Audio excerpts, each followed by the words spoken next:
Chapter 1 Good News and Bad News. Time stopped. Bad news 1 minute. Bai Ye's mood was quite complicated. He had a good piece of news and a bad piece of news in front of him. The good news was that although he had crossed over to the era of great catastrophe 200 years later, where civilization was shattered, resources were scarce, the people were simple, and there were radiation and mutated monsters everywhere, he had a golden finger, and that golden finger was extremely powerful. Time stopped. The bad news was 1 minute. Yes, 1 minute. His time-stopping ability was only 1 minute per day. What could 1 minute do? It wasn't even enough to pull down his pants. The only consolation was that this minute could accumulate. If not used today after midnight, it would turn into 2 minutes the next day. Bang! The sound of gunfire interrupted Bai Ye's thoughts, immediately followed by a group of barbaric cheers. He looked up to see the central square of the gray dust town filled with people. It was nighttime, and the bright incandescent lights in the square illuminated countless moving shadows, combined with the wild cheers.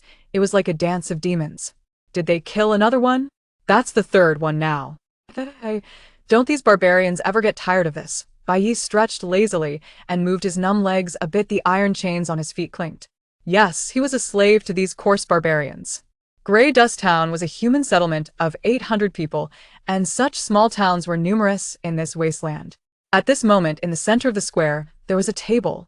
At the table sat a young man in a floral shirt, smoking a cigarette, while across from him sat a bizarre corpse. The corpse held a strange revolver in its hand, made entirely of bones, with blood-red patterns winding along the bones, resembling squirming blood vessels.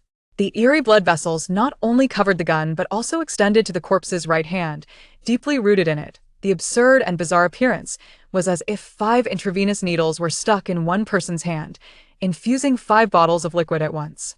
Sizzle. Accompanied by the chilling sucking sound, the corpse was drained into a mummified husk by the revolver. The group of people standing behind the floral shirt man cheered excitedly. We won again. We won again. Truly worthy of the magical hands of Liu. Able to win 3 rounds in a row.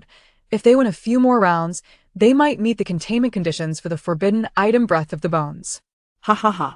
Breath of the Bones belongs to our West District now. Compared to the excitement of this group, the crowd from the East District, gathered behind the corpse, wore gloomy expressions, a dead silence prevailing. Who wants to go up? East District Leader Tan Jia coldly scanned his subordinates. All those caught in his gaze turned their heads away, too afraid to meet his eyes. Seeing his subordinates silent, Tan Jia felt even angrier, but along with his anger came a sense of helplessness. He had only about 20 core members, and now 3 had already died. If more died, he would become a lone commander, and how could he rule over the lowly people of the East District then? Useless. All of you are useless. The people from the East District hung their heads, afraid of attracting trouble, many secretly cursing in their hearts. You go ahead if you can. Aren't you just afraid of dying? That's why you want us to go up. The silence of the East District made the West District even more arrogant, with all sorts of foul language being hurled. At the end of the crowd, a ragged boy with his feet bound by chains slightly curled the corners of his mouth. This person was Bai Ye. He knew his opportunity had arrived. An opportunity to escape from the fate of slavery and wield a forbidden item. Bai Ye's current identity was a slave of the East District. Just yesterday, when he had just crossed over, he was still a lowly person of the East District, but after using his time-stopping ability once, a tiny accident occurred, and today, he became a slave. He looked at the Breath of the Bones placed on the table, and information about the forbidden item flashed through his mind. 3 years ago, a great catastrophe swept across the world, leading to the collapse of civilization, and animals, plants, and even some inanimate objects underwent varying degrees of mutation. Forbidden items emerged as a result, and Breath of the Bones was one of them, mutated from an ordinary revolver, possessing bizarre abilities. To use a forbidden item, one must meet the containment conditions, as forbidden items are no longer inanimate objects but living entities. They have their own thoughts, and thus, only by meeting their conditions can one gain the right to use them, commonly referred to as recognizing a master. The containment condition for Breath of the Bones is simple: gamble with your life. In this wasteland where civilization is absent, a thrilling gambling game called the Wheel of Fate is popular. A revolver can hold 6 bullets. The game involves loading 1 bullet, then spinning the chamber, and where the bullet lands is all up to luck. The 2 players take turns shooting themselves, entrusting their lives to fate, seeing which bullet will hit whom, and after several rounds, Whoever is still alive is the victor. Before Breath of the Bones became a forbidden item, it was used as a tool for playing the Wheel of Fate, perhaps due to the many people shot, or for other reasons. This ordinary revolver transformed into a forbidden item. The containment conditions for forbidden items are often related to their past experiences, so its containment condition is to win at the Wheel of Fate. Winning just one round isn't enough. One must keep winning until it recognizes them. Only those who are lucky enough and brave enough can gain the favor of Breath of the Bones. Bai Ye glanced at the clock hanging on the stone wall of the square. 23:49. Just a little longer. It wasn't time yet. His ability would only recover after midnight. Tanjia, if no one from your East District dares to come up and gamble, then Breath of the Bones will belong to our West District, sneered Wang Shi, the West District leader, his metal prosthetic eye flashing with an eerie red light. Tanjia's face darkened. The forbidden item was found by me. West Districts won't get your hands on it. Oh. Wang Shi laughed mockingly. How many days has the forbidden item been in your hands? It's your East District's people who are useless. Not one can make the forbidden item recognize them. Now our gray dust town is being eyed by the mutated monsters outside. How can we deal with the mutated monsters without the forbidden item? Since your people cannot make Breath of the Bones recognize them, are you going to stop my people? Are you willing to sacrifice the entire gray dust town for your own selfish interests? His words caused varied expressions among many residents in the town. They didn't care who from the East or West District obtained the forbidden item.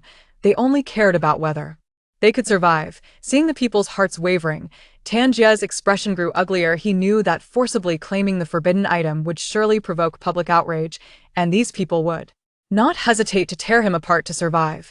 But just the thought of handing the forbidden item over was more painful than killing him. The East and West Districts had been at odds for many years. Although they appeared harmonious on the surface, friction was frequent. Tanjia knew very well that once the West District mastered the forbidden item and drove back the mutated monsters, the next target would surely be him. He took a deep breath and said solemnly, I, Tanjia, will not destroy Grey Dust Town for my selfish interests. The forbidden item should belong to the capable. But he shifted his tone, coldly staring at Wang Shi. The East District has not lost yet, Wang Shi sneered. It seems you plan to let your people die off completely before you give up. Then let's continue to gamble, and I'll see who from the East District dares to come up. Tanjia turned around, his serious gaze sweeping across the people of the East District, causing his subordinates to shrink back in fear. However, his gaze did not fall on his subordinates, but rather passed over them to look at the East District residents watching. Residents of the East District, Tanjia, promise here that as long as anyone among you can make Breath of the Bones recognize them, from now on, you will be my brother, Tanjia. You will be the deputy leader of the East District. The people of the East District looked at each other, no one responding, and the atmosphere became awkward. Tanjia's expression turned angry. His thought was simple. Even if his subordinates could not obtain the forbidden item, at least it should fall into the hands of the East District. Lowly people, it was better than falling into the West District's hands. Unexpectedly, despite the great sincerity he showed, this group of lowly people did not respond at all. Just as he was about to explode with rage, a crisp sound of clashing chains rang out. Everyone, step aside. You'd think there's no one left in the East District. A young man's arrogant voice came from the crowd. Chapter 2. Who reigns at the end of the wasteland? The residents of the East District looked surprised. They truly did not expect a fool to come out and seek death. It should be known that this round of fate was different from the usual. Normally, one only needed to win one round, but now it required winning the approval of the forbidden objects. The magician from the West District, Liu, had won 3 rounds in a row and fired 5 shots without being recognized, highlighting the difficulty involved. Who is so brave? The crowd turned to look, and they saw a ragged boy, shackled with chains, slowly walking toward them. His face was covered in dirt, obscuring his features, but his eyes were exceptionally bright, standing out among the others. In the eyes of these people, some were numb and dull, while others were cruel and greedy, but the light in the boy's eyes had never dimmed. It was a flame woven from civilization and savagery. Bai Ye? Someone exclaimed. Wasn't he crazy before? Of course. If he weren't crazy, would he stand up at this moment? I heard that Bai Ye went hunting in the wasteland and seemed to have been contaminated by something, coming back completely insane, constantly muttering that he was the god of the new era. From today on, I will stand above the heavens. And so on. Not only that, I even heard him reciting poetry, something like, who reigns at the end of the wasteland? Upon seeing Bai Ye's empty path, The wind and snow pressed down on me for 2 or 3 years. I tread snow to the mountain peak. Hearing the whispers of the crowd, Bai Ye's face darkened, and the unbearable past surged to his mind. When he first crossed over, he discovered he had awakened the ability to stop time. Without hesitation, he fast-forwarded to the part where he didn't eat beef. He prided himself as the god of the new era, seeing everyone else as nothing but insignificant. Just as he encountered Tanjia and others coming to collect protection fees, he was furious. What garbage? A mere East District leader, nothing more than an ant, collecting protection fees on a god's head. He immediately launched into a tirade, and just as he was about to showcase his divine power in front of the dark muzzles of Tanjia and others, he got stuck time-stopped for 2 seconds before resuming, because he had already wasted over 50 seconds testing his ability. It was then he realized he could only stop time for 1 minute each day. After that, he ended up like this, going from a lowly person to a slave. In the era of great catastrophes, many had their minds polluted, and Tanjia and the others thought he had gone mad but didn't want to waste labor, so they relegated him to slavery. The past was too painful to recall, but luckily, with Bai Ye's face covered in dirt, no one could see his expression. East District Leader Tanjia was overjoyed to hear someone volunteer, but when he took a closer look at the person, his expression turned strange. Bai Ye. Wasn't this kid supposed to be crazy? This morning, the kid had been in front of him, proclaiming himself a god, rambling about wanting to create a new era. You. Tanjia hesitated to speak. My illness has recovered. I accidentally ate poisonous mushrooms in the wild, leading to some hallucinations, Bai Ye replied calmly. He had always enjoyed telling little lies. Seeing Bai Ye speak coherently and no longer claiming to be a god, Tanjia couldn't help but show a hint of joy on his face. He knew there were indeed some poisonous mushrooms in the wild that could cause hallucinations, and some people even sought them out deliberately. Xiao Bai, I thought your mind was polluted, which is why I relegated you to slavery. Don't worry, as long as you can contain the breath of the bones, not only will I restore your resident status, but I will also become your sworn brother. From now on, the East District will be decided by the 2 of us. Tanjia's tone was very warm after all. Making promises didn't cost anything. Bai Ye sneered. In his previous life, he had eaten enough empty promises. The boss painted every day, and he had long grown tired of it, so he naturally wouldn't believe Tanjia's words. Unlock it. He shook the chains on his feet. Upon hearing Bai Ye's impudent command, a flash of cold light passed through Tanjia's eyes, but he smiled and said, Look at my memory, I almost forgot. Someone come and unlock Xiao Bai. A lackey ran over with a key and unlocked Bai Ye's leg chains. Bai Ye moved his somewhat stiff legs and then kicked the corpse sitting on the chair. Bang. The corpse flew a meter away, shattering into pieces. His arrogant entrance drew the attention of the crowd, but he wanted to be low-key. Unfortunately, his strength wouldn't allow it. With the ability to stop time, how could he keep a low profile? Although he could only do it for 1 minute and couldn't become the god of the new era, being a bit arrogant was still possible, right? On the opposite side, the magician Liu squinted slightly, watching the young man who entered so arrogantly, feeling a slight wariness in his heart. He had some impression of this boy from the East District. Some said Bai Ye was a lone wolf in the wasteland, rarely interacting with others, living off hunting. In this day and age, anyone daring enough to hunt alone in the wasteland shouldn't be underestimated. However, he later heard that Bai Ye had gone mad, and he didn't expect it was due to eating poisonous mushrooms. But would a wasteland hunter really eat poisonous mushrooms? Was it out of extreme hunger or a pursuit of thrill? While Liu was pondering, Bai Ye had already taken a seat opposite him. If he weren't afraid that Tanjia would directly concede, he would have definitely waited a bit longer before coming up. Because now it was 23:55, and after experiencing the blunder, he had figured out the ability to stop time and even understood its source: time desynchronization. Time desynchronization sounded complicated, but explaining it was also quite complex. The mystery of time could only be fully understood from the dimension of time, just as low-dimensional beings find it hard to comprehend high dimensions. He couldn't accurately describe the principle of his ability with words. He could only use metaphors to make his brain barely understand. Simply put, the world he was in before, the civilized world from 200 years ago, and the current world of great catastrophe had different time flows. There was a 1-minute discrepancy between the two worlds.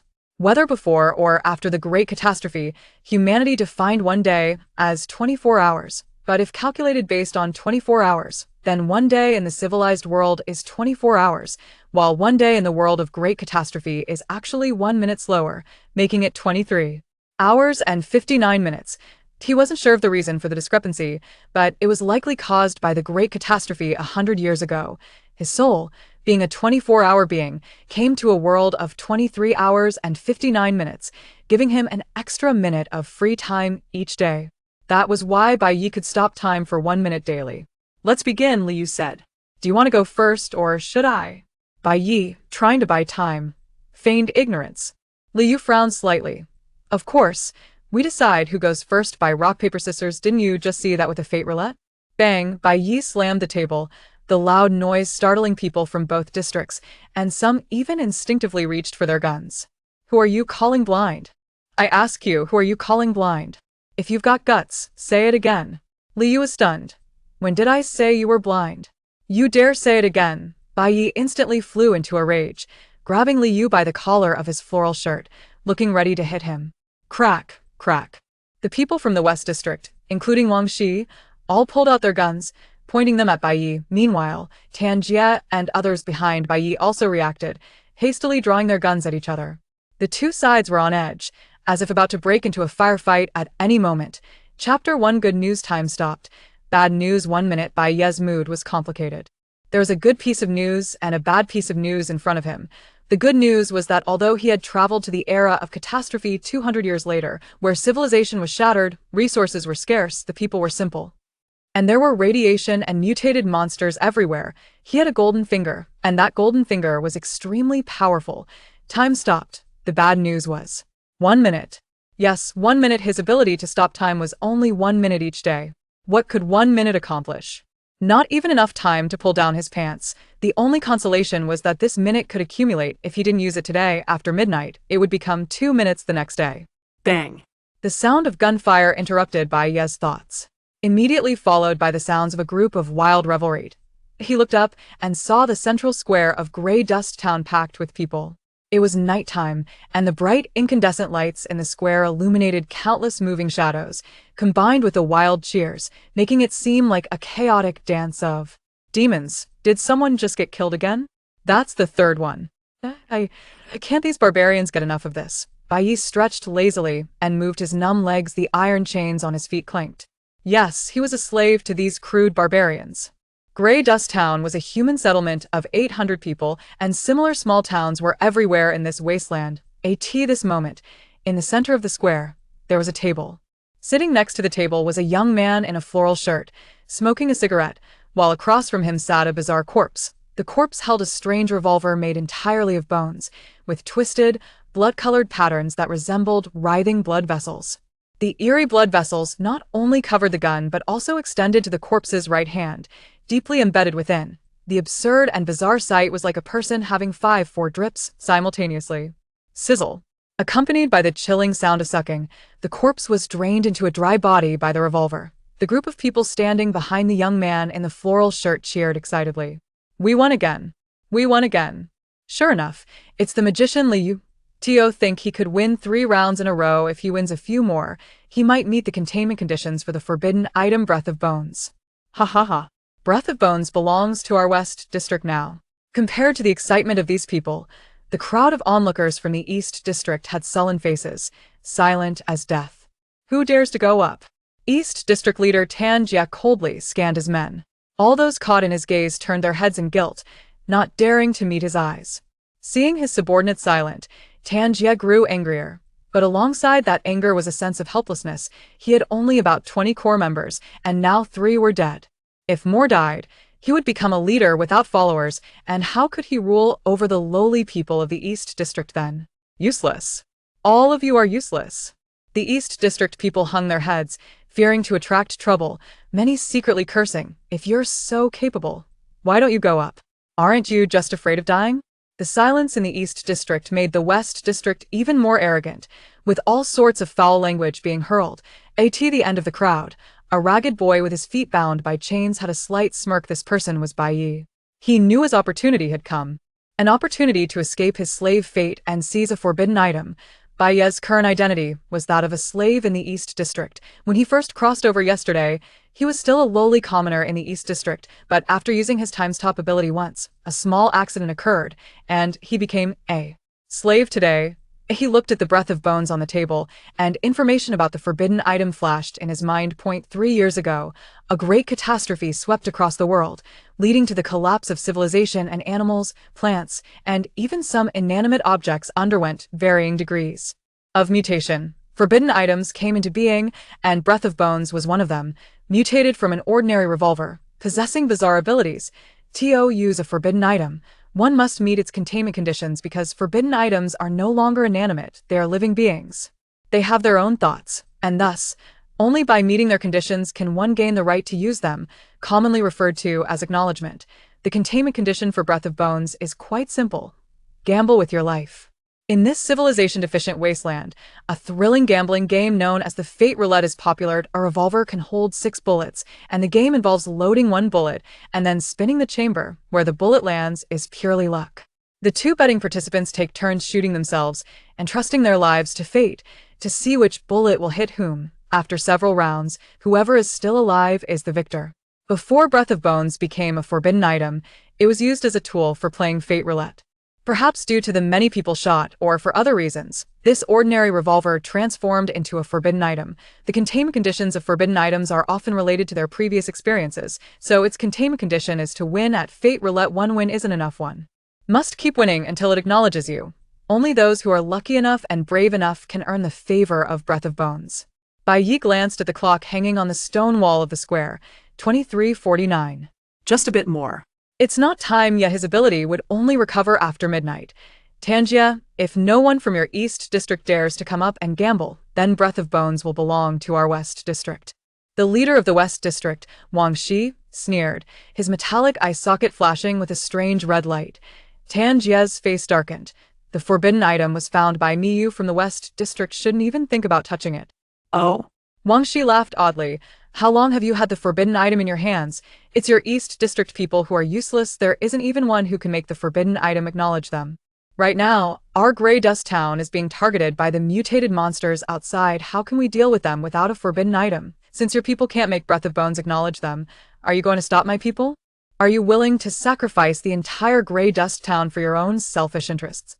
His words made many residents in the town display various expressions. They didn't care who from the East or West District obtained the forbidden item. They only cared about whether they could survive. Seeing the crowd's shifting sentiments, Tangia's expression grew even uglier. He knew that if he forcibly claimed the forbidden item, it would surely provoke public anger, and these people would not hesitate to tear him apart for their survival.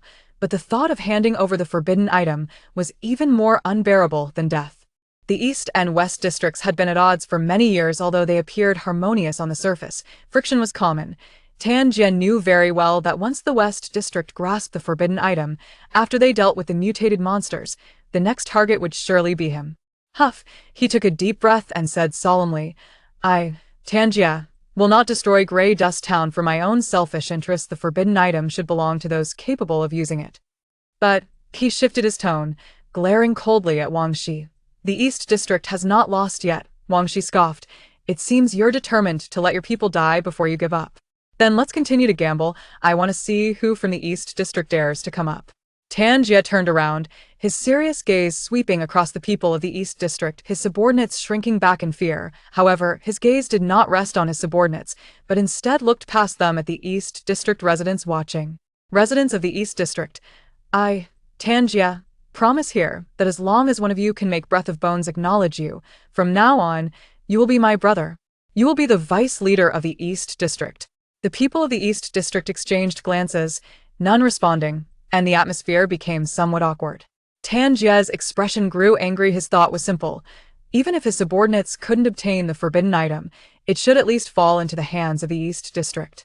Commoners, anything was better than letting it fall into the West District's hands. Unexpectedly, despite showing such great sincerity, this group of lowly people did not respond at all. Just as he was about to lose his temper, a crisp sound of clashing chains rang out. Everyone step aside. You'd think there's no one in the East District. A young man's arrogant voice came from the crowd. Chapter 2. Who reigns at the end of the wasteland? The residents of the East District looked surprised. They truly didn't expect someone foolish enough to come out and seek death. It should be noted that this round of fate was different from usual. Normally, one would only need to win one round, but now it required winning recognition from the forbidden objects. Liu, the magician from the West District, had won 3 rounds in a row and fired 5 shots without being recognized, showing just how difficult it was. Who is it? Who is so brave?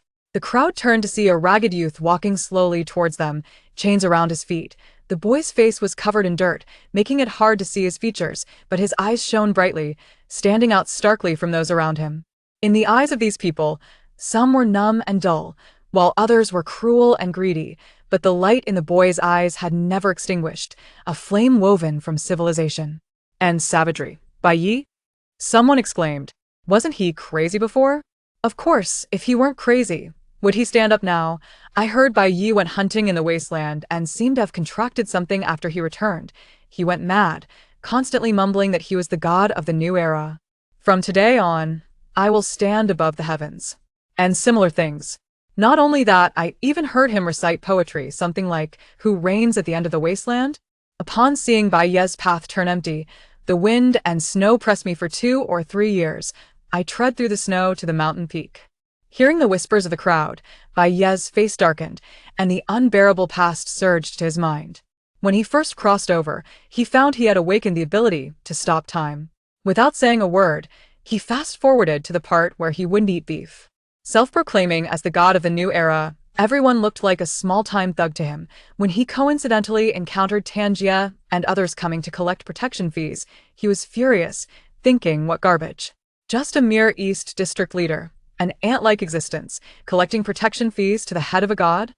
He immediately launched into a tirade, ready to showcase his divine powers in front of the dark muzzles of Tanjia and the others, only to freeze up when time stopped for 2 seconds before resuming because he had previously wasted over 50 seconds experimenting with his ability. That was when he discovered he could only stop time for 1 minute each day. After that, he ended up like this, turning from a lowly citizen into a slave. I end the era of catastrophe. Many were mentally polluted. Tanjia and the others thought he had gone mad and didn't want to waste labor, so they demoted him to slavery. The past was too painful to recall, but luckily Bai Ye's face was covered in grime, so no one noticed his expression. The East District leader Tanjia was overjoyed to hear someone volunteer, but when he focused his gaze, a strange expression appeared on his face. Bai Ye? Wasn't this kid supposed to be crazy? This morning, he was still in front of him, proclaiming himself a god, talking about creating a new era. You. Tanjia hesitated. My illness is cured. I mistakenly ate some poisonous mushrooms in the wild and had some hallucinations, Bai Ye said, his expression unchanged. He had always enjoyed telling small lies.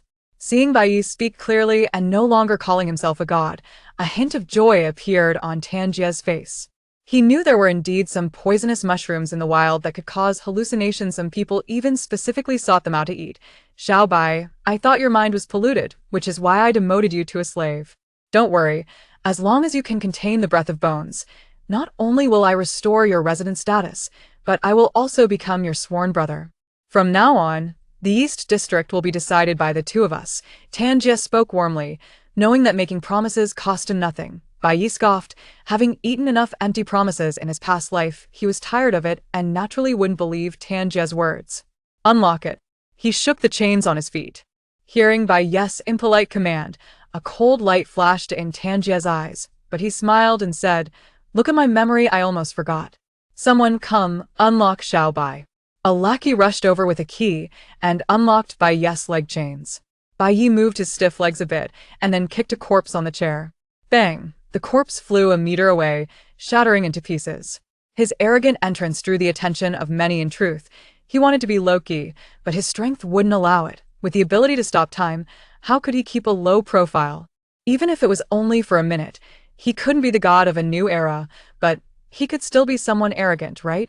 Across from him, the magician Liu narrowed his eyes slightly, looking at the boy who had entered so arrogantly, feeling a slight sense of wariness. He had some impression of this East District youth. Some said Bai Ye was a lone wolf in the wasteland, rarely interacting with others and living off hunting. In these times, anyone who dared to hunt alone in the wasteland was not to be underestimated. But then he heard that Bai Ye had gone mad. He didn't expect it was due to eating poisonous mushrooms. However, would a wasteland hunter really mistake poisonous mushrooms? Was he starving or just seeking thrills? While Liu was pondering, Bai Ye had already sat down opposite him. If he weren't afraid of Tan Jie conceding outright, he would have definitely waited a bit longer before coming up. Now it was 23:55 after the blunder. He had figured out the ability to stop time and even understood its origin. It was time desynchronization. Time desynchronization sounded complex, but in reality, explaining it was also quite complicated. The mysteries of time could only be fully understood from the perspective of time dimensions, just as lower-dimensional beings find it hard to understand higher dimensions. He couldn't accurately describe the principles of his ability with words, only using metaphors to help his brain barely understand. Simply put, his previous world, the civilized world from 200 years ago, and the current post-catastrophe world had different time flows. There was a 1-minute deviation between the two worlds. Whether before or after the catastrophe, humanity defined a day as 24 hours. However, if calculated as 24 hours, a day in the civilized world was indeed 24 hours, while a day in the post-catastrophe world actually took 1 minute less, making it 23 hours and 59 minutes.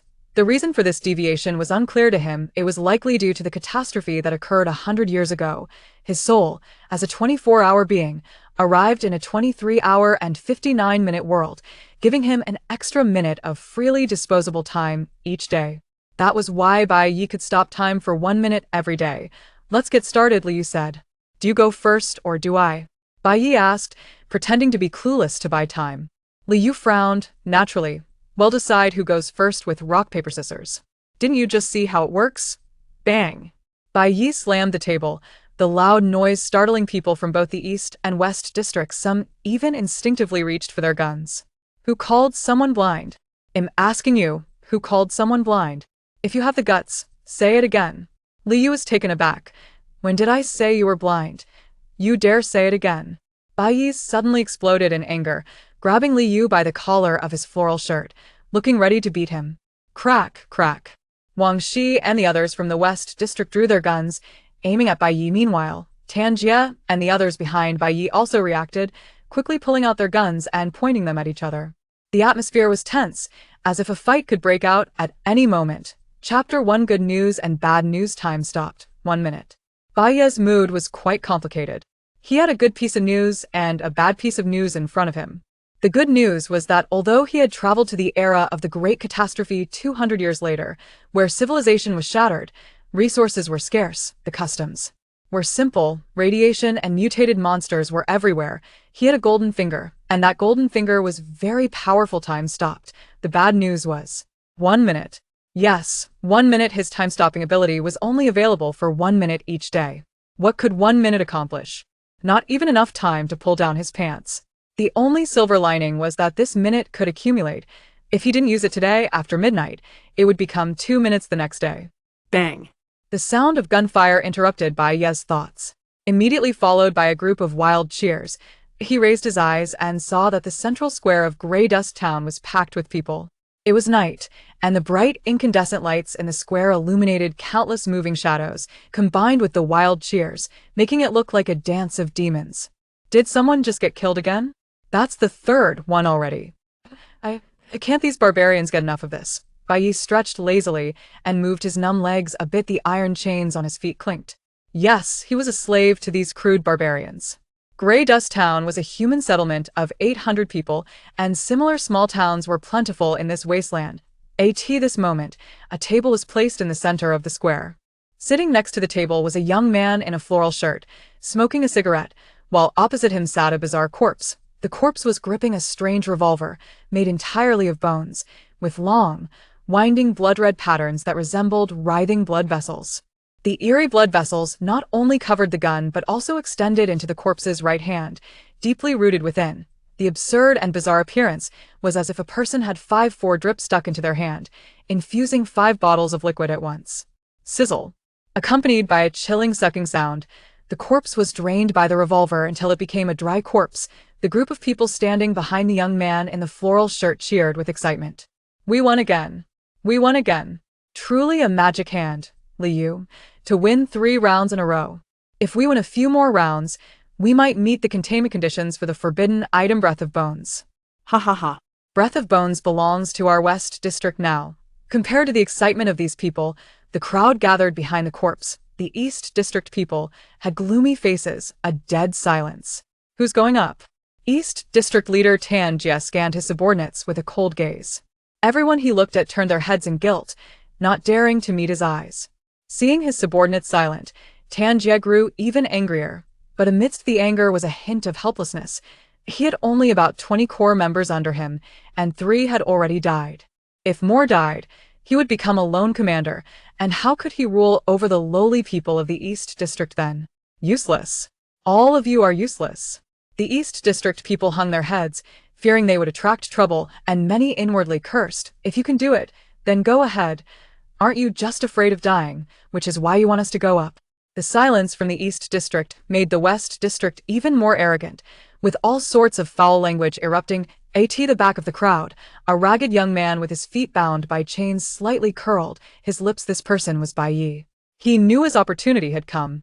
An opportunity to escape his slave fate and take control of a forbidden item. Bai Ye's current identity was a slave of the East District. When he had just crossed over yesterday, he was still a lowly person of the East District, but after using his time-stopping ability once, a small accident occurred, and today he became a slave. He looked at the Breath of Bones placed on the table, and information about the forbidden item flashed through his mind. 3 years ago, a great catastrophe swept across the world, leading to the collapse of civilization and various levels of mutation among global animals, plants, and even some inanimate objects. Forbidden items came into being, and Breath of Bones was one of them, mutated from an ordinary revolver, possessing bizarre abilities. To use a forbidden item, one must meet the containment conditions because forbidden items are no longer inanimate but living entities. They have their own thoughts, and only by satisfying their conditions can one gain the right to use them, commonly referred to as recognizing a master. The containment condition for Breath of Bones is very simple. It's a gamble for one's life. In this wasteland where civilization is absent, a thrilling gambling game called the Fate Roulette is popular. A revolver can hold 6 bullets. The game involves loading 1 bullet, then spinning the chamber. The position of the bullet is left to fate. The 2 players take turns shooting themselves and trusting their lives to fate, seeing who the bullet will hit. After several rounds, whoever is still alive is the winner. Before Breath of Bones became a forbidden item, it was used as a tool for playing the Fate Roulette. Perhaps due to the many people it had killed, or for other reasons, this ordinary handgun transformed into a forbidden item. The containment conditions of forbidden items are often related to their past experiences, so its containment condition is to win the Fate Roulette, not just 1 win, but 2. Continue winning until it recognizes you. Only those who are lucky enough and brave enough can gain the favor of Breath of Bones. Bai Ye glanced at the clock hanging on the stone wall of the square. 23:49. Just a bit longer. Not yet time. His ability would only recover after midnight. Tan Jie, if no one from the East District dares to come up and gamble, then Breath of Bones will belong to our West District. The West District leader, Wang Shi, sneered, his metallic prosthetic eye flashing an eerie red light. Tan Jie's face darkened. The forbidden item was found by Miyu in the West District. Can't touch it. Oh. Wang Shi chuckled ominously. How long have you had the forbidden item? It's your East District people who are useless. Not even one person can make the forbidden item recognize them. Now our Grey Dust Town is being targeted by the mutated monsters outside. How can we deal with them without a forbidden item? Since your people can't make Breath of Bones recognize them, do you intend to stop my people? Are you willing to sacrifice the entire Grey Dust Town for your own selfish interests? His words caused various expressions among the townsfolk. They didn't care who in the East or West District got the forbidden item, they only cared about whether they could survive. Looking at the shifting hearts of the crowd, Tan Jie's expression grew even uglier. He knew that forcibly taking possession of the forbidden item would surely provoke public anger. These people wouldn't hesitate to tear apart their East District leader for their lives. But the thought of handing over the forbidden item was more painful than being killed. The East and West Districts had been at odds for years. Although they appeared harmonious on the surface, there were often frictions. Tan Jie was well aware that once the West District obtained the forbidden item, after driving off the mutated monsters, their next target would inevitably be himself. He took a deep breath and said solemnly, I, Tan Jie, will not destroy Grey Dust Town for my own selfish interests. The forbidden item should belong to the capable. But he shifted his gaze coldly to Wang Shi. The East District has not lost yet. Shi scoffed disdainfully. It seems you plan to let your people die out before you give up. Then let's continue to gamble. I want to see who from the East District dares to come up. Tan Jie turned around, his serious gaze sweeping across the East District people, causing his subordinates to shrink back in fear. However, his gaze did not focus on his subordinates but rather passed over them, looking at the East District residents who were watching.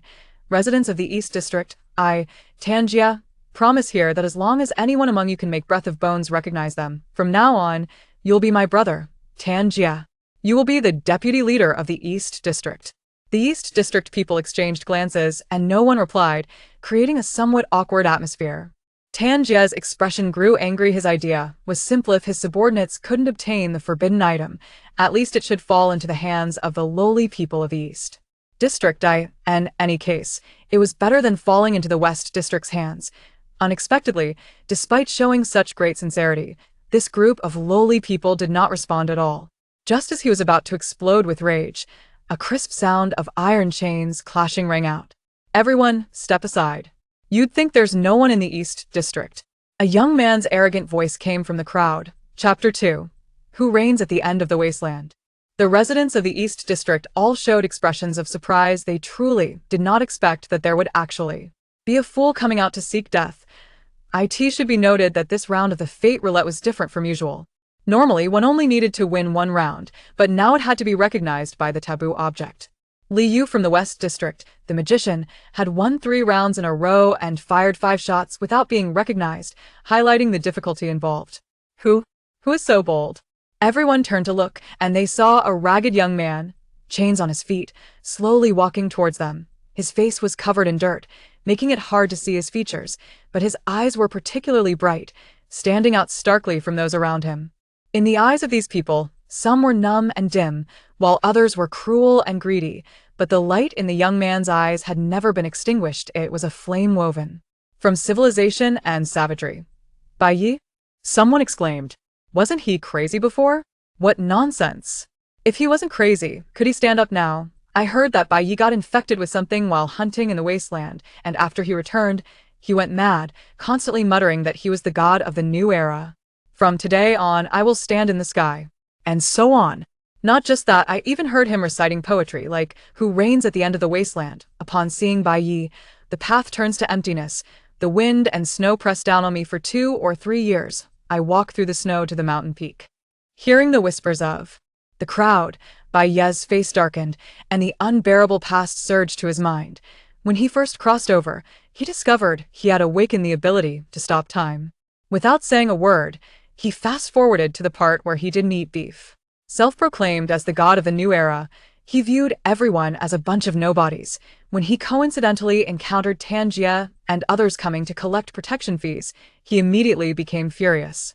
What trash! A mere East District leader, an ant-like existence, collecting protection fees in front of a god?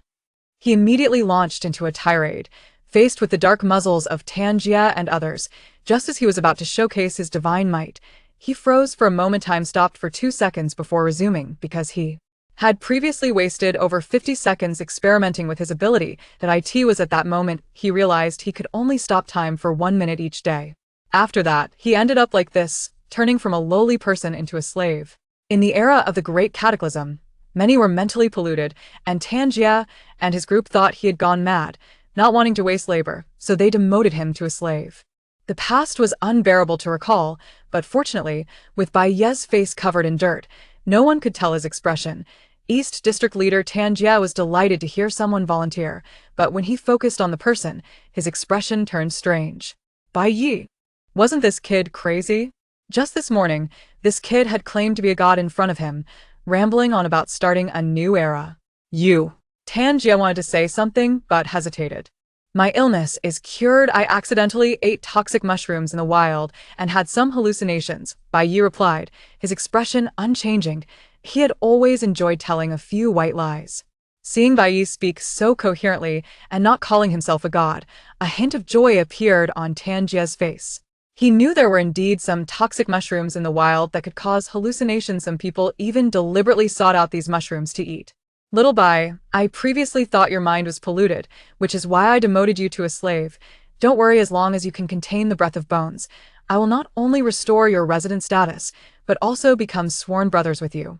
From now on, the East District will be decided by the two of us.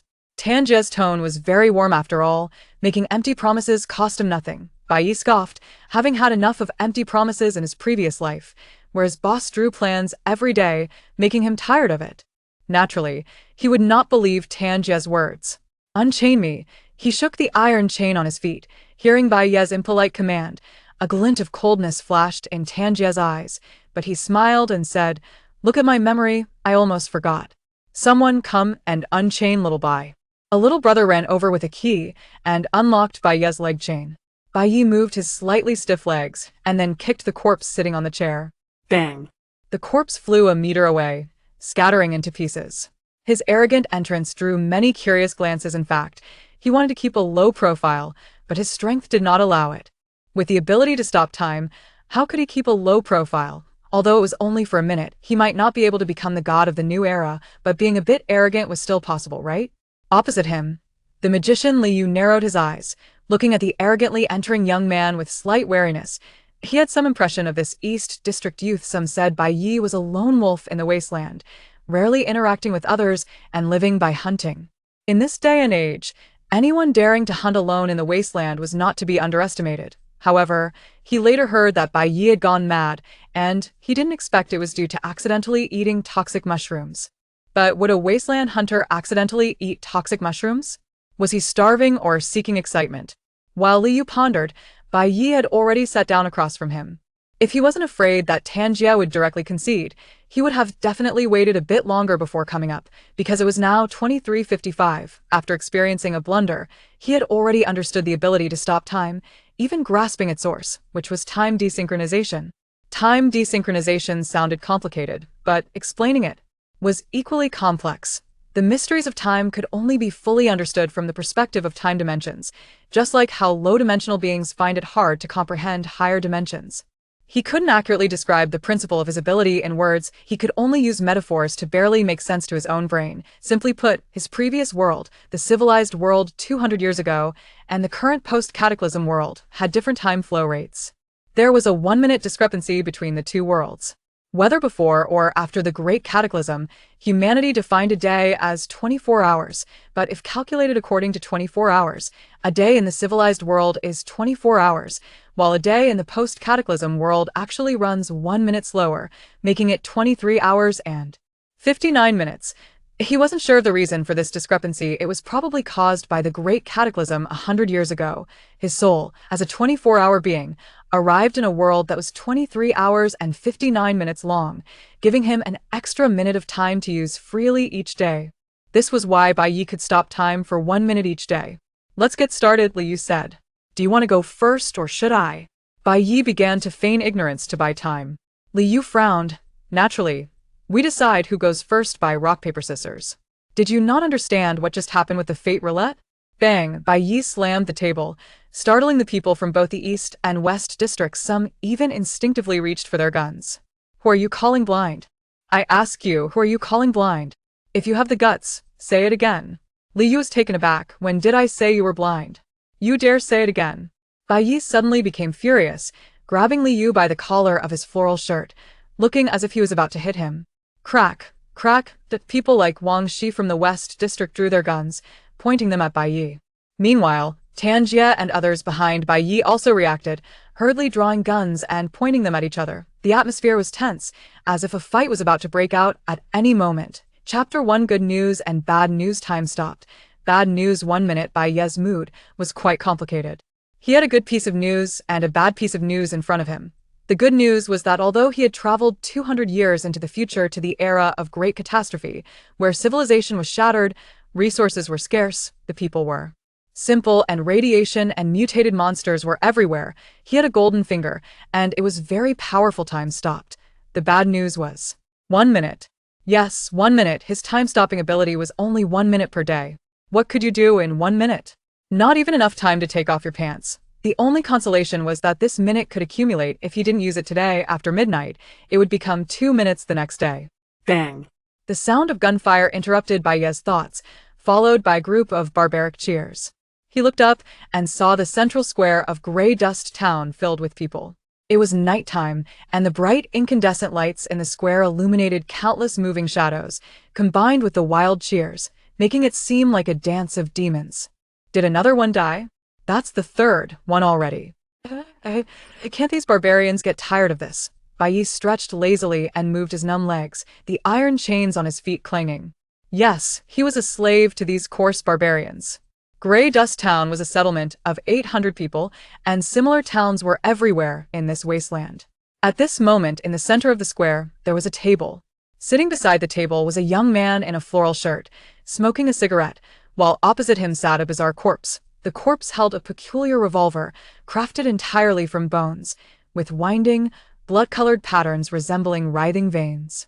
The strange veins not only covered the gun but also extended into the corpse's right hand, deeply embedded within. The absurd and bizarre appearance was as if 5 needles were simultaneously stuck into a person's hand, infusing 5 bottles of liquid at once. With a chilling sucking sound, the corpse was drained by the revolver, becoming a dried corpse. The group of people behind the floral shirt man cheered excitedly. We won again. We won again. Truly the magic hands of Liu, to win 3 rounds in a row. If we win a few more rounds, we might meet the containment conditions for the forbidden object Breath of Bones. Ha ha ha. Breath of Bones belongs to our West District now. Compared to the excitement of these people, the spectators from the East District surrounding the dried corpse had gloomy faces, a dead silence. Who among you will go up? The East District leader, Tan Jie, coldly scanned his subordinates. All those who met his gaze turned their heads in guilt, not daring to meet his eyes. Seeing his subordinates silent, Tan Jie grew more furious, but alongside his anger was a sense of helplessness. He had only about 20 core members under him, and 3 had already died. If more died, he would be left as a lone commander, and how would he rule over the East District's lowly people then? Useless. All of you are useless. The East District people hung their heads, afraid of attracting trouble, with many secretly cursing. If you can do it, go ahead. Aren't you just afraid of dying and letting us go? The silence in the East District only made the West District more arrogant, with all sorts of foul language continuing. At the back of the crowd, a ragged boy with his feet bound by chains slightly curled his lips. This person was Bai Ye. He knew his opportunity was coming. An opportunity to escape the fate of slavery and take control of a forbidden object. Bai Ye's current identity was a slave in the East District. Just yesterday, when he had just traveled here, he was still a lowly person in the East District. After using his time-stopping ability once, a small accident occurred, and today he became a slave. He looked at the Breath of Bones on the table, and information about the forbidden object flashed in his mind. 3 years ago, a great catastrophe swept across the world, leading to the collapse of civilization, and animals, plants, and even some inanimate objects underwent varying degrees of mutation. Forbidden objects emerged, and Breath of Bones was one of them, mutated from an ordinary revolver, possessing bizarre abilities. To use a forbidden object, one must meet the containment conditions, as forbidden objects were no longer inanimate, but living entities. They had their own thoughts, hence only by meeting their conditions could one gain the right to use them, commonly known as recognizing a master. The containment condition for Breath of Bones was simple: gamble with your life. In this civilization-deficient wasteland, a thrilling gambling game known as the Wheel of Fate was popular. A revolver could hold 6 bullets, and the game involved loading 1 bullet and spinning the chamber, with the position of the bullet left to fate. The 2 gamblers would take turns shooting at themselves, entrusting their lives to fate, seeing who the bullet would hit after several rounds. Whoever survived would be the winner. Before Breath of Bones became a forbidden object, it was used to play the Wheel of Fate, perhaps due to the number of people killed or other reasons. This ordinary revolver transformed into a forbidden object. The containment conditions for forbidden objects were often related to their past experiences, so its condition was to win in the Wheel of Fate. One win was not enough, one had to keep winning until it recognized them. Only those who were lucky enough and brave enough could gain the favor of Breath of Bones. Bai Ye glanced at the clock hanging on the stone wall of the square. 23:49. Just wait a bit longer. It wasn't time, yet his ability would only recover after midnight. Tan Jie, if no one from the East District dares to come up and gamble, then Breath of Bones will belong to our West District. The West District leader, Wang Shi, sneered, his metal prosthetic eye flashing a peculiar red light. Tan Jie's face turned dark. The forbidden object was found by me. You in the West District have no right to touch it. Oh. Wang Shi chuckled. How long have you had the forbidden object? It's the people of your East District who are useless, with no one able to make the forbidden object recognize them. Right now, our Grey Dust Town is being targeted by the mutated monsters outside. How can we deal with them without a forbidden object? Since your people can't make Breath of Bones recognize them, are you going to stop my people? Are you willing to sacrifice the entire Grey Dust Town for your selfish interests? His words caused various expressions among the townspeople. They didn't care who from the East or West District got the forbidden object. They only cared about whether they could survive. Seeing the crowd's shifting hearts, Tangia's face grew increasingly ugly. He knew that if he forcibly claimed the forbidden object, it would surely provoke public outrage. These people wouldn't hesitate to tear him apart to save their own lives.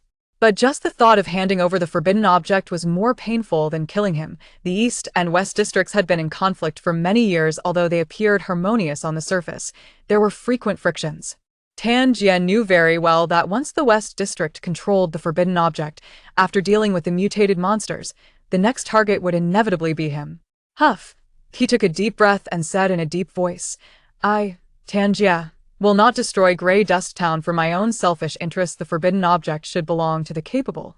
But he shifted his gaze coldly to Wang Shi. The East District has not lost yet, Wang Shi sneered. So you plan to let your people die before you give up? Then continue to gamble. I want to see who from the East District dares to come up. Tanjia turned around, his serious gaze sweeping over the people of the East District, causing his subordinates to shrink back in fear. However, his gaze did not settle on his subordinates, but rather passed over them, looking at the East District residents who were watching. Residents of the East District, Tanjia, promise here that as long as anyone among you can make Breath of Bones recognize them as the master, from now on, you will be my brother, Tanjia. You will be the deputy leader of the East District. The people of the East District exchanged glances, no one responding, and the atmosphere became somewhat awkward. Tanjia's expression turned angry. His idea was simple. Even if his subordinates couldn't obtain the forbidden object, it should at least fall into the hands of the lowly people of the East District. It was better than falling into the hands of the West District. Unexpectedly, despite showing such great sincerity, this group of lowly people did not respond at all. Just as he was about to lose his temper, a crisp sound of clashing chains rang out. Everyone get out of the way. Don't you know I'm the only one in the East District? A young man's arrogant voice came from the crowd. Chapter 2. Who reaches the peak at the end of the wasteland? The residents of the East District were taken aback. They truly did not expect that there would be a fool willing to come out and seek death. This time, the fate roulette was different from usual. Typically, one only needed to win a round, but now it required winning the approval of the forbidden items. Li Yu, the magician from the West District, had won 3 rounds in a row and fired 5 shots without gaining recognition, which showed how difficult it was. Who is so brave? The crowd turned to look, and they saw a ragged boy with chains on his feet slowly walking over. The boy's face was covered in mud, making it hard to see his features, but his eyes were exceptionally bright, standing out against the dullness of those around him. In the eyes of these people, some were numb and dull, while others were cruel and greedy, but the light in the boy's eyes had never gone out. It was a flame woven from civilization and savagery. Bai Ye? Someone exclaimed. Wasn't he crazy before? Nonsense. If he weren't crazy, would he stand up now? I heard Bai Ye went hunting in the wasteland and seemed to have gotten infected by something when he came back. He was completely mad, constantly mumbling about being the god of the new era. From today on, I will stand above the heavens. And so on. Not only that, I also heard him recite poetry, something like, who reaches the peak at the end of the wasteland. Upon seeing Bai Ye, my aspirations turned to nothing. The wind and snow weigh on me for 2 or 3 years, yet I stepped through the snow to the mountain summit. Hearing the whispers of the crowd, Bai Ye's expression darkened, and the unbearable past flooded back to him. When he first crossed over, he discovered he had awakened the ability to stop time without hesitation. He fast-forwarded to the part where he didn't eat beef. He regarded himself as the god of the new era, looking down on everyone as if they were insignificant. When he coincidentally encountered Tanjia and others coming to collect protection fees, he was immediately furious. What trash! A mere leader of the East District, something as insignificant as an ant, collecting protection fees from a god. He immediately launched into a tirade, ready to show off his divine powers in front of the black muzzles of Tanjia and others, only to be stuck. Time froze for 2 seconds before Resuming because he had wasted over 50 seconds experimenting with his ability. It was then he realized he could only stop time for 1 minute each day. After that, he became like this, turning from a lowly person into a slave. In the age of calamity, many people were mentally polluted. Tanjie and his group thought he had gone mad and didn't want to waste labor, so they demoted him to slavery. The past was unbearable to recall, but fortunately, Bai Ye's face was covered in dirt, so no one noticed his expression. Tanjie, the leader of the East District, was overjoyed to hear someone volunteer, but when he took a closer look at the person, his expression turned strange. Bai Ye, wasn't this kid supposed to be crazy? This morning, the kid had still been in front of him claiming to be a god, rambling about creating a new era. You. Tanjie hesitated to speak. In better now, I accidentally ate a poisonous mushroom in the wild and had some hallucinations, Bai Ye replied without changing his expression. He had always loved to tell little lies. Seeing Bai Ye speak clearly and no longer claim to be a god, a hint of joy appeared on Tanjie's face. He knew there were indeed some poisonous mushrooms in the wild that could cause hallucinations. Some people even specifically sought them out to eat. Xiao Bai, I thought your mind had been polluted, which is why I demoted you to a slave. Don't worry, as long as you can contain the breath of the bones, I will not only restore your resident status, but also become sworn brothers with you. From now on, the East District will be decided by the two of us. Tanjie spoke very warmly. After all, making promises didn't cost anything. Bai Ye sneered. He had eaten enough empty promises in his past life, and the boss painted them every day. He was already tired of it and naturally wouldn't believe Tanjie's words. Unlock it. He shook the chains on his feet. Hearing Bai Ye's blunt command, a cold glint flashed in Tanjie's eyes, but he smiled and said, Look at my memory, I almost forgot. Bring someone here to unlock Xiao Bai. A lackey ran over with a key and unlocked Bai Ye's foot chains. Bai Ye moved his stiff legs a bit, and then kicked the corpse sitting on the chair. Bang. The corpse flew a meter away, shattering into pieces. His arrogant entrance drew the attention of many, but he also wanted to be low-key. Unfortunately, his strength wouldn't allow it. With the ability to stop time, how could he remain inconspicuous? Although it was only for a minute, and he couldn't become the god of the new era, being an arrogant person was still possible, right? On the opposite side, the magician Liu narrowed his eyes slightly, watching the boy who had entered so arrogantly, feeling a bit wary. He had some impression of this boy from the East District. Some said Bai Ye was a lone wolf in the wasteland, rarely interacting with others, and living off hunting. In this day and age, anyone who dared to hunt alone in the wasteland was not to be underestimated. However, he later heard that Bai Ye had gone mad and didn't expect it was due to accidentally eating a poisonous mushroom. But would a wasteland hunter really eat a poisonous mushroom? Was he extremely hungry, or was he seeking thrills? While Liu was pondering, Bai Ye had already sat down across from him. If he weren't afraid of Tanjie conceding outright, he would have definitely waited a bit longer before coming up. Because it was now 23:55 after experiencing a mix-up, he had already thoroughly researched the ability to stop time and even understood the source of the time-stopping ability. It was time desynchronization. Time desynchronization sounded complicated, but explaining it was also quite complex. The mysteries of time can only be fully understood from a temporal dimension perspective, just like how it's difficult for lower-dimensional beings to grasp higher dimensions. He couldn't accurately describe the principle of his ability in words. He could only manage to understand it through metaphors. Simply put, the world he came from, the civilized world 200 years ago, and the current post-apocalyptic world had different time flows.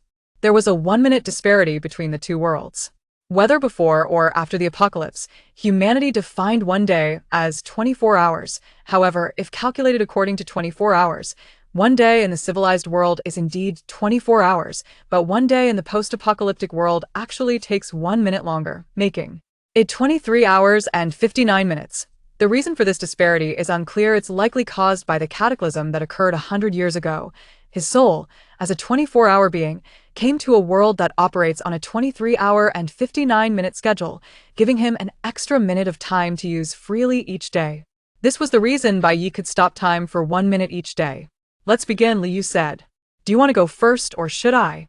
Bai Ye asked, looking to buy some time. Liu frowned. Naturally, we should decide who goes first by rock, paper, scissors. Didn't you just see how it works on the fate roulette?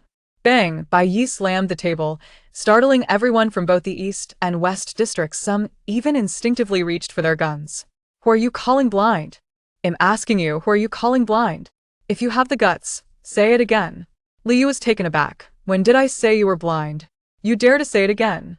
Bai Ye instantly exploded with anger, grabbing Liu by the collar of his floral shirt, looking like he was about to hit him.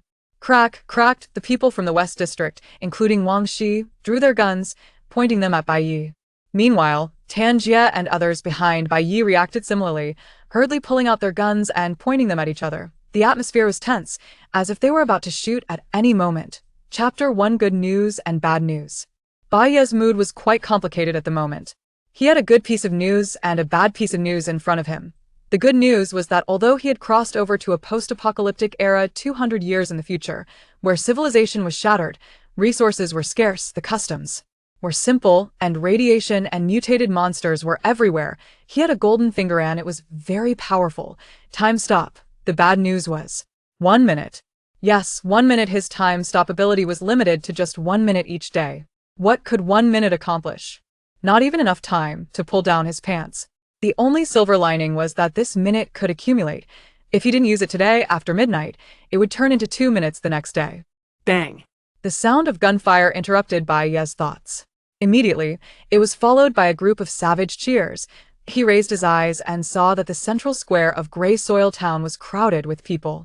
It was night, and the bright incandescent lights in the square illuminated countless moving shadows, combined with the wild cheers, making it look like a dance of demons. Did someone get killed again? That's the third one already. Don't these barbarians ever get tired of this? Bai Ye stretched lazily and moved his numb legs a bit. The iron chains on his feet clanked with a crisp sound. Yes, he was a slave to this group of crude barbarians.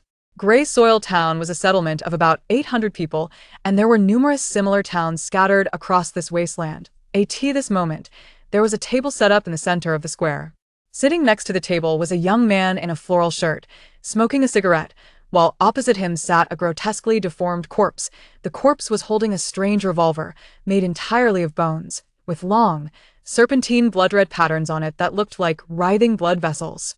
These bizarre vessels not only covered the gun but also extended into the corpse's right hand, firmly rooting themselves there. The absurd and grotesque appearance was as if 5 intravenous needles were simultaneously inserted into a person's hand, delivering 5 bottles of liquid at once. Sizzle. Accompanied by a chilling sucking sound, the corpse was drained into a desiccated husk by the revolver. The group of people standing behind the man in the floral shirt cheered excitedly. We won again. We won again. Truly the magic hand, Liu, to win 3 rounds in a row. If we win a few more, we might just meet the containment conditions for the forbidden item Breath of the Bones. Ha ha ha. Breath of the Bones belongs to our West District now. Compared to the excitement of these people, the onlookers from the East District, surrounding the desiccated corpse, had gloomy expressions, and the atmosphere was dead silent. Who among you will go up? The East District leader, Tan Jie, cast a cold glance at his subordinates. All those caught in his gaze turned their heads, afraid to make eye contact. Seeing his subordinates silent, Tan Jie became even angrier. But along with the anger was a sense of helplessness. He had only about 20 core members under him, and 3 were already dead. If more died, he would become a lone commander in the East District. How would he rule over the lowly people then? Waste. All of you are waste. The East District people hung their heads, fearing the backlash, and many secretly cursed in their hearts. If you can do it, then go ahead. Aren't you just afraid of dying, which is why you want us to go? The silence in the East District only emboldened the West District, with various vulgarities being shouted. At the back of the crowd, a ragged boy with his feet bound by chains had a slight smile on his lips. This person was Bai Ye. He knew his opportunity had come. An opportunity to escape the fate of slavery and control the forbidden item. Bai Ye's current identity was a slave in the East District. When he had just crossed over yesterday, he was still a lowly commoner of the East District. After using his time stop ability once, a minor accident occurred, and today he became a slave. He looked at the Breath of the Bones on the table, and information about the forbidden item flashed through his mind. 3 years ago, a great disaster swept across the world, leading to the collapse of civilization, and various animals, plants, and even some inanimate objects underwent different degrees of mutation. Forbidden items emerged as a result, and Breath of the Bones was one of them. Transformed from an ordinary revolver and possessing strange abilities. To use a forbidden item, one must meet its containment conditions because forbidden items were no longer inanimate objects but living entities. They had their own thoughts, So only by meeting their conditions could one gain the right to use them, commonly referred to as recognition of the master. The containment condition for Breath of the Bones was quite simple: gamble with your life. In this civilization-deficient wasteland, a thrilling gambling game called the Wheel of Fate was popular. A revolver can hold 6 bullets, and the game involves loading one bullet, then spinning the cylinder. Where the bullet lands is purely based on luck. The two players take turns shooting themselves and trusting their lives to fate, seeing which bullet will hit whom. After several rounds, whoever survives is the winner. Before Breath of the Bones became a forbidden item, it was used as a tool for playing the Wheel of Fate, perhaps due to the number of people shot, or for other reasons. This ordinary handgun became a forbidden item. The containment conditions of forbidden items are often related to their past experiences, so its condition is to win at the Wheel of Fate. Winning one round is not enough. You must keep winning until it acknowledges you. Only those who are lucky enough and brave enough can gain the favor of Breath of the Bones. Bai Ye glanced at the clock hanging on the stone wall of the square. 23:49. Just a little longer. It's not time, yet his ability would only recover after midnight. Tanjia, if no one from your East District dares to come up and gamble, then Breath of the Bones will belong to our West District. The West District leader, Wang Shi, sneered, his metallic eye socket flashing with a strange red light. Tanjia, with a dark expression, replied, "The forbidden item was found by me. West Districts have no right to touch it." "Oh?" Wang Shi let out a strange laugh. "How long have you had the forbidden item in your possession? It's your East District people who are useless. There isn't even one person who can make the forbidden item recognize its master. Now, our gray soil town is being targeted by the mutated monsters outside. How can we deal with them without the forbidden item? Since your people can't make Breath of the Bones recognize its master, are you going to stop my people? Are you willing to sacrifice the entire gray soil town for your own selfish interests?" His words caused various expressions among the town's residents. They didn't care who in the East or West District got the forbidden item, they only cared about whether they could survive. Seeing the people's restless expressions, Tanjia's face grew increasingly grim. He knew that if he forcibly claimed the forbidden item, it would inevitably provoke public anger. These people would not hesitate to tear him apart to survive. But the thought of handing over the forbidden item was almost more painful than death. The East and West Districts had been at odds for many years. Although they appeared harmonious on the surface, there were often frictions. Tanjia knew very well that once the West District gained control of the forbidden item, after they dealt with the mutated monsters, the next target would certainly be him. He took a deep breath and said solemnly, "I, Tanjia, will not destroy Gray Soil Town for my own selfish interest. The forbidden item should belong to the capable." But he paused, coldly staring at Wang Shi. "The East District has not lost yet." Wang Shi sneered disdainfully. "It seems you intend to let your people die to the last before you give up. Then let's continue gambling. I want to see who from the East District dares to come up." Tanjia turned around, his serious gaze sweeping over the people of the East District, and his subordinates shrank back in fear. However, his gaze did not rest on his subordinates, but rather looked past them at the East District residents who were watching. "Residents of the East District, I, Tanjia, promise that as long as one of you can make Breath of the Bones recognize its master, from now on, you will be my brother, Tanjia. You will be the deputy leader of the East District."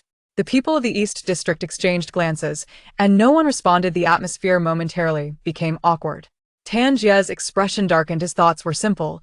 Even if his subordinates couldn't get the forbidden item, it was better for it to fall into the hands of the lowly people of the East District than to the West District.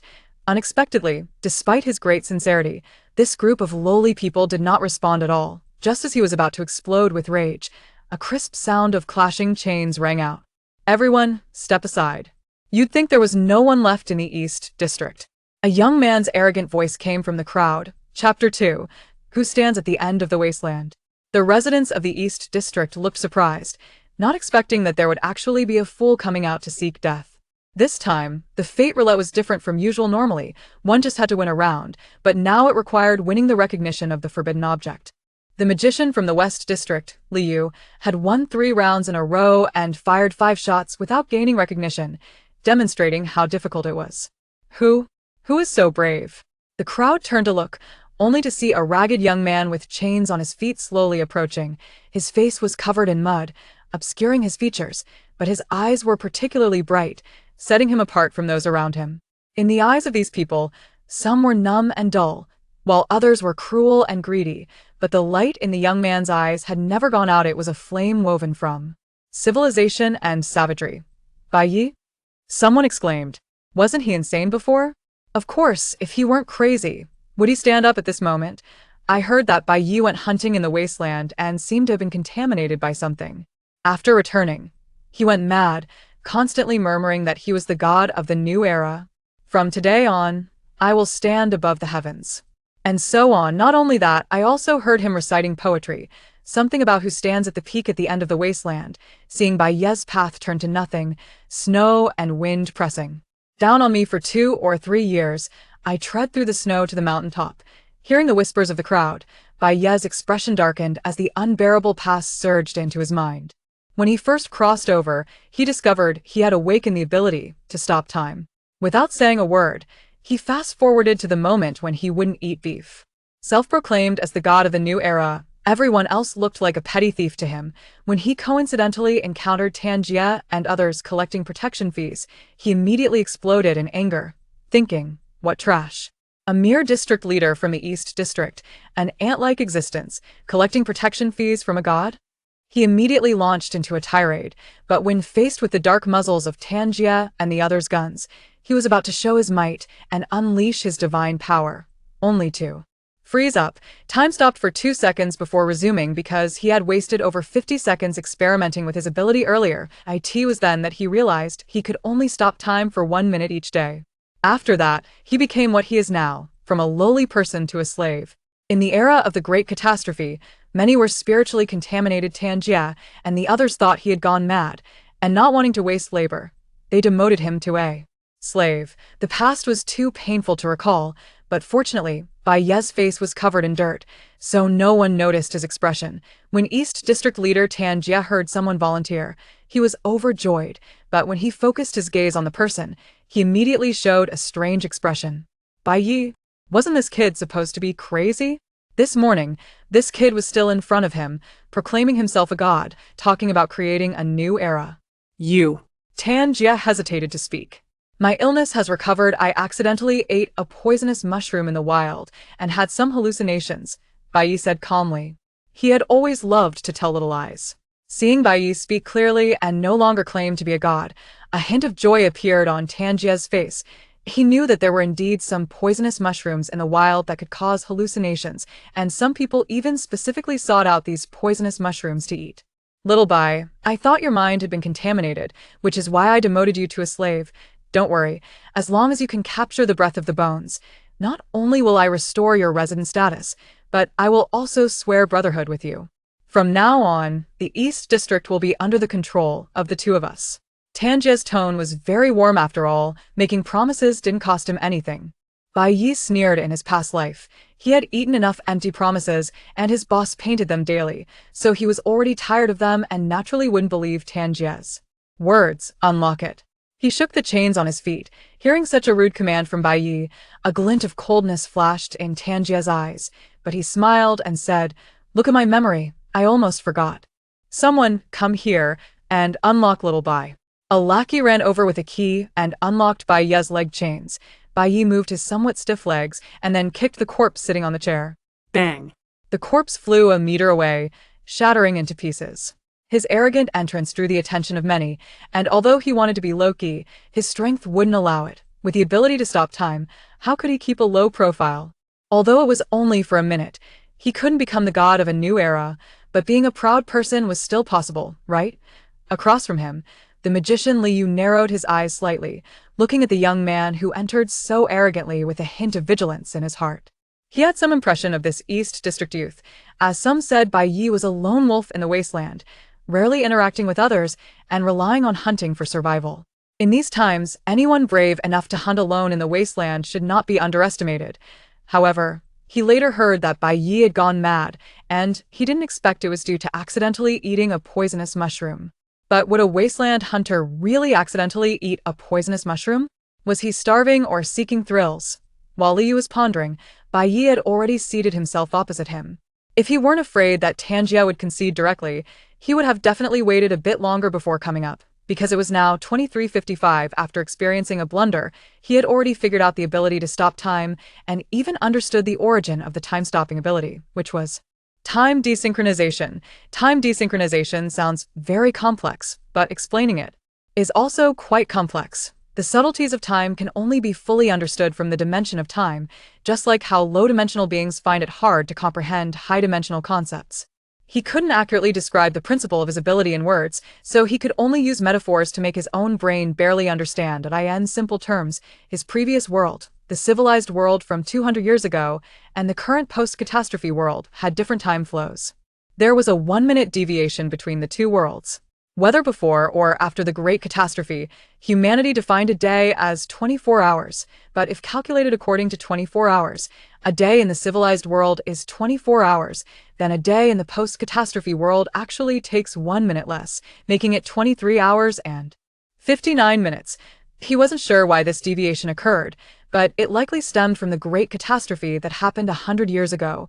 His soul, as a 24-hour being, arrived in a world that operates on 23 hours and 59 minutes, thus giving him an extra minute of freely usable time each day. That is the reason Bai Ye can stop time for 1 minute each day. Let's begin, Liu said. Do you go first or do I? Bai Ye asked, feigning ignorance to buy time. Liu frowned. Naturally, we decide who goes first by rock, paper, scissors. Didn't you just see that? Bang, Bai Ye slammed the table, the loud noise startling people from both the east and west districts, with some instinctively reaching for their guns. Who are you calling blind? I ask you, who are you calling blind? If you have the guts, say it again. Liu was taken aback. When did I say you were blind? You dare say it again. Bai Ye instantly flew into a rage, grabbing Liu by the collar of his floral shirt, looking as if he was about to hit him. Crack, crack. People like Wang Shi from the West District pulled out their guns, pointing them at Bai Ye. Meanwhile, Tan Jie and others behind Bai Ye also reacted, quickly drawing their guns and pointing them at each other. The atmosphere was tense, as if a fight could break out at any moment. Chapter 3. The surefire method of the Wheel of Fate let go. I didn't mean it like that. Liu was both shocked and angry, fearing that a big brawl would break out and he would be killed on the spot. Oh, you didn't mean it like that? You should have said so earlier. You almost made me misunderstand you. Bai Ye smiled and let go of his hand, sneaking a glance at the clock. 23:56. Damn, only a minute has passed. Bai Ye's behavior made Liu's eyelids twitch. He looked at the black handprints left on his floral shirt, feeling like crying without tears. Who said he had returned to normal? He was still acting crazy, wasn't he? What kind of poisonous mushroom did this kid eat to have such a strong after effect? Xiao Bai. A cautious voice came from behind Bai Ye. It was Tan Jie. Are you sure you're completely back to normal? Or, Bai Ye was just worried about how to buy some time, and Tan Jie had walked right into it. He raised an eyebrow and angrily responded, or what? If you don't trust me, you can come up yourself. I hate it when people talk behind my back. Tan Jie's face instantly froze.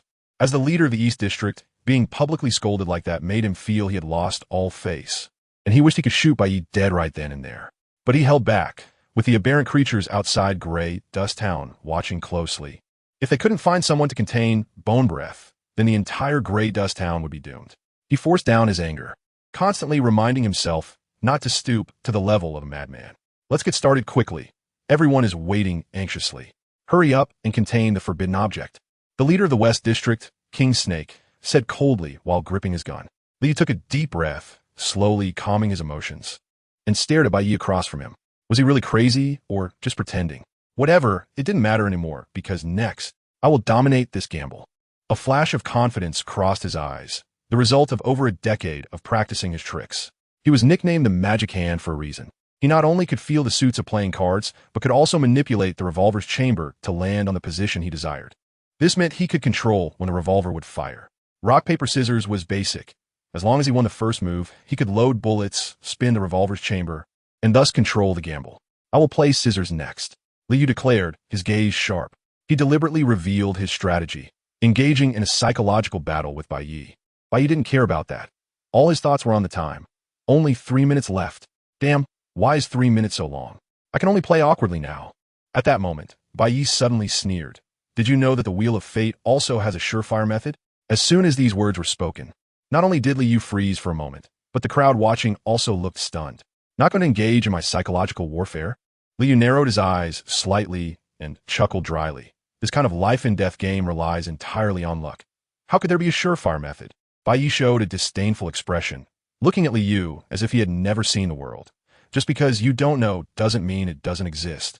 The young man spoke too confidently, to the point where even Liu, the old cheat, felt a bit suspicious. What surefire method? Bai Ye's mouth curled up. The surefire method is to make the opponent fire first.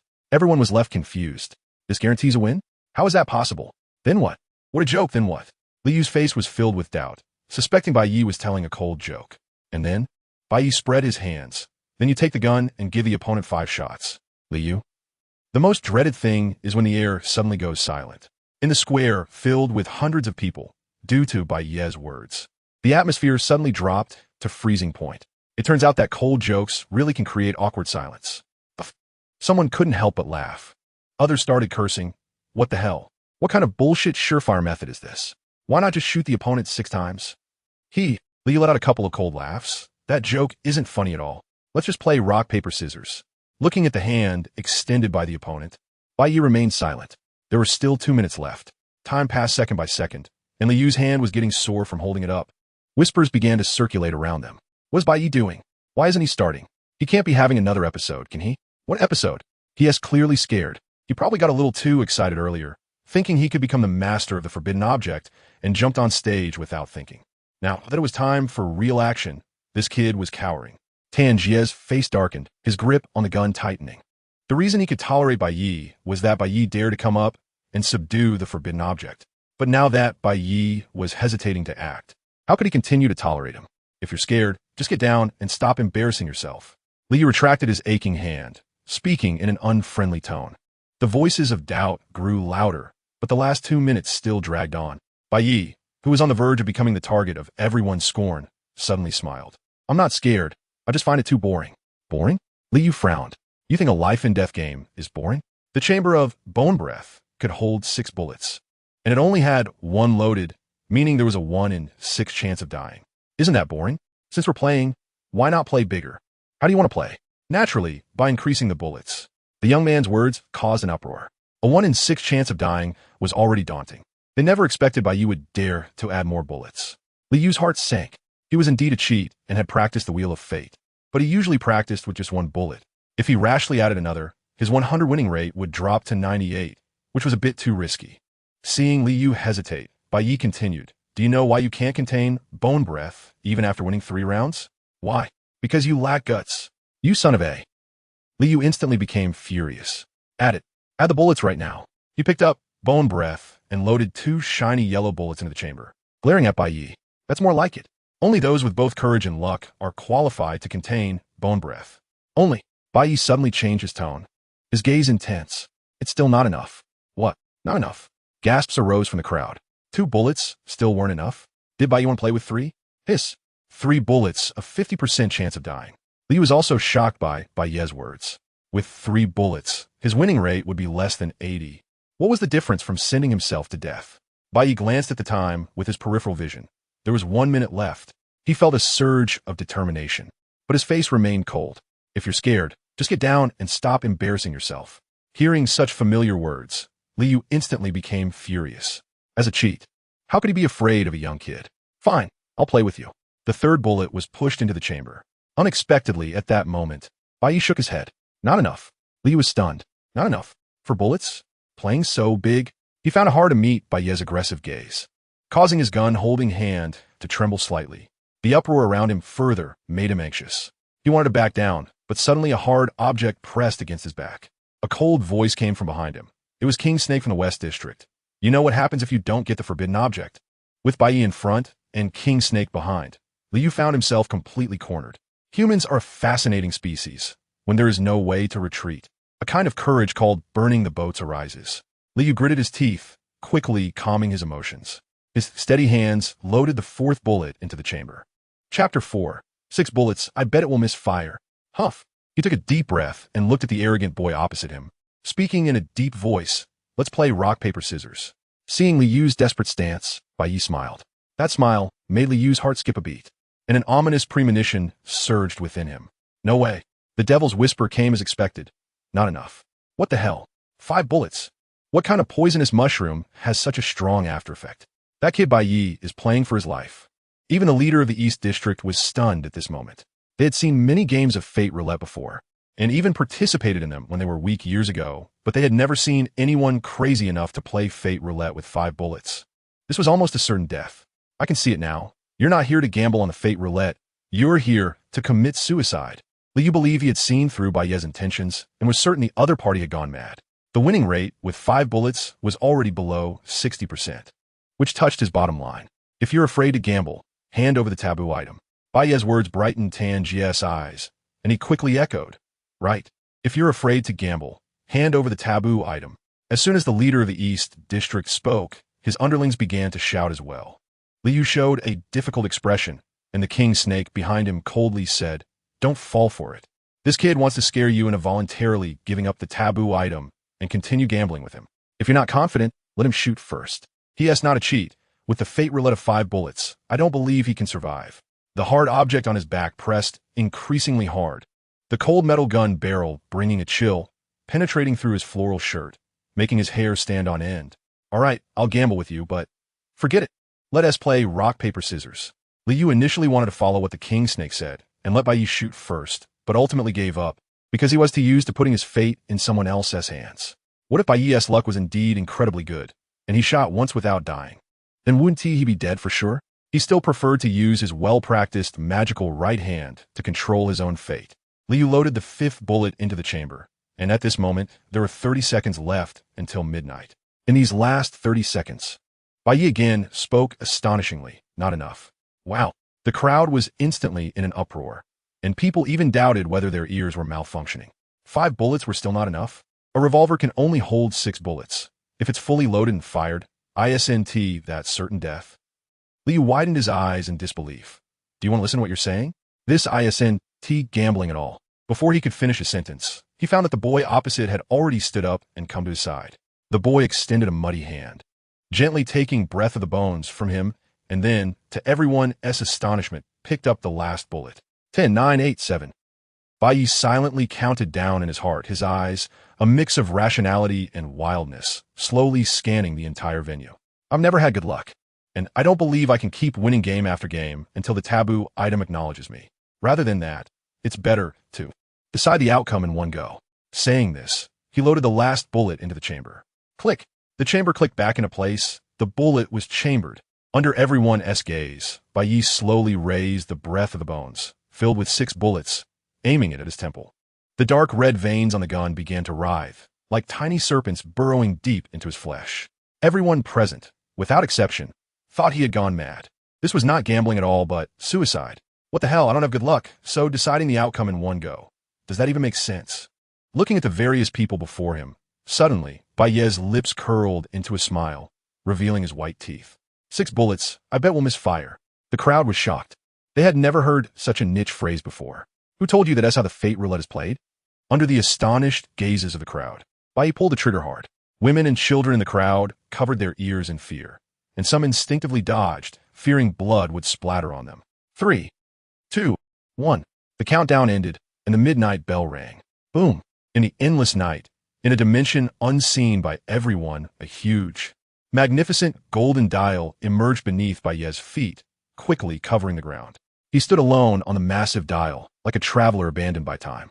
At the same time, the surrounding crowd, trees, buildings, and even the sky seemed to vanish, as if a divine hand had waved and erased all existence, leaving only golden dials of varying sizes. That was the time of all things made tangible.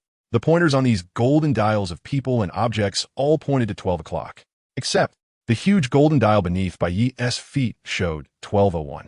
This was his own time, 1 minute more than this world. Feeling the return of power, Bai Ye did not hesitate to activate his ability. Time stopped. Buzz.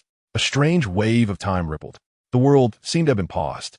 The once noisy square instantly fell silent, everyone frozen like sculptures, and Liu's shock was solidified in his eyes. The second-hand smoke he had exhaled no longer spread, floating motionlessly in midair. In this absolute still world, the only one who could move was Bai Ye, this young man who had just performed a miracle. In the instant time stopped, quickly opened the chamber of Breath of the Bones, and began to pull the bullets. Quick, quick, quick. Can't waste time. Time is life. Ever since he learned that he only had 1 minute a day, he had become exceptionally precious about time because he calculated a sum. 1 minute a day equals 365 minutes a year. That is 6 hours and 5 minutes. Based on a year having 6 hours, 10 years would only be 60 hours. His current age is 16, and living to 50 in the era of catastrophe would be considered a blessing. Assuming that blessing came true, he could live to 56, which is only 40 more years, and 40 years can accumulate 240 hours. And 240 hours equals 10 days. When Bai Ye calculated that his entire life would only amount to 10 days of ability, he truly realized the meaning of the phrase time is life. Perhaps due to the dirt on his hands and the long time without trimming his nails, he tried several times but couldn't pull it out. Damn it, pull it out quickly. At this moment, cold sweat broke out on him. Facing the dangerous era of catastrophe, he didn't panic. Facing the fate roulette, he didn't panic either. But now, just thinking about the time passing for several seconds made him truly anxious. What is passing ISNT time? That S is life.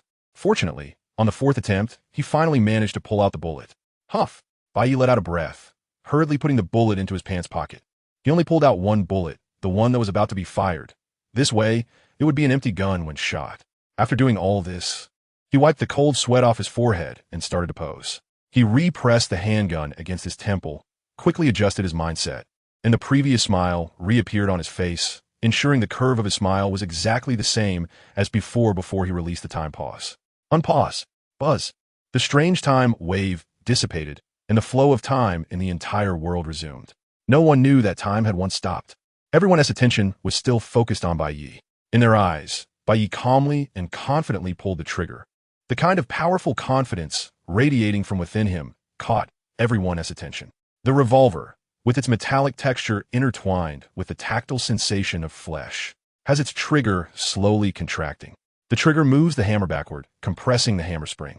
The moment the trigger reaches its limit, the hammer, under the force of the spring, moves forward rapidly. It strikes the firing pin on the gun's body. Click!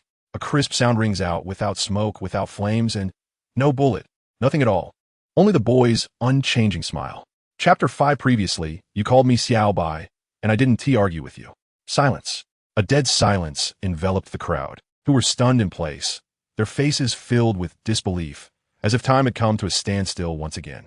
Bai Ye smiled as he raised his gun to shoot, and this scene seemed to freeze in their eyes. It actually misfired? After a long while, someone exclaimed in horror, "This is impossible."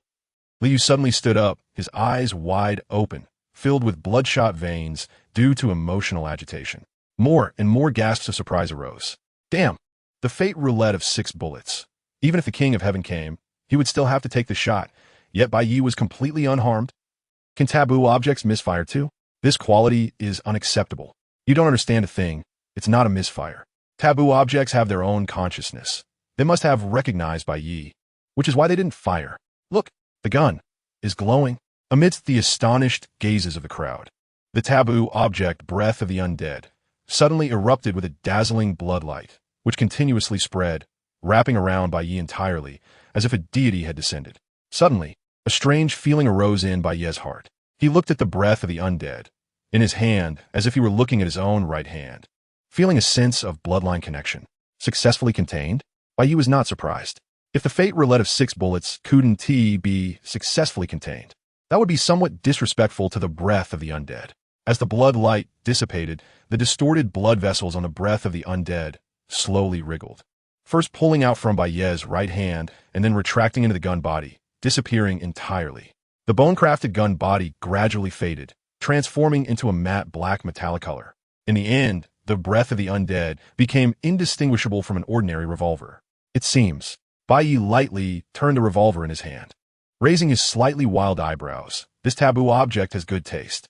He twirled the gun and casually tucked it into his pocket. The boy's arrogant words echoed in everyone's ears, yet no one dared to refute him. In fact, deep down, they felt it was only right. Perhaps only such a person was qualified to possess a taboo object. It was not until this moment that the crowd finally came back to their senses from a shock. But the gaze they cast at Bai Ye was still filled with awe, as if the recent events had wrapped him in a veil called miracle. Ha ha ha! A burst of hearty laughter came from the East District leader, Tan Jie, whose face was filled with joy. The taboo object belongs to our East District now. Wang Shi, do you have anything to say? Facing Tan Jie's arrogance, Wang Shi's face was as cold as water, silent. His icy gaze swept back and forth between Tanjia and Bai Ye, while his subordinates gripped their guns tightly, seemingly waiting for his command. Tanjia's smile gradually faded as he signaled to his subordinates with his eyes, and the atmosphere instantly became tense. Suddenly, Wang Shi chuckled lightly. Brother Bai Ye is indeed a young talent, but it's a pity he has been relegated to a slave of the East District.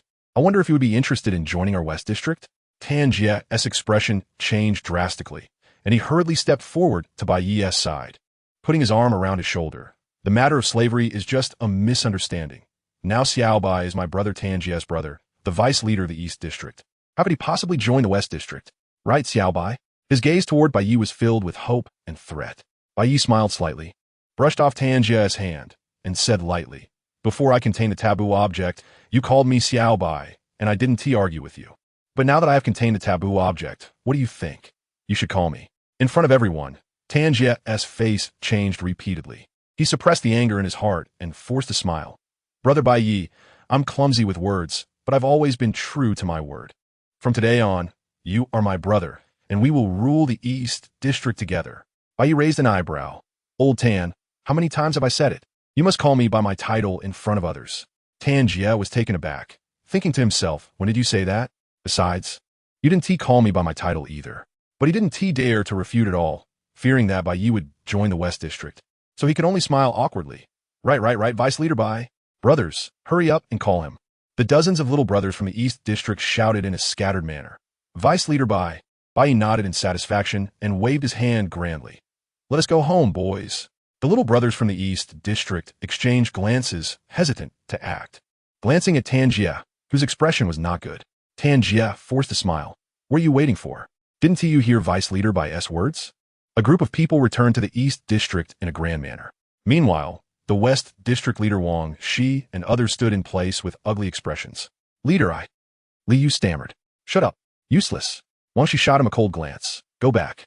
Soon, they left as well. With the withdrawal of the two factions from Grey Dust Town, the onlookers also dispersed.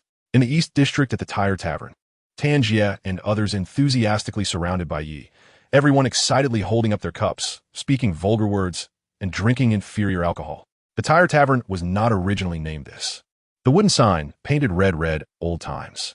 The owner, Old Wang, was over 40 with graying hair and was said to have read some books, thus acquiring a bit of an artistic aura, which is why he named it Old Times. No one knew what he was reminiscing about, nor did anyone care. Due to limited funds and the inability to find good decoration materials, he dug up a large number of discarded tires from the junkyard to serve as seats. Most people in Grey Dust Town could not read and did not recognize the words Old Times, so they simply referred to it as the Tire Tavern. Now that Vice Leader Bai holds a taboo object, we no longer need to worry about those mutated monsters outside. Yes, that group of mutated aberrations has surrounded our Grey Dust Town for almost a month. If we don't deal with them, we'll starve to death. Those aberrations are really cunning. I feel their intelligence is almost on par with humans. They know that launching a strong attack on Grey Dust Town would lead to heavy losses, so they deliberately stay outside, cutting off trade routes and not allowing us to go out for food. By the way, Vice Leader Bai, it's our first time seeing someone contain a taboo object. Could you demonstrate the power of the taboo object for us to broaden our horizons? Someone flattered. Just as Bai Ye was about to speak while enjoying his food, Tanjia suddenly said angrily, "What are you talking about? This isn't a circus. What is there to demonstrate? Besides, firing the breath of the undead will drain the user's vitality. Can be demonstrated casually?" Then, as if changing faces, he smiled at Bai Ye. "Vice Leader Bai, don't take it to heart. A person's vitality is precious. It's better to save it for dealing with aberrations." Bai Ye patted Tanjia's shoulder with his greasy hand. "You speak well, Old Tan. Someone, bring me another plate of meat." This. A hint of pain flashed in Tanjia's eyes. In Grey Dust Town, eating meat was a very luxurious thing. Most people could only have one meal a day, rarely seeing any meat, and sometimes even going 3 days with 9 meals without food. Now that aberrations were surrounding the town, their food reserves were almost depleted. Only he, the leader, could eat meat every day. Chapter 6. The most important thing in life is to not forget your roots. Deputy Commander Bai, the aberrant beasts have not been dealt with yet, and the food supply is really insufficient. Why don't you save some food and have a cockroach protein bar to fill your stomach? Tanjia took out a black rectangular protein bar. On the protein bar, A few cockroach antennae were faintly visible. This was the daily food of the wasteland residents, the cockroach protein bar. It even had simple packaging with a crude slogan printed on it. Cockroach protein bar tastes great.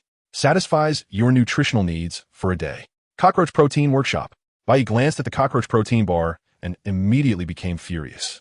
This thing had appeared frequently in his past memories, serving as a staple food. Although it looked disgusting, at least it was edible. The taste was like a sweaty-footed person wearing short stockings stuffed into snow boots, running 5 kilometers in the snow, then sealing the stockings inside the snow boots until spring, and then taking them out to rub on his tongue. I ate cockroach protein bars every day before I became the deputy commander, and now that I'm a deputy commander, I'm still eating this? Doesn't that make my position meaningless? Get rid of it. Even dogs wouldn't eat this. He waved his hand, sending the cockroach protein bar flying off the table, landing in the crowd and causing a scramble among the people. Tanjia's expression turned sour, and he forced a stiff smile. But weren't you eating it all along? Bai Ye seemed not to hear and put his arm around Tanjia's shoulder, speaking earnestly. Old Tan, do you know what the first thing a person does after becoming successful? What? Of course, it's to not forget their roots.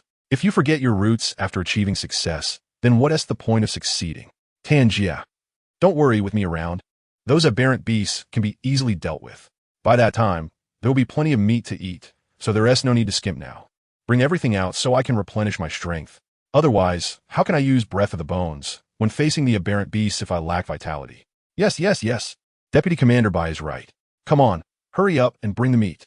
Tanjia smiled apologetically, but in his heart, he was furious and decided to kill Bai Ye after he dealt with the aberrant beasts.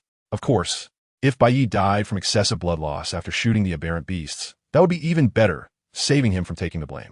After a feast, Bai Ye, feeling satisfied, went to the house arranged by Tanjia to sleep. He definitely wouldn't return to his previous doghouse, forgetting his roots. After he left, the Tyre Tavern fell completely silent. Tanjia's face darkened, and a hint of murderous intent flashed in his eyes. His subordinates felt their boss's anger and dared not speak. At this moment, one of his trusted aides quietly approached and whispered, "Boss, I think this Bai Ye kid is a bit disrespectful, relying on his forbidden item." Bang! Tanjia slammed the table and shouted, "Is that just a bit disrespectful? He clearly doesn't take me." Shanju Tanjia, seriously. As he became furious, the hairs on his body stood on end, turning black and stiff like the bristles of a wild boar, and a fierce aura unique to beasts spread out. From his nostrils, faint white mist could be seen. The others quickly prostrated on the ground. "Boss, please calm down. You are a gene-modified person who has injected gene agents, while that kid is just an ordinary person relying on external objects. Once he finishes off the aberrant beasts, he'll definitely suffer from blood loss and won't he be able to shoot, then won't he be at our mercy?" Tanjia's expression softened slightly, although his subordinate's words resonated with him. As the leader, he couldn't just agree. He had to maintain his image.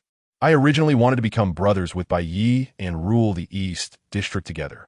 But I didn't expect this kid to become so arrogant after getting a forbidden item. His personality is erratic and insatiably greedy. If he were to rule the East District with me, it would surely be a disaster for the people there. For the future of my brothers and the citizens of the East District, I, Tanjia, would rather bear the blame than break my promise. Boss is noble. We vow to follow you to the death." In a shabby red brick house, Bai Ye stood in front of the mirror, having just taken a shower. Completely naked, he stroked his chin, constantly assessing himself. Not bad, handsome just right. In the mirror, the boy's messy black hair hung slightly over his brows, as if intentionally trying to hide his wolf-like, sharp, and rebellious black eyes. A prominent nose bore an unhealed scratch, with dried blood on the edges. The wound did not detract from his appearance. Instead, it added a touch of wildness. He had a tall and slender figure, with skin that bore a hint of malnutrition's pallor. This was Bai Ye's first time seriously looking at himself, mainly due to the water shortage. He had been disheveled every day, which was common among the residents of the dusty town, except for some special workers. Now that he had Tan Jie backing him up, he could enjoy a comfortable shower. If I'm not mistaken, Old Tan should be figuring out how to kill me, right? Old Tan really is something else. Bai Ye paid no attention to the threat from Old Tan. Previously, it took him 10 seconds to contain the forbidden item, and now there were still 50 seconds left. Killing Old Tan would be a piece of cake, even if the other party was a gene-modified person. No matter how much his genes were modified, he was still a carbon-based life form. Even if he was covered in bristles, his throat, lower body, eyes were all fatal weaknesses. Bai Ye lay on the bed, playing with breath of the bones, a faint smile on his lips, perfect containment, quite an unexpected joy. Ordinary people only knew that forbidden items could be contained, but they did not know that there were two containment modes for forbidden items: ordinary containment and perfect containment. As a wasteland hunter, Bai Ye had hunted for survival in the wasteland and had encountered many wasteland hunters. These people traveled far and wide. Their strength may not be particularly strong, but their experience and knowledge were extremely rich, and he learned this information from them. Simply put, ordinary containment means that the user meets the conditions set by the forbidden item, after which the forbidden item can work for the user. Similar to a boss hiring employees and paying them to work. The employees' bodies belong to the boss, but they do not share the same heart. Perfect containment, on the other hand, means to recruit the dead, completely subduing them, with both body and mind belonging to you. Bai Ye's 6 bullets perfectly contain the forbidden item, Breath of the Bones. The ability of Breath of the Bones is quite simple. It extracts the user's vitality and attaches it to the bullets, enhancing their power. Ordinary firearms find it difficult to break through the aberrant beast's defensive skin. Even if they do, it is hard to cause serious damage. But Breath of the Bones can easily break through defenses and even kill, due to the extraction of vitality. Using Breath of the Bones can be extremely harmful to the body. If fired too many times, one could even be drained of their vitality and die. However, with the perfect containment, Bai Ye was entirely different. Although he would still have his vitality extracted after Breath of the Bones killed an enemy, it would return the vitality plundered from the enemy back to Bai Ye. In this way, not only would he not suffer from a lack of vitality, but he would grow stronger with every fight. After playing with it for a while, Bai Ye lay down on the soft bed and fell into a deep sleep. Compared to his comfort, the treatment of the magician Liu, who had bet against him, was entirely different at this moment. Featured image of the protagonist, still watching? My friend, you're the true protagonist. Chapter 7. The magician Liu in the West District in a shabby 2-story villa. Liu, pale-faced, knelt on the ground, trembling with fear. The district leader, Wang Shi, sat in a worn-out leather chair, his expression cold. Liu, you escaped from another town, and I took you in, gave you food, but how have you repaid me? You swore to me that if you couldn't contain the forbidden object, you would come to me with your head. Now it's time for you to fulfill your promise. Liu trembled even more violently, pleading, Leader, you can't blame me. If it weren't for that white wild beast showing up halfway, I would have contained it. Shut up, you worthless piece of trash. Wang Shi interrupted darkly. I hate people who make excuses for their failures. People should look for reasons within themselves. Why could the white wild beast succeed, but you could not? Are you not human? Are you really human? Leader, please give me another chance. I still have value. I've trained my right hand for over 10 years. My card tricks are extraordinary. I can help you win at the casinos. To hell with that. Grey Dust Town is full of poor people. Where can I even open a casino? Since you don't want to maintain your dignity, I'll make you dignified. Wang Shi signaled to his subordinates, who immediately understood and cocked their guns, aiming at Liu's head. Liu shook like a leaf, continually begging for mercy, tears and snot streaming down his face. Leader, I don't want to die. Please spare me. My mother is waiting for me to come back. I'm her only son. The pitiful pleas made his subordinate show signs of compassion, but under Wang Shi's cold gaze, he still slowly squeezed the trigger. Unexpectedly at that moment, as Liu was begging for mercy, he suddenly sprang up. His right hand moved like a blur, instantly snatching the gun from the subordinate's hand, and then lunged towards Wang Shi. Wang Shi felt a flash in front of him, and suddenly, the gun was pressed against his head. Liu seemed to have transformed into a different person, fiercely aiming the gun at Wang Shi's head. Get back, or I'll kill him. This sudden turn of events made everyone hesitate, not daring to make a move. No one expected Liu to have such courage and speed. Clap, clap, clap. Applause echoed in the room as Wang Shi coldly laughed, saying, as expected of the magician, your skills are indeed extraordinary. Even I couldn't see it clearly. Stop talking nonsense. Tell your men to step aside. Wang Shi's expression remained unchanged as he lit a cigarette for himself, blowing out smoke rings. Do you know? I hate it most when someone points a gun at my head. Damn, you're still trying to act tough while being threatened? I'll point a gun at you. What do you do to me? Liu shouted angrily, forcefully aiming the gun at Wang Shi's head. But the next moment, when the gun's muzzle collided with Wang Shi's head, it emitted a clear metallic sound. Liu was stunned, his face turning pale. Alloy, crack, bang. The sound of bone breaking and gunfire rang out simultaneously. My hand. Liu screamed in agony as his right hand and the gun were crushed by Wang Shi's mechanical arm. Only then did he see clearly that Wang Shi not only had metallic eye, but beneath his right sleeve, there was also a mechanical arm glinting with cold metal. Oomph, you do have some skill. Wang Shi released his mechanical arm, allowing his subordinates to pounce on Liu. He touched his scorched head, where the artificial skin had already broken, revealing not human bones but a gleam of cold metal. He sneered, I told you. I hate it most when someone points a gun at my head. I was once threatened like that, so after that incident, I spent a fortune embedding an alloy plate in my skull. Liu was no longer listening. He screamed in despair, not from pain, but because his magician's hand was ruined. His pride and hard work for many years had resulted in a shattered hand. On my hand, my magician's hand that I've trained for years. Despair clouded his eyes, and he felt as if his soul had been sucked away, completely lost. He allowed his subordinates to restrain him, showing no resistance at all. Just kill me. Oh. Wang Shi's lips curled into a cold smile. You were just begging for mercy. How come you're now seeking death? Liu forced a bitter laugh. I've lived my whole life relying on this hand. Now that my proud magician's hand is ruined, I've become useless. What is the point of living? Tears streamed down his face as he looked into the empty space beside him, choking back his words. Mom, I'm unfilial. I can't let you see the day I succeed. My hand is ruined. After saying this, he seemed to lose all strength and collapsed onto the ground. Ha ha! Wang Shi suddenly burst into a cruel laugh. You want to die? I won't let you die. I'll make you live with the title of a useless person, suffering for a lifetime. The pleasure of destroying someone's cherished possession made Wang Shi feel great, and he waved his hand, allowing his subordinates to drag the useless Liu away. Bang! The lifeless Liu was ruthlessly thrown into the garbage dump, countless trash sliding down to completely bury his body. Two subordinates covered their noses in disgust and quickly left.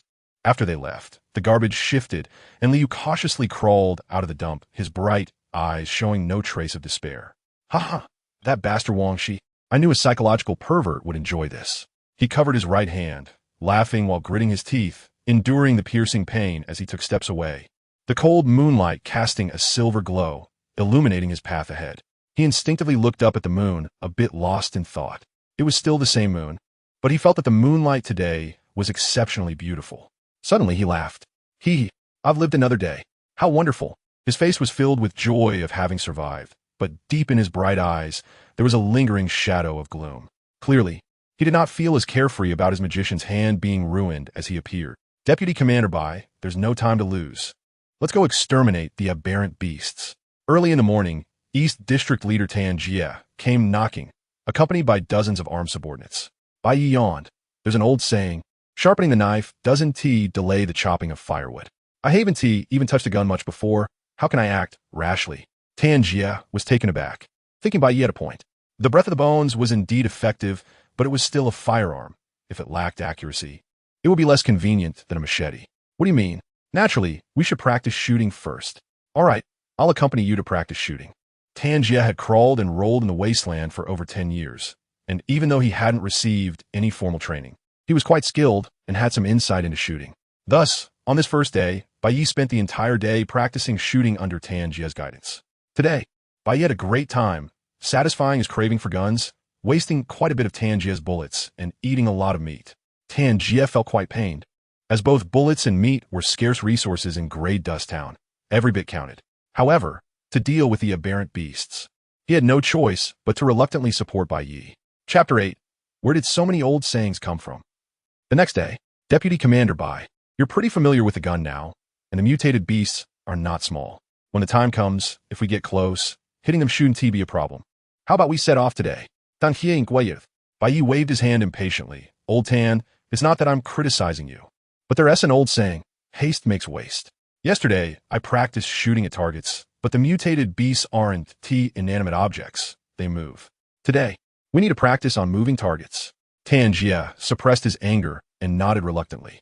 The third day, Deputy Commander Bai, you've practiced with moving targets. It's time for action today, right? I'm not rushing you, but our food supply in the East District is nearly depleted, and we don't have many bullets left. At this rate, we might not even survive long enough to deal with the mutated beasts. Old Tan, there's an old saying, more haste, less speed. Bai Ye began, but Tan Jie was on the verge of exploding, thinking, where did all these old sayings come from? Just as he was about to burst, Bai Ye switched his tone, but another old saying goes, speed is of the essence, so we shouldn't delay, let us set off quickly.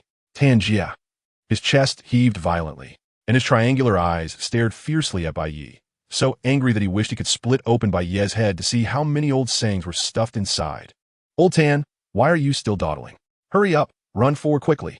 Just thinking about the residents of Gray Soil Town suffering from hunger due to the threat of the mutated beasts makes my heart feel like it's being cut by a knife. Bai Ye urged, already several meters ahead, as if Tanjia was the one delaying the departure. Tanjia took a deep breath and silently followed with his subordinates. Filled with murderous intent, he was close to losing control. After Bai Ye killed the mutated beasts, he swore he would immediately kill Bai Ye, or else he would die of anger sooner or later. After a long while, a group of them arrived at the city wall of Gray Soil Town. Rather than a city wall, it was more like a dirt wall made of soil, bricks, and barbed wire. Although crude, it was very effective. Brother Bai, it's been 3 days, and you're looking even more impressive. On the city wall, Wang Shi greeted them with a smile, completely ignoring Tanjia.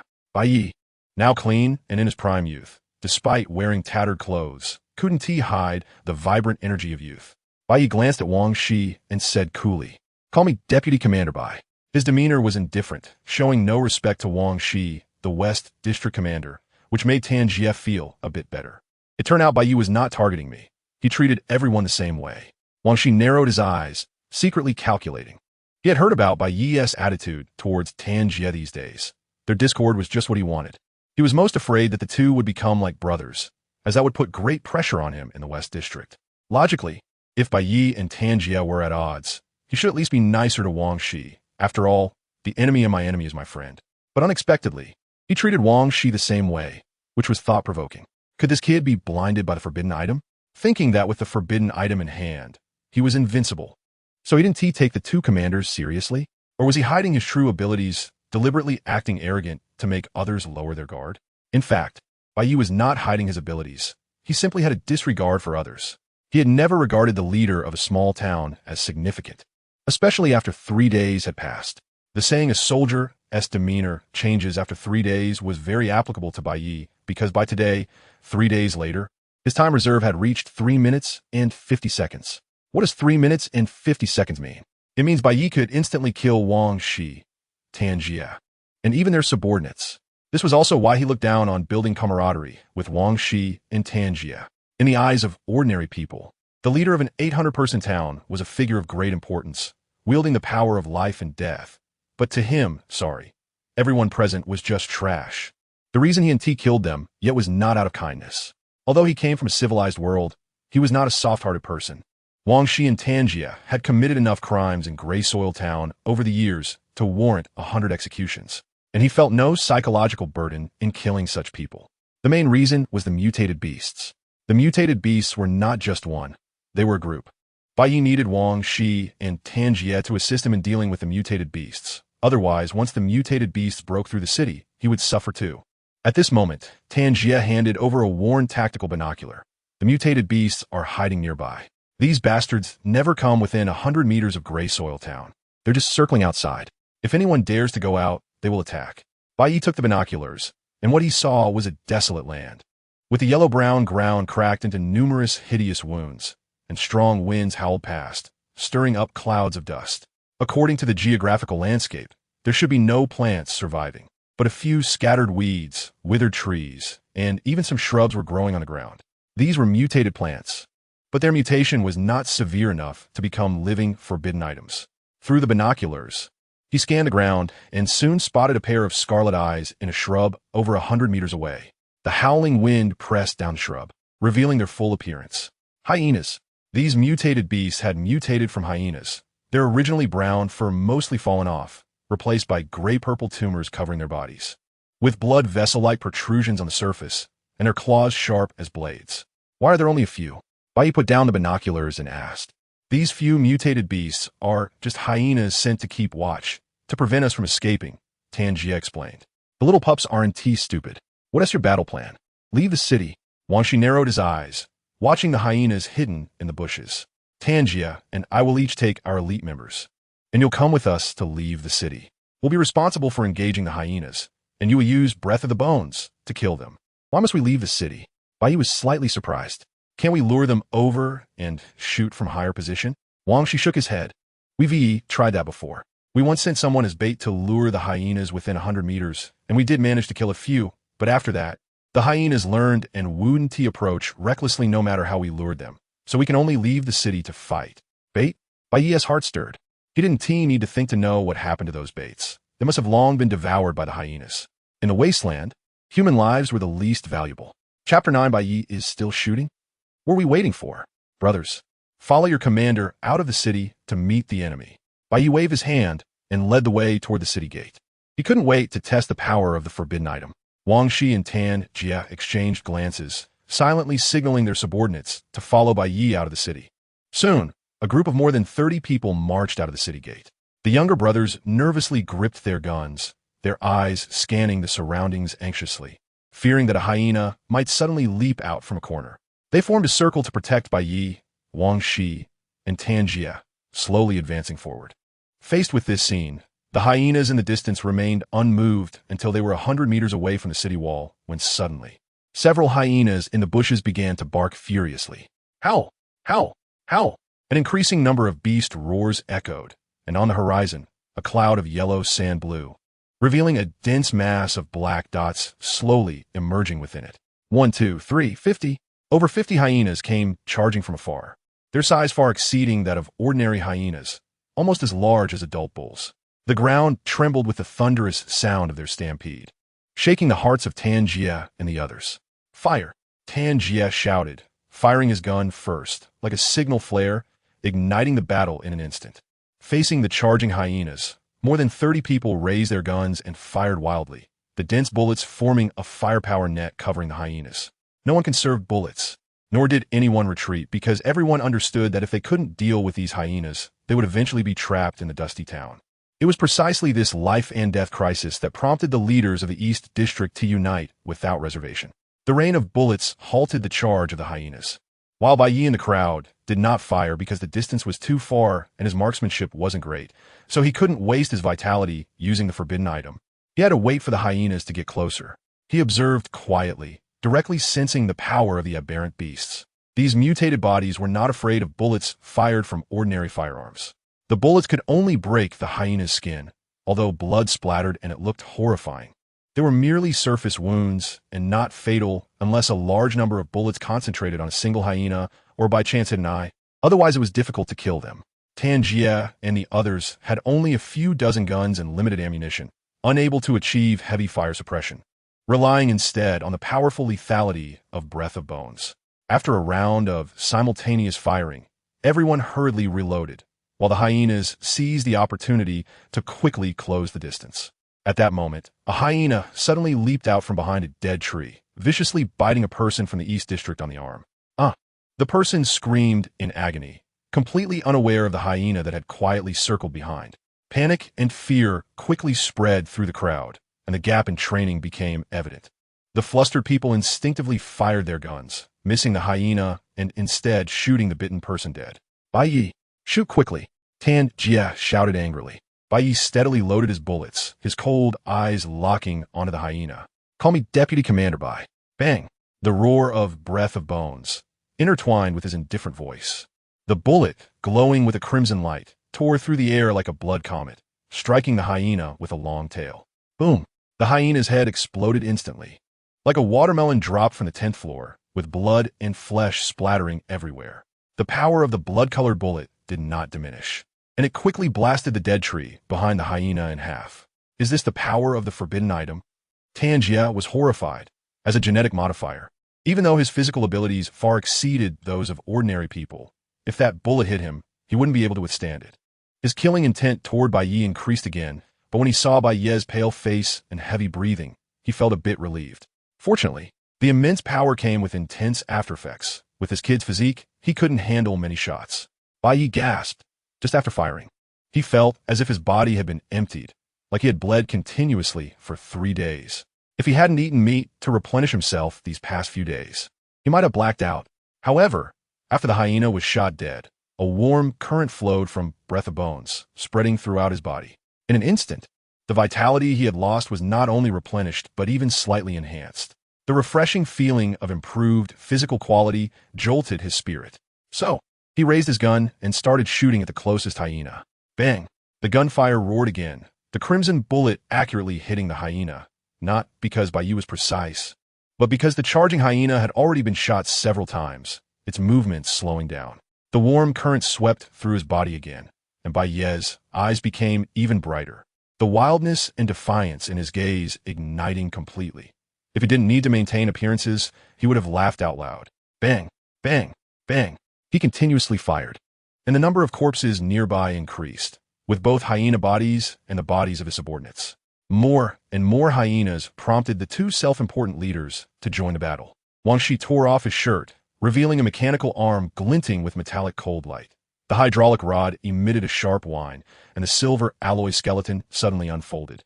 The mechanical arm charging up in 0.3 seconds. He punched out, the wind from his fist compressing the surrounding air into transparent ripples. Bang! A hyena's head instantly caved in and flew several meters away. Although that hyena was severely injured, it still bravely got up from the ground and continued to charge. Tan Jie roared incessantly, the hair on his body thickening and hardening rapidly. Each black bristle became the perfect armor, allowing him to engage in close combat with the hyenas without losing ground. With his defensive power, Tan Jie even had the spare capacity to observe Bai Ye. Seeing Bai Ye firing continuously, he felt overjoyed.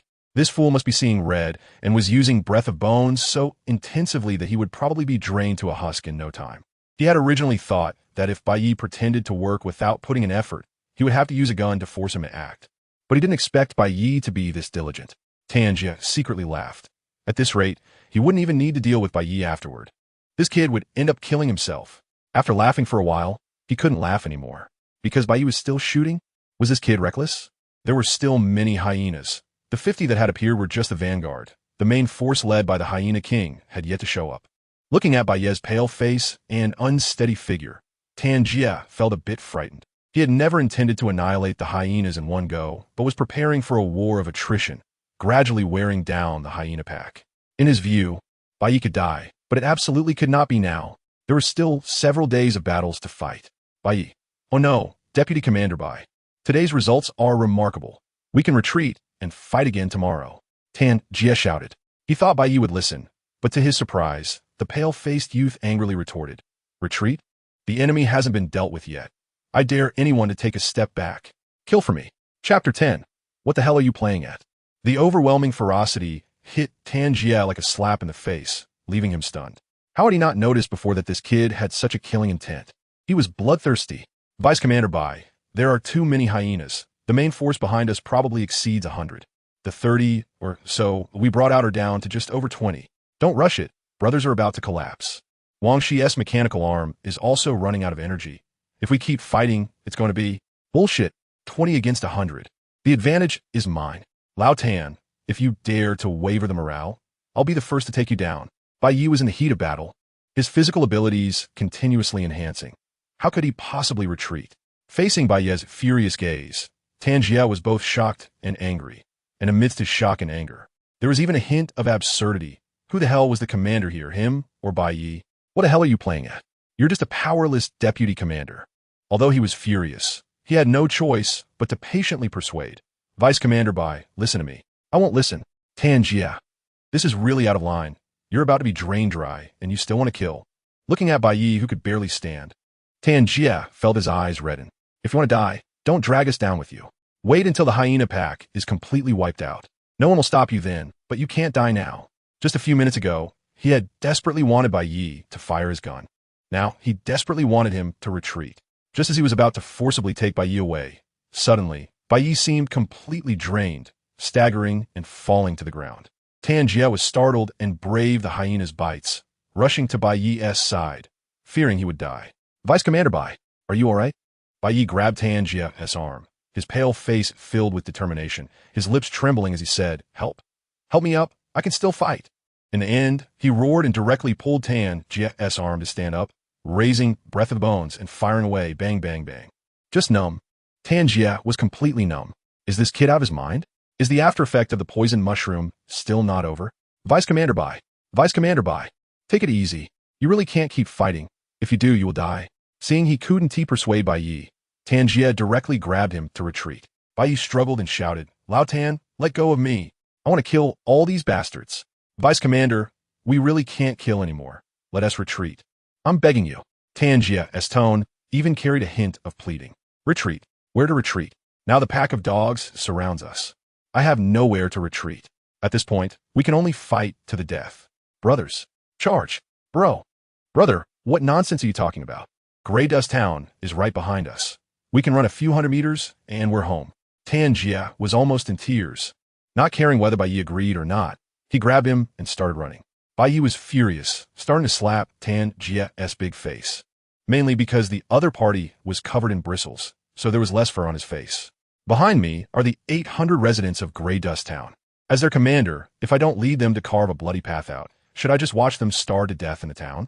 After taking several slaps, Tangia was infuriated, just about to explode when suddenly, rumble, a sound like 1,000 horses galloping suddenly echoed from the distant yellow sand, and a series of fierce black shadows, concealed by the sand, rapidly approached the crowd. The leading shadow was even more terrifying, towering over 2 meters tall. The Hyena King. Tangia turned pale with fright, not bothering with anything else, and carried Bai Ye as he ran for his life. Meanwhile, Bai Ye was still firing. Let me go. I want to fight the Hyena King to the death. Behind him, the smoke of thousands of chimneys had not dissipated, and the cries of children were still ringing in his ears. Today, the weapons in our hands are the last barrier to protect this human hearth. Tangia said nothing, only ran wildly. They call me Vice Commander Bai. This is not just a title. It's a responsibility. Even if I die in battle today, my remains will become bricks and stones, forging a flesh and blood great wall to resist the hyenas. Tangia was stunned by this impassioned roar, thinking this madman, this kid must have had his brain fried by the poison mushroom, causing permanent brain damage, completely insane. Every inch of land beneath their feet was buried with the seeds of the people, and every piece of armor on their shoulders was tied to thousands of homes. Only battle. Vice Commander Bai. Stop shouting. We're home. Tangia abruptly dropped Bai Ye to the ground. The passionately excited Bai Ye was taken aback, looking around in confusion. Grey Dust Town? We're back. He had been so passionate that he hadn't even noticed they were home. In fact, he had only wanted to find any excuse not to retreat and kill a few more hyenas, but the battlefield's brutality, bloodshed, and wails had triggered a wild surge of adrenaline, the thrill overwhelming him, commonly known as being high, and he had accidentally gotten caught up in it. Close the door. The bloodied Wang Shi shouted, and the subordinates and residents waiting in the town hurriedly closed the city gates. The heavy iron and wooden doors were embedded with dense iron nails, a sharp tool to block the hyenas. Don't close the door. Let us in. Boss. We're still outside. Please, open the door. A few injured younger brothers were left outside because they couldn't move quickly enough. Moments later, fierce howls and screams erupted, mixed with some chilling sounds of chewing. The impact of the sounds left the survivors pale-faced, their hearts trembling. Some showed expressions of reluctance, turning their heads away, their eyes reddening uncontrollably. The ones trapped outside were their brothers they had lived with for many years. But now, just a door apart was life and death. Clearly, the Hyena King was still far away, and they still had a chance to escape back to Grey Dust Town. But Wang Shi and Tangia were unwilling to take any risks and directly kept them out, which was chilling. Perhaps no one dared to say anything, but this matter would always loom over everyone's hearts like a dark cloud. Open the city gate. I want to save them. The young man's passionate voice appears through the dark clouds in everyone's hearts like a golden sword. The residents involved in the defense, and Wang Shi and the others turned back in shock. Countless gazes focused on Bai Ye's resolute face. Expressions varied. Seeing no one respond, Bai Ye said nothing more and pulled out Breath of the Bones, walking straight toward the city gate. This action frightened Tangia, who hurriedly stepped in front of him. Vice Commander Bai, you absolutely cannot go out. The Hyena King is right outside. Get out of the way, Lao Tan. Bai Ye said coldly. The brothers outside, whether from the East District or West District, are all citizens of Grey Dust Town. As long as I am Vice Commander for a day, I must protect them. If anyone else had said this, Tangia would have thought they were just putting on a show. But coming from Bai Ye, he couldn't doubt it. If he hadn't pulled Bai Ye back earlier, the kid would still be out there fighting to the death. Chapter 11. Youthful Madness Deputy Commander Bai. It's not that I don't want you to save them, but they are already dead. Listen, the screams have stopped. Tangia said anxiously, beads of sweat forming on his forehead. Then I'll go collect their bodies. Tangia, do you not understand human language? Wang Shi and the others gathered around, trying every means to prevent Bai Ye from going out. Bai Ye sighed deeply. Sig. He knew that he wouldn't be able to kill the hyenas today and gain vitality, so he ultimately left in disappointment. The others watched his lonely figure fade away, feeling inexplicably melancholic. After a long time, Tanjia spat a thick phlegm on the ground and cursed, "Madman, this guy's a complete lunatic. You have no idea. If I hadn't carried him back just now, he would have been drained dry by the forbidden object out there." His angry words went unanswered. As the others silently threw stones from the city wall to drive away the hyenas outside, their hearts filled with different thoughts. They also considered Bai Ye to be a madman, because only a madman would abandon their own life to protect unrelated people in this wasteland. They all heard Bai Ye's furious roar outside the city and remembered it. Yet, they felt that this madman was 100 times, 1,000 times better than the current two commanders. Those born in the age of disaster, who had never seen civilization, did not know that a century ago, such madmen had another title. 100 years ago, people of the civilized era referred to them as heroes. In a shadow that went unnoticed, a pair of eyes vanished along with Bai Ye's disappearing figure. Bai Ye returned to his temporary residence, stripped off his shirt, and stood in front of the mirror. The once emaciated and withered body was now replaced by a streamlined, muscular physique. In a recent battle, he had shot down 12 hyenas, and the breath of the bones rewarded him with 12 forms of vitality. With the enhancement of these 12 forms of vitality, his long malnourished body finally regained its vigor. Feeling the surging power within him, Bai Ye smiled. Although his physique was still inferior to the genetically modified Tanjia, it at least exceeded that of an ordinary adult male. After all, he had only hunted 12 mutated hyenas. If he were to kill nearly 100 hyenas and the hyena king, to what extent would his physique be enhanced? What truly made Bai Ye happy was not just the enhancement of his physique, but more importantly, he could save more time. The reasoning was simple. If a scrawny person can run 300 meters in 1 minute of frozen time, then a strong person can run 500 meters or even more. This meant that within the same amount of time, his efficiency in doing things would greatly increase, thus saving time in a roundabout way. But it wasn't enough. The power was still not enough. "I need more power." The flame of ambition ignited in the wild eyes of the youth. He knew clearly that the ability to stop time could only be considered a trump card, an aid to help him gain more power, because time is limited. The more he uses, the less he has left. Therefore, he must utilize the limited time to exchange for more power. Only then could he prevent a day when time runs out, but he still has the strength to protect himself. In the crisis-ridden wasteland, only power is the truth.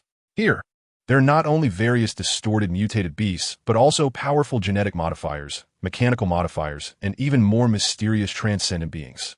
This is an era where the strong dominate everything. In the memories of his predecessor, he had witnessed far too many bloody events. Killing? It was not a novel occurrence. A piece of blackened bread, a bottle of murky water, or even a glance could become the motive for murder. "I'm hungry, and you just happen to have food, so sorry, you have to die."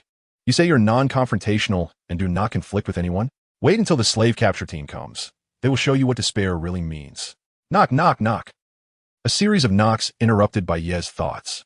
"Deputy Commander Bai, the hyena pack has retreated, and the commander is holding a celebration banquet and wants you to come over." Upon hearing that there was a feast, Bai Ye's eyes lit up instantly.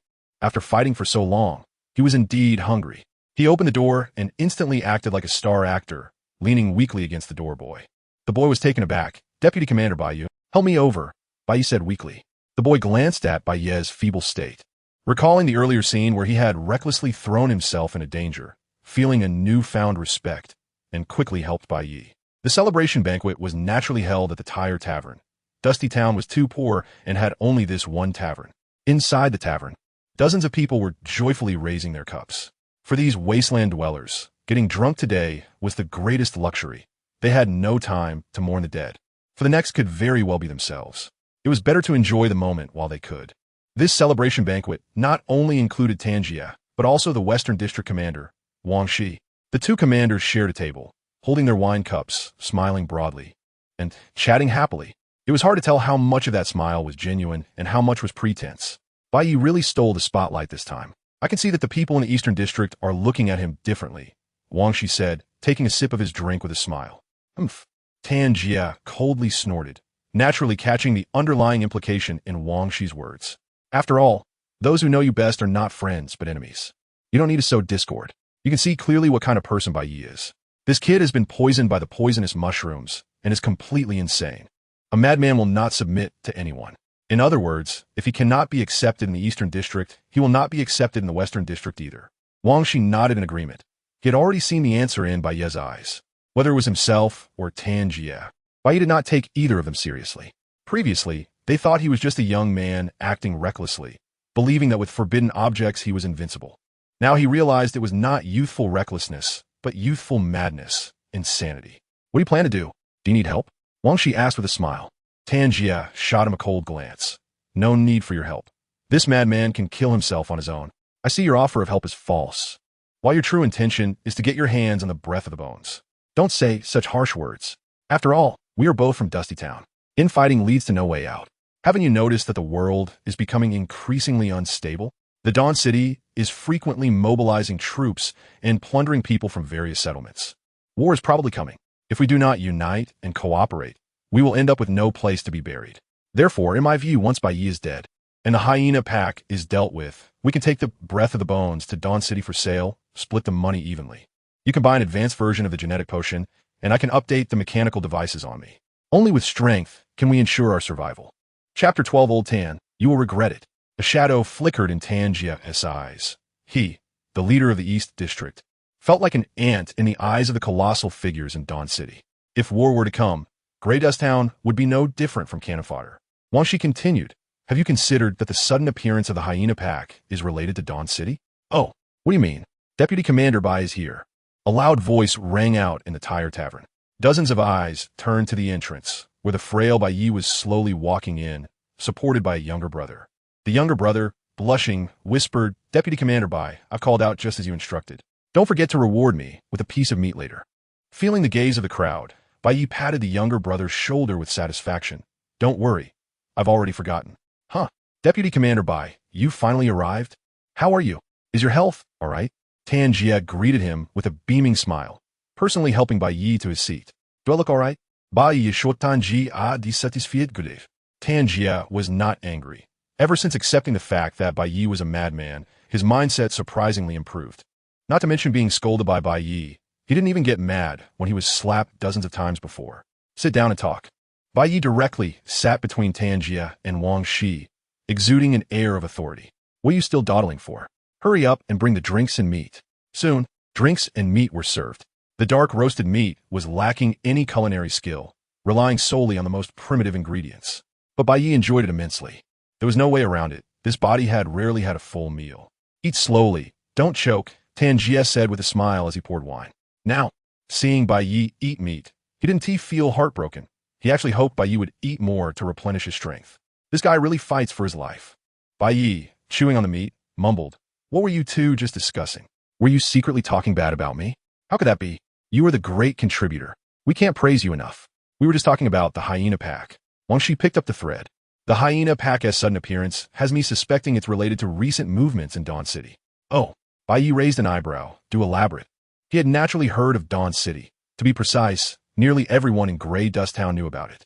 It was considered a holy place in the hearts of the residents of Grey Dust Town.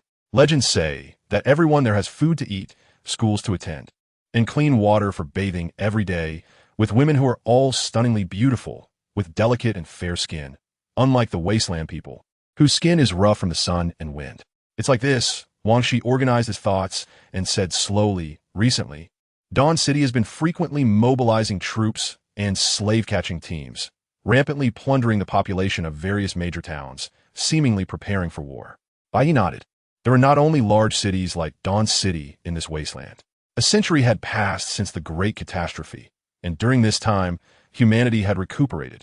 With large cities rising from the wasteland, various factions vying for power, and warlords ruling their territories. What does this have to do with the hyena pack? As far as I know, the hyena pack was originally based near Black Mountain. Although they have mutated into aberrant beasts, their animal instincts remain, and they usually wouldn't leave their territory around Black Mountain. Now that they have suddenly appeared in Grey Dust Town, I suspect something has happened at Black Mountain. When I was trading supplies in Dawn City, I accidentally overheard people from Dawn City talking about how the Dawn Army frequently crosses into Black Mountain. So I think Dawn City wants to occupy the strategic location of Black Mountain in preparation for war. Wang Shi explained. Does it really have to be war? Perhaps Dawn City is trying to eliminate the aberrant beasts on Black Mountain? Tangia scoffed. Deputy Commander Bai, you really overestimate Dawn City. You haven't been to Dawn City, so you don't know the character of those people. Compared to the wasteland, people who live by the sword. The people in the city are truly the ones who devour others without spitting out the bones. Those big shots would never do anything without benefit. If the major factions united to deal with the aberrant beasts, those damned monsters would have been exterminated long ago. It's precisely because they are constantly fighting among themselves that no one is willing to waste troops to clean up the aberrant beasts outside their own territories. Some forces even deliberately keep the aberrant beasts as a buffer between themselves and other factions. Bai Ye smiled slightly. Very good. That aligns well with my stereotypes about humanity. All right, let us stop talking about this. Wang Shi changed the subject. We can't concern ourselves with the matters of those big shots. The urgent task is to deal with the hyena pack first. Deputy Commander Bai, can you continue fighting tomorrow? Yes, I must. Bai Ye was already itching to go. No. Tan Jia hurriedly interrupted. You've exhausted yourself today. You should rest another day. In fact, the food in Grey Dust Town can last a few more days. There's no rush. He was genuinely worried that Bai Ye would perish in the middle of the fight, and who would then kill the Hyena King. Didn't Bai Ye need help just to walk now? Old Tan. Bai Ye slammed the table, his voice loud enough to drown out the noise of the tavern. Everyone in the tavern paused their actions and turned to look at the three leaders, the atmosphere suddenly becoming quiet. Seeing this familiar stance, Tangia felt a headache coming on. Deputy Commander Bai Ye, what about me? Bai Ye shot back. As the old saying goes, once you gather momentum, you can't let it wane. Stop. You talk too much. I can't argue with you, but don't forget, I am a commander. You must rest tomorrow. Tangia insisted firmly. Bai Ye stared hard at Tangia, speaking slowly and deliberately. Old Tan, you will regret this. After saying that, he picked up the wine and meat and turned to leave. Hey, someone hurry and support Deputy Commander Bai. Night fell. Bai Ye lay comfortably in bed, but his mind was recalling the conversation with Tangia and Wang Shi from today. War is imminent. A sense of crisis arose. War is not a dinner party, but armed conflict. While he could stop time, the question was whether he could afford to do so. The speed of a bullet is faster than the speed of his thoughts. In a real battle, with tens of thousands of soldiers firing their weapons, even a minute wouldn't be enough to escape the battlefield. Besides bullets, there are cannons, sniper rifles, tanks. In the chaos of battle, he couldn't just keep using time stop. There wouldn't be enough time for that. Grey Dust Town is nominally under the jurisdiction of Dawn City. Once war starts, will people from other factions let Grey Dust Town off the hook? What if one day he is asleep and suddenly a few shells fall from the sky, and he doesn't even have time to activate time stop and dies? Who would he seek justice from, even if he remains vigilant? Assuming he is sharp enough to detect all attacks in advance and uses time stop to evade, how many times could he dodge? He couldn't waste all his time on that, could he? Damn it, no. The wasteland is too unsafe. He must find a secure place to better accumulate time. With this thought, Bai Ye began to consider Dawn City. If he could enter Dawn City, it would be much safer than being in the wasteland. Even if a war broke out, the citizens within the city would be the last to suffer. By then, he could completely escape in advance. Rather than being on edge all day in the wasteland, facing aberrant beasts today, artillery tomorrow, and food shortages the day after. Chapter 13, What to Show Off. Extraordinary beings are amazing. Sizzle. A faint sound of friction suddenly echoed in the room. Bai Ye squinted his eyes, looking toward the source of the sound. The window. His window actually opened by itself. That's right, he wasn't mistaken. There was no one outside, and there was no wind. Strangely, the window slid open as if an invisible hand gently pushed it. Bai Ye's expression remained unchanged as he continued to lie on the bed, calmly watching the window. Faced with this supernatural phenomenon, he didn't even reach for the breath of the skeleton beside him, knowing it wouldn't be much use. He quietly waited. As long as there was the slightest hint of danger, time would freeze immediately. After about 30 seconds, a yellowed piece of letter paper floated in without wind, directly drifting in through the window. The letter paper hovered in front of Bai Ye, slowly stabilizing. There was a line of blood-red text on it. At midnight tonight, someone will meet me in the northern woods of the town. Do not make a sound. This concerns your life. Damn, what the hell are you pretending to be? The floating letter and the blood-red text did not scare Bai Ye. Instead, it ignited his ferocity. With 3 minutes and 50 seconds of time at his disposal, even if a god descended, he would dare to slap them, let alone now. Time freeze. Buzz. A huge golden clock face emerged beneath Bai Ye, as if commanded by a deity, instantly freezing the flow of time. He abruptly sprang up from the bed, wielding the breath of the skeleton, and charged out through the window. His dark eyes were filled with defiant flames. You think you can scare me with a piece of torn paper in the middle of the night? No matter if you're human or ghost. If I don't squeeze something out of you today, you must be hiding something deeply congenital. Outside the window, Bai Ye scanned the area with his gun and quickly spotted a sneaky figure crouching in the corner of the wall. Its right hand, wrapped in bandages, was raised high, pinching the air with its index finger and thumb, as if grasping an invisible piece of letter paper. It's you, huh? He charged straight over, and as he got closer, aided by the moonlight, he saw. Oh, it's a familiar face. The magician Li Yu. Bai Ye had heard about Li Yu long ago. It was said that his right hand was severed by the king's snake, leaving him to fend for himself. But he never expected to see him here in the dead of night. Extraordinary being? The term popped into Bai Ye's mind. Although he had never seen an extraordinary being, he had heard some legends. Compared to genetic modifiers and mechanical modifiers, the group of extraordinary beings was more mysterious and rare. It was rumored that extraordinary beings possessed all sorts of magical abilities, and now what Li Yu was exhibiting was very similar to that. He speculated that Li Yu's ability must be related to his right hand, especially since the way he was crouching in the corner with his right hand raised was too strange.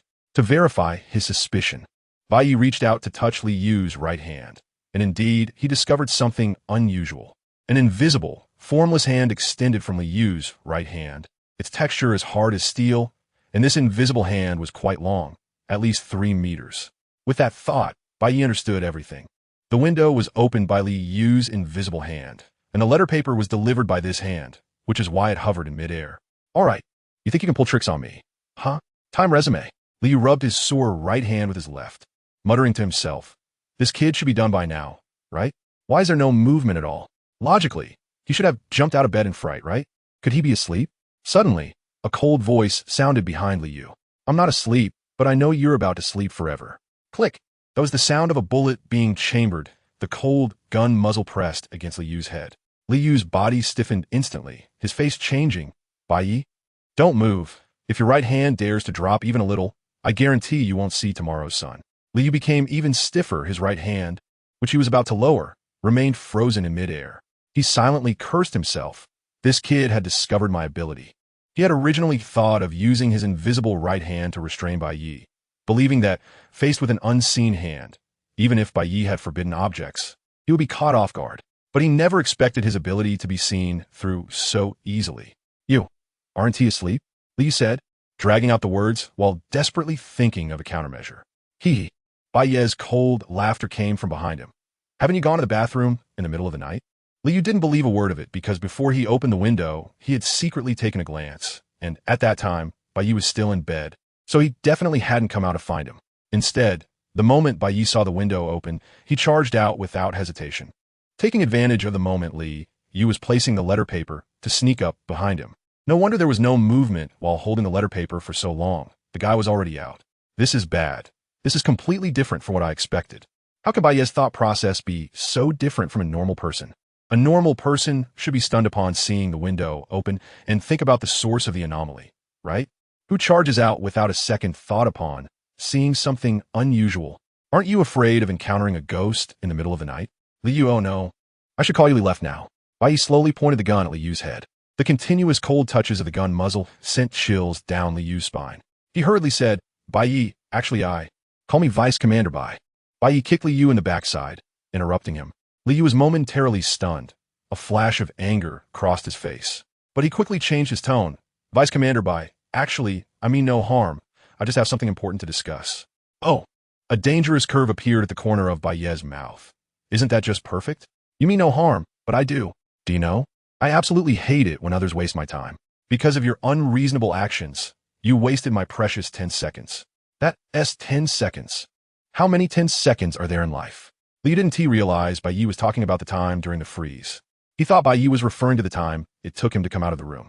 After a brief silence, he cautiously opened his mouth. Assuming a person can live to 60 years old, then in a lifetime, there are about 189, 216, 000 10-second intervals. You damn. Bang. Bai Ye kicked Li Yu's backside again, nearly making him fall flat on his face. So you're good at math, huh? Do you think I can't do calculations myself? Do you need to tell me? Bai Ye indeed could calculate, but not as quickly as Li Yu. He needed to find a piece of paper and a pen to do the math. I'll give you 3 seconds. Give me a reason that makes me not want to kill you, Liu. Liu hurriedly said, I'm here to help you. You think you're worthy? I'm an extraordinary being. Bang. Another kick. Bai Ye angrily shouted. What are you showing off for? Extraordinary beings are amazing. Huh? Chapter 14. To become an extraordinary being. You need a mom, no. What I mean is, don't you want to know how I became an extraordinary being? Tell me. Then you promise. Okay. I promise not to kill you, Bai Ye interrupted. Liu's heart sank, hesitating. You agreed so quickly, it makes me feel unsafe. Then say it again. Liu. He took a deep breath, forcing himself to calm down, and slowly said, after the fate roulette lost to you, the king's snake, in a fit of anger, crippled my right hand and left me to fend for myself. The magic hand is a skill I have painstakingly practiced for over 10 years, my means of survival. With my right hand crippled, I felt a death wish. But when I thought of my mother back in my hometown, waiting for me to achieve something and return in glory, a flame ignited in my heart. I swore I could not let my mother down. I had to survive. Then I suddenly felt a sharp pain in my brain, as if something was stirring inside my head. After the pain passed, I found that my previously shattered right hand had actually healed somewhat. Although I couldn't lift heavy objects, at least I could move it a little. Moreover, an invisible arm had grown from my right hand. So that's how it is. Bai Ye nodded seriously. To become an extraordinary being, you first need to cripple your right hand. Liu, you also need a mom. Liu. He now firmly believed that Bai Ye was a madman. He had previously heard people say Bai Ye's actions on the battlefield were somewhat unbelievable, but now he believed it entirely. What nonsense is this? Deputy Commander Bai, the focus is not on the mom and the right hand, but on the transformation of the mind. Simply put, it's about suffering a major shock that leads to mental distortion, thereby awakening to become an extraordinary being. Bai Ye nodded. He certainly knew it had nothing to do with a mom or a right hand.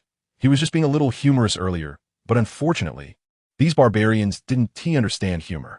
He had heard other wasteland hunters say that during the era of great catastrophe, whether human or object, even if they appeared normal, they had undergone some degree of distortion. However, normal people's level of distortion was relatively shallow, so it wasn't noticeable. But it's like a seed, deeply buried in everyone's body. Once certain conditions are met, the seed will sprout. Liu, who became an extraordinary being, is a clear example.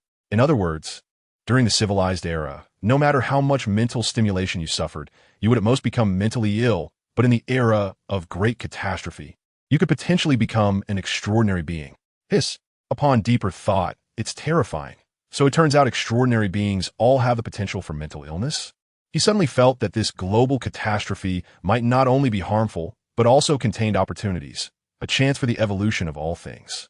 The aberrant beasts seemed more like products of incorrect evolution, while extraordinary beings were on the path of correct evolution. Wait, perhaps, whose evolution is more correct is yet to be seen. Deputy Commander Bai, I've said everything I needed to say. I beg you to put down the gun first. Okay, I'm scared. You beg me, but don't even say please. Is this your attitude when asking for help? Hardened. My fists are hardened. Liu gritted his teeth in anger. If he weren't being threatened by a gun, he would have loved to punch Bai Ye in the mouth. Can you please put down a gun first? No. You damn it. Then, can you let me put down my right hand first? My hand isn't healed yet. I can't keep holding it up like this. No. Bai Ye. Liu suddenly stood up, furious. I said, we are not enemies. I came to cooperate with you. Don't you realize your situation yet? The King Snake and Tan Jia can't tolerate you. They've long discussed it, and once you disperse the hyena pack, they will join forces to kill you, and then sell your forbidden items, splitting the profits. So cooperating with me is your only chance to survive. I am an extraordinary being. You have forbidden items. If we join forces, we might not be their match. Not to mention, the King Snake crippled my magic hand. And I must take revenge on him. You came to find me in the middle of the night, just to say this? Exactly, and I already have a detailed plan. Next time you go out of the city, I will ambush outside the city. When they exhaust their strength fighting, we can launch a surprise attack together and take them down in one fell swoop. After we succeed, the Grey Dust Town will be under your rule, and I will not interfere. Bai Ye was somewhat surprised. What do you gain from this? Revenge? Liu shook his head. Revenge is one aspect. I need money. After we succeed, Grey Dust Town will be yours, and the money will be mine. Once I have the money, I will leave. To be honest, after becoming an extraordinary being, I no longer care about the position of leader of Grey Dust Town. I plan to take the money to Dawn City and find the best doctor to heal my right hand. Although awakening as an extraordinary being has greatly improved my physical fitness, allowing my right hand to move somewhat, it's still far from its previous agility and strength. My extraordinary ability is closely related to my right hand. If I heal my right hand, my combat power will definitely exceed what it is now. I want to restore the glory of my magic hand. Once I, Liu, the magic hand, establish myself in Dawn City, I will bring my mom to the city to enjoy wealth and honor. Liu's words made Bai Ye view him somewhat differently. To be fair, although Liu isn't much, he at least seems filial. Moreover, considering it, the two of them had no enmity. Rather, they had a common enemy. With this thought, Bai Ye put away the breath of bones. Hearing the movement, Liu was instantly delighted. Have you agreed to cooperate? No, I haven't. Bai Ye shook his head. Why? This is beneficial for you, with no harm at all. Liu was somewhat incredulous, not understanding why Bai Ye would reject such a good proposal. Sigh. Bai Ye sighed, looking up at the moon at a 45-degree angle, and said deeply, I can certainly join forces with you to kill the king snake and the others. But have you thought about what to do about the hyena pack? What about the people of Great Dust Town? Liu was taken aback, his gaze towards Bai Ye changing repeatedly. He was silent for a moment. I can help you deal with the hyena pack. Bai Ye shook his head again. How many people will die? You may be an extraordinary being, but your strength probably doesn't team match that of the king snake and the others. If it did, you wouldn't be looking for my cooperation. If they find it difficult to deal with the hyena pack, how can you? So I won't cooperate with you until the hyenas are dealt with. Liu's face showed urgency, but after killing the hyenas, they will immediately turn against you, and according to your method of killing, you might not even survive until they make their move against you. No more talk.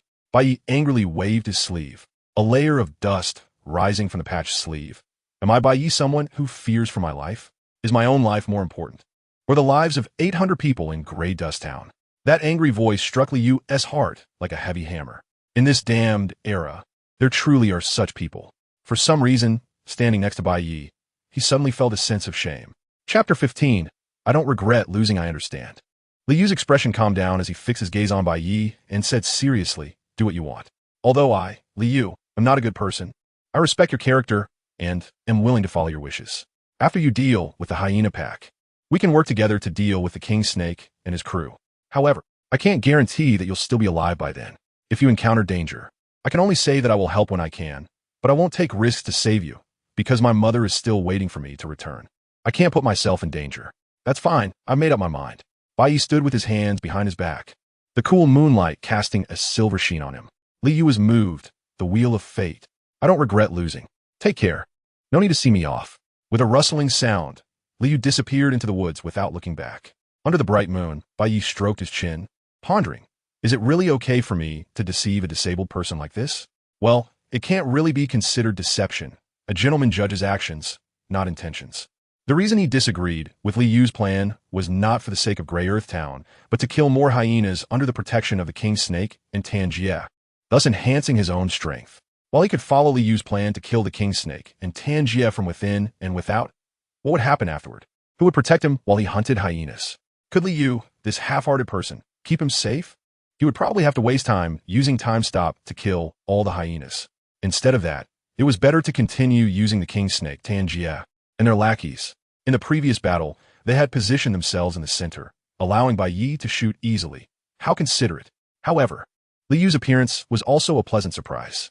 When the time came for action, dealing with the King Snake and others alone with just the breath of the bones wouldn't be enough. He would definitely need to use Time Stop. With Liu around, perhaps he could save a bit of time. Thinking of this, Bai Ye couldn't help but smile. I really am a master of time management. The next day, Bai Ye woke up to find it was already noon. Today was supposed to be a day for hunting hyenas, but Old Tan insisted on delaying it by a day out of concern for Bai Ye's health. With no entertainment options in Grey Earth Town, he could only sleep. After lunch, feeling bored, he yawned and walked along the streets of Grey Earth Town. Instead of streets, they were more like dirt paths, worn down by the many people who had walked them. On both sides were low houses, with quite a few people sleeping right next to the road. It was summer, and people chose to sleep outside to stay cool. Deputy Commander Bai, passers-by, covered in dust, greeted Bai Ye with a look of respect. Grey Earth Town was small, and news of Bai Ye's exploits from yesterday had spread quickly, earning him some respect. He walked with a nonchalant stride, enjoying the attention of the crowd. The rebellious look on the young man's face stood out brightly against the backdrop of the indifferent people, like a colorful figure in a black and white photo. Although bored, the time had passed a minute longer, which brightened his mood. For minutes and 40 seconds, he had wasted 10 seconds yesterday, Because of Liu. Suddenly, several panicked voices came from a distance. Not good. The hyena pack is attacking the town. The mutated beasts are attacking. Bai Ye focused his gaze and saw a few ragged residents running towards him in a panic from the city gate. He grabbed one of them, his eyes filled with excitement, and asked what happened. The person, still in shock and frequently glancing back, said, "The mutated beasts. They've gone crazy. They're attacking the town." Bai Ye's excitement grew even more. An attack on the town? He had been worried about not being able to hunt mutated beasts today. But to his surprise, they were directly attacking the town. This made things easier. He didn't even need to lure them out of the city. He could shoot down from the city walls. However, amidst his excitement, he felt a bit puzzled. Why would the mutated beasts suddenly attack the town? At that moment, Tan Jie, the leader of the East District, also rushed out with his men after hearing the commotion. "Gulme, follow me to the city gate," Tan Jie shouted to his subordinates. When he spotted Bai Ye, he hurriedly said, "Deputy Commander Bai, let's hurry over." Bai Ye drew out the breath of the bones and eagerly followed. Once they reached the city wall, they indeed saw nearly 100 hyenas charging towards Grey Earth Town under the lead of the Hyena King. What on earth is going on? Why are the hyenas suddenly going crazy? Tan Jie asked uneasily. His greatest fear was that the hyenas would recklessly launch a direct assault on Grey Earth Town. The city gates seemed sturdy, but it could hardly withstand the force of nearly 100 hyenas attacking. As long as the enemy disregarded casualties, they could always break through. Previously, the hyenas had not launched a strong attack mainly because they feared the number of people in Grey Earth Town. After all, the number of people was 8 times that of the hyenas. The mutated hyenas were not lacking in intelligence, but they could never reach the level of humans. They thought the humans would fight back fiercely when faced with life-and-death crises, not realizing that many people would simply wait for death. "We don't know." They suddenly started appearing one after another. A guard said in a panic, "Don't panic. They're attacking the town. Might not be a bad thing." A cold voice came from the distance. It was the King Snake, who walked up the city wall surrounded by a group of people. "With the protection of the city walls, we can shoot down from above. As long as Deputy Commander Bai can hold on, even if the city gate is breached, they will suffer heavy losses. I'm just afraid he can't hold on." Tan Jie looked at Bai Ye with concern in his eyes. To an outsider, it would seem like their relationship was quite close. "Humph." Bai Ye snorted coldly, his rebellious gaze sweeping past. "If you can't speak, then shut your mouth. Even if you die, I won't." Because time had increased by another minute, he was too lazy to even call Old Tan anymore. Tan Jie looked grim. He couldn't shake the feeling that as the days passed, Bai Ye's disrespect towards him was growing. However, he knew this wasn't the time to confront Bai Ye. After all, without Bai Ye, who would deal with the Hyena King? Frustrated, he could only vent his anger on his subordinates. "What are you all standing around for? This group of beasts has come knocking. Do I have to teach you how to act? Raise your guns and wait until they're closer, then shoot them hard." Everyone hurried to find their positions, set up their guns, and waited for the hyenas to approach. Bai Ye's eyes sparkled with excitement as he found his central position, raised the breath of the bones, and waited for the hyenas to come. Closer, closer. He could even see the true form of the Hyena King with the naked eye. Last time he had been too far away, and with the swirling dust, he had only seen a blurry figure over 2 meters tall. The Hyena King was covered in dark purple skin, almost translucent, with countless scarlet veins twisting and writhing as it ran. On its head was a fist-sized dark purple tumor, looking hideous and terrifying. Bai Ye did not rashly fire. The effective range of a standard handgun is only 50 meters. Although the range of the breath of the bones is further, reaching 200 meters, it lacks accuracy. With his current shooting skills, let alone 50 meters, even shooting from over 20 meters would turn him into a human outline artist. So he had to wait for his subordinates to shoot first. Once they injured the hyenas and slowed down their charge, he would then take his shots. Chapter 16. The Crisis of the Town's Destruction. Prepare. Tan Jie raised his left hand, ready to give orders. "Wait." Bai Ye suddenly spoke up, stopping him. Tan Jie grew even angrier, thinking Bai Ye was trying to seize command from him, and he shot him a furious glare, only to find that Bai Ye wasn't looking at him, but was frowning and staring at the pack of hyenas. "Put away your guns." Bai Ye sheathed Breath of the Bones and spoke calmly to everyone. The crowd was taken aback, some not understanding why. Tan Jie angrily questioned Vice Commander Bai. "What do you mean? Our enemies are not the hyenas. There's no need to waste bullets." Bai Ye's gaze passed over the pack of hyenas, fixated on the yellow dust in the distance. Not the hyenas? Tan Jie thought Bai Ye had lost his mind again, and anger surged within him. But before he could explode, one of his subordinates suddenly exclaimed, "The hyenas turned around." "What?" Tanjia quickly looked over and saw the aggressive pack of hyenas actually change direction, avoiding the gray earth town and running off into the distance. Why did the hyenas run away? Were they scared from the last time we fought them? Many of the defenders of the town exclaimed with joy. They certainly didn't want to battle the hyenas. However, compared to their simple thoughts, Wang Shi and Tanjia felt that something was off. Vice Commander Bai, what on earth is happening? Wang Shi asked gravely, knowing that Bai Ye was a wasteland hunter. Although just an ordinary person, he had rich outdoor survival experience. The hyenas are not attacking the town. They are fleeing, Bai Ye replied calmly. Upon hearing this, everyone's expression changed dramatically. Fleeing? Is there something even more terrifying coming? The fierce pack of hyenas had already made the great earth town feel like it was facing a formidable enemy, but now these hyenas were fleeing like stray dogs. What kind of powerful being could be chasing them? Panic and unease quickly spread among the crowd, and they turned their eyes to their respective leaders, as if seeking reassurance. However, the leaders they looked up to were also panicking. Tanjia and Wang Shi exchanged frantic glances, unsure of what to do. Could it be that the army from Dawn City is nearby, scaring the hyenas away? Tanjia forced a laugh. An army? It's not as good as the aberrant beasts. Wang Shi replied darkly. Don't speak.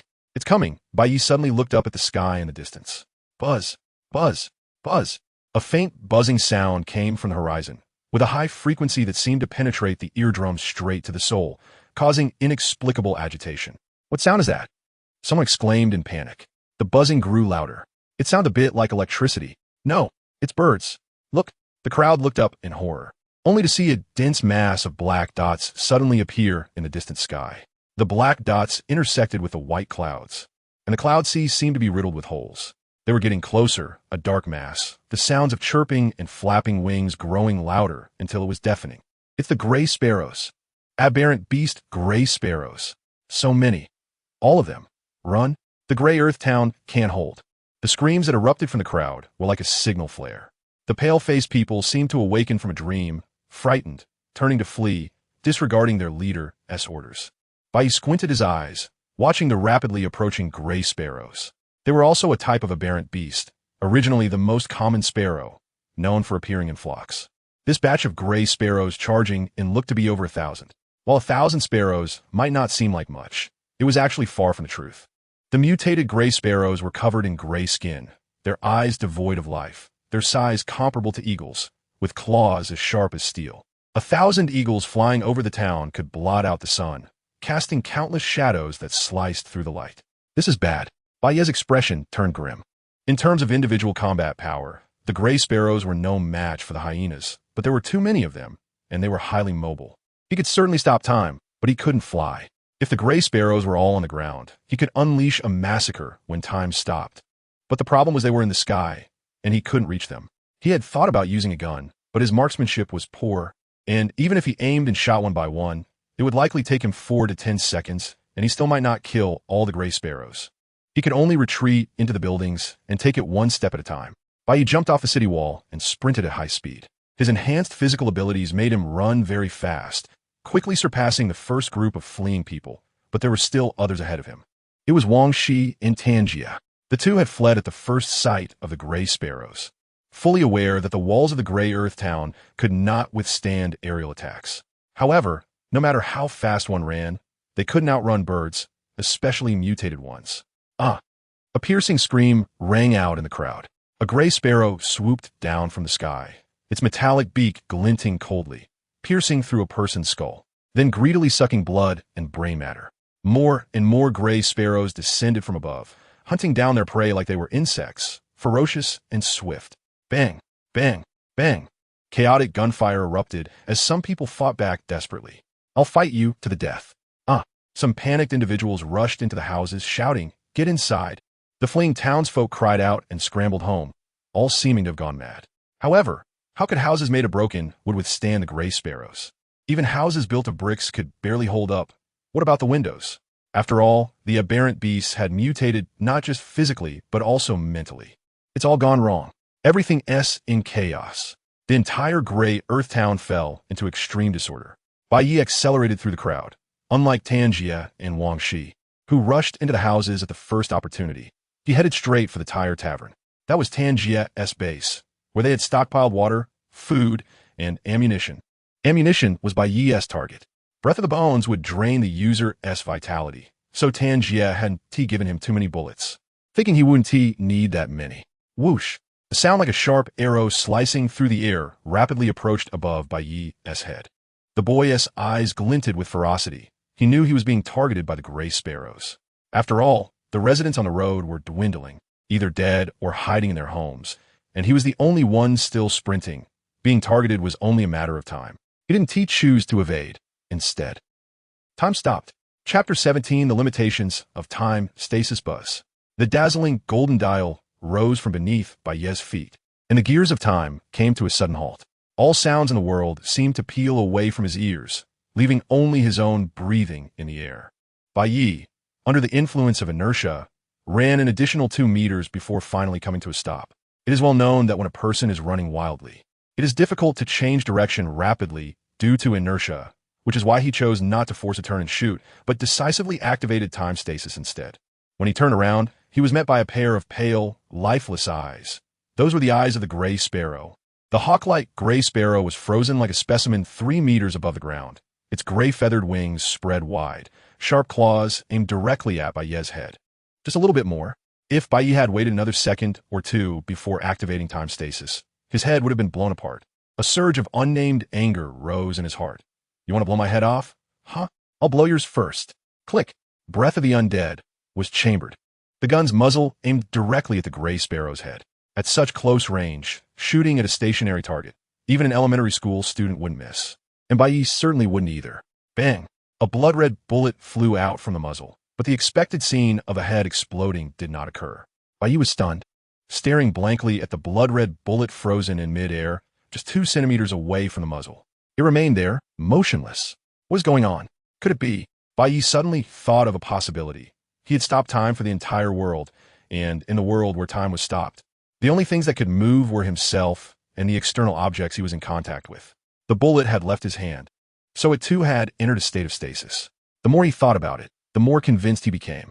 Otherwise, during time stasis, he would only be able to run around naked, as clothes would count as external objects. So, he quickly increased the distance between himself and the gray sparrow, then restored time. In that instant, whoosh, the previously frozen blood-red bullet vanished from Bai Ye's sight. At the same time, the gray sparrow's head exploded, blood spraying everywhere. The body, now headless, flapped its wings a couple of times before falling to the ground. Fortunately, the firearm was still functional, though it was a bit troublesome. Feeling the surge of energy within him, Bai Ye ran wildly again without looking back. At this point, the street was empty. To be precise, there were no living people except for Bai Ye. Thousands of gray sparrows rampaged through the gray soil town, killing hundreds in just a few minutes, while the rest had fled into their homes. Some gray sparrows lingered over the corpses, nibbling and tearing at them, while others crazily slammed against windows and burst inside, soon filling the houses with piercing screams. A portion of them had their sights set on Bai Ye. The only person running down the street was far too conspicuous. A dozen gray sparrows flapped their wings and flew towards Bai Ye in unison. Bai Ye suddenly dodged and ran into the alley formed by the houses. The narrow terrain prevented the gray sparrows from attacking simultaneously, forcing them to come at him one by one. He stopped, a fierce look appearing in his rebellious eyes. He coldly watched the first gray sparrow to charge at him, raising Breath of the Undead and waiting quietly. 10 meters, 5 meters, 3 meters. Now, bang! Blood and fire splattered as the headless gray sparrow fell from the sky like a plane crashing, its body scraping violently against the ground due to inertia, kicking up clouds of dust until it finally stopped at Bai Ye's feet. This time he did not use time stasis, but leveraged the terrain, shooting in the narrow alley. Faced with the gray sparrows charging in a straight line, it was difficult for him to miss. The energy flowing from Breath of the Undead merged into his body, and as he felt the power surging within him, the fierce look in his eyes intensified, and a cruel smile curled at the corners of his mouth. Keek keek. Let them all become my power. Bang bang bang. The sound of gunfire echoed continuously, the flames flickering in the dim alley, illuminating his blood-stained face time and again. Moments later, the ground around Bai Ye was already piled high with gray sparrow corpses, the stench of blood soaking his shoes. Yet still, more gray sparrows charged at him fearlessly. Halftime, he was like the referee of this battle. After a command, all contestants froze in place. A sharp claw hovered half a meter in front of his face, and he could even clearly count the feathers on that gray sparrow. In the dimly lit alley piled with corpses, the bloodied young man lowered his head coldly, filling bullets one by one with his blood-stained hands. After loading 6 bullets, he flicked the revolver, and the chamber clicked back into place with a crisp mechanical sound. The young man raised his head, a sinister smile creeping across his lips. The slaughter continues. Bang, bang, bang. After emptying the magazine again, Bai Ye turned and ran because he was out of bullets. This time, he ran much faster than before, his physical condition further enhanced. But he still couldn't outrun the gray sparrows. It was a racial advantage. After all, he didn't have wings. Helpless, he had to constantly activate time stasis to shake off the gray sparrows, which wasted a lot of time before he finally managed to reach the Tire Tavern. Upon arriving at the Tire Tavern, however, Bai Ye found the door locked. He pushed against it a couple of times and peered through the crack, seeing that a pile of tables and chairs had accumulated at the entrance. Is someone inside? Open the door, Bai Ye shouted. No one responded from within. So, he kicked the door several times. At that moment, a voice finally came from inside. Get out of here, don't attract the gray sparrows. Bai Ye recognized the voice. It was Old Wong, the owner of the Tire Tavern. Old Wong was also one of Tan Jie's people. Although he was older, he had read some books, understood brewing, and had some culinary skills, so he was specifically in charge of logistics. He named the tavern Old Times because he didn't like mingling with Tan Jie and the others, often burying himself in a few books from before the disaster, frequently complaining about not being born in a civilized era. Old Wong, it's me, open the door. There's no danger outside for now. I need bullets to deal with the gray sparrows. Bai Ye had temporarily shaken off the gray sparrows using time stasis, and they wouldn't catch up for a while. I know it's you, Bai Ye, but I can't open the door for you. What if the gray sparrows take the opportunity to come in? Old Wong's trembling voice came from inside. Don't blame me for not helping. I just want to survive. I have no obligation to save you. Bai Ye stopped kicking the door and stood quietly at the entrance. At this moment, the gray sparrows circling above had already noticed him. I'll say one last time, open the door. His indifferent words carried an undeniable tone. As if Old Wong inside had been stimulated, he suddenly began to shout. Do you really think you are some vice commander? You are just a lucky little brat who hasn't even read a book. What right do you have to command me?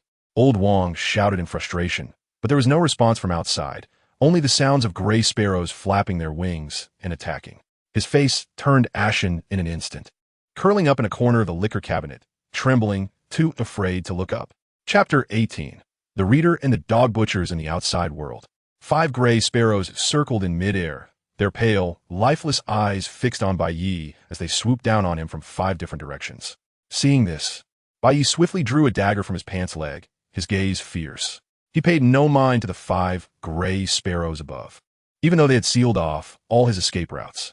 As the 5 creatures approached, time seemed to freeze, and he would easily slaughter them. What truly annoyed him was Old Wong.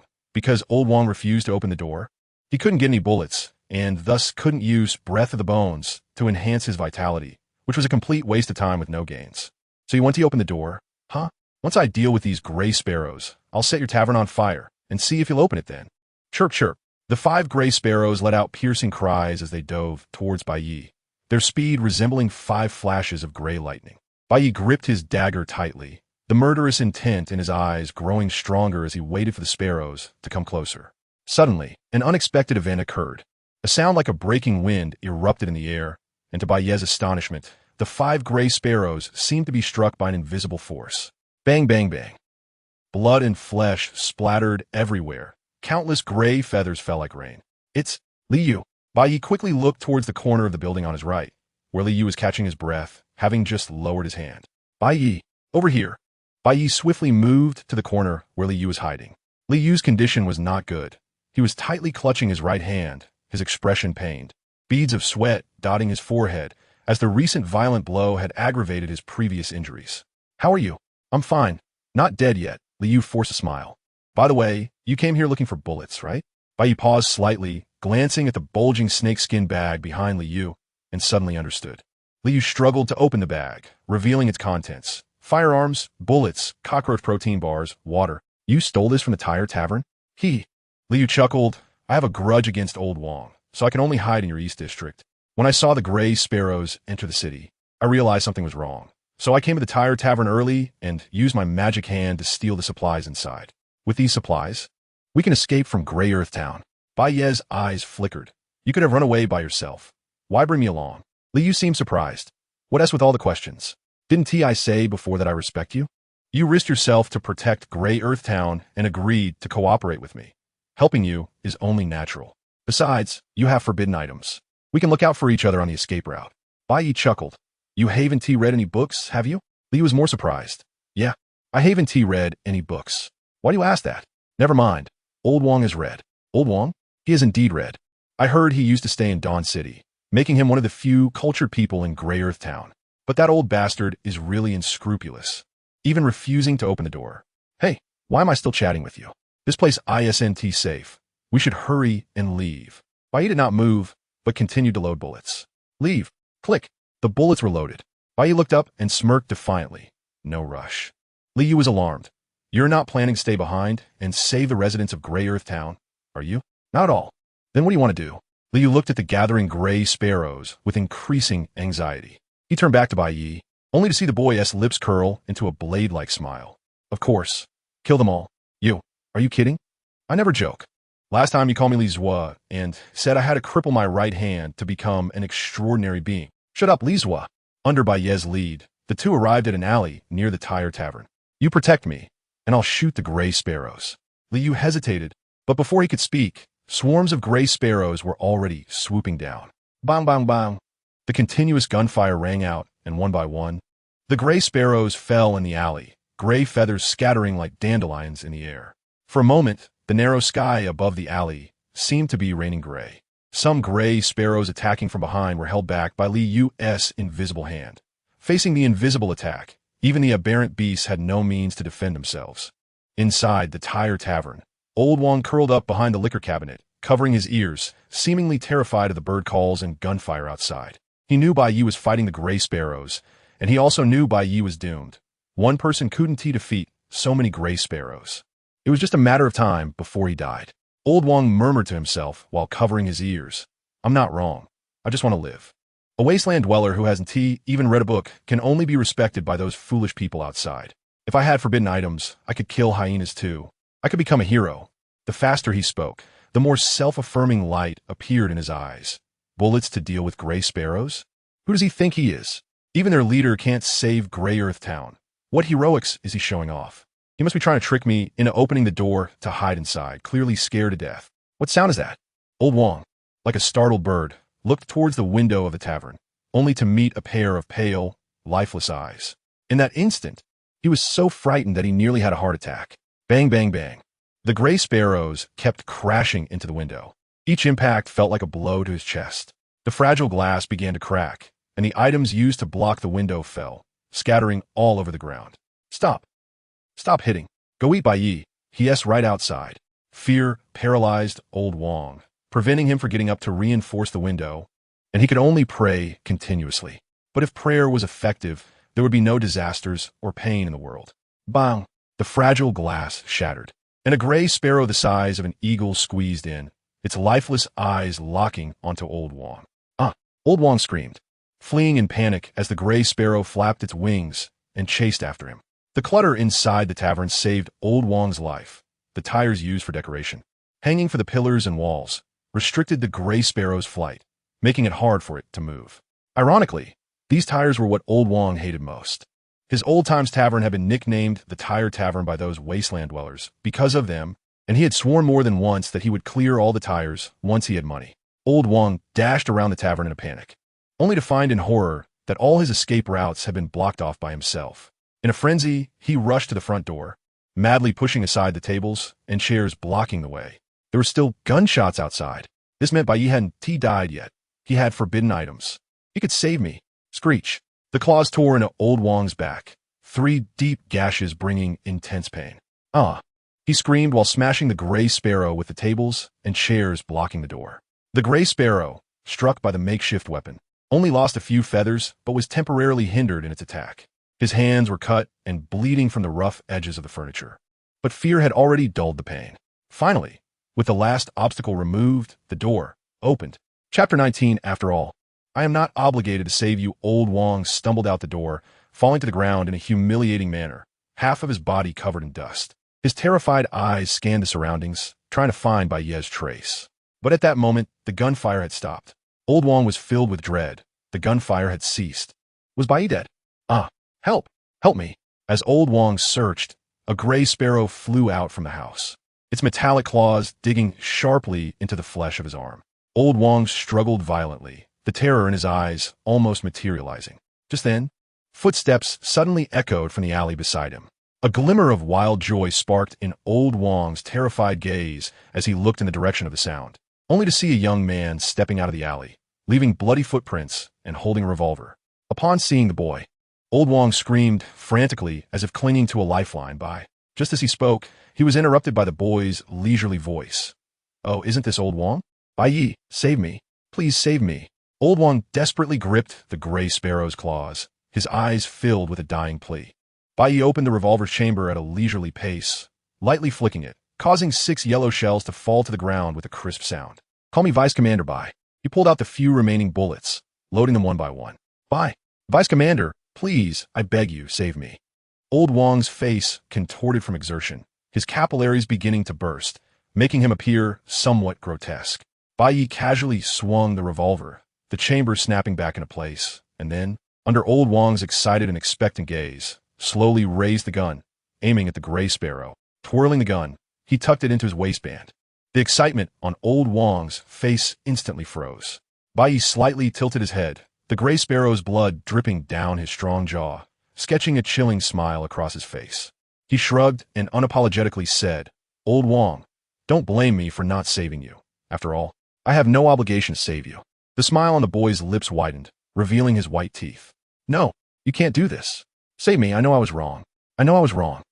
Old Wong's wailing gradually transformed into a painful howl as the gray sparrow's sharp claws continuously ripped him open. Then it bent down to peck at his insides like a chick pecking at grains. "Are you really not going to save him? He already knows he was wrong." A weary Liu stepped out from the alley, covering his right hand. Bai Ye shook his head slightly. He doesn't know he was wrong. He just knows he's about to die. Sigh. I always thought Old Wong was one of the few good people in Gray Soil Town. After all, he has read books, understands reason, and yearns for a civilized era, but unfortunately, Liu sighed. Reading books doesn't mean being a good person. There's an old saying, those who are righteous often harm the innocent, while the heartless are often learned men. Yearning for civilization doesn't mean one is civilized themselves. Liu was taken aback. He didn't quite understand the meaning of this sentence, but he felt Bai Ye was scolding him. "What do you mean by harming the innocent? Clearly, you kill the hyenas more often, right? You'll understand later, Lizwa." Bai Ye pulled out the breath of the bones and aimed it at the gray sparrow feasting on Old Wong's corpse. Bang! The gray sparrow died, falling into Old Wong's embrace. "My name is Liu," Liu shouted angrily. "Ukai, Lizu. You damn. Forget it. What do we do next? The gunfire over there has stopped. It seems Wang Shi and the others are out of bullets. How many do you have left?" 3 shots left. Bai Ye weighed the gun in his hand and then looked up at the gray sparrows circling above the western district. Even if Wang Shi and the others had fired all their bullets, there were still hundreds of gray sparrows. The remaining gray sparrows were aggressively attacking the houses, trying to eat the people inside. The gray sparrows near the Tire Tavern had all been dealt with, due to the fewer people here. The predatory gray sparrows were relatively fewer, which was why Bai Ye had to come here, away from the crowd. "You only have 3 bullets left. How will you save them?" Liu asked. Bai Ye glanced at him in surprise. "When did I say I was going to save them?" Liu was taken aback. "No, you shout every day about protecting Gray Soil Town more than anyone else, and now you're not saving them?" At this point, Bai Ye had already planned to retreat. His previous mass hunting of the gray sparrows was solely to plunder their vitality and enhance his own strength. Now that he only had 3 bullets left, there was no longer any need to plunder vitality. The most critical thing was that he only had 1 minute and 19 seconds left to hunt the gray sparrows and reach the Tire Tavern. He had wasted too much time on the way. 1 minute was his psychological warning line. If the time fell below a minute, he wouldn't be able to sleep soundly. Although he had spent a lot of time, the gains were still considerable. His physical quality had enhanced again, and he could now rival Tan Jie, who had injected genetic serum. Of course, if it came to a fight without using weapons, he would still find it difficult to defeat Tan Jie, as Tan Jie had not only strength, but also a robust physique. With his physical quality enhanced to this extent, the vitality provided by hunting gray sparrows was no longer enough to further improve him. He needed to hunt stronger, mutated beasts. "If you're not planning to save them, then let's hurry and escape," Liu suggested. He had long wanted to run, The prolonged battle had pushed his mind and body to the brink of exhaustion. Bai Ye shook his head. Running away is the most foolish choice. We can't outrun the gray sparrows. Once we reach the open wilderness, we'll be sitting ducks. The best option is to hide in a sturdy building and wait for the gray sparrows to leave. All right, I'll follow your lead. Liu knew Bai Ye was a wasteland hunter with rich experience, so he trusted Bai Ye's judgment without hesitation. The two did not choose the Tire Tavern. Although it was sturdy, it had too many windows, and some were already broken. They set their sights on a brick house in the northwest corner. But they needed to cross the street. Without much hesitation, the two dashed towards the brick house. A few nearby gray sparrows noticed the running duo and immediately flapped their wings, turning to charge at them. Liu struggled to raise his right hand, an invisible force blocking the gray sparrows' attack. The gray sparrows hit an invisible wall, falling from the air one by one, flapping their wings to regain their balance. Taking advantage of this moment, Bai Ye raised his gun and fired. After 3 shots, 3 corpses lay on the ground. The previous cooperation between the two had developed some tacit understanding. With the bullets completely exhausted, only 2 gray sparrows remained. Bai Ye put away the revolver, drew out a dagger, and planned to deal with them before entering the house. Otherwise, they would keep attacking the house from outside, likely causing significant damage. Damn, that hurts like hell. Liu suddenly screamed in agony, his right hand drooping weakly, while his remaining left hand desperately covered his head. Chapter 20. So handsome. Are you not afraid of death? Bai Ye frowned slightly. What's wrong with you? His extraordinary abilities relied on mental energy, and he had overdrawn his mental strength too severely. You go inside first, leave these 2 to me. He gripped the dagger in reverse, staring intently at the 2 gray sparrows that were getting up from the ground. The 2 gray sparrows shook their heads, then pushed off the ground with their feet, instantly transforming into 2 gray arrows rushing towards him. Bai Ye did not use time stop. With his current physical condition, dealing with 2 isolated gray sparrows was still not a problem. Just as he was about to take action, a sudden sound of hurried footsteps came from the roof nearby. Following that, a crisp sword sound, reminiscent of a dragon's roar, rang out.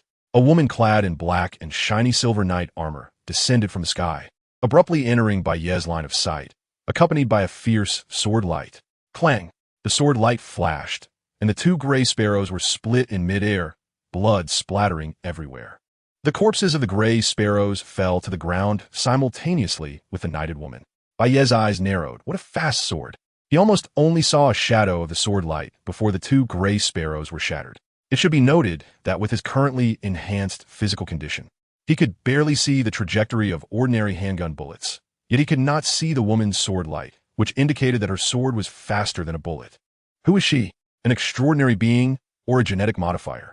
The knighted woman slowly turned around. Her silver-white mask, lacking facial features, was particularly eye-catching.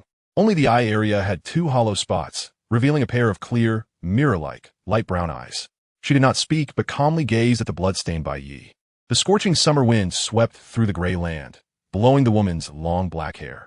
And Bai Ye could even see a playful strand of black hair curling out from her slender waist. She tightened her grip on the cross sword at her side, the slender pure silver blade slightly raised. Bai Ye squinted. He did not know the woman's intentions.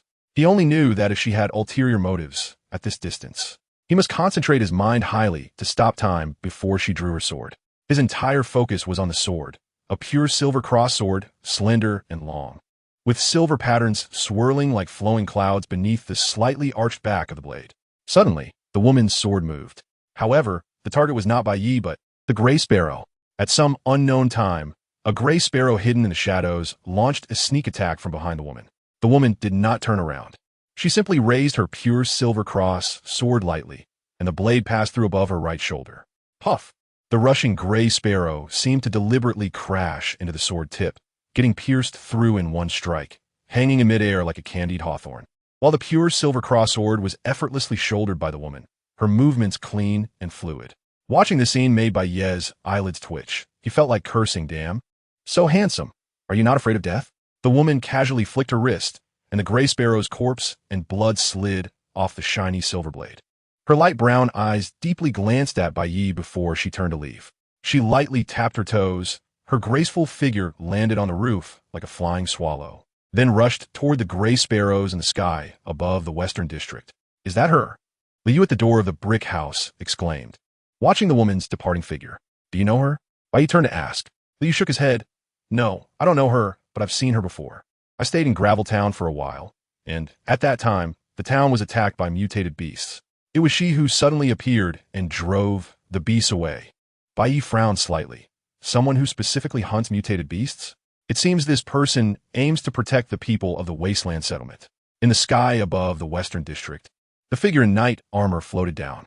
The woman leaped into the air, directly charging into a swarm of hundreds of gray sparrows, which obscured the sky and descended upon her. The sound of thousands of birds chirping was particularly piercing. The next moment, the pure silver cross sword suddenly emitted a clear dragon's roar, surpassing the sound of 1,000 birds.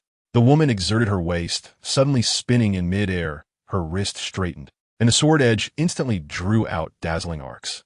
The silver-white mask and the fierce sword edge corresponded with each other, while her long black hair danced with the black skirt of the shiny silver knight armor. For a moment, the gray sparrows fell like rain.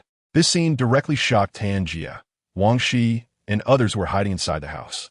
They had run out of bullets, many of their men had died, and they had long since felt despair. Yet unexpectedly, at this critical moment, the woman descended like a savior from the sky. Her terrifying speed and miraculous swordsmanship left no opponent among the gray sparrows. Her movements were crisp and elegant, devoid of bloody slaughter, resembling a dance amidst the flock of birds. In an instant, the gray sparrows that had shrouded the gray earth town like dark clouds were swept away. The woman stood in the center of the countless gray feathers, her wrist twisting, and the pure silver cross sword spun before accurately inserting itself into the sheath. Everyone witnessing this scene was left dumbfounded. No one expected that the gray sparrows, which had nearly slaughtered the gray earth town, would only last a few seconds in a woman's hands. We survived? Someone in the house erupted in jubilant cheers of surviving a disaster. Wang Shi and others hesitated for a moment, then finally stepped out of the house, their faces full of ingratiating humility as they thanked the woman.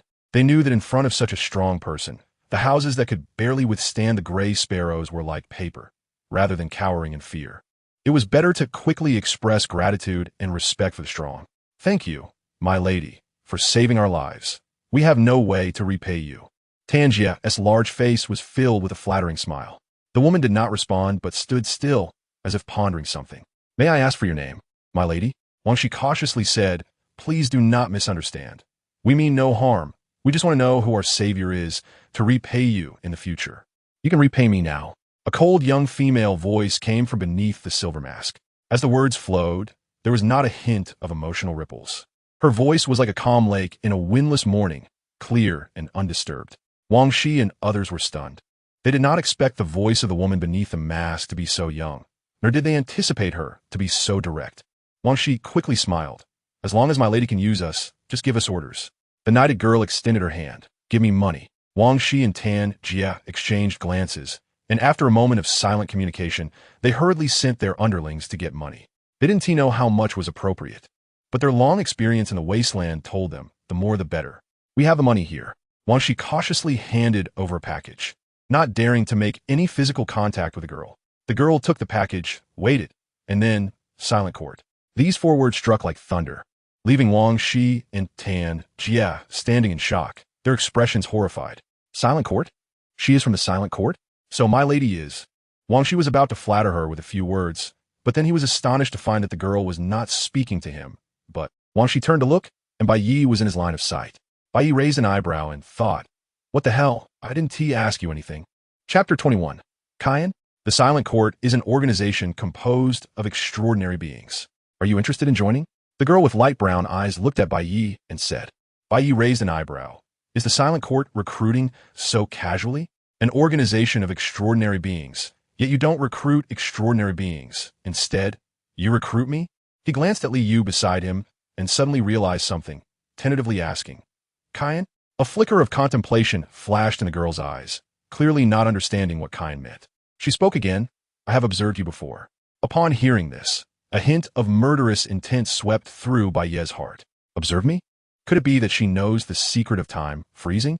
Time freezing is his greatest secret, and he does not allow anyone to know. However, the girl's next words dispelled his murderous intent. Although you are not an extraordinary being, you are a good person. I heard everything you said when you faced the hyena pack. Huh? Wait, giving out the good person card on our first meeting? The Silent Court is indeed an organization of extraordinary beings, but it values character more. We are looking for like-minded individuals. Bai Ye frowned slightly, understanding from her words and recalling the girl's act of saving others. But the Silent Court is a righteous organization? Since it is a righteous organization, then I refuse to join. Bai Ye decisively rejected her. He was not a selfless person. He was already running out of time, and he wouldn't waste time executing justice. Good. The girl nodded calmly, her eyes showing no signs of turbulence. Her light brown eyes swept over the crowd, and she said lightly, "The aberrant beasts from Black Mountain are rampaging. The hyenas and gray sparrows are just the first wave. This place is no longer safe. If you want to survive, you should evacuate." After saying this, the girl turned and left, her heroic knight's armor gradually disappearing from everyone's sight. The message left by the girl left the people who had experienced tragedy at a loss.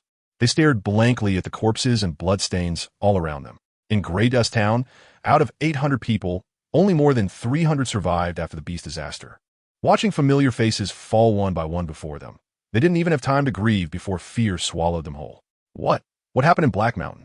Are there more aberrant beasts coming out from Black Mountain? What a joke. Tan Jie trembled and said. The leader of the Eastern District truly felt the insignificance and helplessness of his own life in front of the aberrant beasts. The people of the Silent Court do not make such jokes lightly. Someone as strong as her has no need to deceive us. While she suppressed the fear in his heart and swallowed hard. We can't stay in Grey Dust Town. The two exchanged a glance, and their hearts already had a plan. Tan Jie, although you and I have fought for many years and had our frictions, we don't have any real deep-seated hatred. In this situation, we can only unite to survive longer. What do you think? Wang Shi said in a low voice. Tan Jie nodded seriously. He naturally understood this principle. What do you plan to do? The aberrant beasts are on the move. All the nearby towns are unsafe. This time we were lucky to have the people from the Silent Court come to our rescue, but we might not have such good luck next time. In my opinion, if we want safety, we can only go to Dawn City. Wang Shi's idea coincided with Tan Jie's, but Tan Jie worriedly said, Dawn City doesn't accept wasteland people at all. To have a legal identity, we can only pay money, but all our money has been taken by that woman. Even if it hadn't been taken, we still wouldn't have enough money. These people under us. At this point, are you still daydreaming? Still thinking that once we get to Dawn City, we could be surrounded by a crowd? These discarded pieces can only be abandoned. Money is not the issue. Have you forgotten that we still have the forbidden object? Wang Shi sneered. Speaking of the forbidden object, a shadow flashed in Tan Jie's eyes. Bai Ye has a problem. After the battle with the gray sparrow, he still looked vigorous. Not at all like someone who had been drained of their life force. We have all been deceived by this kid. Did you just notice? This kid has a big problem. Not only was I deceived by him, but Li Yu also deceived me. During the battle just now, I saw the situation. Li Yu should have become an extraordinary being, and these two have long secretly allied. What should we do? Tan Jie was taken aback. How can we snatch the forbidden object now? Wang Shi, however, was unfazed, a newly promoted extraordinary being. How strong can he be after just a few days? If he really had exceptional strength, why would he need to secretly collaborate with Bai Ye? He would have come to seek revenge on me long ago. Moreover, just now I saw his pale face. He obviously looked like he had exhausted his mental energy and is not to be feared at all. As for Bai Ye, I suspect he has achieved the legendary perfect containment. Perfect containment? Tan Jie was stunned, feeling it was somewhat familiar. It seemed he had heard someone bragging about it before. But after injecting the genetic agent, his brain became a bit muddled, and he always forgot things. Using a forbidden object usually requires a cost, while perfect containment requires no cost, but very few can achieve it. Perfect containment is like an elusive legend. No one knows if it's true or not. It's like a gun. If you have integrated it, then you can use the gun. Perfect containment is like the gun forming a bond with you. Who would believe that? However, even if Bai Ye is perfect containment, so what? Breath of the Undead is powerful, but it still needs bullets. Without bullets, it's just scrap metal. So now is the best opportunity. Dawn City needs extraordinary experimental subjects. An extraordinary being can sell for a high price. By then, Li Yu will belong to me, and the forbidden object will belong to you. With this, both of us can enter Dawn City. Tan Jie's eyes grew brighter. A crisis is approaching. But as long as the plan goes smoothly, they can turn danger into safety and enter Dawn City to become esteemed citizens. Let's do it. We will take people to capture Bai Ye and the others, and we can let our subordinates exert their last strength. His sinister gaze subtly swept over his oblivious subordinates before looking towards the Eastern District, only to be stunned. Where are Bai Ye and Li Yu? Wang Shi turned at the sound and saw that the two who had originally been in the eastern district had long since disappeared. This is bad. They want to run. Hurry and chase. Where can they run to? I don't know. Let's split into two groups to chase them, surrounding them from the front and back to prevent the two from escaping separately. Wang Shi and the others quickly summoned their underlings to take action. Run. If we don't run now, it will be too late. Liu covered his right hand while running and urged the slow-moving Bai Ye. We can't escape. Bai Ye said faintly. They have cars. Do you have one? Although they're just a few old SUVs, for wheels are faster than two legs. Rather than wasting energy running away, it's better to recover strength and prepare for battle. But we can't just wait here to die. My mental energy is exhausted, and I can't use extraordinary abilities. What do we have to fight with? Just then, the rumbling sound of wheels came from not far behind them. Liu's originally pale face turned even paler as he turned around to look. He saw an SUV speeding towards them, its thick off-road tires crushing the dry dirt road and kicking up clouds of dust. It's over. This is the end. Damn it, son, is unfilial. Chapter 22, Courage Screech. The harsh sound of friction echoed as the rear of the off-road vehicle swung violently due to inertia, kicking up yellow dust that exploded outward, plowing several charred tire tracks into the ground. Bai Ye squinted, watching Tan Jie and 5 of his subordinates step down from the off-road vehicle. The group brandished machetes, their expressions fierce and menacing. Their guns were out of bullets, so they had discarded them and switched to machetes. The rusty blades glinted ominously in the sunlight, infused with magical damage. Even if they didn't hit a vital spot, any wound in this drugless wasteland was practically a death sentence. Seeing the aggressive approach of Tan Jie and his men, Bai Ye knew that things wouldn't end well today. At this moment, Liu had basically lost all combat capability.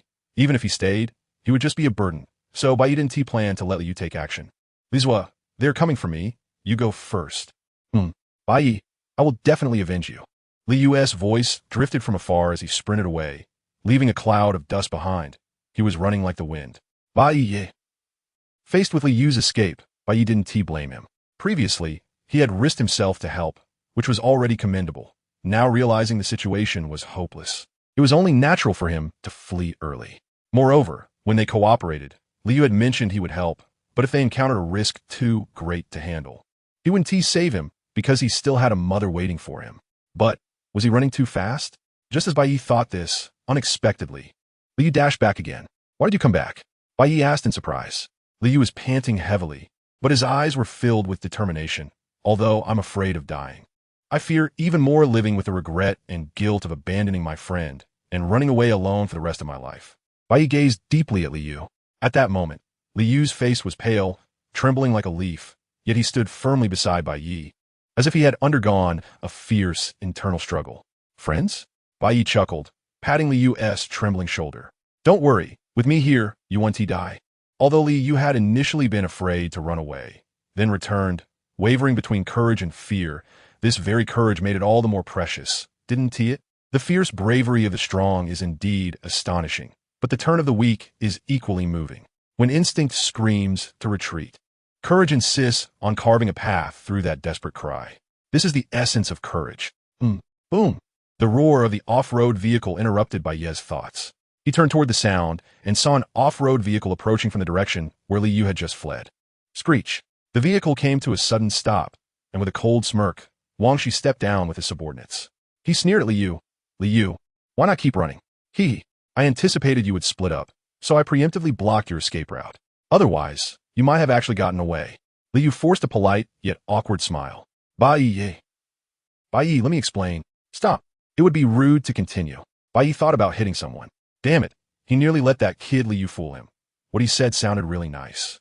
Although I'm afraid of dying, I fear even more living with the regret and guilt of abandoning my friend and running away alone for the rest of my life. Damn, clearly chased back by Wang Shi, yet he pretends to be noble, willing to sacrifice for his friends. White Deputy Commander. Bai Ye, hand over the forbidden item, and I can spare your life. Tan Jie shouted, raising his machete. Bai Ye, blame yourself for being stupid. You clearly had the chance to join the Silent Tribunal, but rejected it. If you had joined, we definitely wouldn't dare come looking for trouble. But too bad you've cut off your own escape route, Wang Shi mocked.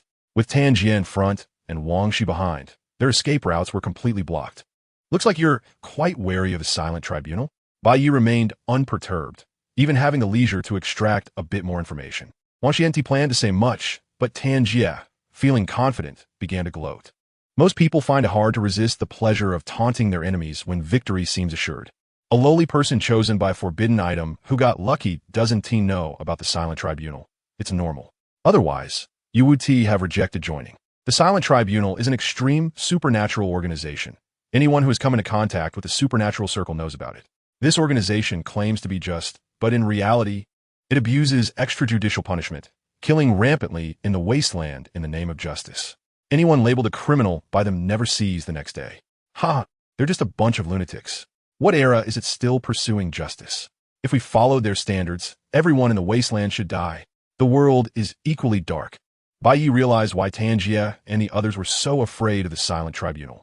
The things they did in Grey Dust Town would have surely led to their judgment, if that girl knew. Silent Tribunal. Tribunal.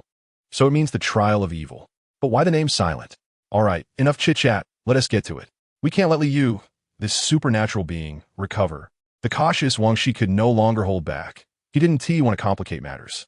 However, he didn't act himself, but let his subordinates take the lead to test the waters, and Tan Jie made the same choice. Under the signals from the two leaders, more than a dozen subordinates armed with rusty machetes moved in a pincer formation, slowly closing in on Bai Ye and Liu. They were not entirely sure if Bai Ye's gun had bullets or if Liu could still activate his supernatural abilities, so every step was taken with caution. Sigh. A long sigh broke the tense atmosphere. Actually, Bai Ye slowly spoke, drawing everyone's attention. We've gotten along quite well before. There's no need for us to fight to the death. I really don't want to waste time killing you. How about this? You kneel and beg me, and we'll let this matter pass. How about that? When Tan Jie and the others heard this, they almost laughed out loud. Do you want to hear what you're saying? We beg you? Tan Jie scoffed. Bai Ye, I thought you were just pretending to be crazy. But it turns out you're really insane. You should first figure out who's in control of the situation. The subordinates joined in the laughter, mocking Bai Ye's overestimation of himself. Bai Ye didn't mind their ridicule, but instead spoke in a very serious tone. Really, just kneel and beg me. I hate wasting time the most in my life. Chapter 23, Why Are You Forcing Me? Matt, just kill him. With a wave of his hand, Tan Jie's subordinates rushed forward. Liu, back to back with Bai Ye, immediately tensed up and said quickly, I'll deal with the king's snake. You take care of Tan Jie. Whether I can survive depends on luck. After saying that, he let out a roar and charged towards the king's snake. His trembling right hand swung out, and the few incoming subordinates were instantly struck down, each spitting blood as they flew backward. King Snake. D. Cold sweat dripped from Liu's face as his right hand felt as if it were bearing 1,000-pound weight. Lifting it was incredibly difficult. But in the next moment, a slight cracking sound echoed. Crack! His right hand seemed to have its bones pulled out, hanging limply and swaying in the wind. Damn it! Why now Liu was both furious and scared. His already injured right hand could no longer hold up, and the previously healed bone crack reopened. Looking at the king snake 3 meters away, anger and despair surged within him. So close, just a bit more, and his magical hand could have attacked the king snake. Damn it, huh? Liu suddenly froze as he noticed the king snake's expression had changed. That cold, snake-like man now looked as if he had seen a ghost. His face filled with a terrifying chill, his eyes nearly popping out of their sockets. Was he scared by my earlier bravery? Liu couldn't help but feel ecstatic. It must have been his extraordinary ability that toppled several of Tan Jie's subordinates and intimidated the king's snake. With this thought, he slowly straightened his body, enduring the severe pain in his right hand, and spoke with as much disdain as he could muster. King Snake, stopping me will be the worst decision of your life. The mechanical arm you rely on is nothing against my magical hand. Today, I will use this extraordinary power granted by you to personally. Excuse me. Bai Ye's voice came from behind Liu, followed by a powerful hand slapping on his shoulder. Hiss! The slap shattered the aura of strength Liu had been trying to project, and the pain in his right shoulder nearly made him curse. He turned his head, glaring angrily at Bai Ye, but due to the current dangerous situation, he didn't dare shout and instead lowered his voice. What are you doing? Didn't I tell you to deal with Tan? What the hell? When Liu caught sight of Tan Jie and the others, he felt as if he'd been struck by lightning, standing there dumbfounded. In his line of sight, there were no longer Tan Jie and the others, only a ground full of headless corpses. Liu opened his mouth wide, unable to utter a complete sentence. He couldn't understand how. In the time it took him to turn around, Tangier and the others had all died silently, without even a scream. He turned back to look at the king's snake, only to find that his expression mirrored his own, even more terrified. So it turns out the king's snake wasn't scared of him, but of Bai Ye. What on earth did they see? How did Tangier die? No one had more authority to answer this question than the king snake himself. In the king snake's vision, Bai Ye merely raised the dagger in his hand. And then 6 people, including Tangier, had their heads severed from their necks, turning into 6 human fountains. These 6 fountains even maintained their charging posture. This is impossible. The king snake suddenly screamed like a madman, bloodshot eyes wide. What did you do to them? Bai Ye, holding the bloody dagger, brushed past Liu and walked step by step towards the king snake. Drip, drip drops of bright red blood fell from the dagger. I clearly gave you a chance to kneel and beg for mercy. Why didn't you listen? Why are you forcing me? Bai Ye's face was as cold as ice, for he only had 1 minute left. This severe waste of time not only failed to give him the thrill of slaughtering enemies, but only brought him pain and anger from wasting time. Hey, who is forcing whom here? Liu felt his scalp tingle. If it weren't for the inappropriate situation, he would have wanted to make a few sarcastic comments. At that moment, the king snake's pupils suddenly contracted in horror. You are also an extraordinary being. This was the only possibility he could think of. In an instant, he couldn't see the actions that killed Tangier and the others. This terrifying strength was even more formidable than that of the girl from the silent court. At least that girl's attack could be seen, but with Bai Ye, one could only see people die. Say your last words. Bai Ye stood firm in front of the king snake, looking at the ragged boy before him. The king snake felt an innate fear rising within him, leaving him with no thought of resistance. Thud! The king snake knelt on the ground, trembling as he begged for mercy. Spare me.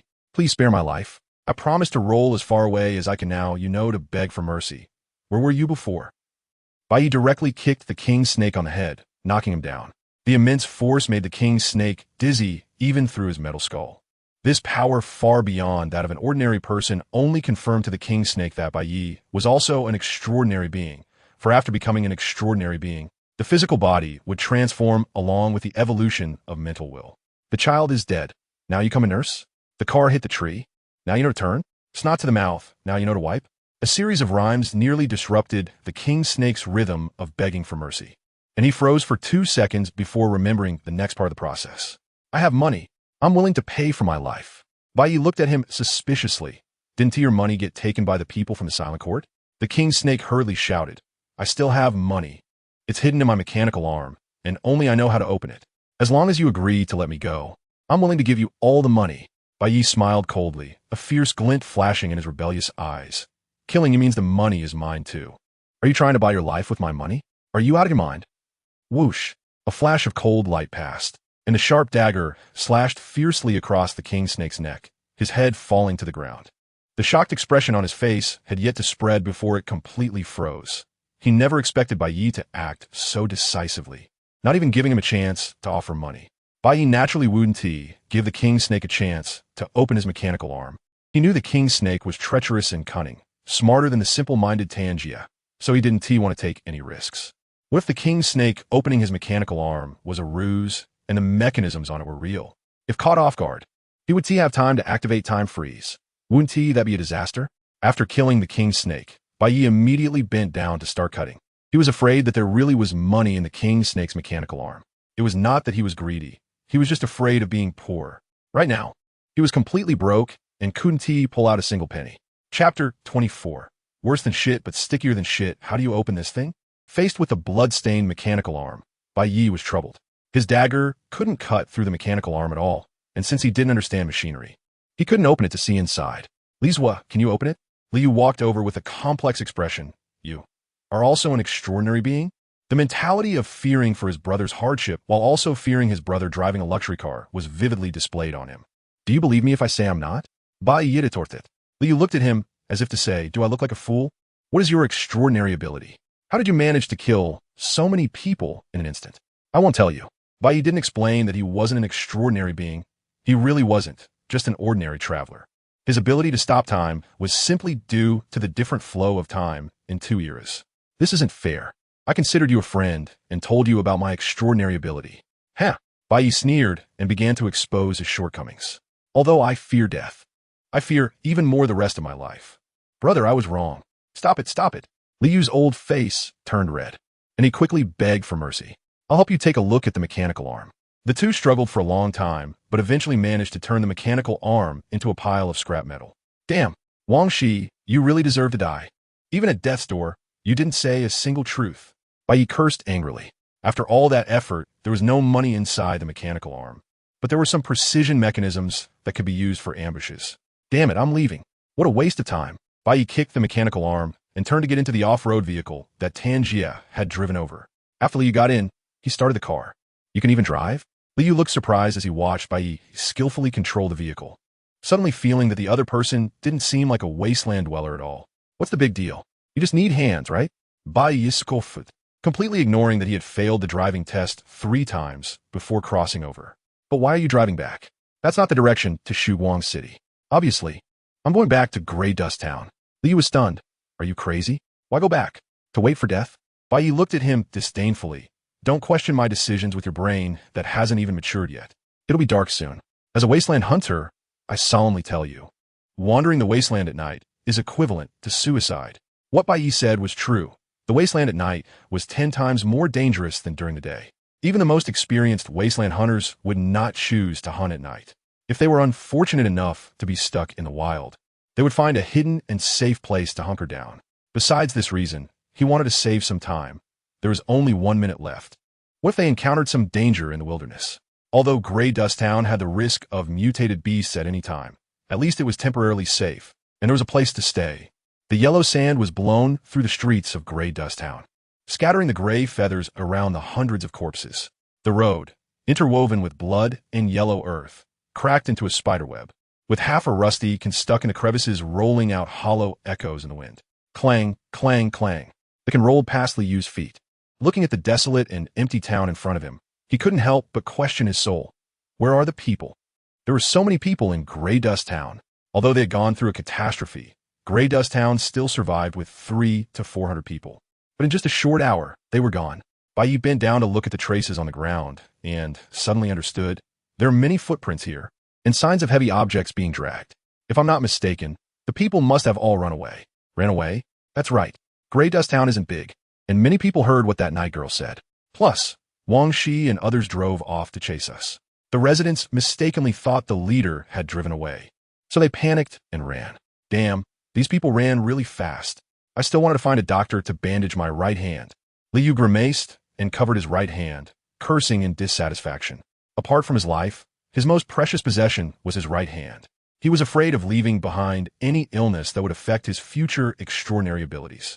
No matter how fast they ran, can they be faster than you? Liu's face turned awkward. Can we not talk about this? Let's go. Find a place to rest. After busying for several hours, the two set up a relatively sturdy brick house, sealing the windows and doors. Liu wrapped his right hand in a bandage, while Bai Ye stared at the cockroach protein bar in his hand, troubled. For the time being, food wasn't a concern because Liu had stolen supplies from the Tavern in advance, which included alcohol and cockroach protein bars, but no meat. Liu thought meat was difficult to store and took up space, so he didn't take any. By the time they returned to the Tavern, it had already been looted by the residents. The gray sparrows outside were mutated beasts, and the meat had long been contaminated and was inedible. What were you thinking? Would rather take alcohol than meat? Bai Ye said unhappily. Meat can be obtained through hunting, but alcohol can't. In the wasteland, you can go without anything, but you can't go without alcohol. Liu happily took a swig of poor quality alcohol, feeling that his right hand didn't hurt as much. Alcohol is essence of grain. The more you drink, the younger you feel. Not only can it fill your stomach, bolster your courage, but it can also numb pain and disinfect. Where can you find such a good thing? As he spoke, he blew out a smoke ring. Bai Ye darkened his face and asked, then what's with the smoke? Smoke is more expensive than gold. Spending money on it is no problem. And besides, the pressure of survival in the wasteland is so great. You have to relieve your tense nerves. Hey, what are you doing?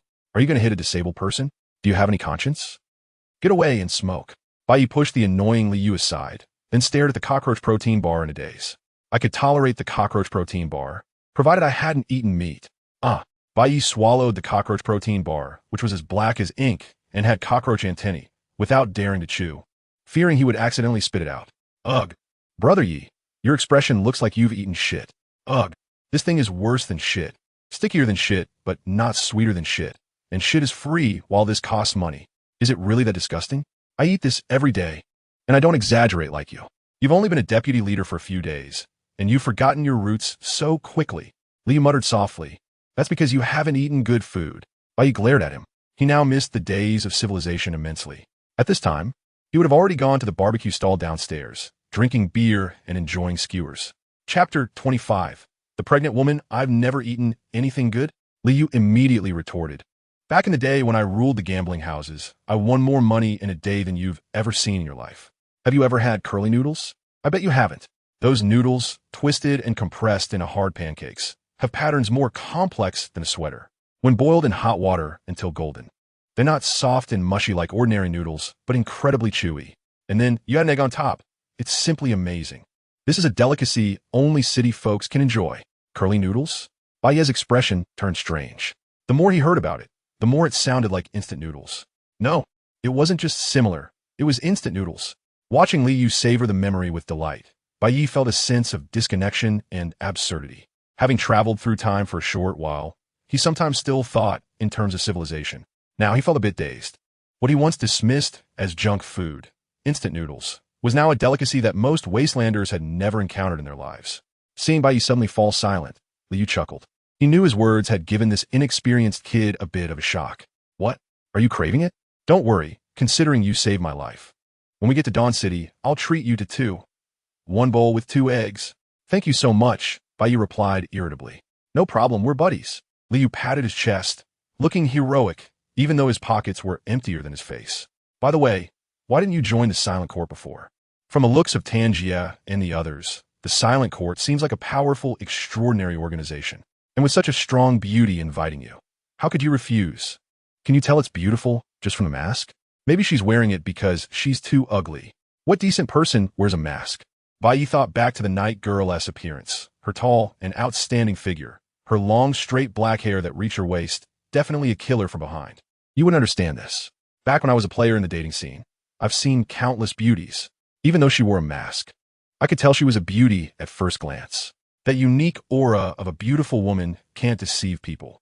I could see she was clearly interested in you. Otherwise, why would she invite you instead of me, a visible, extraordinary person? I really feel sorry for you. If you had joined, who knows, after spending day and night together, you might have won her heart. Childish. Bai Ye couldn't be bothered to respond to Liu's teasing. In his opinion, such male adolescent fantasies were quite immature. Unlike him, who would never have such childish fantasies, being a god of the new era, wielding the supreme power over time, though his divine power was sealed now, allowing him to extract only a minute each day, his pride as a god remained. How could he waste precious time on a woman? Hey, you still haven't answered me. Why did you refuse her? She has a deep background, great power, and a kind heart. You can't be. Liu's gaze gradually became peculiar, revealing a hint of vigilance and wariness. What the hell are you thinking? Bai Ye snapped. I'm really fed up. How'd I end up with such a clown like you? You wanted to know the reason? Then listen carefully. I refused her for a very simple reason. Pregnant woman. Liu was stunned, blinking in confusion. What do you mean? I didn't understand. You said 6 words, but that was only 3. Figure out slowly. No, don't keep me in suspense. What does it mean? Suddenly, Bai Ye stood up and walked toward the window where Liu was sitting. Liu was startled. Hey, what are you doing? If you're not going to say it, don't start anything. Huh? He realized Bai Ye was not coming to hit him, but was instead leaning against the window. Outside. Don't speak. A vehicle is coming. Many vehicles. Bai Ye listened carefully. He could hear the rumble of a convoy approaching. Liu's expression changed, and he quickly got up to look. But his sudden movement pulled on his right hand, causing him pain, yet he remained silent, enduring the discomfort to listen. Sure enough, he also heard the sound of vehicles. In Gray Dust Town, 10 military transport trucks moved in unison, each filled with armed soldiers, estimated to be no less than 100. Surrounding the transport trucks were over 200 dusty wastelanders, being herded along by the soldiers like sheep. Bai Ye looked out the window and recognized many familiar faces among the more than 200 wastelanders. They were the residents of Gray Dust Town. They had returned. The Eye of the Apocalypse. The insignia on the soldiers' uniforms bore the Eye of the Apocalypse symbol. They were the army of Dawn City. Liu exclaimed quietly. Bai Ye also saw the so-called Eye of the Apocalypse. Its main feature was an eye that seemed to contain the mysteries of the universe, with patterns embedded like countless stars and 3 silver lightning streaks running through the eye. What's going on? Why is the army of Dawn City herding the residents back? You ask me, who should I ask? Bai Ye replied irritably. He hated uncertainty and just wanted to quietly accumulate a bit of time. Damn it. They won't even give me that much time? No matter what these Dawn soldiers were there for, it was certainly not good news. Stop the vehicles. It's getting late. Let's rest here for the night and head to Black Mountain tomorrow. A voice from one of the transport trucks came through the intercom as a military officer was issuing orders. The convoy quickly stopped in Gray Dust Town, clearly indicating that this army would be spending the night there. Both Bai Ye and Li Yu were not ordinary people. Although they were still far away, they could barely make out the officer's voice. Black Mountain? They're going to Black Mountain? Li Yu's eyes widened in surprise. With the mutated beasts rampant in Black Mountain, only this kind of regular army would dare to go there. What is there in Black Mountain? Why does Dawn City keep sending troops? Is it really for war? But this 100-man unit was not carrying heavy weapons or transporting supplies. It didn't look like they were going to fight at all. Bai Ye pondered silently. It would be a lie to say he wasn't curious. But he had no intention of joining the commotion as it would be too much of a waste of time. If he had an hour to spare, he would definitely go take a look. Perhaps he could even gain some benefits. But now he only had a minute.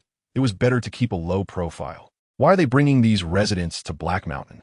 Could it be? Li Yu suddenly thought of a possibility, and he exchanged a knowing look with Bai Ye, both understanding what the other was thinking. Cannon fodder. Suicide squad, they said in unison. In fact, it was evident that the two had no real coordination. Not only did they use different terms, but even the number of words differed. They were herding a group of defenseless wastelanders towards Black Mountain, clearly intending for them to act as a suicide squad to pave the way. Li Yu's expression turned grim. He was also a wastelander, so he felt deeply disgusted by the actions of the Dawn soldiers. Chapter 26. The 16-character mantra of survival in the wasteland. Bai Ye nodded. You're right. In the Black Mountain, there are not only mutated beasts, but also even more dangerous mutated plants. Firearms are effective against mutated beasts, but their effectiveness is greatly reduced when faced with the vast number of mutated plants. That's why they want to risk lives to scout the safest route.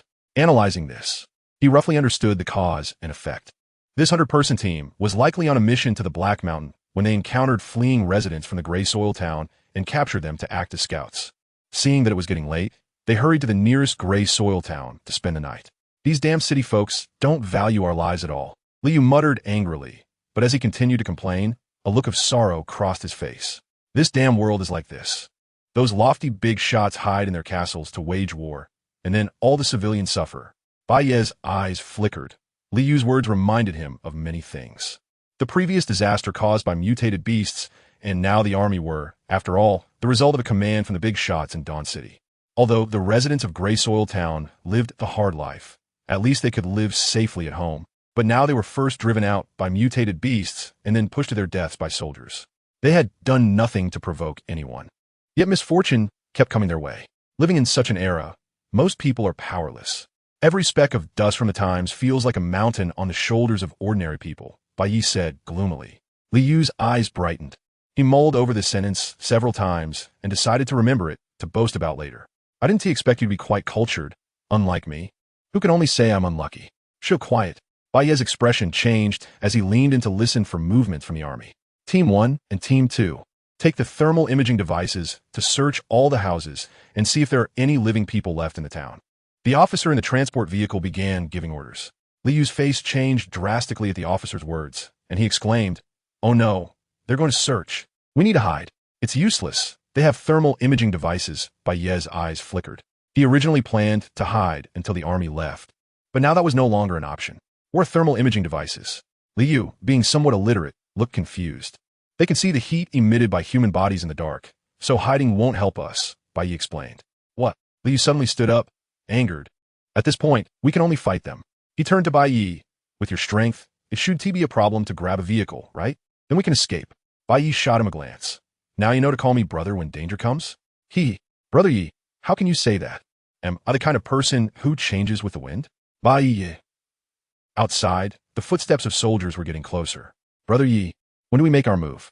Li Yu asked seriously, glancing at his bandaged right hand, a flash of pain crossing his eyes. Damn it. Ever since becoming an extraordinary being, this arm has never been okay. Make a move? What move? Bai Ye looked puzzled. It's impossible to act now. We only have a minute left, which is not enough to kill over 100 people. Even if we were to act, we'd have to wait until after midnight to be safe. However, Li Yu was even more puzzled and urged, Brother Ye, this is not the time for jokes. If we don't act, Are we just going to sit here and wait to be caught? I don't want to be taken as cannon fodder. Bai Ye looked disappointed as he patted Li Yu's shoulder. Young people always think of being brave and fierce. How can you live long that way? Do you know the way of survival in the wasteland? Li Yu was taken aback. What is the way of survival in the wasteland? The so-called way of survival in the wasteland is a knowledge that allows you to live long in the wasteland. The principle is simple, summed up in 16 characters. If the enemy is weak, I insult. If the enemy is small, I bully. If the enemy is fierce, I submit. If the enemy is strong, I follow. The 16-character mantra left Li Yu stunned. If the enemy is strong, I follow. Such a child can be taught. Bai Ye said with a satisfied expression. He had already made up his mind. This team was meant to be cannon fodder, so they might as well be cannon fodder first. After all, there was still a few days' journey to the Black Mountain. Once enough time had passed, they could do whatever they wanted. But Brother Yi, what if the enemy doesn't plan to leave us with a way out? That's even simpler. If the enemy is strong, I die, Bai Ye replied nonchalantly. Li Yu. Bai Ye bent down and began to smear dust on his face. Seeing this, Li Yu quickly followed suit. At that moment, the soldiers outside shouted warily, "There are 2 people in here." Chaotic footsteps sounded as a large number of soldiers began to gather around the house where Bai Ye was. Hearing the commotion, Li Yu became visibly flustered. Bai Ye, however, remained completely calm, patting Li Yu's shoulder to comfort him. To survive in the wasteland, one must have a heart of reverence and humility. Take it to heart. I believe my words have touched your soul. Then, in the astonished gaze of Li Yu, he strode towards the door while shouting, "Don't shoot, Commander. We're one of you." Bang! The door was violently flung open, and dozens of guns were pointed at Bai Ye and Li Yu. "Who are you 2? Why are you hiding here?" A soldier asked. "Commander, we are good citizens of Gray Soil Town. Earlier, when the Gray Sparrows attacked, my brother and I hid in the room and didn't dare to come out. Now that we see the commander of Dawn City, we finally feel we have found our savior." Bai Ye began to fabricate a story. The soldiers did not lower their guns, but continued to question. "The residents of Gray Soil Town have all fled. Why didn't you run? My brother is injured, and I'm worried that traveling will affect his injuries. So I wanted to wait a bit before leaving," Bai Ye said as he pulled Li Yu over, casually pinching Li Yu's right hand, causing his face to turn pale and cold sweat to flow. Seeing Li Yu's condition didn't seem fake, the soldiers finally relaxed their guard a little. He took out a walkie-talkie to report. "Report, Commander, we found 2 wastelanders requesting instructions. Check if they are carrying weapons. If there are no problems, let them join the team." A cold and authoritative voice came from the walkie-talkie. "Yes, Commander." 2 soldiers stepped forward to search them. Li Yu kept signaling Bai Ye with his eyes. He knew Bai Ye had forbidden items on him. However, Bai Ye acted as if he didn't see it, allowing them to search him. After a moment, the soldiers found nothing and completely relaxed their vigilance. "You 2, follow me." The 2 followed behind the soldiers towards the gathering place of the residents of Gray Soil Town. Chapter 27, No one understands humility better than me on the way. Li Yu looked at Bai Ye with suspicion and whispered, "Brother Yi, where's your forbidden item? I didn't see you throw it." He didn't say the words forbidden item out loud, but formed them with his lips. Bai Ye glanced at him, but didn't answer. Of course, the forbidden item was still on him. The reason it wasn't found was simple. When the soldiers searched his upper clothing, he hid the forbidden item in his pants. When they searched his pants, he simply used time stopped to hide the forbidden item in his upper clothing. If they found it, that would be a miracle. Soon, under the guidance of the soldiers, the 2 arrived at the location of the main troop. The soldiers were busy setting up camp and erecting tents. Meanwhile, the residents of Gray Dust Town were huddled in an open area, being watched over by several armed soldiers. Bai Ye observed closely. Among the soldiers, 2 individuals were particularly eye-catching, an officer in high-ranking uniform and a young man carrying a half-person-high silver metal box. The officer appeared to be in his 30s. His cold expression laced with arrogance. His legs and arms were replaced with mechanical structures, and the exposed parts gleamed like mercury. The complex and precise alloy machinery clearly surpassed the mechanical arms of the king's snake. The young man with the silver box looked relatively normal, his body no different from an average person, but his eyes were particularly eerie, sharp as an eagle's. His golden brown pupils seemed capable of piercing through the darkness. After a quick glance at the 2, Bai Ye had a rough idea of their identities. One was a mechanical augment and the other a genetic modifier. Just by appearance, they were far superior to the king's snake and Tangia. "Report, sir. We have brought 2 wastelanders. No weapons or genetic modifications were found on them," a soldier respectfully reported. The officer nodded coldly, casually glancing at Bai Ye and Li Yu. seeing that they were covered in dirt and their clothes were tattered. Indistinguishable from other wastelanders, he didn't say much and waved his hand impatiently. Number them in order and assign them to the refugee camp. Subsequently, Bai Ye and Li Yu received simple number tags and were placed among the residents. The two walked into the crowd without any sense of incongruity. Looking at the sorrowful and numb expressions of the people around them, they casually found a secluded spot to sit down. A few nearby wastelanders glanced at them but quickly returned their gaze, unable to see their faces clearly due to the dirt covering them. Seeing that no one recognized him as Vice Commander Bai Ye finally felt relieved. He had always been willing to speculate maliciously about others' intentions. With so many people around, it was inevitable that some would have ulterior motives, so he deliberately disguised himself. Brother Yi, you're 258, and I'm 259. Why did they give us numbers? Li Yu looked at the number tag in his hand, puzzled. Am I not here before you? Bai Ye shot him a sideways glance. Li Yu was taken aback. No. Didn't we come together? Knowing we came together, why are you asking me? Go ask someone else. After being retorted, Li Yu mumbled some indistinct curses and went to talk to someone nearby. Before long, he returned with a grim expression. The numbering is for grouping. 20 people make a group, and they have to supervise each other. If anyone in the group tries to escape, everyone will be executed. These bastards are too sinister. Now no one dares to run. Bai Ye no dittoy. Go ask them what they intend to do with so many people. Although he had already guessed, it was still necessary to confirm. Fellow villager, what are the officials of Dawn City planning to do with us? Li Yu quietly leaned toward a wastelander and asked. The wastelander looked numb, seemingly unwilling to engage.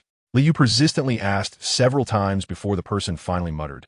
The big shots in the city want to take us to Black Mountain. They say they're short on manpower and want us to scout the way to Black Mountain.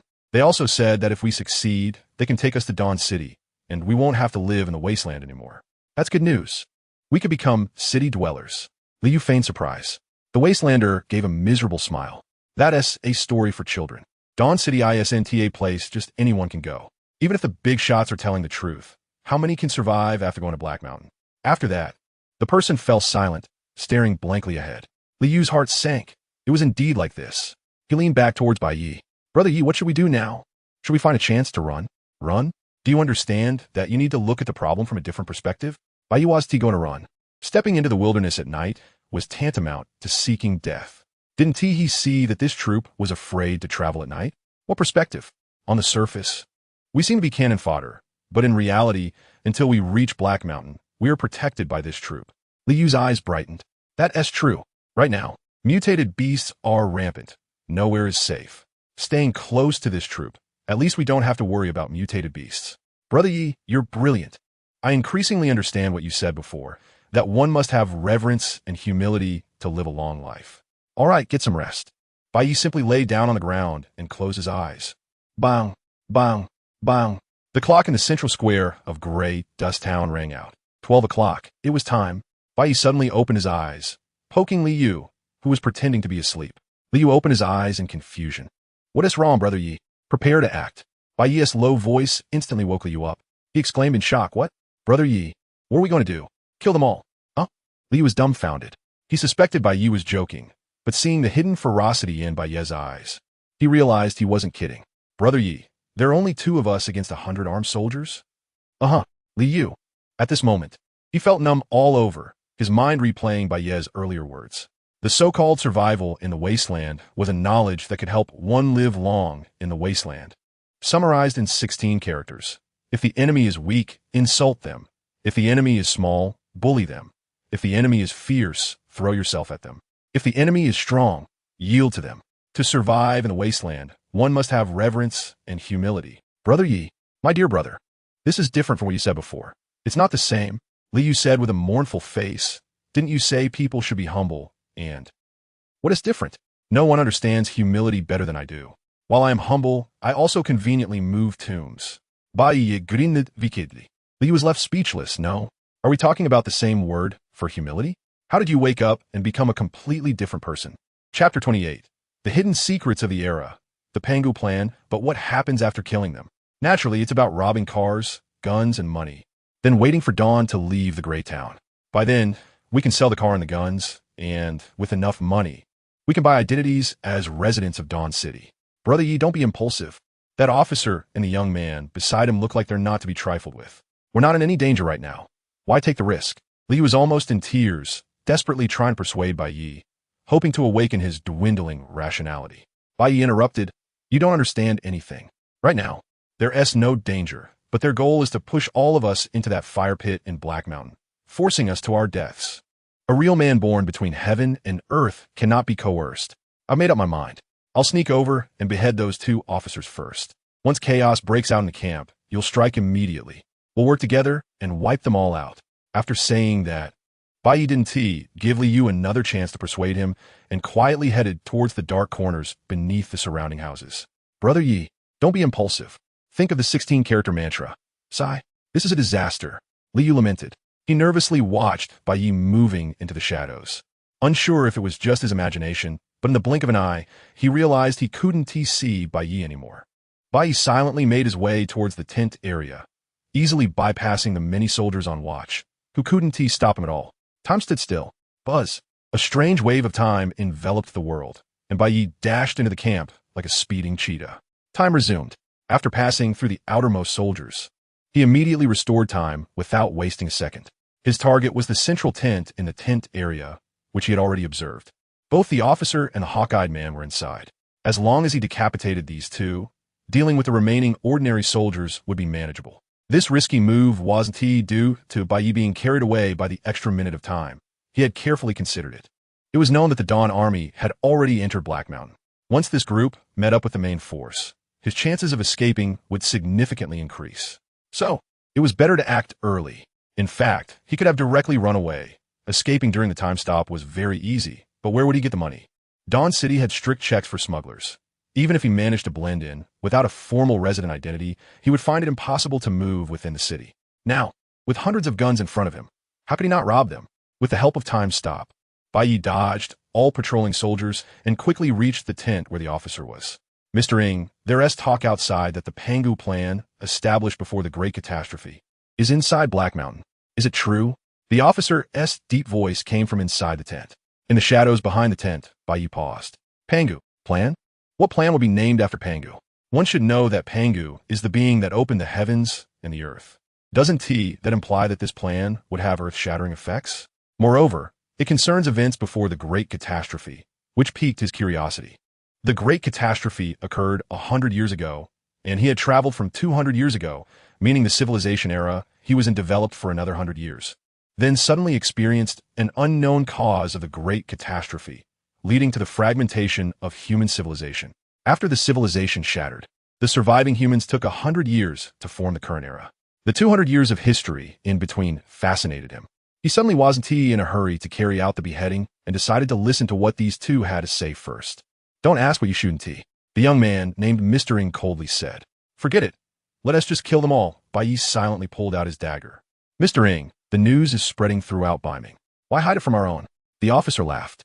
Mr. Ng pondered for a moment before finally saying, "There's a shelter established before the Great Catastrophe in Black Mountain, numbered 189, and the Panga plan is implemented in Shelter 189.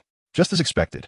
The officer's voice showed little fluctuation, clearly having anticipated this. Legend has it that the Pangu plan is said to have the potential to open the heavens and the earth after the Great Catastrophe, creating a new era.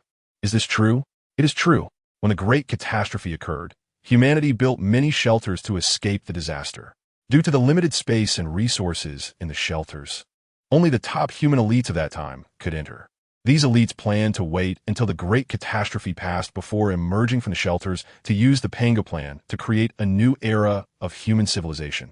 And the key to the Pangu plan lies within Shelter 189. Unfortunately, they failed. Now, 100 years after the Great Catastrophe, we have yet to see the implementation of the Pangu plan, nor have we seen the elites from the shelters. No one knows what happened. All we know is that the elites are all dead. In the end, it was the ordinary people they abandoned who survived. These ordinary people, without the shelter's protection, perished under the contamination of the Great Catastrophe, with 95% dying.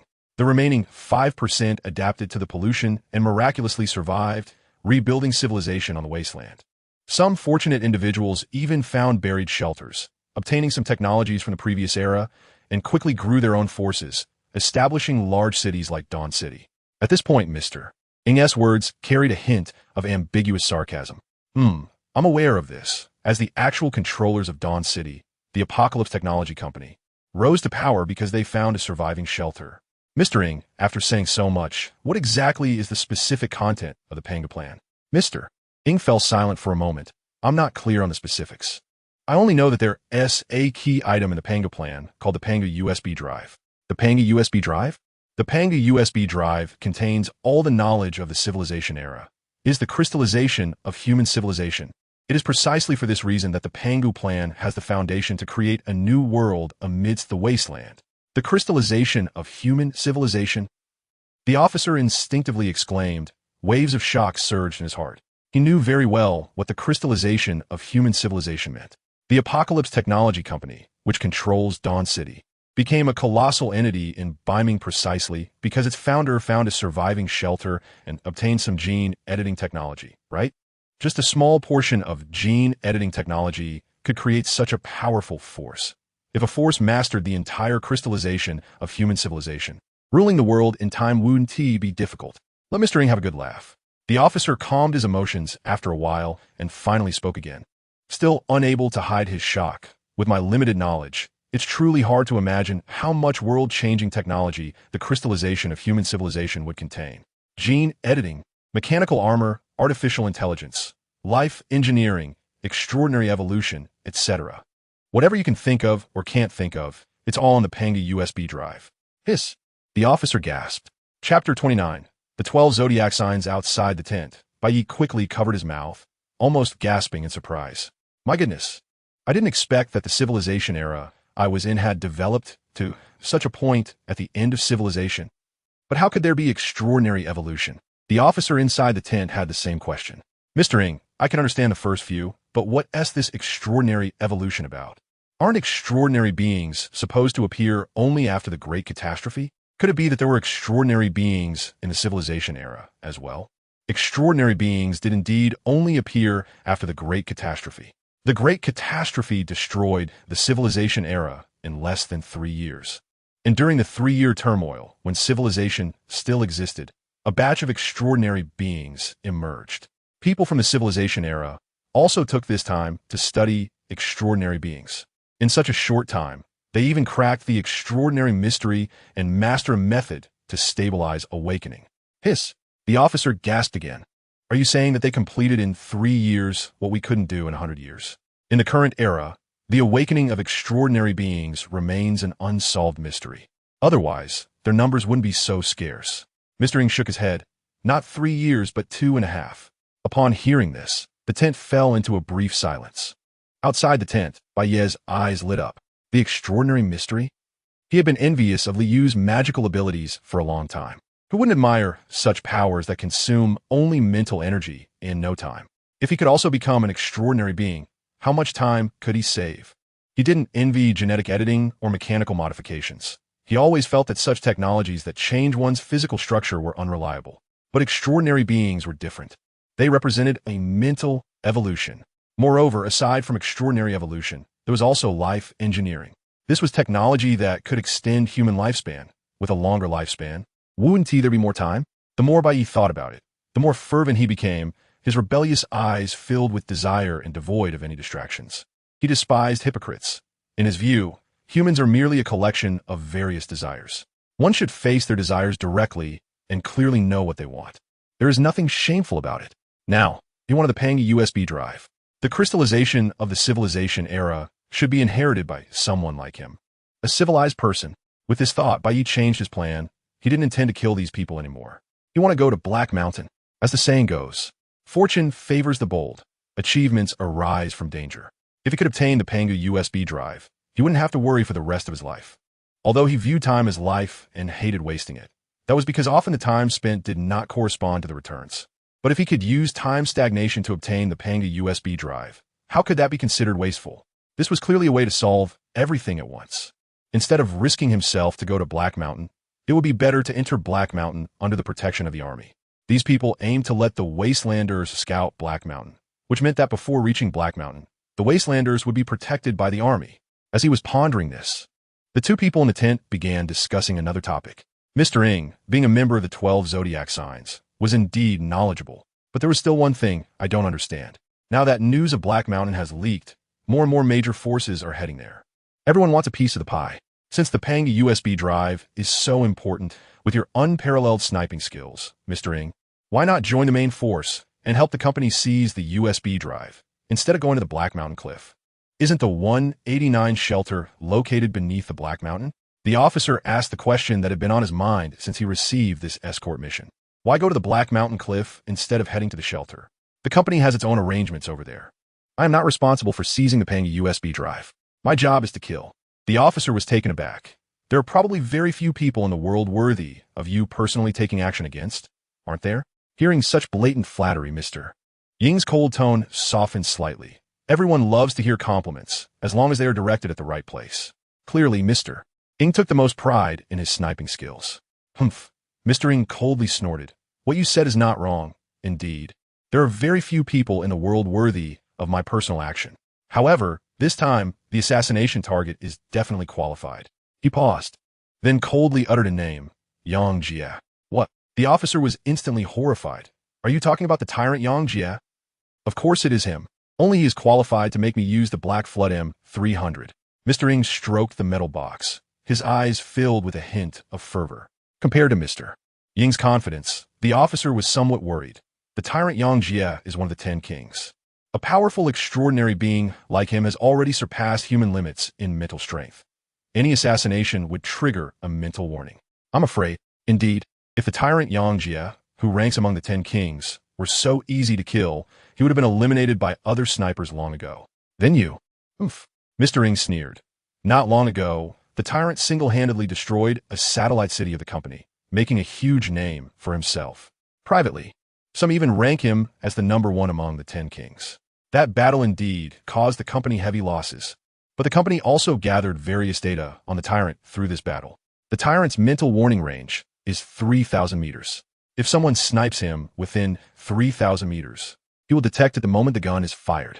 However, if the shot is fired from beyond 3,000 meters, he naturally cannot detect the danger in advance. Shooting from over 3,000 meters. The officer's face was filled with shock. Having been long engaged with firearms, he understood what it meant for a sniper to accurately hit a target from 3,000 meters away. Snipers are already rare talents, and those who can achieve a 3,000-meter shot are even rarer among the rare. It is known that bullets are affected by gravity, wind speed, humidity, and other factors.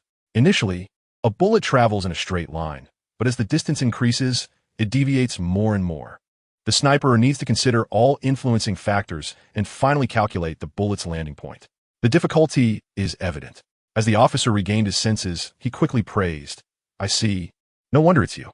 In my view, the tyrant's weakness cannot actually be considered a weakness, because even if other snipers know it, they cannot accurately hit this top extraordinary being from 3,000 meters away. Only you have such skill. This flattery even made Mr. Ng, who was naturally not fond of smiling, chuckle. Of course. Once I deal with the tyrant, it won't be a problem for the company to obtain the Bai Ye USB drive. Oh, killing the tyrant can also help the company get the Bai Ye USB drive? News of the Bai Ye USB drive has already leaked. Do you know why no one has been able to obtain it until now? Why? Chapter 30. Kneeling to the strong and bullying the weak.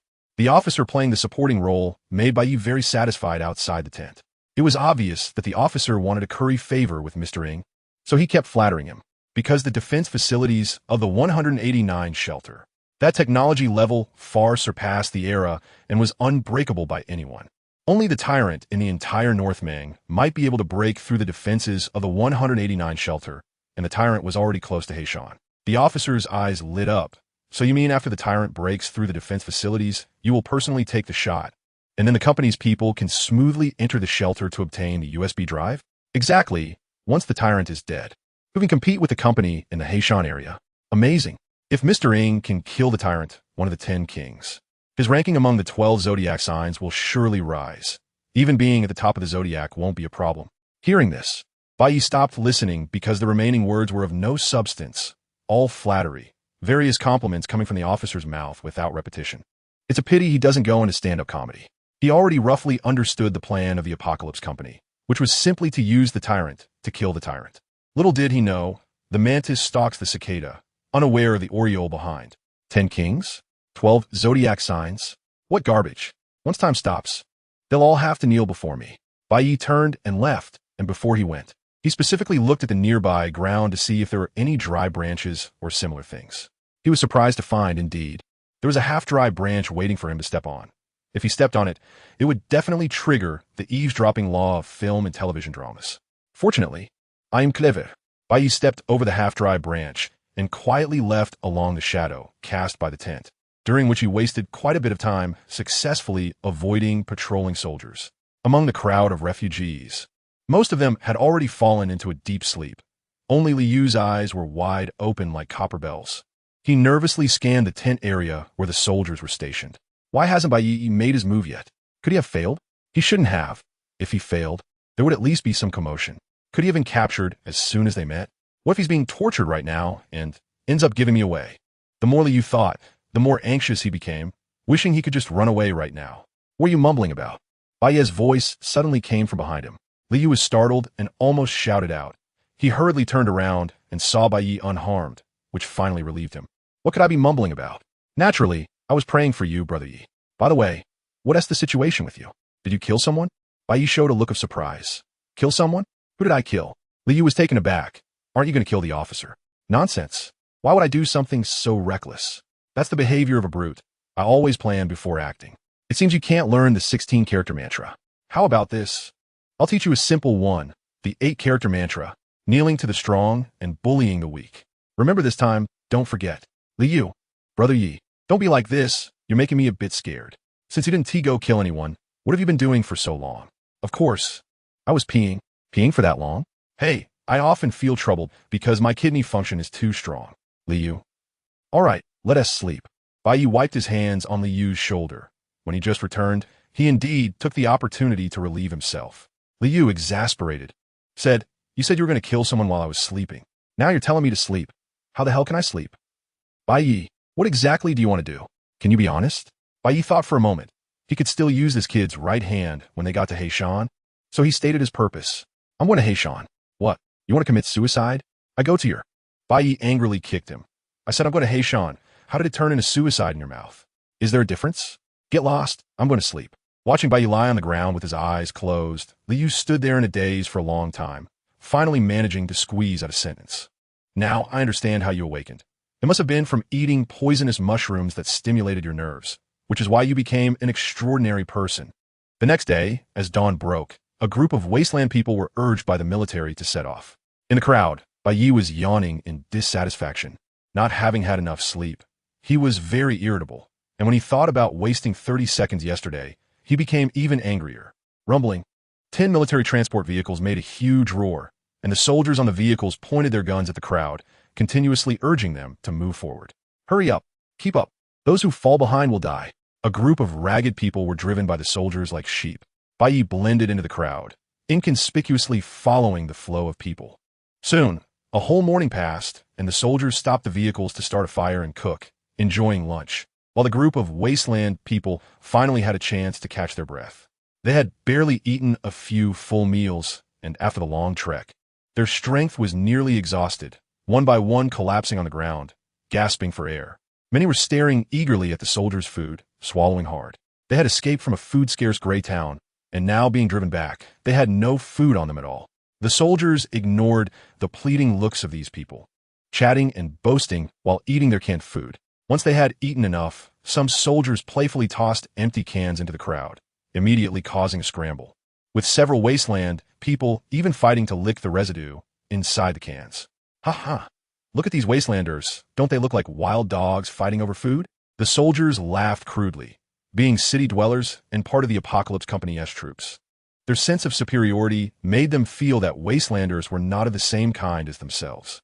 Damn, this group of bastards. Liu angrily bit into a cockroach protein bar. As a fellow wastelander, he naturally couldn't stand this kind of thing. Brother, can you spare some food? A middle-aged man approached, swallowing hard, his eyes fixed on the cockroach protein bar in Liu's hand.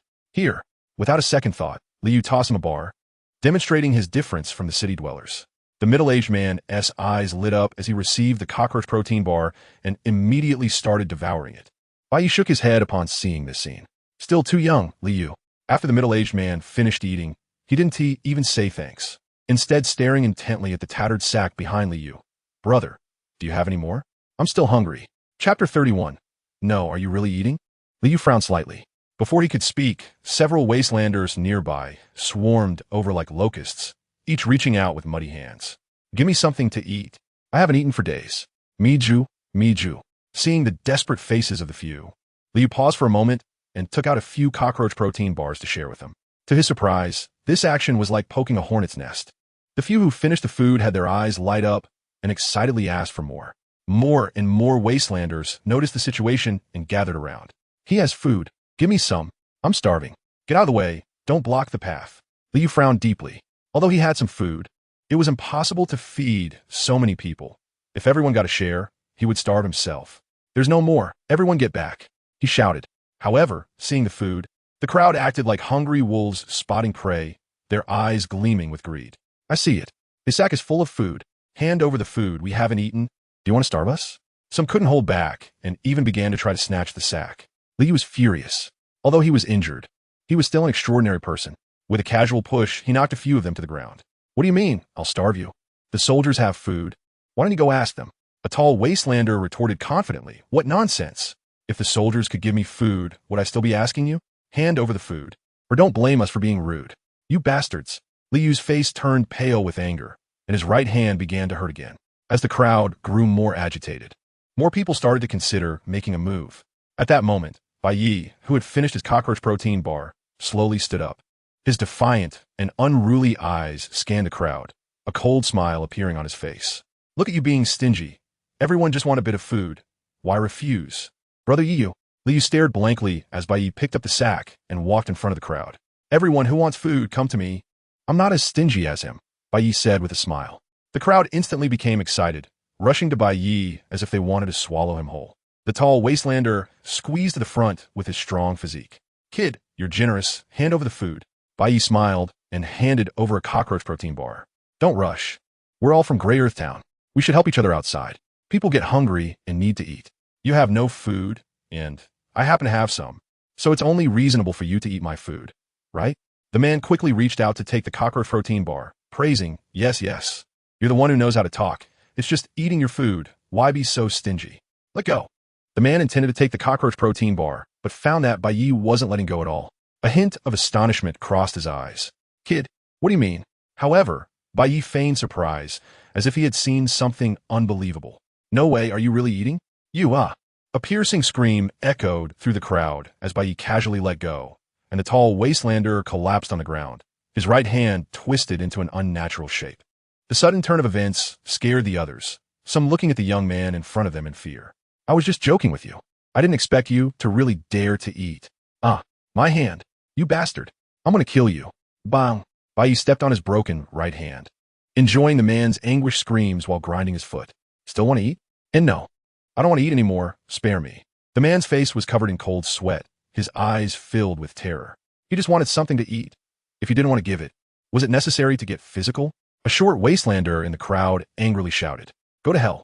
Bai Ye suddenly stepped forward, grabbing the speaker and pulling him out of the crowd. His powerful grip was like lifting a chick, and then he slammed the person hard onto the ground. Another scream rang out. But it wasn't over yet. Bai Ye stomped on the man's mouth, forcing the scream back down his throat. A fierce glint flashed in his rebellious eyes. I hate it most when people bark behind my back. Shout. Go ahead, shout. Bang, bang, bang. He kicked the man's teeth out one by one, leaving him with a mouthful of bloody flesh. You wanted some food? Why hit him if you don't give it? I'm hitting him, and I'm hitting you too. This brutal and savage scene directly intimidated the crowd, who looked on in a mix of shock and anger at Bai Ye's violent actions, none daring to step forward to help. What are you looking at? A bunch of idiots. Keep staring, and I'll gouge your eyes out. Get lost. Bai Ye's fierce and wild gaze swept over everyone, the wild aura and tangible pressure hitting them hard. The crowd quickly scattered, none daring to ask for food again. Not far away, in the transport vehicle, Mr. Ing and an officer watched this scene with great interest. These barbaric and ignorant wastelanders, I really don't understand why the company keeps them. In my opinion, all wastelanders should be eliminated so that the civilization of the era can be restored sooner, the officer sneered. Mr. Ing replied lightly, even garbage has its value. The company's vision is not something you can imagine. Yes, you're right, Mr. Ing. The officer quickly smiled in agreement. Report, sir. A wastelander just came and said he has important news to report. A soldier ran to the vehicle window to report. The officer frowned slightly waving his hand impatiently. Tell him to get lost. Just a wastelander dares to say he has important news? They see a mutated hyena in the wild, and that's a huge deal. The soldier hesitated slightly. Sir, he said, it concerns a forbidden item. The officer's expression froze, his eyes narrowing. He didn't act on his own, but glanced at Mr. Ying beside him. A hint of interest appeared on Mr. Ying's stern face as he nodded slightly. Bring him up. Soon, a timid wastelander was brought to the vehicle window by the soldier. Chapter 32. It's not me that's wrong. It's this era. Long. Officer, hello. My name is Wong. No one cares what your name is. What do you know about the forbidden item? If you dare to speak nonsense, I'll shoot you. The officer's expression was filled with disgust as he took a white handkerchief from his pocket to cover his mouth and nose, seemingly trying to isolate himself from the polluted air of this wasteland person. The wasteland person was so frightened that he fell to his knees. I dare not. I dare not. Every word I say is the truth. Please tell me. Yes, yes. In the small gray town where I was before, there was a forbidden item called Breath of the Bones, obtained by Bai Ye. I just saw Bai Ye in the crowd. What? A hint of surprise appeared in the officer's eyes. Are you saying that someone in the refugee camp has a forbidden item? Wait, that's not right. Everyone was searched before and no weapons were found. The wasteland person hurriedly said, Officer, you have keen insight. I'm telling the truth. Bai Ye has indeed recognized the forbidden item as his own. Even if he isn't carrying it now, he must have hidden it somewhere. Why didn't you say this earlier? Mr. Ying's gaze fell on him, and his yellow-brown eagle eyes sparkled with a chilling light. I didn't mean to hide it.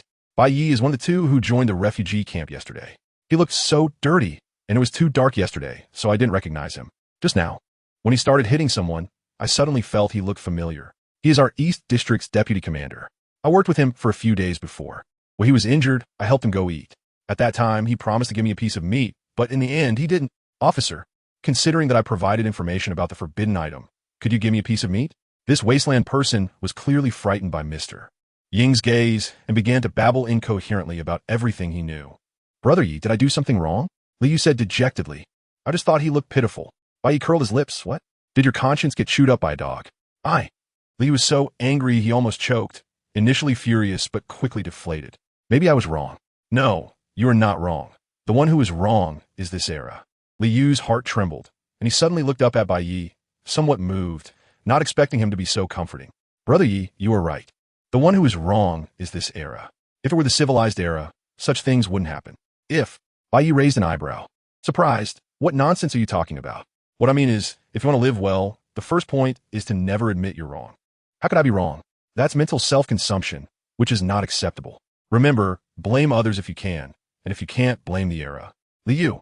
He realized that in just a few days of knowing Bai Yi, countless distorted principles had bombarded his fragile heart in succession. What 16-character mantras, 8-character mantras, humble migration monuments. And now there was another one. It's not my fault, it's all the era's fault. He didn't consider himself a good person, but compared to Bai Yi, he suddenly felt he was actually not bad. Brother Yi, I really envy your state of mind. By the way, do you still have the poisonous mushrooms you ate before? I'll poison you. Hey, wrong, don't hit me. Don't hit my right hand. Liu hurriedly dodged, protecting his right hand. He would rather suffer harm elsewhere than injure his right hand. But Bai Ye's character was well known. Kicking the good leg of a cripple was his usual style.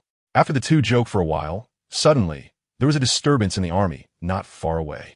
The officer and Mr. Ying walked out of the vehicle, and beside them stood a timid wasteland person. The moment Bai Yi saw that wasteland person, he sighed. What's wrong, Brother Yi? Liu asked curiously. Get ready to make a move. Huh, another move? Bai Yi did not answer, but slowly stood up and walked towards the officer and Mr. Ying. His actions instantly drew the attention of everyone. Even the wasteland people who were eating stopped their movements, nervously watching them. No one knew what would happen next. They only saw the high-ranking officer walking towards the refugee camp, and, at the same time, a young man walked out of the camp. Officer, it's him. He's Bai Yi. The wasteland person following the officer excitedly pointed at Bai Yi, trying to prove that he was not lying. Looking at Bai Yi walking towards him, the officer's mouth curled into an interested smile. This wasteland person is quite interesting. Mr. Ying coldly watched Bai Yi, his yellow-brown eagle eyes seeming to see through people's hearts. You have a forbidden item? He said flatly. Bai Yi did not deny it. Yes. After saying that, he directly took out the breath of the bones from his body. This action instantly set off the soldiers' nerves. The sound of bullets being chambered echoed. Dozens of soldiers raised their guns, aiming at Bai Yi. The officer frowned slightly and scolded. What are you doing? With Mr. Ing here, do you think a forbidden item can turn the tide? Put down your guns. You say so, right, Mr. Ing?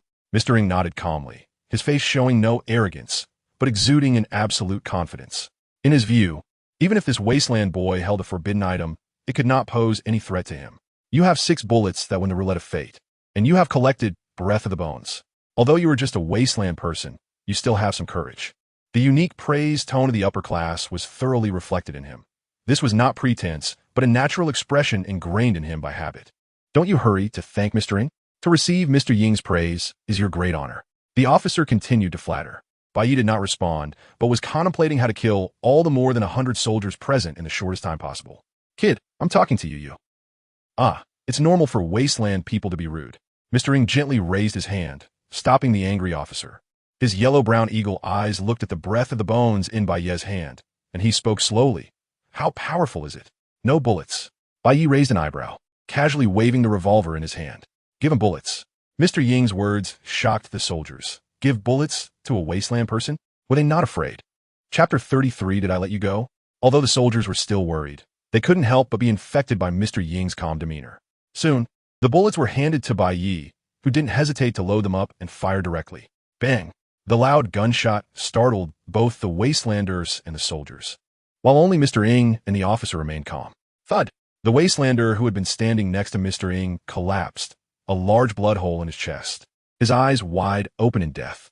The wastelanders were shocked by Bai Ye's boldness. He actually dared to kill someone in front of an officer.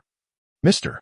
Ing casually glanced at the body on the ground, a smile creeping onto his lips. A snake-level forbidden item, not bad in power. If you can survive the trip to Black Mountain, I can give you a chance to follow me. After saying that, he turned and left, showing no concern for Bai Ye's response. Perhaps he thought that no wastelander would refuse to follow him, as it was a great honor. The officer scoffed. Kid, you're lucky. He also turned to leave, with no intention of seizing the forbidden item.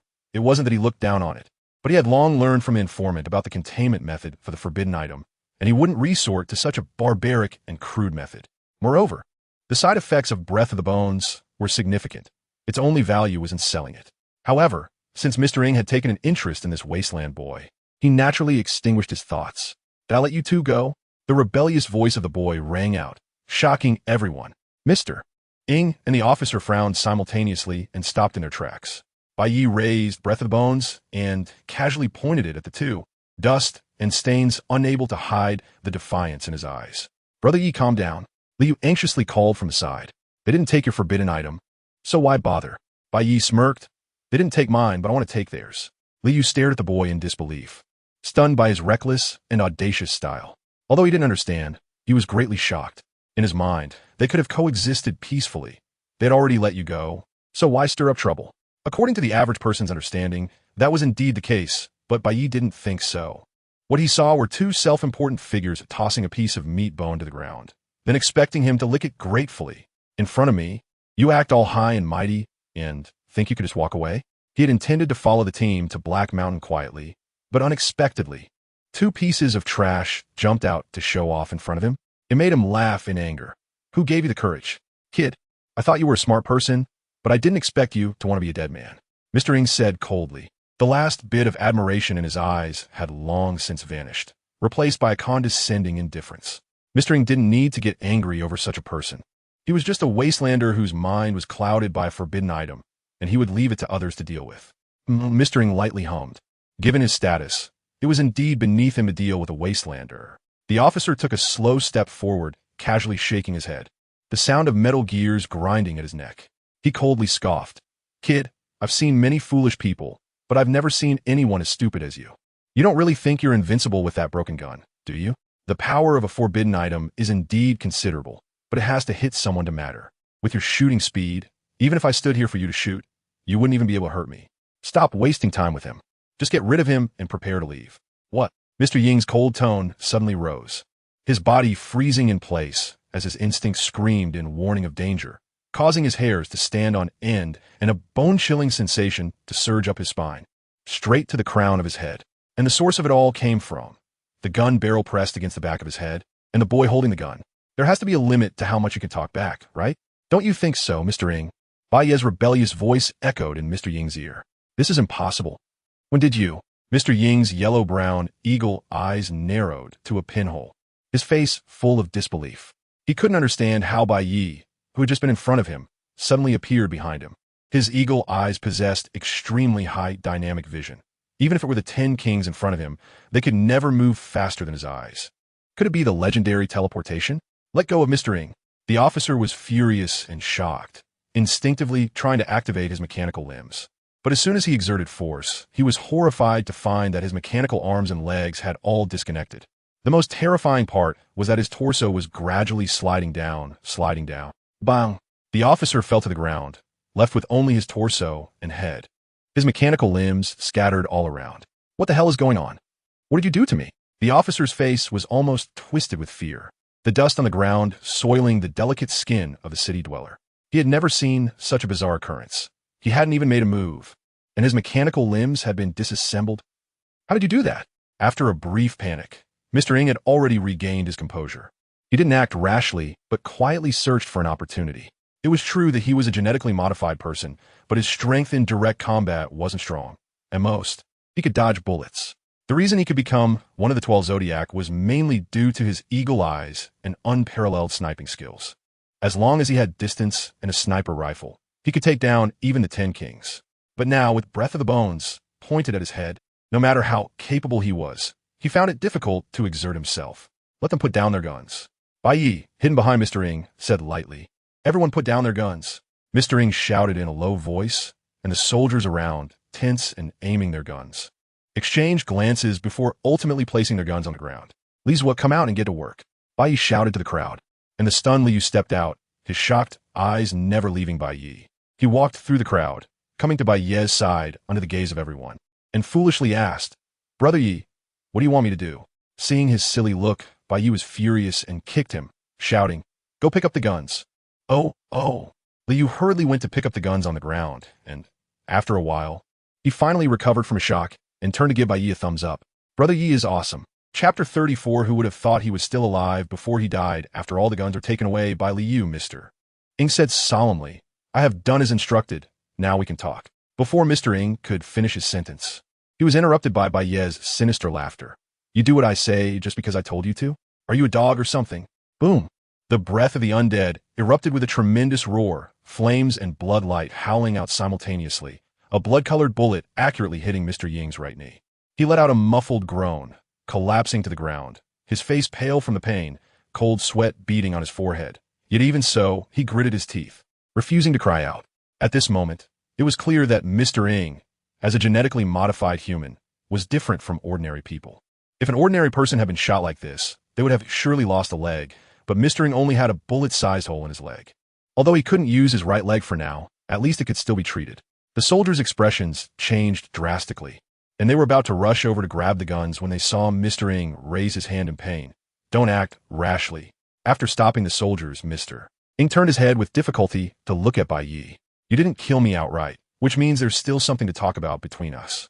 I was abrupt before.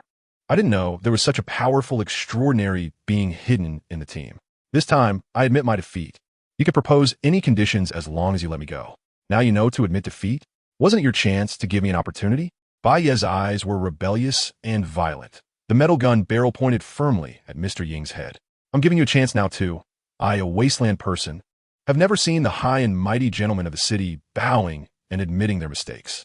If you bow to me happily, perhaps I'll let you go. Mr. Ying's face turned extremely ugly. Asking him to bow to a wasteland person was more unbearable than killing him. A soldier can be killed, but not humiliated. Boom!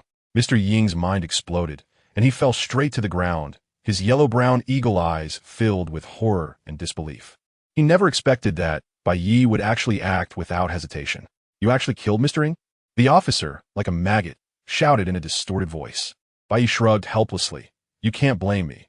He said it himself, a soldier can be killed but not humiliated, so I'll just fulfill his wish. The officer's eyes were about to pop out. How dare you? How dare you? Mr. Ing is one of the 12 Zodiac. You killed him. The company won't let you go. Damn. Bai Ye walked over and kicked the officer in the face, sending him sprawling with blood gushing from his nose. His eyes flashed with ferocity as he leaned down. How the hell are you so stupid? Like a pig? Are you used to showing off? You're about to die, and you still dare to spout nonsense? I not only want to kill him, but I also want to kill you. The officer, as if awakened from a dream, was drenched in cold sweat. No. No, you can't kill me if I die the company. To hell with the company. Bai Ye was furious, kicking the officer several more times, knocking out his front teeth. Do you have anything else to say? If not, you can die. Please, don't kill me. I beg you, just spare me. I'll do anything you want. I'm willing to kneel down and admit my mistakes. The officer screamed incoherently, and despite losing his limbs, he used only the strength from his abdomen and neck to repeatedly bang his head against the ground. Ha ha! Bai Ye laughed wantonly, looking at the group of stunned wastelanders. See, the high and mighty gentlemen of Shuguang City you fear will also bow to wastelanders. In the crowd of hundreds, no one responded. Only the youthful, wild laughter echoed in the wind. Liu glanced at the officer who was continuously bowing and then at Mr. Ng, whose mind had been blown, subconsciously swallowing hard, his eyes filled with disbelief. Everything happened too quickly, as if he were dreaming. His mind was still stuck on the moment Bai Ye said he was going to act, and only now, seeing such a big figure as Mr. Ng die, did he wake up from the dream. Brother Ye, the big shot just died like this? Even with the facts before him, he still found it hard to believe. The class gap between city dwellers and wastelanders was unimaginable, so vast that he couldn't dare to think that such a big figure would die so carelessly right before his eyes. Sigh. Bai Ye sighed, yes. Who would have thought he was still alive before he died? Liu? Don't worry, he didn't die for nothing. Bai Ye grinned. Mr. Ying's death was valuable. It provided him with a lot of vitality. The vitality from one Mr. Ng was roughly equivalent to that of 10 gray sparrows, which slightly enhanced his physical quality again. Spare my life. Spare my life. The officer was still bowing, his face covered in blood, but not stopping. Bai Ye glanced at the nearby soldiers who were restless, and a calculation formed in his mind. His original intention was to use the army's strength to head to Black Mountain. Now it seemed that threatening the officer with a gun to take him to Black Mountain was also a viable option. Although the process was different, the result didn't change. All right, stop bowing. I'll give you a chance to live. Escort me to Black Mountain. The officer was first overjoyed, then stunned. You want to go to Black Mountain? Bai Ye shot him a cold glance. What? You don't want to? The officer's heart trembled. No, I want to. What are you waiting for? Hurry up and drive. Escort this lord to Black Mountain. The soldiers exchanged glances, but no one dared to act rashly. The mysterious Mr. Ng had his head blown off, and their commander was instantly dismembered. Even with guns in hand, they didn't think they could deal with Bai Ye, this extraordinary being, especially since they didn't have guns now. Just as they were preparing to act, suddenly, a shrill scream erupted from the Wastelanders group. There's a snake. A ragged Wastelander jumped up as if electrocuted, a small black snake coiling around his left arm. The man frantically shook his arm, but he couldn't shake off the black snake that had bitten into his flesh. Within just 2 seconds, a dark hue climbed from his arm to his face, and the Wastelander's screams abruptly stopped. He fell stiffly to the ground, foaming at the mouth, his eyes bulging as he died. This sudden change frightened everyone into scattering. But just a few meters away, they were horrified to discover that the ground was actually wriggling. The ground bulged with small mounds, accompanied by faint sounds of earth breaking, as black snakes burrowed out from below. Snakes. Countless snakes. They raised their triangular heads, their crimson tongues flickering, rushing toward the crowd like a black stream. The sound of scales rubbing together created a spine-chilling tremor, the sheer number enough to scare someone with a phobia of clusters to death. The mutated beast, Black Snake. The officer on the ground screamed in despair. Chapter 35. Speak more if you can. Bai Ye frowned tightly. He didn't expect to encounter mutated beasts so soon again. First it was hyenas, then gray sparrows, and now it was black snakes. How many mutated beasts had escaped from the cursed Black Mountain? Liu, give them the guns. Prepare for battle. Liu hurriedly called the soldiers to grab their weapons. There was no time for internal conflict. They had to deal with the black snakes first. Bai Ye yanked an officer up and coldly said, "Have your men hunt down the black snakes." Yes. The officer nodded vigorously. At this point, he didn't need Bai Ye to tell him what to do. After all, facing Bai Ye, a human, he could plead for mercy, but against the mutated beasts, words were useless. Bang, bang, bang. The sound of gunfire erupted, and the soldiers who got their hands on guns immediately joined the fight. If they didn't fight, they would die anyway. As for the wasteland people, most were frantically fleeing, with only a few picking up stones from the ground and futilely attacking the black snakes below. It was utterly useless. Fleeing would only lead to a faster death, and stones couldn't kill the black snakes. Continuous screams rang out as a panicking wasteland person ran into a pile of snakes. Dozens of black snakes crawled up his pant legs, slithering up his thighs. The cold body temperature of the reptiles made his body hair stand on end, goosebumps instantly spreading all over him. He screamed in panic, jumping around like a monkey, frantically scratching at his body. He threw off one snake, but soon more crawled onto him. Finally, one black snake slithered up to his neck, its triangular head raised and flicking its crimson tongue. And then it dove into his mouth. MMM. MMM. His eyes bulged, and he let out muffled whimpers before his body stiffened, collapsing into the pile of snakes. In an instant, countless black snakes covered him. Seeing this, Bai Ye's eyelids twitched. He had just killed Mr. Ing and dismembered the officer's limbs, which took him 33 seconds. And now only 57 seconds remained. 57 seconds. Let alone killing the snakes. Escaping might not even be possible. There were at least 1,000 snakes, sprawled out like a black carpet. Instead of sitting back and waiting for death, he fired wildly. Several crimson veins sprouted from the breath of the bone gun's skeletal body, piercing into Bai Ye's palm and continuously draining his vitality. Bang, bang, bang. The crimson bullets shot out, with enough power to take the lives of 2 to 3 black snakes with a single shot. If luck was on his side, and he hit a densely packed area of black snakes, he could even kill 5 with one shot. But even so, facing the sheer number of snakes was still a drop in the bucket. Damn, what trash. The vitality provided is even less than that of the gray sparrows. Bai Ye cursed in dissatisfaction. While reloading, he glanced at the nearby wasteland crowd. Due to the lack of weapons and the chaos, most of the wasteland people were dead, with only 3 or 5 still struggling to survive, crazily running toward the soldiers. However, the soldiers couldn't hold up either. Using bullets against the writhing black snakes on the ground was inconvenient. Some soldiers even abandoned their guns and took out their military knives to fight in close combat. Among everyone present, the one who killed snakes most efficiently was actually Li Yu. Gritting his teeth, he swung his right hand, wrapped in bandages. His extraordinary ability, Magic Hand, activated instantly. A 3-meter-long invisible hand descended from the sky, crushing dozens of black snakes with a single slap, leaving a half-inch deep imprint on the ground. Bai Ye's eyes lit up. He didn't expect Li Yu to be somewhat useful. Lizwa, how long can you hold on? Li Yu gasped heavily. 3. Bai Ye was overjoyed. 3 minutes is enough. Based on Li Yu's efficiency, he could kill at least 2/3 of the black snakes in 3 minutes, leaving only a third to deal with. 2. Bai Ye was stunned. 1. Clap. Li Yu's right hand fell limply, faint red bloodstains seeping through the white bandages. Lizwa, what the hell? Why are you messing around with me at a time like this? Do you think you're funny? Li Yu forced a smile. Isn't this what you taught me, Yiga? Can't you learn something good? Seeing he couldn't rely on Li Yu, Bai Ye turned his gaze to the officer. He felt that since the officer and Mr. Ing dared to lead people to the Black Mountain, they must have a way to deal with the mutated beasts along the way. What if I install a mechanical arm for you now? The officer gave a bitter laugh. It's useless. A mechanical arm isn't simply installed. It requires a built-in neural connection device, so it can be used like a real arm. Now that the device has been cut off by you, it won't work even if you install it. Damn it. Then I'll send you to meet Mr. Ing. Bai Ye grabbed the officer and was about to throw him into the snake pile. Wait. There's a way. Bai Ye narrowed his eyes and released the officer. What way? My mechanical arm has a self-destruct device, designed to take out the enemy and prevent them from dismantling the arm to obtain the technology. Although I can't activate the self-destruct now. If the internal structure of the arm is severely damaged, it will trigger the self-destruct. You just need to shoot the connection point of the arm with a forbidden object to trigger the self-destruct. Why didn't you say so earlier? Bai Ye kicked the officer, nearly knocking the wind out of him. He didn't say earlier because he didn't want to destroy his own mechanical arm. The cost of a single mechanical arm was over $1 million. All 4 limbs combined were over $10 million. He had invested all his wealth into the mechanical limbs to achieve his current status. If he lost them, he would have no chance of rising again.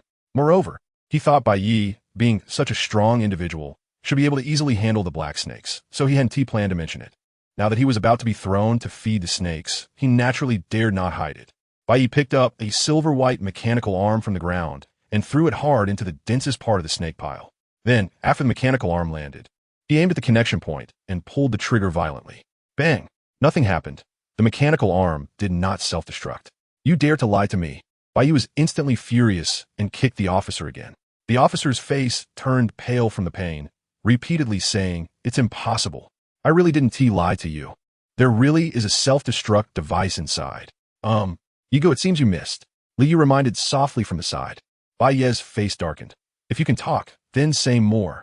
He fired again, bang, bang, bang, and after 3 shots, he finally hit the mark. When the bullet struck the connection point of the mechanical arm, a crisp metallic clang rang out, and then, boom! It was like 10 grenades exploding at once, with a massive fireball shooting up into the sky, instantly flipping hundreds of black snakes. Numerous charred snake has fell from the sky. The remaining black snakes seemed to be frightened by the enormous explosion and turned to flee, disappearing into the ground in the blink of an eye. The crisis was temporarily averted. Everyone breathed a sigh of relief. Chapter 36, A Gift for Mr. Bai Ye looked at the crowd and found that all the wastelanders were dead, and even more than 30 soldiers had died, reducing the once large team to just over 60 people. The good news was that there were no injured, as those bitten by the black snake had all died from the poison. At this moment, many soldiers regained their senses and nervously looked at Bai Ye. Bai Ye sneered. What's wrong? Have you all forgotten how Mr. Ing died? A chill ran through the soldiers' hearts as they recalled the tragic scene of Mr. Ing dying with his eyes wide open. An officer, eager to survive, quickly shouted, "Put down your guns. Anyone who dares to defy Lord Bai Ye will face military law." Bai Ye then began to appease the crowd. "As long as you escort me to Black Mountain, I will let you go." He lied again. Once they reached Black Mountain, they would all die. If even one of them returned alive to Dawn City, he would face the army's pursuit and the so-called revenge of the 12 zodiac signs. After a simple display of both kindness and threat, the remaining team set off again. To prevent the soldiers from escaping, Bai Ye took away their firearms and punctured all the tires, leaving only one military transport vehicle for himself to drive. While the soldiers had to jog in front of the vehicle, their roles had switched. Previously, Bai Ye was running on the ground while the soldiers were in the vehicle. Now it was the opposite. In the transport vehicle, Bai Ye drove the car while Liu held the officer hostage. "Brother Ye, what's in this box?" Liu curiously looked at the silver metal box beside the seat. "It's a gift from Mr. Ing. Just open it and you'll know," Bai Ye casually replied. Though he already knew what was inside. The sniper rifle Black Jiao M300. With a click, Liu opened the metal box, and a cold metallic scent mixed with the smell of oil rushed at him. 8 precision components glimmered with a matte finish on the black sponge padding. The barrel curled in the center like a sleeping black python. "This is a sniper rifle?" Liu looked at the Black Jiao M300 with surprise. Although he didn't understand sniper rifles, anyone could tell from its precise appearance that this sniper rifle was valuable. "This is Mr. Ying's Black Jiao M300, one of the top sniper rifles, whose power can even rival that of the Jiao-level forbidden objects," the officer said quietly beside them. The situation was stronger than the person. He naturally needed to perform well to survive. Bai Ye raised an eyebrow while driving. Jiao-level forbidden objects? Previously, when Mr. Ing saw the breath of bones, he mentioned it was a snake-level forbidden object. Now, there's a Jiao level. Could this be the ranking of forbidden objects? The officer seemed to sense Bai Ye's confusion and quickly explained, "Forbidden objects are divided into 3 levels: snake, Jiao, and dragon. Your revolver is a snake-level forbidden object, while Mr. Ying's Black Jiao M300, although not a forbidden object, is comparable in power and rarity to Jiao-level forbidden objects, which is why it is named Black Jiao.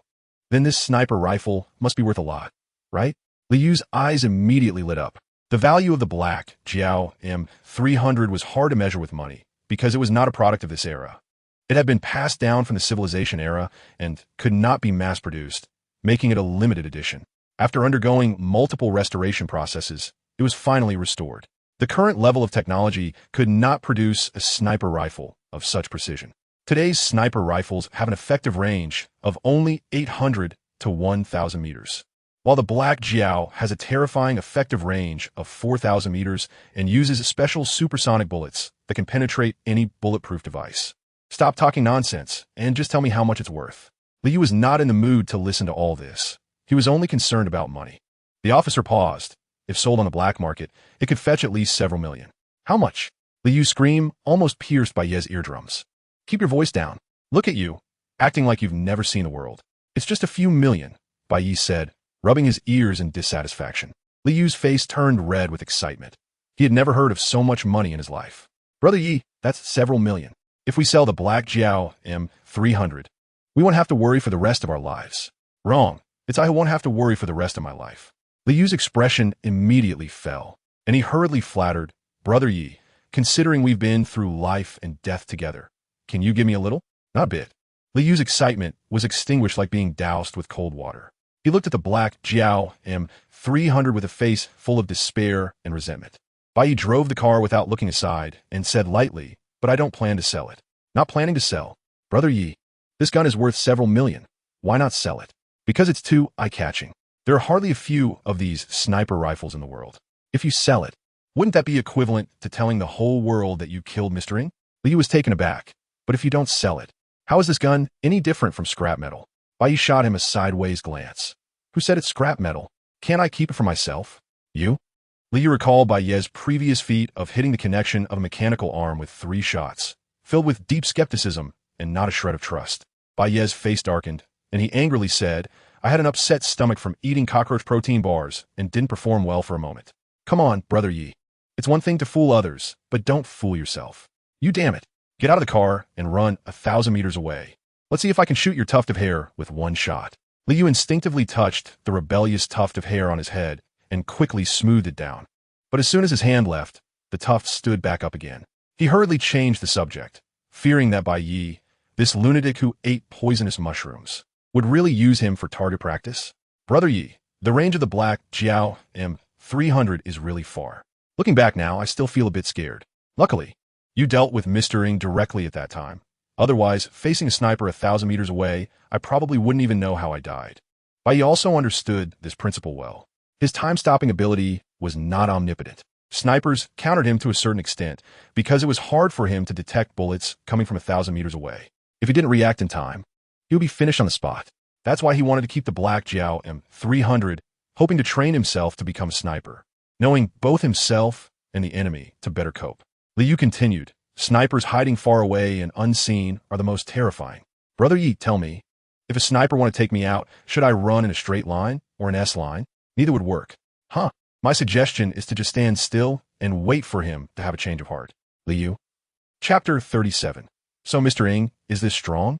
At night, the sky was pitch black, as if the stars had been wiped away, with only the bright moon hanging high. In the camp, a group of soldiers sat around several campfires, their faces grim as they looked at the number plates in their hands.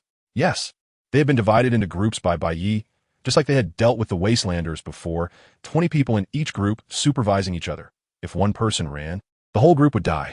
The officers became supervisors, and Bai Ye told him that if one person ran, a piece of flesh would be cut off. The terrified officer didn't dare to blink, staring intently at the soldiers. In the transport vehicle, Bai Ye was staring blankly at a gold pocket watch. A selfless gift from the officer. 10:28. Why hasn't he reached midnight yet? Ever since he gained the ability to stop time, he had been wishing for time to pass quickly. Currently, the available time was less than a minute, which made him very uncomfortable. Especially tonight, they were camping outdoors. The closer they got to Black Mountain, the sparser the population, and there were no nearby towns to rest in, so they could only camp in the wild. "Brother Yi, we can't encounter any aberrant beasts again tonight, right?" Li Yu looked at the pitch-black night, feeling anxious. He was truly afraid of the aberrant beasts. In just a few days, he had encountered 3 waves of them and witnessed hundreds of people die before his eyes. If he didn't have nightmares while sleeping tonight, it would be considered brave. It shouldn't be the case, right? Bai Ye also wasn't sure. Black Mountain Isn't Zoo. There shouldn't be so many aberrant beasts, right? Lord Bai Ye, the officer hesitated to speak. According to the data in the era of civilization, there was indeed a wildlife park within the Black Mountain region. Bai Ye. Moreover, usually in order to ensure species integrity, shelters often collect various animals, so, whoa. In the dark wilderness, a long wolf howl echoed. "You bloody crow-s mouth." Bai Ye angrily kicked the officer and, ignoring the officer's cries, jumped out of the vehicle. "Everyone, grab your weapons and prepare to fight." It's well known that wolves are pack animals. Hearing a wolf howl often means you are surrounded by a pack of wolves. The soldiers sprang up like startled birds, hurriedly picking up their weapons to prepare for battle. In their field of vision, pairs of green, beastly eyes appeared in the distant dark wilderness. Bang! A soldier, panicking, pulled the trigger, and the battle instantly erupted. Pairs of green, beastly eyes rushed into the firelight, revealing their true forms. Over 2-meter-tall gray wolves, with powerful limbs and claws sharp as hooks, left deep paw prints on the ground with a light tread. Their fur was not the single color of ordinary wolves, but exhibited a bizarre, mottled color. With dark gray as the base color, interspersed with dark red and black stripes. It looked like dried blood intertwined with the night. Dozens of gray wolves charged forward, their eyes filled with slaughter and hunger, their strong limbs pounding the earth, creating an atmosphere like a stampede of horses. Their speed was too fast, and coupled with the poor visibility at night, the soldiers' shooting accuracy greatly diminished. In just a moment, the gray wolves were already in front of them. Screams erupted one after another. Some soldiers were so frightened they lost their nerve. Some froze in place waiting to die, while others turned and ran. But how could two legs outrun four? Bai Ye kept firing, and even after emptying a magazine, he only managed to kill one gray wolf. Their intelligence was not low. They seemed to understand the threat of guns, so after killing a soldier, they would not linger and immediately pounce on the next soldier, exhibiting high mobility. Especially after becoming aberrant beasts, the already fast gray wolves became even quicker, almost leaving afterimages in the night. At that moment, Bai Ye deeply despised his shooting skills. He vowed that when he had time in the future, he would practice shooting rigorously. In fact, it wasn't just him. Even those soldiers trained in marksmanship found it difficult to hit the gray wolves at this moment, as their speed was too fast. Damn it, I can only throw out another mechanical arm. He resorted to his old trick, throwing a mechanical arm into the wolf pack, and then suddenly opened fire. Bang bang. This time he was lucky. The second shot hit the connection point of the mechanical arm. Boom! A huge fireball shot into the sky, and the deafening explosion knocked down several gray wolves and a few soldiers. The strike was immediately effective. Wild beasts are inherently afraid of fire and loud noises, and the explosion of the mechanical arm quickly scared off the remaining gray wolves. Bai Ye let out a sigh of relief. He had finally not wasted time. After this battle, the number of soldiers was reduced to over 50, more than half of whom were injured. Brother Yi, how about we retreat? I don't think we really need to go to Black Mountain. There are other shelters, and once my right hand is better, we can venture to other shelters, Liu said, covering his bandaged right hand, which was seeping blood, still feeling lingering fear. He felt that if this continued, his right hand might never recover in this lifetime. Looking at the gray wolves that were retreating, Bai Ye's expression darkened. Where to retreat? The aberrant beasts of Black Mountain are out. They are wandering nearby. Who can guarantee that we encounter them if we retreat? Black Mountain might actually be a bit safer.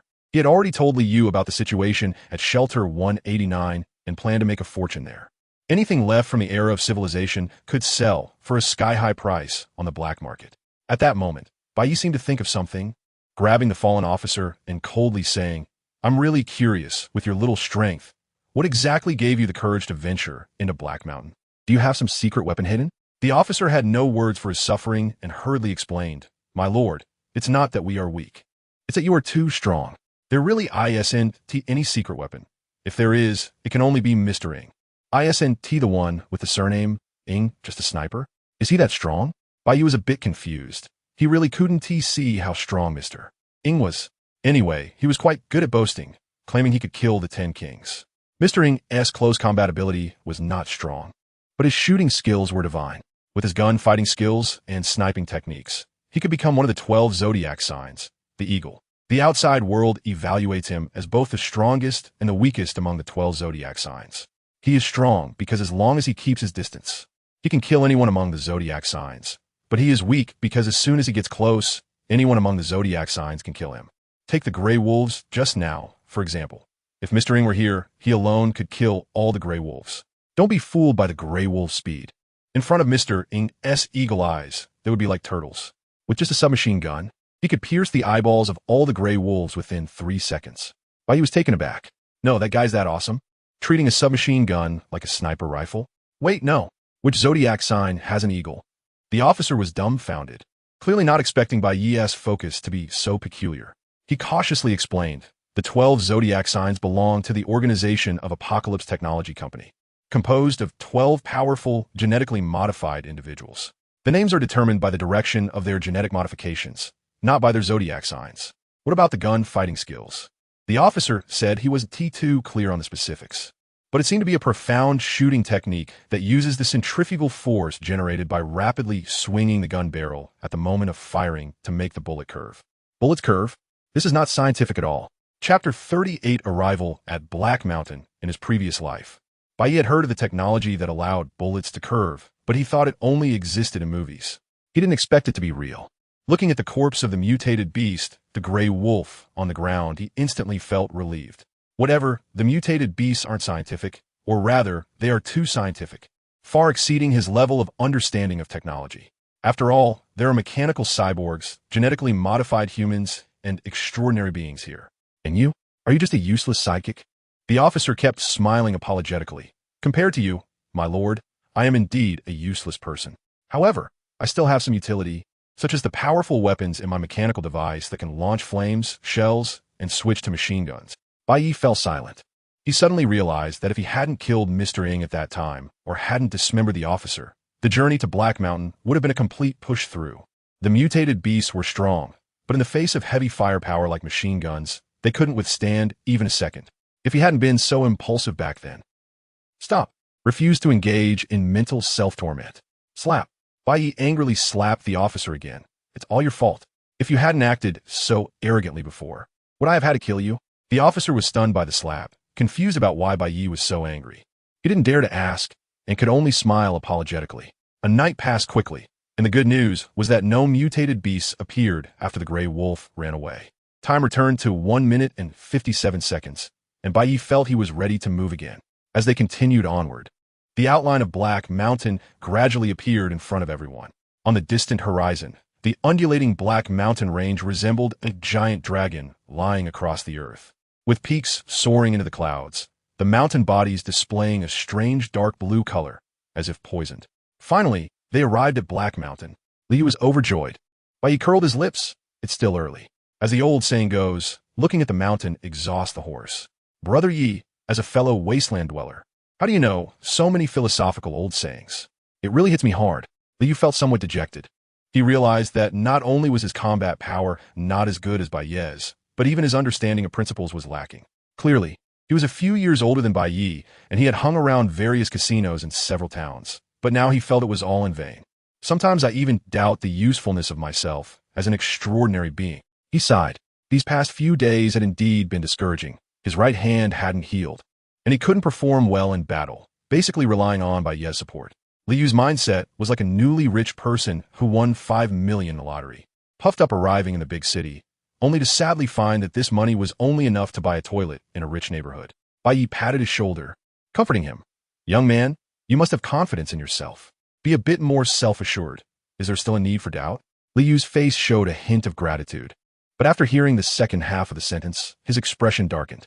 Listen, is this something a person can say? As everyone continued on, the view of Black Mountain became clearer.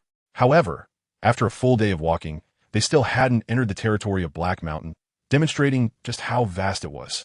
Fortunately, no mutated beasts appeared. Perhaps the ones that should have fled had already done so. Thus, they passed the day peacefully. When Bai Ye's time accumulated to 2 minutes and 57 seconds, they finally entered the territory of Black Mountain. As the saying goes, you can't see the true face of Mount Lu because you are in mountain. This saying also applied to the majestic Black Mountain.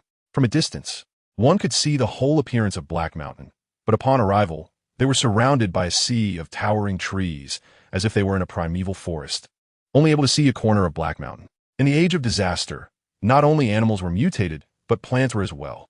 At least in his previous life, Bai Ye had never seen such magnificent trees. Each one was nearly 100 meters tall, and even the thinnest tree required 5 people to hug. Get out of the car. You can't drive on a mountain road, Bai Ye called out and then got out of the vehicle. Considering the danger they might encounter in Black Mountain, he distributed firearms to the remaining 50-odd people and had them clear the path ahead. The soldiers moved nervously through the jungle, gripping their guns tightly, their eyes unconsciously scanning the depths of the forest, as if afraid that a fierce mutated beast would jump out at any moment. What made them even more anxious was Bai Ye behind them, this ragged wasteland youth, always pointing the breath of the bones at them. The 50-odd soldiers walked ahead, while Bai Ye, Liu, and the officer followed behind. The officer's legs had been violently reattached by Bai Ye. Although he couldn't connect to the neural interface, he could barely use them as prosthetics. He limped along with the group, his shoulders bare without arms. My lord, we've arrived at Black Mountain. Could you possibly let me go? The officer said cautiously.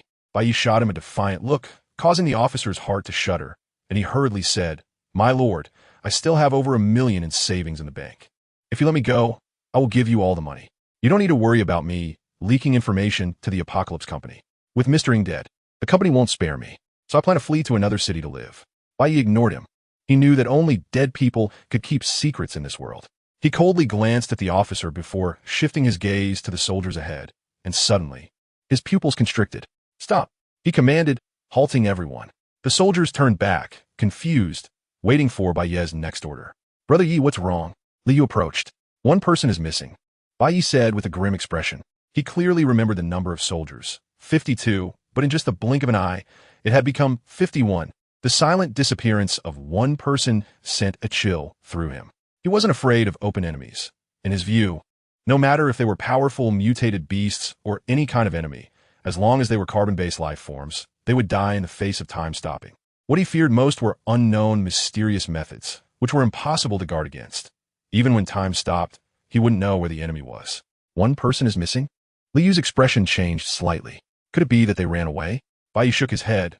The soldiers may be trained, but they are ultimately ordinary people. How could they possibly run out of my line of sight in an instant? The soldiers also realized that one person had suddenly disappeared from the group, and their expressions grew increasingly tense. Quiet. People can't just vanish into thin air. Take a closer look at the traces around. The soldiers hurriedly searched, and, after a while, one soldier exclaimed, "There's a shoe in the grass." Bai Ye stepped forward, and sure enough, he found a bloodied shoe in the waist-high weeds. It was a standard issue boot from the Dawn Army. "You, go search in the grass." He raised his gun, aiming at that soldier. Chapter 39. Don't worry. They won't let you go even in death. The soldier's face turned pale, but due to Bai Ye's terrifying strength, he didn't dare to resist and could only cautiously walk towards the grass. Rustle, rustle. The sound of military boots rubbing against the weeds was faint, but at this moment it sounded particularly harsh. As he ventured deeper, the bloodstains on the ground increased, along with drag marks. Those marks abruptly stopped at the base of a large tree. "Sir, the bloodstains end here," the soldier said, trembling. "Come back." The soldier nodded repeatedly and hurriedly jogged back, feeling a bit relieved as he saw the group getting closer. But just as he was about to reach within 10 meters of them, he suddenly noticed the strange expressions on their faces: shock, fear, bewilderment. His heart sank, and trembling, he turned around, instantly horrified. He saw a thick green vine hanging down from the tree like a python, with a huge flower bud at the top. At this moment, the bud split open in the middle, revealing serrated petals that looked like a beast's gaping maw filled with sharp barbs. "Ah!" He shouted in panic and ran frantically towards the group, while the thick vine with the carnivorous flower at the top lunged at him like a living creature, striking like lightning. "It's a carnivorous flower tree." The officer's eyes widened as he shouted in horror. "Fire!" Bai Ye decisively gave the order. After a brief moment of chaos, the soldiers raised their guns to shoot. Bang, bang, bang. The dense bullets mostly hit empty space, but the sheer number compensated for their lack of precision. When several bullets struck the split flower bud, the carnivorous vine let out a roar similar to a wounded beast, green sap dripping from it and sizzling on the ground. The soldiers rejoiced at the sight. Anything that could be solved with bullets was not a problem. With their confidence restored, the soldiers' aim improved, and after several shots, the carnivorous vine was riddled with holes, falling limply to the ground. Just as they sighed in relief, Bai Ye's voice rang out from a distance. "Why the hell aren't you running?" The group was stunned, and the next moment, a scene of despair unfolded before them. Between the canopies that blocked out the sun, numerous thorny green vines hung down densely, like a rain of snakes falling through the woods. Hundreds of green vines, each with a carnivorous flower with a gaping maw at the top, descended from the sky, precisely landing on the soldiers' heads, and then swallowed them whole. "Ah! Ah!" Continuous screams erupted. Each time a soldier was swallowed by a carnivorous flower, the green vine would rapidly retract, swiftly disappearing back into the 100-meter-high canopy, presumably to digest. At that moment, firearms seemed utterly powerless. The carnivorous vines appeared endless. For every one they shot down, a dozen more fell from the canopy. A few clever soldiers realized that the tree was the key, so they aimed their guns at it, but against a 100-meter giant tree that 10 men couldn't encircle. Bullets hitting it were like ants gnawing at an elephant, completely ineffective. Bai Ye, who had already run to a safe distance, watched the bloody scene before him with his eyelids twitching. "Is this the Black Mountain? Save me. Sir, save me." The officer, unable to escape the range of the carnivorous flower tree due to his disability, lost his balance in his panic and fell hard to the ground. Seeing this, Bai Ye rushed over. The officer was immediately overjoyed. "My legs?" Just as he began to say thank you, Bai Ye swiftly detached the officer's 2 legs and ran off with them. Bai Ye, you bastard. Give me my legs back. The officer's eyes nearly bulged out as he watched Bai Ye's retreating figure. In the next moment, the shadow of death descended from the sky, and a massive maw swallowed him whole. Bai Ye and Li Yu's physical abilities surpassed those of ordinary people, and with a group of cannon fodder distracting the carnivorous flower tree, the two managed to escape its deadly range without incident. Moments later, all the screams abruptly ceased, and over 100 vines retracted back into the canopy. All the soldiers were dead, yet there were no bodies on the ground. Only pools of blood proving they had once been there. Brother Yi, Li Yu swallowed hard, still shaken. They all died. Only the 2 of us, the extraordinary ones, survived. Don't worry, they won't let you go even in death. Huh? Li Yu's face turned pale. No, Brother Yi. You brought them here. Why wouldn't they let me go? Because even if they become ghosts, they can't provoke me, so they will naturally come after you. Bai Ye casually replied, carrying 2 mechanical legs as he continued forward. The Black Mountain was indeed dangerous, but it didn't scare him. He was determined to obtain the Pangi USB drive. If there was a 50% profit, he would be tempted. If there was a 100% profit, he would dare to take risks. And the Pangi USB drive offered not just a 100% profit, but 1,000, even 10,000.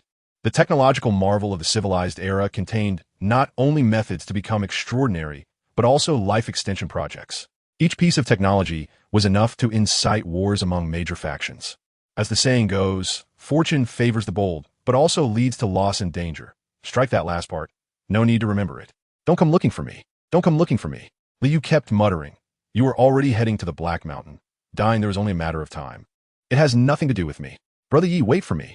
In the shade of the trees, the 2 walked together. If one overlooked their vigilant expressions, coupled with the primitive scenery of the Black Mountain, it could resemble a casual outing. Brother Yi, don't stand too close to the tree. I'm scared. What are you scared of? This tree is so thin. It obviously isn't a carnivorous plant. Bai Ye looked up speechlessly, seeing a carnivorous flower vine dropping down from the canopy, its attention fixed on him. Although it had no eyes, it gave him the illusion of making eye contact. You're doing this on purpose, aren't you? Bai Ye was genuinely exasperated. He had thought the carnivorous flower trees would be as thick as the previous one. So he deliberately chose to walk closer to the thinner trees, only to encounter another. Brother Yi, run.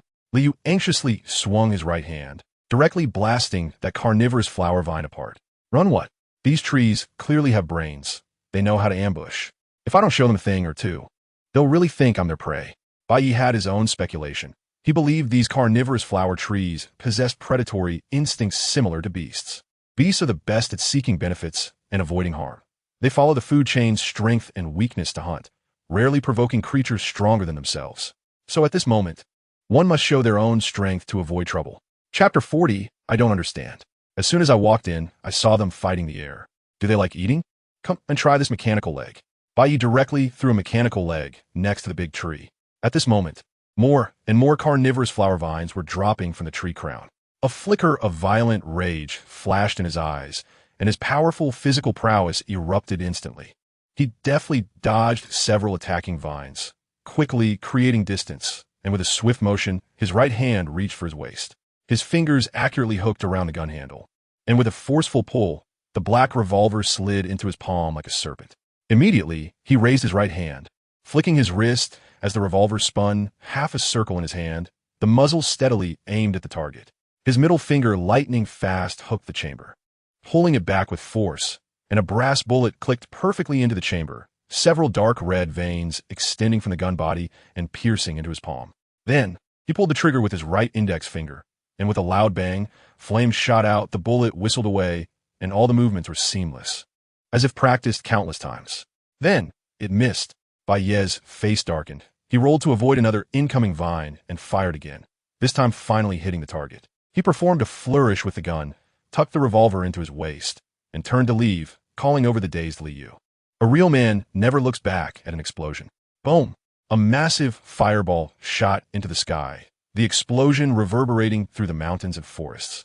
The carnivorous flower tree was blasted apart, green juice splattering everywhere, a large hole appearing in the trunk, and the flames ignited the trunk, causing the carnivorous flower tree to crash to the ground. Having sacrificed a leg, he successfully dealt with a carnivorous flower tree, thanks to the selfless gift from an unknown officer. Until the officer died, Bai Ye never knew his surname, nor did he ever ask. because the dead do not need to know names. By noon, the two had not encountered any more disturbances from carnivorous flower trees. How about it, Li Zhua? I guessed right, didn't I? Hitting the carnivorous flower tree hard made them realize who the prey was. A hint of satisfaction appeared at the corner of Bai Ye's mouth. Is there a possibility that we have stepped out of the growth range of the carnivorous flower trees? So, absolutely not. Bai Ye said firmly. Li Yu's mouth twitched. Ah, right, you're right. Bai Ye narrowed his eyes, a dangerous glint shining within. Is it that your right hand is almost healed these days, and you feel like you can do it again? No, that's not true, Yiga. Let me explain. Bang, bang, bang. A series of dense gunshots saved Li Yu's right hand. His expression changed as he looked towards the east. There are gunshots. It should be other people entering Heishan. Those who can come to Heishan at this time are definitely here for the shelter. Yiga, the gunfire is so intense, and there are screams. These people must have encountered something tricky. Let's keep our distance. Li Yu instinctively regarded these people as competitors and wanted to avoid trouble. But Bai Ye shook his head, disappointment on his face. Li Zhua, people shouldn't be so selfish.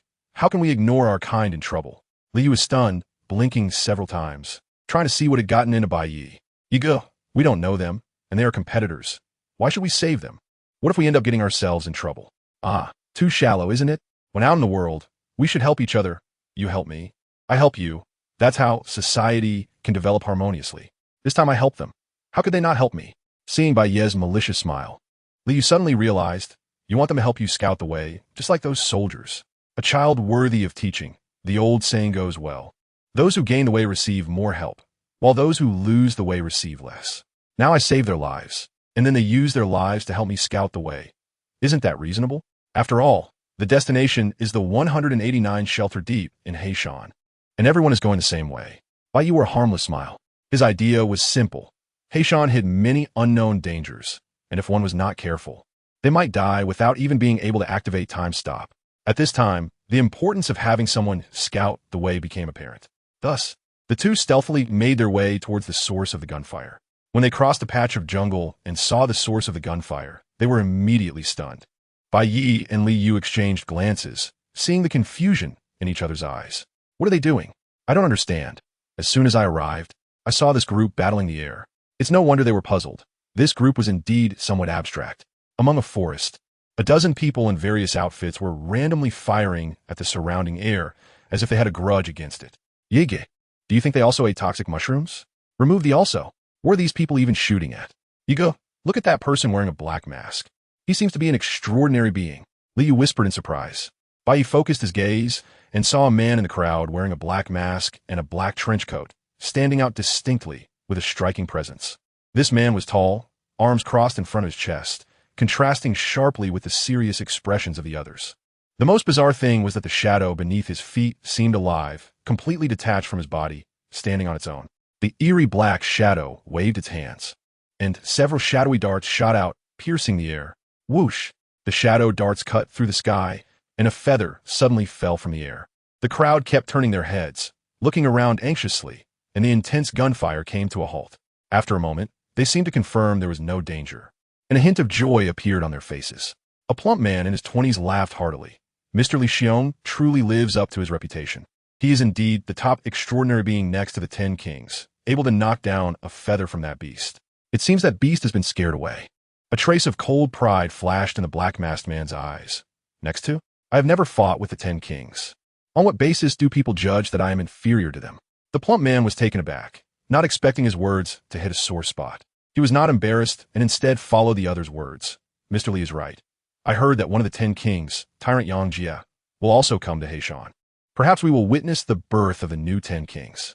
The eyes beneath the black mask suddenly burned with fervor, full of battle intent. I came here for the tyrant. Otherwise, how could Boss Gao invite me? The plump man named Boss Gao nodded speechlessly, seeming to be accustomed to Li Xiong's arrogance. After this battle, the name of the Shadow People will surely resound throughout the world, Li Xiong declared proudly. Mr. Li, Boss Gao, this is not a place for conversation. I worry that Beast will return, so we should hurry and leave. A middle-aged man with a stubbly beard and dual pistols urged. This man was unkempt, wearing a worn-out cowboy hat and carrying gun holsters, typical of a bounty hunter's attire. Chapter 41, the fastest bird in the world. Yes, Li Gu, you're right. We should hurry and run. Boss Gao echoed repeatedly, calling over a young maid nearby. Xiao Kui, Let's go. Weighing over 200 pounds, he hurriedly jumped onto the back of a girl who was less than 6 meters tall. The girl, dressed in a black and white maid outfit, showed no expression, not even trembling, as if she were carrying a feather. In the distance, behind a large tree, Lee looked on in confusion. Ego, what are they doing? Why did a feather suddenly fall from the sky, and now they want to leave? That extraordinary person looks very powerful, and that fat guy is really shameless, making that little girl carry him? A series of questions left Bai Ye with a headache. He didn't bother to respond to Li Yu, and instead focused on the feather that had fallen to the ground, feeling it looked somewhat familiar. The feather was entirely dark gray, speckled with black spots and stripes, with a dirty white tip, forming a unique pattern. He felt like he had seen such a unique feather in the animal world. What was it again? Wow, headshot, Li Yu suddenly exclaimed in a low voice. Shocked to the point of trembling, Bai Ye's pupils constricted sharply as he looked at the team of over 10 people. He saw one of them suddenly have their head burst open without warning. That beast is back. Li Xian, make your move. Screams erupted from the crowd as they began firing into the air again. The shadow behind Li Xiao twisted and stood back up. He struck out in quick succession, sending dozens of strange black shadow darts weaving into a net in midair, spinning rapidly. Clang, clang, clang. The sound of metal clashing echoed as the shadow darts seemed to be constantly colliding with some kind of creature, tiny sparks flying out. At that moment, Bai Ye finally understood what they were shooting at. They weren't shooting at the air, they were shooting at a peregrine falcon. He hadn't seen it before because it had been too far away and the falcon's speed was too fast for the naked eye to capture. It was like a flash of black lightning, vanishing in an instant. Now, pressured by Li Xiao's shadow darts, the falcon's speed slowed down, allowing him to see its full form. It's actually a peregrine falcon, Bai Ye murmured softly. Li Yu caught a glimpse of some of the falcon's shadow and quickly asked, "What is a peregrine falcon?" Bai Ye recalled the introduction from the animal world. The peregrine falcon is the second fastest bird in the world, known for its incredible speed. Dubbed the invisible bomber of the bird world, it swoops down on anything it finds displeasing, often leaving its prey with no chance to even see it coming. Li Yu was astonished. He hadn't read many books and naturally didn't know that such a creature as the peregrine falcon existed. Such an exaggerated speed only ranks second. Then who is the first? Bai Ye glanced at him and said, "Naturally, it's you, my friend, because you only have 3 seconds." "Huh? Me?" Li Yu gaped, and after 3 seconds, he finally realized he had been insulted, feeling a surge of anger. This was a mutated peregrine falcon, clearly faster than a regular one. Almost surpassing the limits of human perception, this group of people was in danger. Bai Ye watched the panicking crowd. Just moments ago, another person had been shot through the head.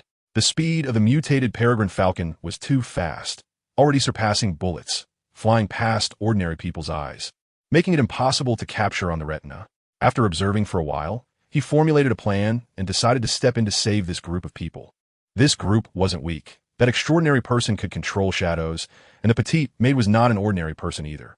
Just now, she had actually taken a claw from the peregrine falcon to protect the fat guy.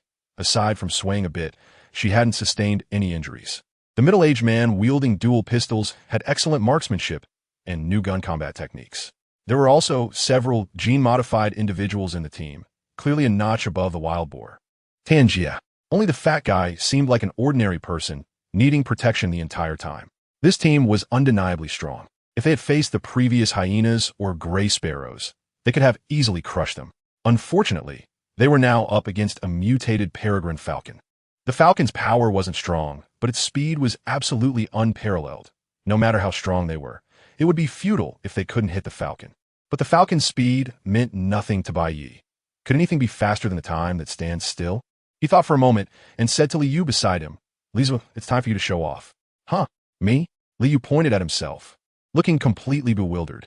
Bai Ye smiled mysteriously and whispered a few words into his ear. "Li Xiao, can you do it or not? I spent 2 million to hire you for my protection." Boss Gao, drenched in cold sweat, shouted. He had almost died just now. If it weren't for Xiao Kuei blocking for him, he would have already been gone. Seeing that Li Xiao was unable to deal with the peregrine falcon, he couldn't afford to be polite anymore. Li Xiao's face was extremely grim. His eyes raced around in their sockets, but even so, he could only catch a glimpse of shadow of the falcon. With his pride, how could he admit that he had merely gotten lucky by knocking off a feather before? "Shut up. Don't make noise. I'm thinking of a way." Li Xiao's cold sweat dripped down. He was even contemplating whether to abandon these people and run away alone. After all, he wanted to become one of the 10 kings. How could he die in such a humiliating way at the hands of a bird? At that moment, the grass in the distance suddenly began to rustle. The sound of shoes scraping against the grass abruptly breaking the tension. Is someone coming? Li Xiao and the others sensed the arrival of someone, their hearts lifting. Anyone daring to appear in Black Mountain at this time was certainly not an ordinary person. However, when the main figure emerged from the grass, everyone felt a chill in their hearts. Two ragged wastelanders slowly walked out, their appearance quite bizarre. One had a mechanical leg slung over his shoulder, while the other had a dirty bandage wrapped around his right hand and was holding a large burlap sack in his left hand, which was bulging, as if it contained a square box along with many miscellaneous items. Wastelanders. How could there be wastelanders here? Were they captured to scout the way? They had seen many people capturing wastelanders to scout Black Mountain along the way. In the face of impending doom, Boss Gao couldn't care less and hurriedly shouted to Bai Ye and the others, "Friend behind us, I am Gao Bansheng, the chairman of the Jinfu Merchants Association, Gao Shanhe. If you can help me through this crisis today, there will be a generous reward in the future." Everyone waited eagerly for a response, but only the two wastelanders stood there, and those behind them did not appear. Damn it, Gao Bansheng cursed under his breath. At that moment, the wastelander with the bandaged hand coldly spoke. How much? Gao Bansheng was taken aback. Could it be that these two were not just wastelanders? It wasn't that he was judging by appearance, but no matter how much a strong person disregarded their appearance, they couldn't possibly look as shabby as Bai Ye and the others, almost like they were running naked. In fact, at the beginning, although their clothes were ragged, they could at least cover their bodies. However, after experiencing 3 waves of mutated beasts and the attack of the man-eating flower tree, they're already cheap. Tattered clothes had naturally become even more torn. Chapter 42, I'm colorblind and can't read the room. Friends, as long as it can save us all, name your price. Gao Bansheng exclaimed. A glimmer of surprise flashed in Bai Ye's eyes. He didn't expect this chubby man, who looked like a swindler, to be quite righteous and willing to spend money to save everyone. Whether it was genuine righteousness or just a fool with too much money, this was definitely a great opportunity for a lion's share. Moreover, the fat man claimed to be the son of Gao Shanhe, and in Beimeng, almost no one didn't know the name of Gao Shanhe. It wasn't because he was strong enough, but because he was rich enough, recognized as the richest man in Beimeng. Even the wastelanders living in the market town had heard of his name because the cockroach protein bars that wastelanders ate every day were one of Gao Shanhe's industries. Thinking of this, Bai Ye quietly signaled to Li Yu, who immediately received the signal and slightly opened and closed his mouth, making a shape for 100. Bai Ye frowned immediately, shook his head slightly, and made a shape for 1 billion. A look of astonishment crossed Li Yu's eyes, as if to say, "You want that much?" Bai Ye responded with a determined gaze. The son of the richest man deserves that much. Li Yu suddenly understood, and then coldly said to Gao Bansheng, 1,000. Deal. 1 million was not. Huh? 1,000? Gao Bansheng was completely stunned, even questioning if he had heard wrong. Wanting only 1,000? He usually spent more than that just to host a meal for guests. This is bad. These two people can't really be ordinary wastelanders, can they? Only wastelanders would be so inexperienced. Li Zhua, you damn. Bai Ye almost exploded with anger. His lips moved. Have you never seen money in your life? 1,000? What do you think a life is worth, to be so cheap? Li Yu still maintained his aloof persona, also moving his lips. Wronged, brother Yi. I said 1 million. You shook your head saying it was too much, then returned me a 1 character. Didn't I just end up with 1,000? I'm at 1 billion. Can't you tell the difference between 1 and 1 billion? Even if you can't tell, can't you read the room? Sorry, brother Yi, I'm colorblind. What color is reading the room? You damn. If it weren't for the fact that they were acting right now, Bai Ye would have kicked him twice. Did they really have no chemistry at all? If he had known, he wouldn't have let Li Yu pretend to be a master. His original intention was to let Li Yu disguise as a master. Then he would use time stop to help Li Yu capture the peregrine falcon, thus covering up the time stop and reducing his presence. Although he was a god of the new era, he also knew how fragile his mortal body was. Not to mention, if someone attacked from behind, he might not even be able to react in time to use time stop. Time stop made him invincible in a frontal confrontation, but he was most afraid of sneak attacks. Even if the 10 kings came in a frontal confrontation, he wouldn't fear. But a sneak attack from an ordinary person with a gun was enough. The group of strangers before him were not weak, so he had to be careful when traveling with them. Therefore, he still wanted Li Yu, the extraordinary one, to stand at the forefront to attract attention, while he could secretly provide cover. But he didn't expect Li Yu couldn't even tell 1 from 1 billion. Due to the distance, Gao Bansheng and the others couldn't see the lip-reading interaction between the two. They could only see the two standing still after finishing the pricing, which made their hearts sink. Li Xiao snorted coldly. What time is it? Still relying on two wastelanders. This beast is temporarily restrained by me, but my shadow won't hold for long. In a bit. Let your maid carry you. I'll take you away first. Don't worry, with me around, you won't die, but you'll need to pay more afterwards. Gao Bansheng glanced at the others beside him, gritting his teeth. What about them? I only protect you. The others have nothing to do with me. Li Xiao said coldly. A typical high emotional intelligence statement. He didn't say he couldn't protect the others, but emphasized that the target to protect was just one person.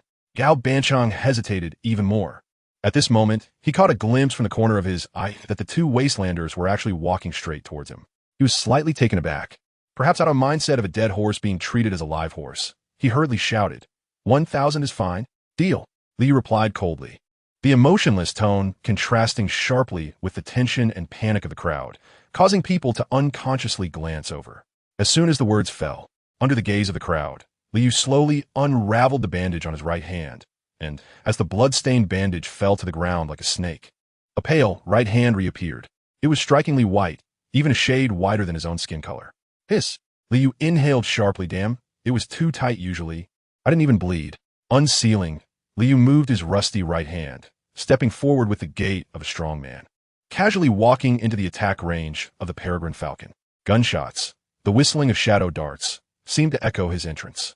Be careful, this beast is extremely fast. Gao Bansheng saw him acting so boldly, without even a weapon, and instinctively reminded him.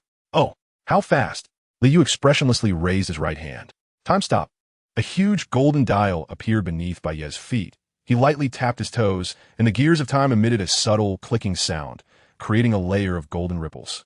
Buzz! Mysterious temporal fluctuations enveloped the world. The wind froze in the forest, falling leaves suspended in midair, whistling bullets and shadow darts froze. The once lively crowd now resembled a still photograph taken by camera. Also frozen was the mutated peregrine falcon, resembling black lightning, its half-meter-long body. Black and gray wings folded at its sides, abruptly suspended like a projectile above everyone's heads, its sharp beak flashing with a metallic glint. In this absolutely still world, a ragged wasteland boy traversed the seams of time, the only one capable of interacting with everything in time. Each step he took felt like shattering a mirror.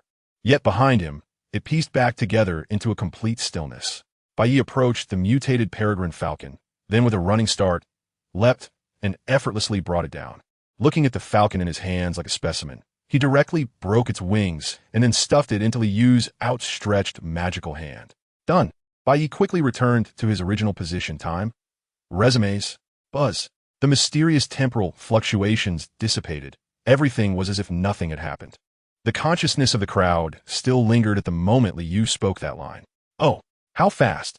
The next moment, everyone saw a shadow abruptly freeze in midair. The originally intense gunfire ceased with the appearance of the shadow. Their pupils constricted violently, standing there as if petrified, as if once again trapped in a time stop. They stared in astonishment at the falcon in midair, gripped by an invisible hand, its fierce bird head thrashing and struggling, emitting sharp, painful shrieks. The struggle was so intense that many gray and black feathers fell. How is this possible? The shadow man Li Xiao was shocked. Having personally faced the mutated peregrine falcon, he knew all too well its speed that exceeded visual limits. It was so fast that his shadow darts couldn't catch up, and the shadow darts had no weight, capable of ignoring air resistance. A serious look crossed his eyes as he silently adjusted Liu's rating to match his own level of strength. The others didn't have Li Xiao's confidence. They only felt it was inconceivable. No one expected this ragged wastelander to instantly subdue the mutated peregrine falcon. Chapter 43. So it turns out it's the 10 kings in front of us. Liu was equally stunned, raising his right hand and looking blankly at the mutated falcon in his grip. What is going on? How did the falcon crash into my hand as soon as I raised it? Yigu just told me to act cool. He didn't say to act this big. At that moment, Liu's figure suddenly appeared mysterious and tall in the eyes of the crowd. They only saw the mutated falcon, which had been exhausting them, being caught by a wasteland dweller. In an instant, this wasteland dweller is also an extraordinary being. What is his ability? Grasping from a distance? I thought it was going to be fast, but it turns out it's nothing special. Realizing this, Liu quickly maintained his aloof persona. His tone mixed with 3 parts coldness, 3 parts arrogance, 3 parts sarcasm, and 1 part disdain. He loosened his right hand, and the nearly lifeless, mutated falcon dropped to the ground. Bang! A scarlet bullet shot out, accurately piercing the falcon's head, blood splattering. Bai Ye silently put away the breath of bones. This was something he had discussed with Li Yu. He would deliver the final blow, since it was still a mutated beast, and its vitality couldn't be wasted. Forbidden item? Everyone's hearts jumped. They hadn't expected that these 2 wasteland dwellers were not ordinary people. They had misjudged. Feeling the fresh vitality surge in, Bai Ye suddenly froze. He realized that the vitality provided by the mutated falcon was somewhat off. Too little. Logically, the strength of the mutated falcon far exceeded any mutated beast he had seen before. Even the Hyena King was no match for it. Yet the vitality provided was only equivalent to 10 gray sparrows, comparable to that of Mr. Ing from before. Wait, could it be? Bai Ye instantly understood that this was the upper limit of vitality that Breath of Bones could provide. 10 gray sparrows' vitality was already the maximum. And no matter how powerful the mutated beast killed afterward, the vitality would still be capped here. Breath of Bones was like a bottle, while the mutated beast was the water source. Whether you filled the bottle from a stream or from the ocean, the result would be the same. In the end, you could only fill 1 bottle. No wonder Breath of Bones was only a snake-level forbidden item. If it could endlessly plunder others' vitality to benefit the user, it would probably be dragon level.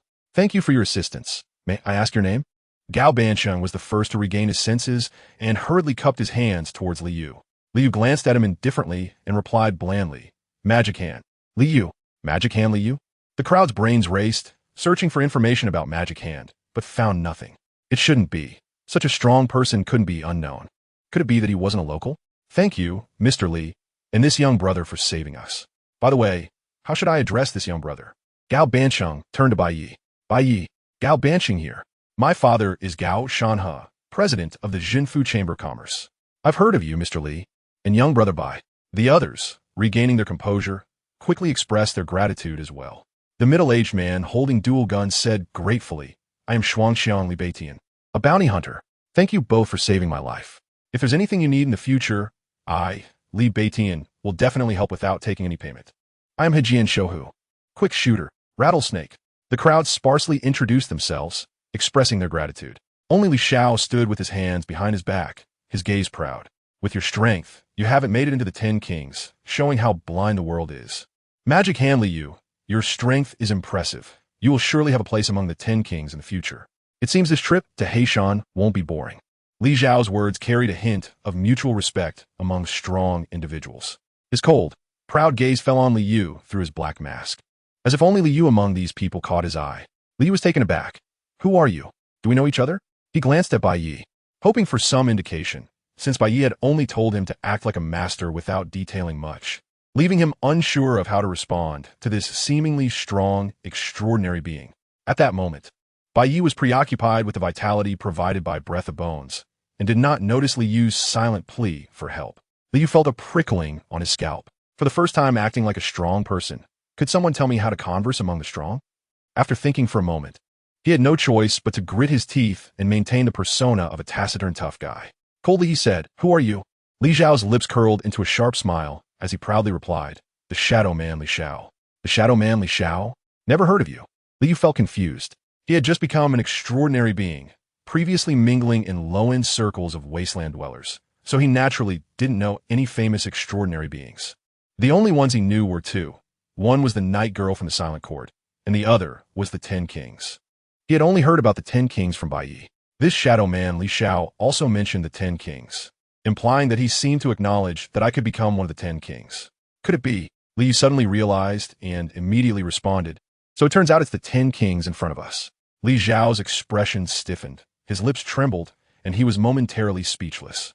The others exchanged glances, and the atmosphere suddenly became strange.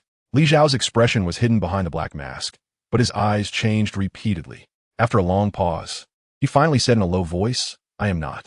It's over, this is awkward. I even misidentified a 10 King. Will my strong persona collapse now? The embarrassed Li Yu had no idea what to say and could only try to keep a straight face, awkwardly responding with an O. Oh, what kind of attitude is that? I'm not a 10 King, and you can't even be bothered to say a word?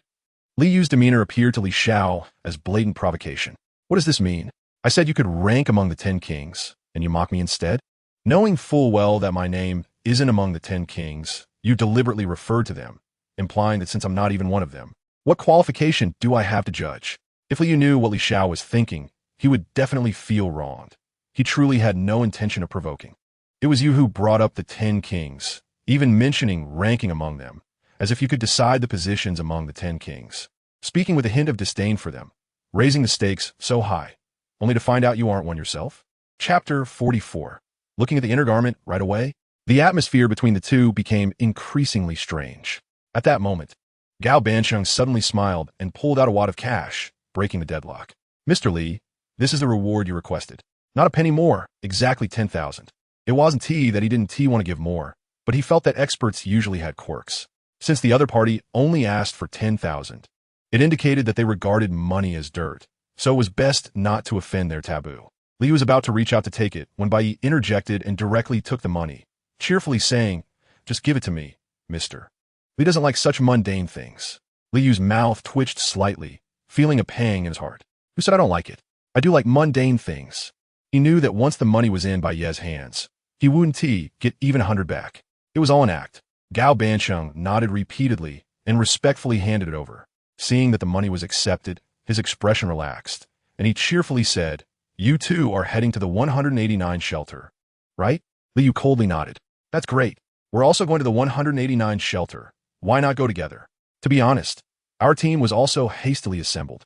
Besides Li Xiao and my maid, Xiao Kuei, the other companions were also encountered along the way, all skilled bounty hunters. Since we have the same destination, I invite you to join us. It's safer that way. Meeting is fate. Why not travel together?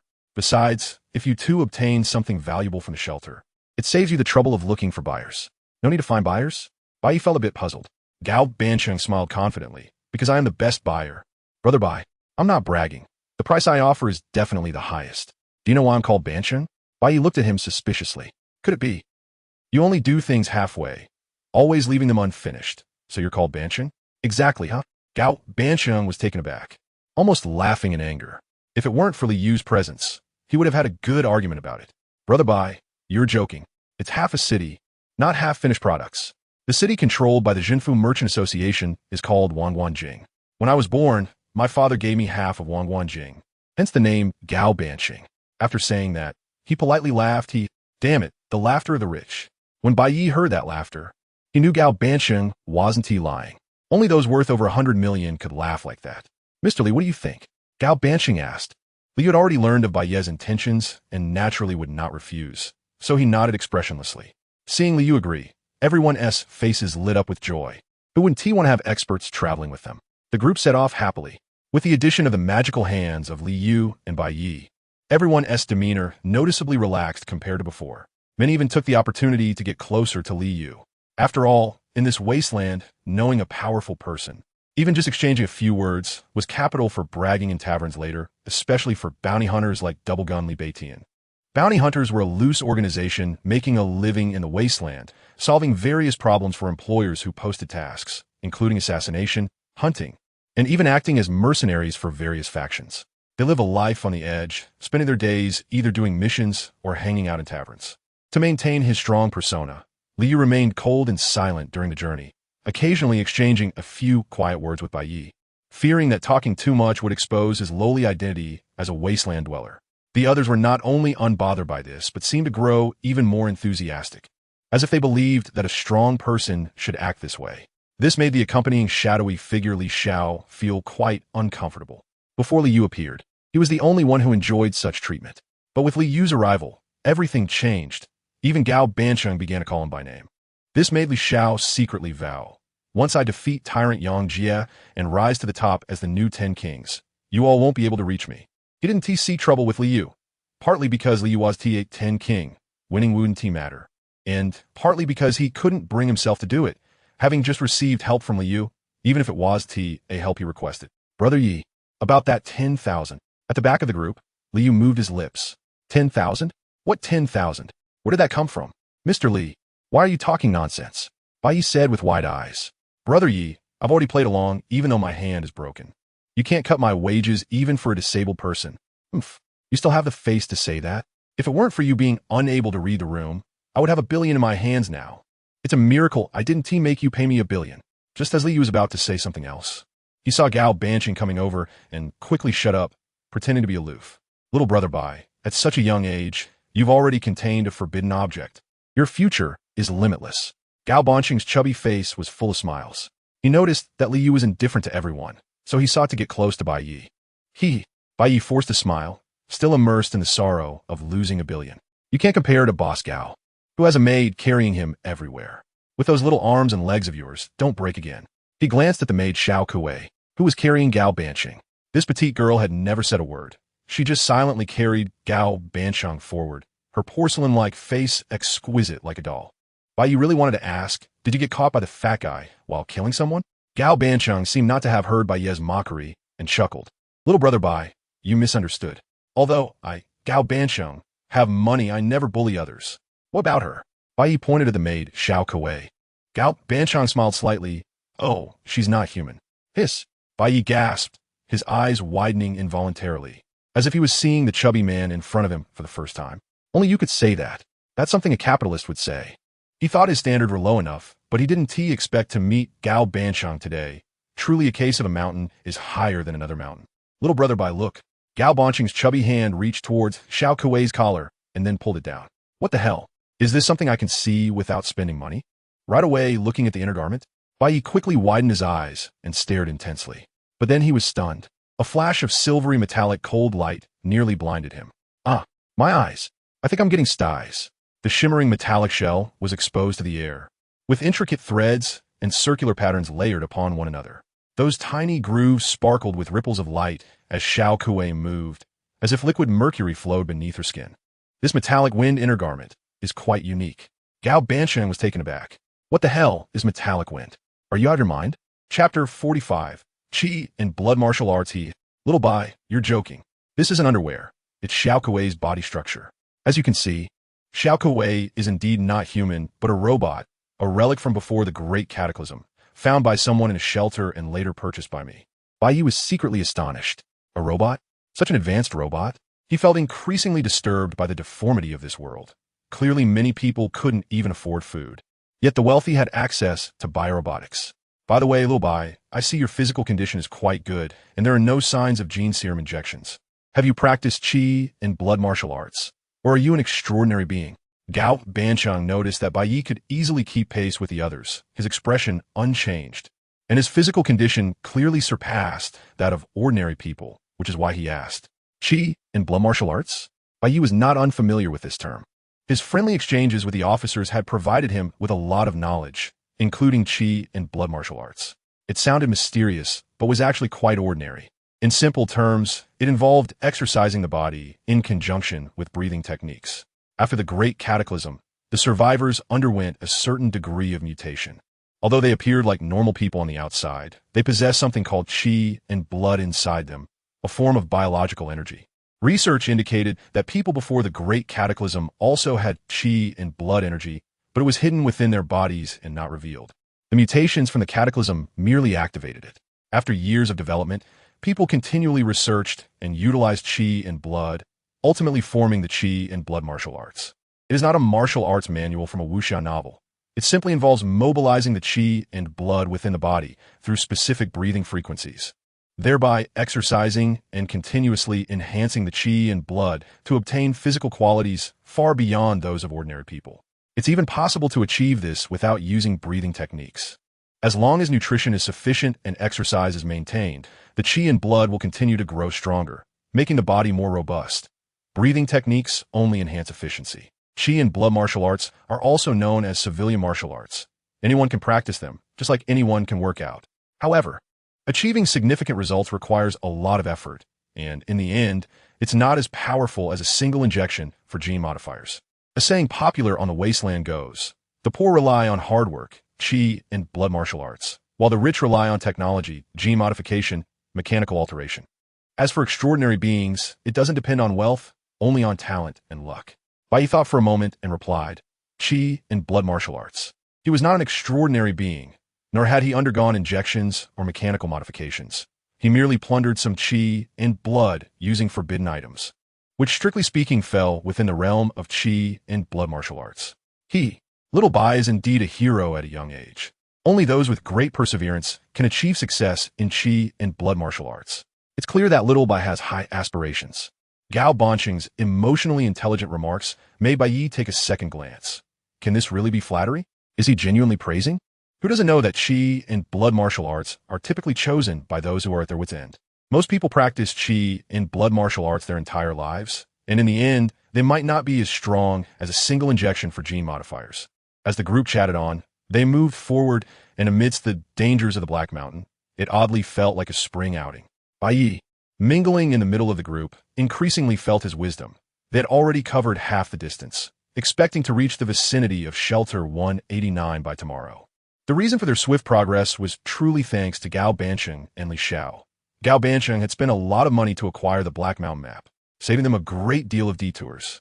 Li Xiao seemed to be in a frenzy, eager to showcase his strength in front of Liu throughout the journey. He hardly needed anyone else's help. Whenever they encountered mutated beasts or plants, he would charge ahead, showcasing various skills to slay them. Afterward, he would look back at Liu. At night, the already quiet Black Mountain fell into complete silence, with only the faint crackle of burning firewood. Bai Ye sat by the campfire roasting rabbit meat, looking content. He had saved quite a bit of time today. 2 minutes and 49 seconds. This was the time remaining for him. Since joining the group, he hadn't used his time-stopping ability. All the crises had been resolved by others. He took out his golden pocket watch and glanced at it. In 3 hours, another minute would be added to his account. Please, no unexpected incidents. Don't let me waste time again.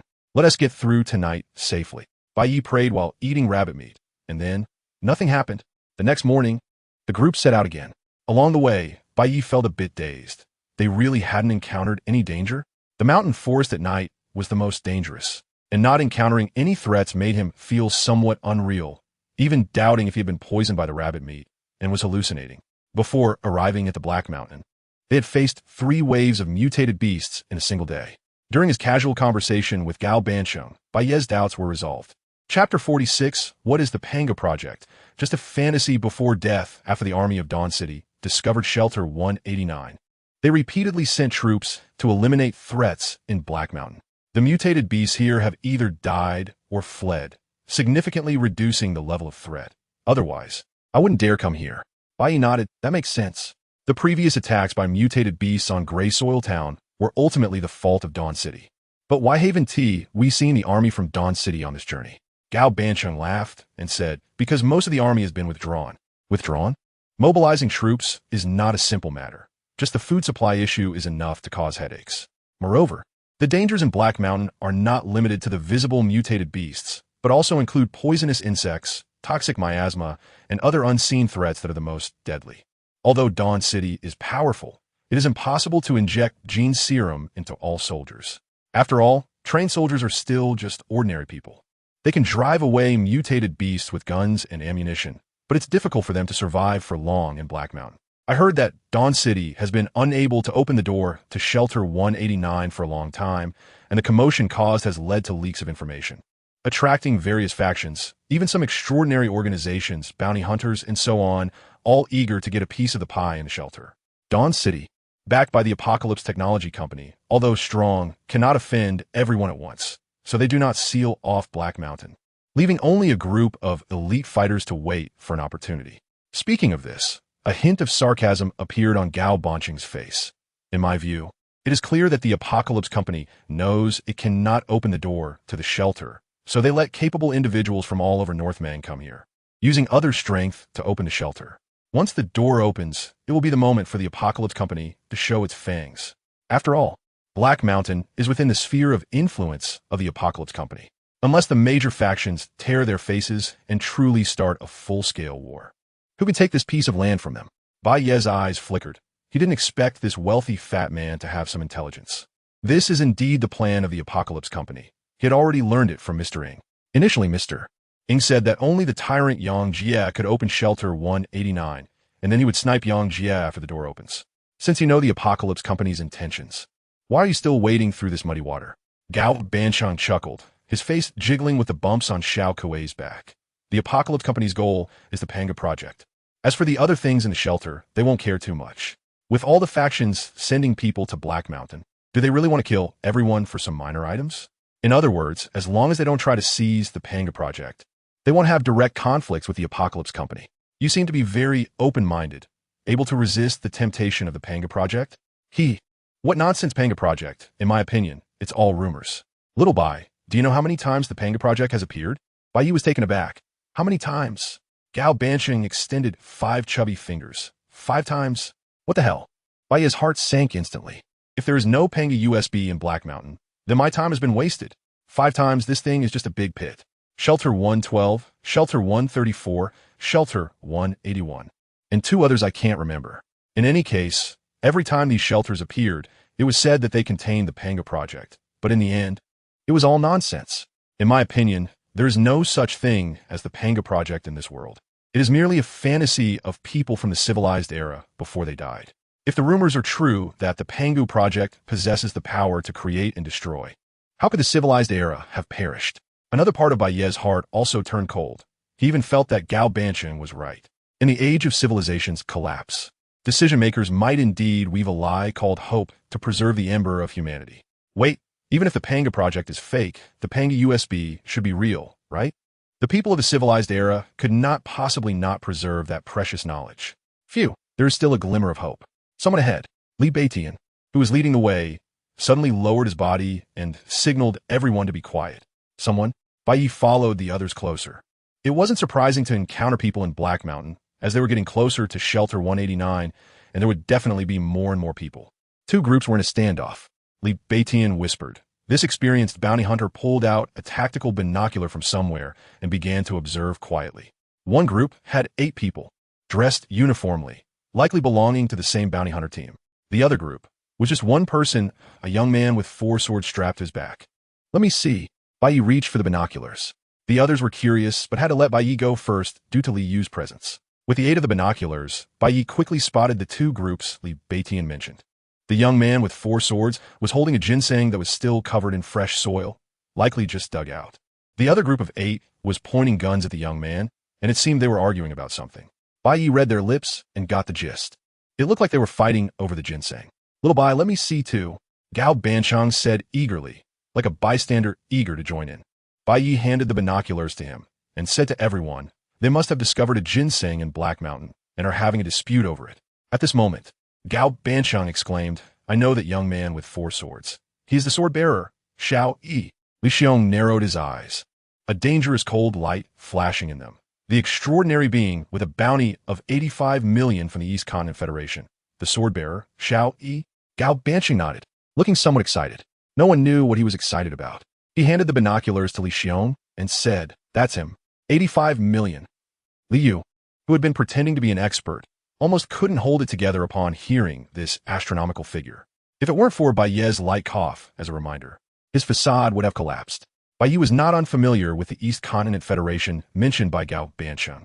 To be precise, anyone living in this wasteland knows about the East Continent Federation. The continent they live on is called the East Continent.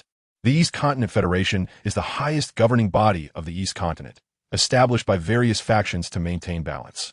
It seems supreme, but in reality, the management of various regions is quite loose, with major factions ruling over their own territories. As for the bounties, that is a scheme implemented by the East Continent Federation to divide and conquer extraordinary beings, gene modifiers, and other powerful entities that defy control. Historically, heroes have violated prohibitions through force, and in this age of great catastrophe, these extraordinary beings and gene modifiers are even more so. The Federation has established a series of strict regulations targeting these individuals to solidify its rule, such as prohibiting them from profiting from their extraordinary abilities, not displaying their powers in front of ordinary people, undergoing supervision monthly. As long as they violate the regulations, they will be put on the wanted list. Chapter 47. Wait a moment, hold on, stop. After being wanted, one not only needs to guard against the Federation, but also against other extraordinary beings. Gene modifiers will trade your life for money. Under mutual vigilance, it is naturally difficult for these individuals to unite. It is quite simple to avoid being wanted. One just needs to join major factions and serve the big shots as a dog, which will grant immunity. Strictly speaking, extraordinary beings like Li Yu are also considered wanted criminals by the Federation, but since they are not well known at the moment, there is no bounty on them. This is a blatant conspiracy, A decree makes it hard for extraordinary beings in the civilian sector to grow. And some mentally unstable extraordinary beings even take pride in high bounty amounts, specifically challenging those with higher bounties to increase their own. Li sought him for a long time, but unexpectedly ran into him on Black Mountain today. Li Xiao said coldly, "Do you have a grudge against him?" Gao Bansheng asked, puzzled. "I haven't heard about it." Li Xiao put down the binoculars. "No grudge." "Then you?" "Humph. It's just a coincidence that I killed a second-generation member of a big family, and I was given a bounty of 85 million, 2 million more than Li's. Truly, there are no heroes in this time, allowing a brat to become famous." Gao Bansheng. Bai Ye. "See, the mentally unstable have appeared." Li Xiao, "I didn't hire you to look for trouble everywhere." Gao Bansheng exclaimed anxiously. "Humph. Don't worry." Li Xiao snorted coldly, his gaze disdainful. "One of the 10 kings is coming. A mere sword bearer is not enough to pique my interest." Bai Yi secretly marveled. He realized that in Li Xiao's eyes, only the 10 kings mattered, and others were beneath his notice. He rarely spoke, but whenever he did, he always mentioned the 10 kings. "Boss Gao, what should we do now? Should we take a detour or?" Li Beitian asked. Gao Bansheng smiled broadly.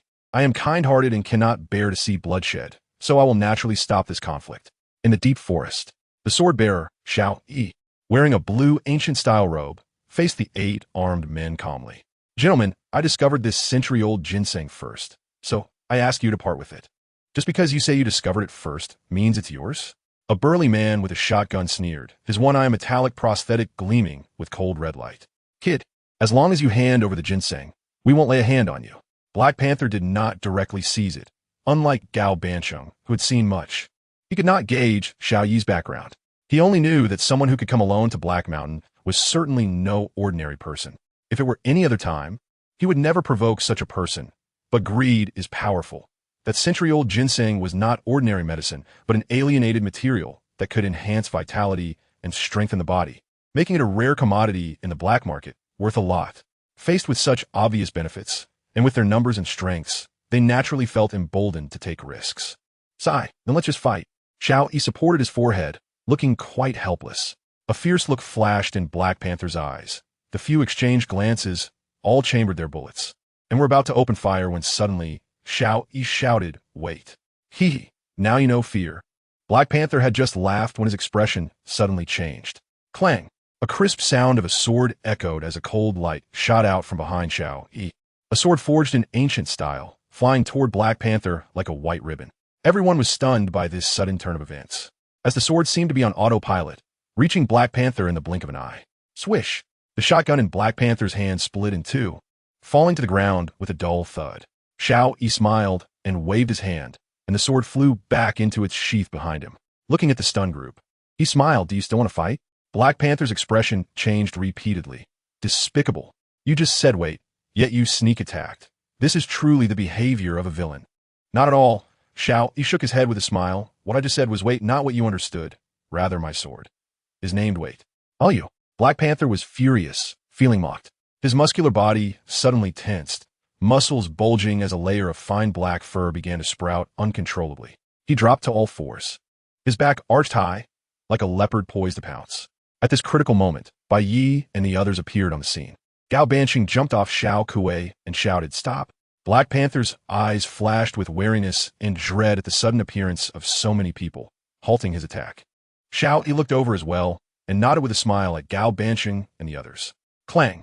Another sword behind Xiao Yi instantly unsheathed, turning into a streak of light rushing out. "You dare to sneak attack." Black Panther's eyes widened. He never expected Xiao Yi to be so shameless, constantly thinking of sneak attacks. However, the anger in his eyes quickly turned to fear as the sword light loomed larger in his vision, the shadow of death enveloping him, causing him to momentarily freeze. Gao Bansheng's face turned somewhat ugly, not expecting Xiao Yi to be so disrespectful. Just then, an unexpected scene occurred. The sword aimed at Black Panther's head suddenly stopped, just 5 centimeters from his eye. Black Panther snapped back to reality, hurriedly retreating a few steps, only to see Xiao Yi somehow standing right in front of him, gripping the sword's handle tightly. "Phew!" Xiao Yi exhaled, relieved. "That was close. Good thing I made it in time." His words left everyone confused. What was he doing? He turned to glance at Gao Bansheng with a hint of grievance. "You can't randomly shout stop. My sword is named Stop." Gao Bancheng. What kind of bizarre names are these? Wait, stop. Which good person names their sword like that? Bai Ye was also stunned. He couldn't understand why extraordinary beings were so abstract. Was it truly because of the mental stimulation after awakening that they all had a potential for insanity? Li Xiao loved to show off. Xiao, he was an old silver coin. Li Yu was a big fool, and there wasn't a single normal person. Your other two swords won't be named wait a moment and stop too, right? Bai Ye blurted out. Xiao, he was startled. How do you know? Clang. Another sword unsheathed from behind him, and he hurriedly pressed it down, his face turning red as he finally managed to suppress it. Chapter 48. My father is a great mountain river. Little brother, you can't shout like that anymore. It could kill someone. However, you only guessed half right. The sword just now was called Wait a Moment, but the last sword is not Stop. Bai Ye's expression was strange, and he had a vague guess in his heart. What is it called? Xiao Yi smiled mysteriously and said 3 words. I was wrong. Bai Ye? He was stunned by these 3 words for a long time before he came back to senses and gave Xiao Yi a thumbs up. Awesome. Xiao Yi accepted it calmly. Wait a moment, stop. After these 3 swords, if the enemy is still not dead, then I can only admit I was wrong. Which is why I called I was wrong.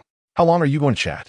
The recovering Black Panther said angrily, feeling blatantly ignored. Xiao, he turned his head. Are you still going to fight? Although Black Panther looked wary, he still refused to back down. You just ambushed me before. If we really fight, I might not lose.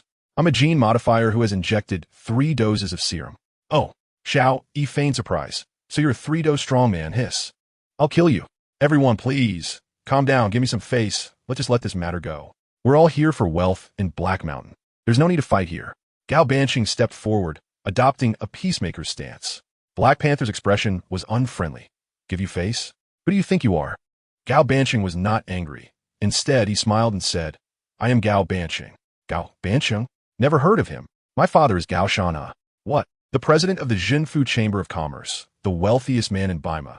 Is your father? Black Panther and the others' expressions changed drastically, feeling thunderstruck. Gao Bancheng smiled and nodded, taking out a pure gold token engraved with mountains and rivers, clearly crafted by top artisans. Every detail lifelike. The mountain river token of the Jinfu Chamber of Commerce. Black Panther exclaimed, evidently recognizing its value. May I ask if you could give me some face? Gao Bancheng repeated his earlier words, but this time the response was entirely different. Black Panther sized him up for a long time, then paused and said, since it's Boss Gao in person, I naturally have to give this face, but he shifted his gaze viciously to Xiao Yi. He stole my ginseng. How should we settle this? According to reason, the ginseng was discovered by us together, so he should give me half. If this ginseng is cut open, its value will greatly diminish, so don't even think about it, Boss Gao. You shouldn't get involved in this. Xiao Yi said. Gao Bancheng smiled slightly, walked directly between the 2 groups, then took out a stack of checks and a pen, writing confidently and calmly. This ginseng is worth about 1.5 million. I'll round it up to 2 million. Rip. Gao Bancheng tore off 2 checks and handed them to Xiao Yi and Black Panther. The 2 looked at the checks in their hands and were instantly stunned. Xiao Yi raised an eyebrow. 2 million? You also get 2 million? Black Panther was astonished. 2 million each? They thought Gao Bancheng would give 1 million to each. After all, that's how you split it evenly. The 2 exchanged glances and looked at the smiling Gao Bancheng. I'll pay double the price and buy this ginseng from both of you, just to make friends. How about that? At this moment, the 2 felt like they couldn't open their eyes, blinded by the golden aura radiating from Gao Bancheng. What does it mean to be rich beyond reason?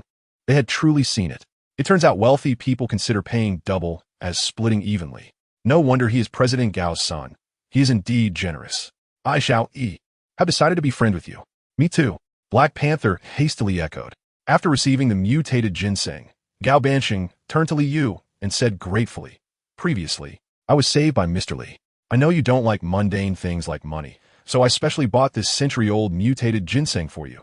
Please accept it. Li Yu stared blankly at the ginseng in front of him. He gave it to me. He was still immersed in the shock of Gao Bancheng buying the ginseng at double the price. And now the ginseng was being given to him? Is this the world of the rich? This operation left not only Li Yu, but even Bai Ye dumbfounded. The power of money truly shocks the heart. Of course, he was really amazed by Gao Bancheng's operations. A ginseng worth 1.5 million. To make friends, first rounded up to 2 million. Then doubled the price to satisfy both parties, and finally smoothly gave it to Li Yu. For this, Bai Ye could only say, I also want to be friends with you. He swiftly grabbed the ginseng and tucked it into his own embrace. Just give it to me. I'll keep it for Mr. Li. After showcasing a bit of the charm of money, Gao Banqing naturally extended an invitation to form a team with Xiao, Yi, and the others. Unsurprisingly, both sides agreed without a moment of hesitation. Bending for money is not what a strong person does. Li Xiao, who had never regarded the sword-wielding Xiao Yi highly, looked down even more at this moment. This statement was overheard by Bai Ye, who couldn't help but ask, "Didn't you also take Gao Fatty's money?" Li Xiao shot him a sidelong glance and coldly replied, "I'm different from them. They came to seek wealth, while I am here for the tyrant Yang Jie, one of the 10 kings, and to earn a bit of travel expenses. Is there a problem?"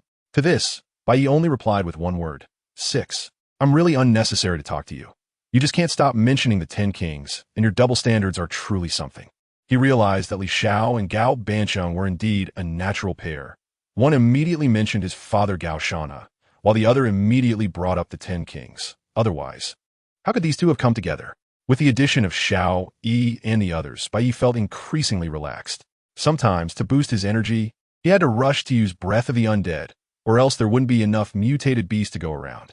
Looking at Gao Banqing, who was constantly trying to get close to everyone, Bai Ye even suspected that this fat guy came to Black Mountain not for refuge, but to recruit people. By noon, everyone arrived safely near the entrance of Shelter 189. Passing through this grove, the entrance to Shelter 189 would be right ahead. Li Beitian pulled out a map of Black Mountain from somewhere and pointed to the red circle on the map. "Why is there a mountain drawn in the red circle?" Bai Ye asked curiously. Li Beitian smiled. "Little Bai, you may not know, but Shelter 189 is located beneath the mountain. I don't know how the people of the old era managed to build a shelter in such a place. Finally, we are almost there." Xiao Yi's spirits surged as he took the lead in walking at the front of the group. "Xiao Lao Di, are you also here for the rumors of the Panga project?" Gao Banqing asked. Chapter 49. Acting tough everywhere, do you think you're me? That's not the case. I'm here at the shelter to find some suitable swords. Gao Banqing was taken aback. The technology level of the old era was very advanced, mostly using firearms. "If you're looking for sword in a shelter, I fear." He shook his head slightly and smiled. "You're mistaken. I've heard that there's a divine sword from the old era. Its edge like a lightning bolt, formless and bladeless. It melts anything it touches like boiling snow and hot soup, and wherever its light reaches, armor melts. Is there such a divine sword?" Gao Banqing thought for a long time, but couldn't find a sword that met the requirements. Instead, Bai Ye was slightly stunned. "Isn't that a laser sword?" Xiao Yi was overjoyed. "I didn't expect Brother Bai, despite his humble origins, to have such remarkable knowledge and know about the divine sword." "Laser?" Bai Ye's expression darkened. "You can omit the part about humble origins." "Ah, that's a misunderstanding. There's an ancient saying that being born humble is not a disgrace. Being able to endure and adapt is what makes a man. In my view, Brother Bai, with your youthful talent and your connection to Mr. Li, you will surely achieve great things in the future. During this time together, everyone has learned a bit about each other's backgrounds, including the matter of the magician Li Youqiang capturing the mutated peregrine falcon. A laser sword is a high-tech weapon, probably not suitable for your sword usage." He shook his head and said seriously, "A laser sword is still a sword. As long as it is a sword, it can be used by me." "Are you out of your mind? Is that supersonic fire sword, aircraft carrier sword, interstellar battle sword, and star-destroying sword also considered swords?" As everyone joked, they quickly passed through the woods and arrived at an open area. "Hiss, so many people!" Xiao Yi exclaimed, seeing that there were hundreds of people in this open area. These people seemed to belong to two factions, occupying the south and north, with a clear divide in the middle.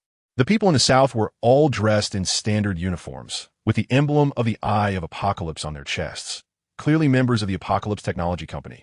Numbering nearly 200, they had cold expressions and stood like javelins, each exuding a strong aura of killing intent. The northern group was even larger, about 300 people, dressed in various outfits, with an assortment of weapons, gathering in groups, wary of each other like a rabble. Bai Ye paid no attention to these people, but looked beyond the crowd at the 189 shelter he had been thinking about. It was a huge cave in the mountain, surrounded by debris and signs of explosions, with a dozen charred bodies scattered across the ground. The cave was pitch black, like a black hole that swallowed sunlight, and it was impossible to see inside. These people seemed to be very afraid of the cave and did not dare to approach, creating a vacuum zone within 100 meters of it. The group in the south are Gene warriors from Apocalypse. Gao Banqing suddenly whispered, Bai Ye came back to his senses and looked at the Gene warriors, his gaze quickly drawn to a man and a woman who were surrounded by the Gene warriors. Like the leaders of the group, the man sat bare-chested on a boulder, his bronze muscles glistening in the sunlight, standing at a full 2 meters tall, like a small giant. His eyes were not human, but had the vertical pupils of a beast, resembling a pair of poisonous amber. The woman was even more eye-catching, with a chest even more exaggerated than the man's, wearing a snakeskin miniskirt and a strapless top, her long, slender, fair legs exposed to the air, with a standard snake spirit face, sitting seductively on the man's broad shoulder. Her enchanting eyes looked towards Bai Ye and the others, her red lips slightly curling. Sword-bearer Xiao Yi and Shadow Person Li Xiao. I didn't expect the two of you, with bounties over 10 million, to come together. Are Xiao Yi and Li Xiao that famous? Bai Ye secretly glanced at the two, seeing Xiao Yi about to speak, but Li Xiao stepped forward, standing before everyone, hands behind his back, and proudly said in front of the hundreds present, "To recognize me at a glance shows you're not a nameless person. State your name." His assertiveness attracted many gazes, and it was clear he enjoyed the attention. The woman laughed charmingly, her laughter causing a flurry of movement. Silver Snake of the 12 zodiac signs. 12 zodiac signs? Bai Ye's expression was slightly odd. He thought of the imaginative Mr. Eagling. He subtly signaled to Li Yu, but Li Yu completely ignored him, his eyes fixated on Silver Snake, his pupils twitching with her movements. Sigh. Bai Ye deeply sighed. He didn't know what to say to Li Yu anymore. Smoking, drinking, gambling, being greedy and lustful. Does he have any redeeming qualities? He quietly approached Li Yu and coughed lightly. Only then did Li Yu come back to his senses, wiping his mouth and slightly parting his lips. What's up, brother Yi? In front of the 12 zodiac signs. How do you see this situation? Li Yu swallowed hard. Of course, we should watch closely. Damn it. Bai Ye was so angry he almost cursed out loud, but managed to stop himself just in time. Can you at least be a bit vigilant? He pointed to the tattered sack containing the Black Flood M300. Li Yu finally regained his senses and hurriedly hid the sack behind him. After hiding it, he paused, as if realizing, "Did you just curse me?" "No." Bai Ye shot him an annoyed glance. "I said your mother is better than anything else." Li Yu. In the crowd, Li Zhao's eyes flashed with a glimmer, completely ignoring the voluptuous Silver Snake, focusing on the wild man beneath her. Among the 12 zodiac signs, Silver Snake and Underworld Tiger have always been inseparable, known as Tigerhead and Snaketail. It seems you must be the Underworld Tiger. The wild, muscular man known as the Underworld Tiger glanced coldly at Li Xiao, his gaze full of disdain, not saying a word, seemingly looking down on someone like Li Xiao. Li Xiao's expression suddenly darkened. I didn't expect the famous Underworld Tiger of the 12 zodiac signs to be mute. It seems Apocalypse Company is indeed lacking in judgment. What the hell? Bai Ye was dumbfounded. Dude, how dare you? They have 200 Gene warriors with them. Do you think you're me? If I had known you would act tough without knowing the situation, I wouldn't have teamed up with you. He felt the situation was turning bad and quietly retreated to the back of the crowd. Just as he reached the end of the line, he found someone had gotten there even faster. Lizwa, when did you come over? Just a bit earlier than you. Li Yu sheepishly scratched his head.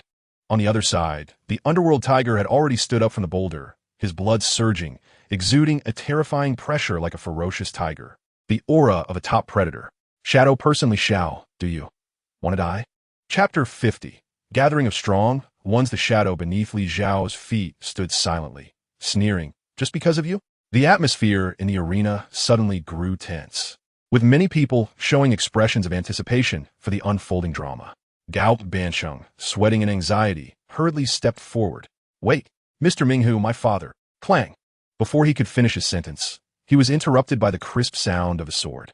Gao Bansheng turned in shock to see Xiao Yi's sword swooping over his head, aimed at Minghu. This action was immediately interpreted by Minghu and others as a declaration of war, and 200 Gene warriors simultaneously drew their submachine guns, pointing them at Gao Bansheng and the others. Hey, come back. Xiao Yi dashed forward, grabbing Gao Bansheng and saying with a forced smile, "If I say this is a misunderstanding, would you believe me?" The only response he received was the dark muzzles of 200 guns. Gao Bansheng panicked, thinking about what kind of teammates he had found, wishing Mr. Li were here, who never wasted words. Hey, were Mr. Li and Brother Xiaobai? Just as a major conflict was about to erupt, Gao Bansheng shouted, "My father, Gao Shanha!"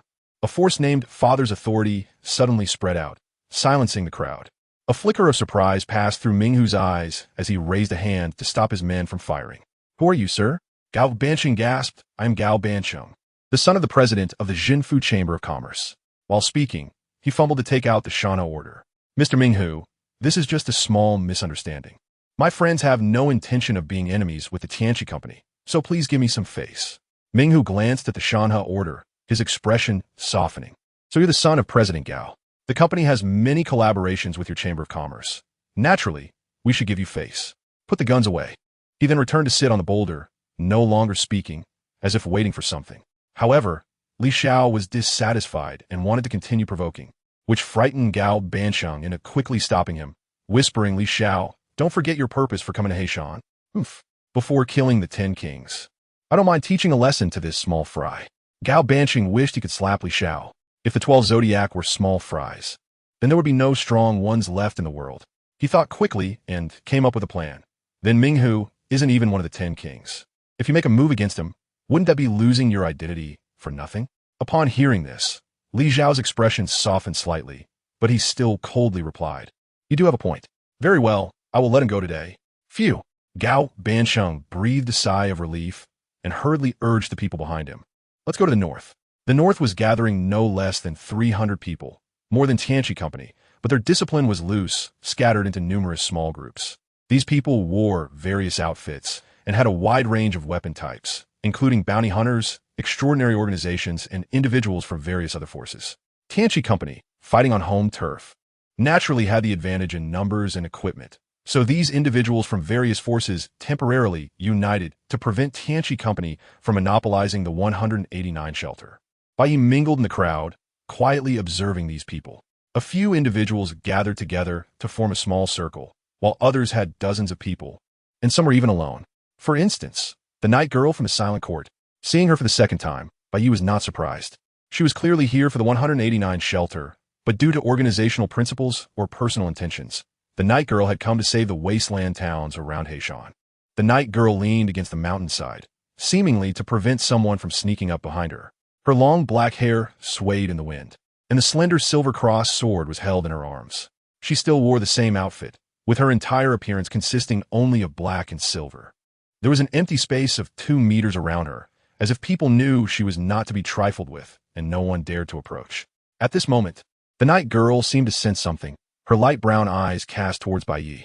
Her gaze was calm and unruffled, only giving him a slight nod before looking away. Receiving her attention, Bai Ye did not narcissistically think it was because he was too handsome that caught her eye. After all, he hadn't washed his face in 3 days, and after being blown by the wind and sun, his face wasn't much cleaner than the sole of a shoe. He clearly understood that the reason the girl noticed him was because of his actions in the gray soil town. Bai Ye also averted his gaze, sizing up the others. At this moment, the bushes not far away suddenly rustled, and a man walked out from the thicket, smiling as he glanced at everyone. Then walked into the northern crowd and found a place to sit down, evidently just arriving. This man, who came alone, attracted a lot of attention, and it was no wonder. He was too eye-catching. He wore a tattered suit, his face painted like a clown, with bright red lips almost stretching to his ear. Although there were many people in peculiar outfits, some wearing masks, others with beast-like eyes, or even those with completely mechanized faces, there was no clown among them. Once this clown sat down on the ground, he acted even more strangely, clearly alone, yet he laughed joyfully and kept talking to the air beside him, occasionally making faces. It seemed he was not here to find shelter in Heishan, but rather to entertain. People stared at him as if he were a madman, and many laughed. But he seemed to hear nothing and chatted happily with the air. Fat Gao, who was that person? Bai Ye asked curiously. Based on his own conclusion about the extraordinary person's madness theory, he felt this clown must be very strong because the crazier one was, the stronger they tended to be. Gao Bansheng's face darkened, glancing at Li Yu, and decided to swallow his anger. Following Bai Ye's pointing direction, his expression suddenly changed. The phantom clown? That madman actually came too? You know him? Gao Bansheng nodded. This is my first time seeing him, but his features are too distinctive. There's no way to mistake him. Is he also an extraordinary person? Probably not. Probably? Bai Ye was surprised. The phantom clown was very powerful, yet he had never shown extraordinary powers, nor had he undergone gene or mechanical modifications. Martial arts of qi and blood? That's right. He has made quite a name for himself solely through the martial arts of qi and blood. Even those who have injected 3 doses of serum gene modifiers are not his opponents. Bai Ye immediately took another look at the phantom clown. realizing that this seemingly frail man had cultivated the martial arts of chi and blood to such a degree that he could rival gene technology with his mortal body. Then why do you say he should not be an extraordinary person? Because he has an invisible girlfriend. Didn't you see him talking to the air the whole time? He is actually talking to his girlfriend. Chapter 51. The Black Mountain Grand Stage. If you don't have work, don't come. Your girlfriend? Bai Ye once again refreshed his understanding. Indeed, there are all kinds of oddities in the era of catastrophe. To be precise, it's a ghost girlfriend completely invisible. Like a ghost. Others call him the ghost clown, and there are even rumors that his ghost girlfriend might actually exist, which is his extraordinary ability. But it has never been confirmed. However, even if he is not an extraordinary person, his strength should not be underestimated. Do you know how much he has put out as a bounty? A mysterious bounty of 170 million. What? Does that mean Li Xiao can't even compare to his spare change? Li Xiao turned around and shot a cold glance. Kid, say that again if you dare. Bai Ye was not going to indulge him. What? Is the truth not allowed to be said? If you have guts, raise your bounty to 170 million. Li Xiao was furious but did not make a move against Bai Ye. He seemed to have some principles, only provoking the strong. Watching the angry Li Xiao, Bai Ye silently counted down in his heart, 3, 2, 1. 10 kings. The tyrant Yang Jia has a bounty of 29 billion. Once I defeat him, a bounty of over 5 billion is just around the corner. Bai Ye showed an expression of as expected and knew that you would mention the 10 kings. He was too lazy to bother with Li Xiao and instead became interested in the ghost clown. He quietly leaned closer, wanted to hear what the ghost clown was saying to his ghost girlfriend. In the bustling crowd, the clown was holding onto the air with one hand, moving gently, with a smile on his face, as if embracing an invisible woman. Do you think the scenery of Black Mountain is beautiful? Then let's come here often. I heard that the sunrise at the top of Black Mountain is even more beautiful. Once this matter is over, I will take you to see the sunrise at the top of Black Mountain. After the clown finished speaking, he paused, as if listening to his ghost girlfriend's response. The people around him whispered mockingly, saying how the clown wasn't going to the circus but was joining in the fun, and was even going to see the sunrise at the top of Black Mountain, not fearing being fed to the mutated beasts. Hey, keep it down. Don't let this madman hear you. Be careful he comes over to bite you, haha. In this age of information blockage, or even severance, not everyone is as well informed as Gao Bansheng. As the son of the richest man, the information he comes into contact with is beyond ordinary imagination. The ghost clown is not a celebrity. Many people do not know him, and even celebrities find it hard to be recognized by everyone. Listening to the crowd's laughter, the ghost clown continued to smile, gazing affectionately at the air beside him, his eyes unable to accommodate anything else. In his vision, it was not air, but a girl in a white pleated skirt, with gentle features and a warm smile. This girl, at the age of 20, was not particularly beautiful, but she was in the brightest period of her life, able to be with the one she loved like blooming flowers. Every frown and smile exuding a unique charm belonging to a young girl. Yi's gaze carried a naive curiosity and shyness. She unconsciously fiddled with the white skirt's hem and softly asked, "Why are they laughing?" The clown gently brushed Yi's hair and smiled, saying, "Because they can't see you." Yi looked up, gazing at the brightly colored clown's face, her eyes sparkling with laughter. "Then why are you laughing?" The clown laughed even more happily, "Because only I can see you." His tone carried a hint of pride and delight, like a little squirrel that had successfully stolen a pine cone and hid its treasure under its tail. Hiss! Bai Ye, who was eavesdropping not far away, couldn't help but gasp. He could neither see nor hear Yi. He only saw the clown expressing his feelings to the air.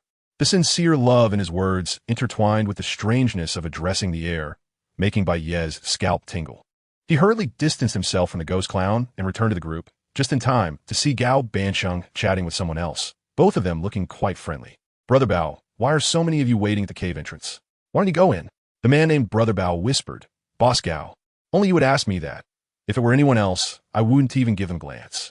Did you see the dozen or so corpses in front of the cave? How did they die? Killed by the guards in the cave." "There are guards in the cave?" Gao Bansheng feigned surprise. Brother Bao was clearly enjoying this. Being able to astonish the son of the richest man satisfied his vanity. "Of course, a huge silver-armored figure that can shoot lasers from its eyes. It's terrifying.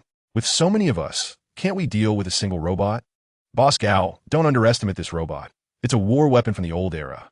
It can activate the legendary energy shield, and that energy shield is no joke. Previously, we tried everything. Guns, fire, bombs, everything we could use, and we couldn't leave a single trace. Did you see the 12 zodiac signs over there? They've been here for a month, and still haven't broken through the robot's defenses. So what now? Are we just going to wait like this? Gao Bansheng showed an anxious expression. Don't worry, Boss Gao. We're not just waiting, we're resting. The Steel Brotherhood has discussed strategies with the 12 Zodiac, and we attack the robot periodically. That robot is very rigid. As long as we don't step within 100 meters, its defense mechanism 1T trigger. We'll wear down the robot's energy bit by bit. It has survived for 100 years since the old era. I don't believe it can run out of energy. Gao Bansheng chuckled dryly. As the son of the richest man, he knew quite a bit about the secrets of the old era, including controlled nuclear fusion. If this robot had a controlled nuclear fusion energy device, this group would die here without being able to outlast it. What sound is that? Gao Bansheng was startled by the sudden noise. He was very familiar with that sound, but how could it appear in Black Mountain? Not only him, but most of the people present heard it. Bai Ye looked in the direction of the sound, his gaze landing on the tent of the Tianqi Company to the south. The tent was shaking violently, and the sound was coming from inside, while Yin Shi and Ming, who had disappeared. Damn, are they that desperate? Bai Ye did not understand, but was greatly shocked. Are there no normal people left on Black Mountain? He felt both angry and amused. An inappropriate phrase popped into his mind, but it precisely summarized this trip to Black Mountain. The Black Mountain Grand Stage. If you don't have work, don't come. Do they? Do they usually behave this openly? Gao Bansheng looked shocked. Brother Bao chuckled. Boss Gao, there's no need to be surprised. We're all used to it. These two have to move around every day. I heard the gene serum injected by the 12 Zodiac is different from what's on the market. It was specially researched by the Tianqi Company. While it can bring powerful combat power, it also has obvious side effects. For example, retaining some beastly nature, beasts. After all, don't differentiate between occasions when it comes to reproduction. Gao Bansheng. Chapter 52. Robots. Half an hour later, the noise gradually subsided. The well-dressed Ming who emerged from the tent, carrying the blushing Yin Shi. The enchanting snake-like beauty appeared even more alluring at that moment. Finally out, but it took so long for me to wait, well past the agreed time. An old, thin man with graying hair walked out from the north. Behind him followed a dozen mechanical modifiers. Bao Gu, who was chatting with Gao Bansheng, whispered he is Qianjun, a strong practitioner of Qi and blood martial arts, and an instructor of the Steel Brotherhood. It is said that the 100,000 Iron Guards in the Brotherhood were all trained by him. Known as the Grand Instructor of the 100,000 Iron Guards, one crane can withstand 1,000 troops. Moreover, he is one of the few in the Steel Brotherhood who has not undergone mechanical modification. Gao Bansheng narrowed his small eyes. I didn't expect him to come as well. It seems the Steel Brotherhood is determined to take Black Mountain this time, but unfortunately, they're too far away and only brought this few people. Ming, who grinned at Qianjun. This time I didn't perform well. Inshi glared at him in mock anger, her soft, boneless hand giving his chest a playful squeeze. Qianjun's expression darkened. If the 12 Zodiac do not wish to breach the 189 shelter, you can leave now. Don't be angry, oldie. We, the 12 Zodiac, naturally aim to breach the shelter. Isn't that the purpose of our coming here? Ming replied cheerfully. While saying this, he felt no urgency in his heart, because he knew very well that with just these people, they could not exhaust the robot's energy. The company had tried various methods before, and all ended in failure. To deal with the robots, they could only wait for the tyrant. But unfortunately, the tyrant was too far away. Even if they learned about Black Mountain, it would probably take 3 days to arrive. What are we waiting for? Call your people to start. Qianjun hunched his back and walked toward the cave, followed closely by the armed mechanical modifiers. Seeing him move, everyone else also stood up, cautiously making their way toward the cave, clearly having reached a common agreement long ago. Boss Gal, let's go too. Everyone has made an agreement to jointly exhaust the robot's energy. Anyone who doesn't go will be targeted by everyone. Bao Gu kindly reminded, then joined the main group. Gao Bansheng nodded. In that case, Mr. Li, Brother Xiao, Li Xiao, let's also take action. It's a good chance to witness the might of the old era's war robots. Everyone naturally agreed. Bai Ye followed at the end of the line, also curious about how powerful the robots from the civilized era really were. As Qianjun at the front of the line stepped into the 100-meter range of the cave, rumbling sounds echoed. A dull noise came from the cave, as if some gigantic creature was awakening, slowly emerging from within. Everyone's expressions instantly tensed. The ground began to tremble, rippling like it was experiencing a minor earthquake. Even the small stones on the ground were jolted. In the next moment, a giant silver silhouette slowly walked out of the cave, its bright silver metallic shell flowing like liquid mercury, reflecting a cold, hard light. Every edge on its body seemed to be cut with a laser, standing at the cave entrance, towering as high as 2 stories. The armor on its shoulders slightly bulged, covered with diamond-shaped cooling vents, wisps of white steam gushing out from them. This giant robot from the old era had no facial features. Its face was covered by a silver-white metallic mask, revealing only a pair of crimson glowing eyes, like 2 flames that would never extinguish, scanning everything around. Warning! Warning! Crimson disease carrier detected. Immediate elimination. The cold electronic voice emanated from within the robot, and those crimson glowing eyes began to flicker at high frequency. Attack! He Qianjun shouted loudly, and the dozen mechanical modifiers behind him raised their metal limbs. Accompanied by the sounds of gears turning and metal clashing, their mechanical arms rotated, revealing Gatling-like metal gun muzzles. The dark blue flames erupted from the gun muzzles, instantly weaving into a dense web of firepower, pouring down on the robot. However, in the next second, a dark blue light burst forth from the robot, instantly forming a diamond-shaped dark blue energy shield, causing those bullets to explode and vaporize upon contact, leaving no trace whatsoever. Everyone attacked together. Ming Hu shouted, and everyone responded, joining the battle. However, no one dared to approach the robot. They merely took out their firearms and shot from a distance. Hundreds of people opened fire together, stirring up a metal storm within Black Mountain. Theoretically, such firepower could easily take down a small county, yet they could not breach the silver-white robot. Bai Ye pretended to pull out Breath of the Skeleton and fired 2 shots, not using qi and blood, so the bullets were ordinary. He didn't believe that a snake-class forbidden item could break through the energy shield, so there was no need to waste qi and blood. Gao Bansheng, the son of the richest man, also pretended not to act. He simply stood behind the maid, Xiao Kuei, and was too lazy to even fire his gun. Hey, Fat Gao, what was that crimson disease the robot mentioned? Bai Ye asked while slacking off. The crimson disease is a mysterious virus that broke out during the Great Cataclysm. Those mutated beasts are caused by infection from the crimson disease, Gao Bansheng shouted, having to raise his voice over the gunfire. So, does that mean extraordinary beings and qi and blood martial arts are also caused by the crimson disease? Bai Ye shouted into Gao Bansheng's ear. Hey, keep it down. My ears are about to go deaf. Gao Bansheng quickly pushed Bai Ye away. That's right. It's all because of the crimson disease infection. Many people died when the Great Cataclysm broke out, and those who survived adapted to the crimson disease, gaining qi and blood in their bodies. Those with good talent became extraordinary beings. Bai Ye's heart stirred. Since there are mutated beasts, why can't humans become mutated people? Does that mean when humans get infected with the crimson disease, they either die or adapt? Gao Bansheng waved his hand, signaling him to come closer. When Bai Ye leaned in, this rich man's son shouted at the top of his lungs, nearly blowing Bai Ye's top off. There are mutated people. Keep your voice down. Bai Ye was so angry that he kicked Gao Bansheng, but the kick didn't land as the maid, Xiao Kuei, raised her hand to block it. Xiao Kuei stared at Bai Ye expressionlessly. Her eyes were just like those of a human, yet she showed no anger whatsoever. Gao Bansheng hurriedly soothed Xiao Kuei a couple of times, and only then did she turn her head away. He smiled triumphantly at Bai Ye. Little Bai, I'm just an ordinary person with a bit of money.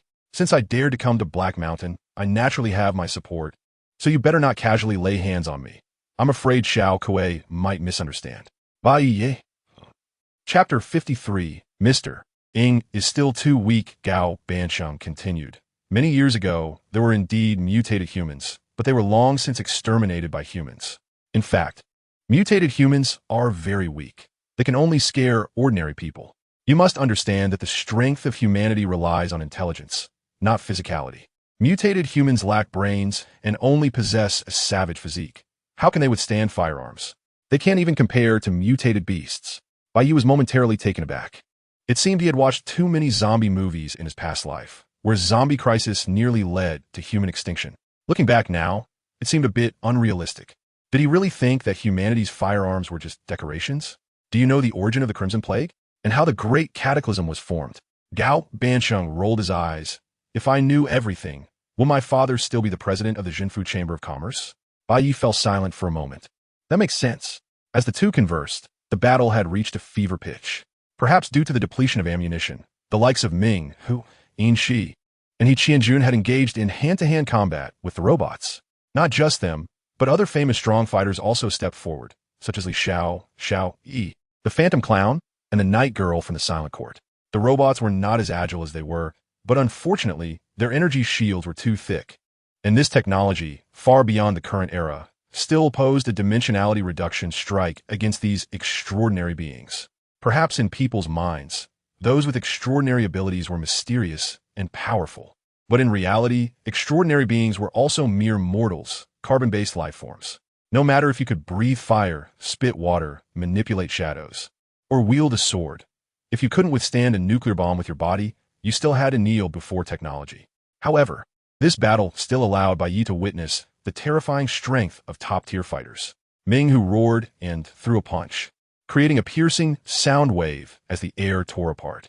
When his fist struck the energy shield, a terrifying white shockwave erupted from the center of his fist, sending surrounding debris and dry leaves flying backward like a hurricane, causing the energy shield to tremble violently. The robots within the shield were actually pushed back several steps, their massive metal feet carving deep grooves into the ground. Bai Ye's eyes flashed with shock. Previously, hundreds of people firing guns couldn't drive the robots back even a step. Yet Ming, who could push them back with a single punch. Was this what the 12 Zodiac were capable of? Considering this, Mr. Ing was indeed too weak. Having been shot dead by Bai Ye with just one bullet, he must have relied on connections to rise to power. If Mr. Ing knew what Bai Ye was thinking, he would probably be furious enough to jump out of the underworld.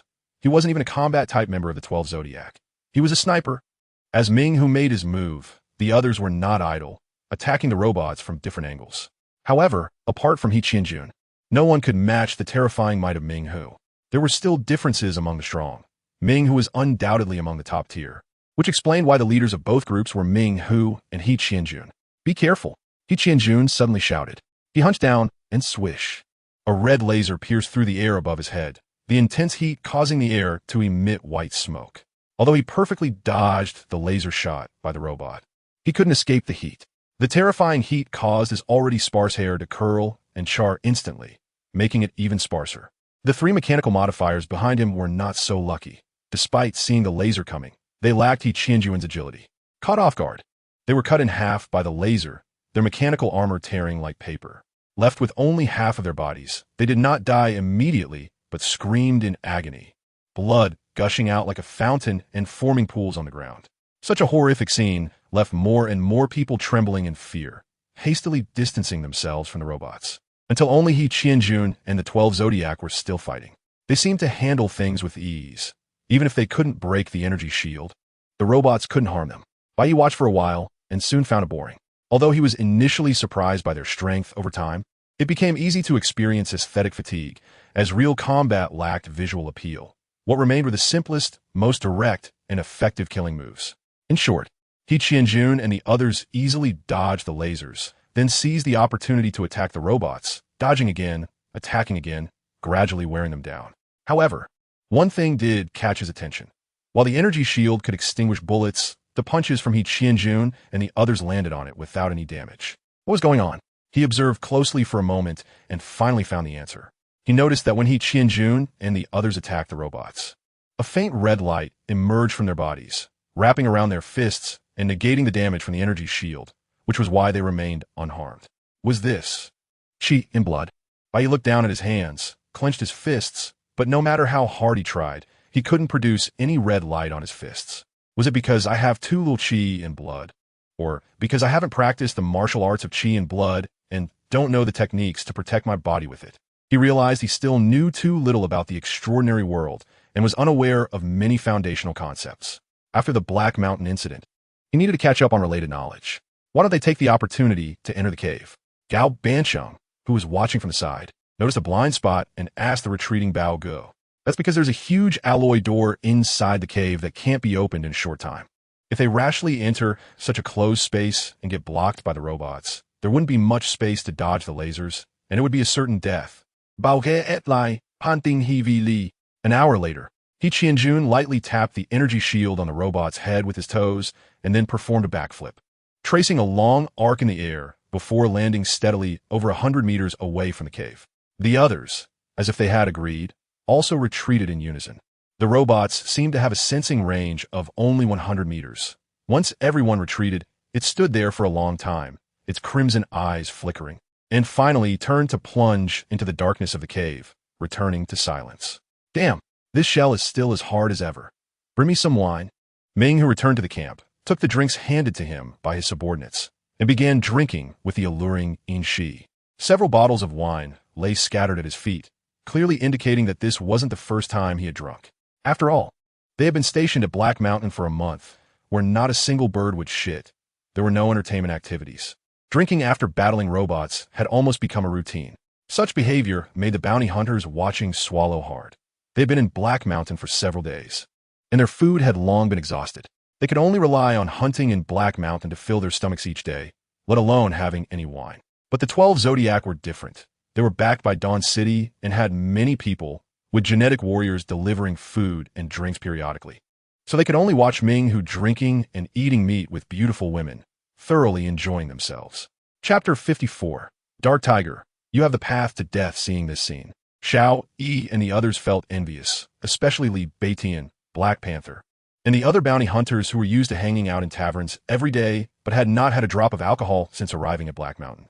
They could endure it, but only because they hadn't seen anyone else drinking. Gao Bansheng silently observed everyone's expressions and thought, I should go buy some. Boss Gao doesn't need to spend on us. Once this matter is settled, there will be plenty of opportunities to drink in the future.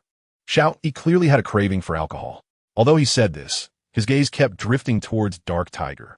In the era of great catastrophe, where spiritual civilization was lacking, alcohol had long become a spiritual solace for many. The harsher the living environment, the heavier the dependence on alcohol. You cannot change the cruel reality, but you can change your mood through alcohol, temporarily escaping reality. Ha! Gao Bansheng laughed and said, to be honest, I used to indulge in wine and women all day at home. Now that I see others drinking, the craving in my belly has been aroused. Even if you don't drink, I will definitely drink. What else are we doing in this boring Black Mountain, if not drinking? Just staring at each other? Bai Ye watched this and secretly admired Gao Bansheng's emotional intelligence. It was clear he wasn't just craving alcohol. He was trying to avoid putting his friends in a difficult position by pretending it was his own desire to drink. Others, including Xiao Yi, noticed this and felt quite moved. Gao Bansheng walked over to Dark Tiger with Xiao Kuei and cupped his hand with a smile, saying, Mr. Dark Tiger, I would like to buy some alcohol from you, if that's possible. Dark Tiger slowly set down his wine glass and said, Young Master Gao is too polite. It's just some alcohol. If you want to drink, sit down and drink with me.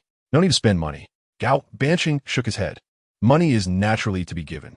I have friends over there, and they need quite a bit of alcohol. Dark Tiger glanced at Li Xiao among the crowd, then withdrew his gaze and said with a smile that was not quite a smile, when did young Master Gao become friends with bounty hunters and wanted criminals? Young Master Gao is a nobleman. You shouldn't casually befriend people of dubious character to avoid losing your identity. His voice was loud, and there was no hint of concealment in his words. Li Xiao and the others' expressions immediately turned ugly. Gao Bansheng's smile slowly faded, and he dropped his cupped hands, saying, Friendship has nothing to do with status. As long as we get along, that's enough for me. If Mr. Dark Tiger wants to sell, then sell me some alcohol. If not, there's no need to belittle my friends. Dark Tiger laughed, but there was no smile in his eyes, not selling. Gao Bansheng fell silent for a moment and said, Farewell. He walked silently back towards the others, and behind him, he vaguely heard Silver Snake's playful laughter. Brother Tiger, you've offended young Master Gao now. Dark Tiger sneered, he's just a bastard. I was magnanimous enough to let Li Xiao off earlier, and now I invite him a drink. Yet he not only refuses to give me face, but wants to buy my alcohol to take back to Li Xiao. Does he really think I, Dark Tiger, am made of clay? Gao Bansheng halted for a moment, stood still, but ultimately said nothing and quietly returned. Seeing everyone's indignant expressions, he laughed and said, If he doesn't sell, so be it. Once we leave Black Mountain, I'll take everyone to the best hotel in Wangwenjing for drinks. His hearty laughter only deepened the silence among the crowd. Bai Ye's eyes flashed with a dangerous glimmer. He found Gao Bansheng quite likable, after all. He was a good-natured person, and it was unfortunate that he was mocked. But Dark Tiger not only mocked Gao Bansheng, but even dared to ridicule the whole group. As the future god of a new era, he had remained so low-key, yet someone dared to insult him from afar. The 12 Zodiac, Dark Tiger. You have already paved your path to death. Gao Bansheng, his voice breaking the silence, said, Why not you pay, and I'll take care of Dark Tiger for you. What I mean is, please let Mr. Li take care of Dark Tiger. Everyone was stunned, their gazes shifting between Bai Ye and Li Yu, surprised not only by Bai Ye's tone, but also by Li Yu's strength. Kill Dark Tiger of the 12 Zodiac? Are you kidding me? Are you 10 kings? Gao Banqing's eyes flashed with a hint of emotion, but he quickly waved his hands. No need, no need. Oomph. Li Xiao snorted coldly. This matter started because of me, and I will give you an explanation. I'll be right back. Hey, really no need. Gao Banqing hurriedly stopped him. Bai Ye silently watched from the side, and then began to count down. No way, just a mere 12 zodiac, not even 10 kings. 3, 2, 1. 10 kings. Li Xiao paused, looking at Bai Ye in shock. Then his face darkened. Are you copying my way of speaking? Bai Ye laughed heartily, so, how was my guess? You. Everyone looked at the furious Li Xiao, their expressions strange, each one tightly closing their mouths, afraid they would laugh out loud. Ha! Gao Banqing finally couldn't help it. His laughter set off a chain reaction, and soon everyone was laughing uncontrollably. They were not deaf along the way and naturally knew Li Xiao's speaking habits. They just never dared to voice it. Now that Bai Ye pointed it out, they could no longer hold back. You guys. Li Xiao was so angry that even the black mask on his face was shaking. He felt he had been greatly humiliated. Suddenly hearing their loud laughter, Dark Tiger, who was drinking, paused slightly with his wine glass in hand, a cold light flashing in his eyes. Brother Tiger, are they laughing at you behind your back? Silver Snake laughed, wrapping her arms around Dark Tiger's. Once I kill the tyrant, I'll settle accounts with them. I have alcohol. As everyone laughed, Liu reached into the torn burlap sack behind him and, like a magician, pulled out 1 bottle, 2 bottles, 3 bottles. 10 bottles of alcohol. Everyone stared blankly at the expressionless Liu. They had all guessed to some extent what was in his sack. After all, it must be something valuable for a powerful transcendent to carry all the way, but they never expected it to be alcohol. Wait, who brings so much alcohol to Black Mountain? This is low-quality alcohol mixed with alcohol by wastelanders. I don't know if you can handle it. Liu coldly opened a bottle and drank straight from it. His eyes narrowed slightly, a look of enjoyment on his face. Then he handed the bottle to Gao Banqing. Gao Banqing was taken aback. Looking at the bottle that had no packaging, the glass was murky as if covered with a layer of limescale. Suddenly, he laughed, took the alcohol from Liu, and also took a big swig. The strong alcohol rushed into his throat, and it felt like a fire ignited in his stomach. Cough! Cough! Gao Banqing had never drunk such low-quality alcohol before, and he was instantly choked, his face turning red, but the smile in his eyes grew stronger. It was indeed terrible, but this is the best drink I've ever had. Chapter 55. Liu with maximum style, Xiao Yilong chuckled, casually picking up a bottle of low-quality liquor. Drinking ISNT about the liquor, but who you drink with and where. ISNT it delightful to drink with friends in the Black Mountain South desolate place? Just a moment ago, Gao Banqing defended them in front of the Grim Tiger, openly declaring they were friends, which naturally earned their recognition of Gao Banqing. Ton ton ton. Xiao Yi directly downed half the bottle in one go, showing no signs of discomfort. The physical prowess of an extraordinary being was evident at this moment, seemingly infected by their boldness. More and more people picked up their bottles and raised their glasses to drink. This group of bounty hunters was best at drinking and boasting, and once they picked up their bottles, they exuded a confidence as if they were back in their home turf. The conversation quickly opened up, starting with tales of the past. Some even started a fire right there, bringing out previously hunted game to roast. The atmosphere grew increasingly lively, and even Li Xiao's eyes flashed with a hint of desire. However, maintaining his cold, expert persona, he refrained from acting, not accepting the liquor bottle offered to him by others. Bai Ye secretly chuckled. His eyes twinkled as he raised his bottle to clink with Xiao Yi's, loudly proclaiming, "No wonder the sword bearer has an 85 million bounty. Not only is the bounty high, but his drinking capacity is better than the average extraordinary being." As soon as he finished speaking, swish, Bai Ye felt a blur before his eyes as a figure dashed into the crowd, grabbing a bottle and starting to pour it into the mouth of the Grimask.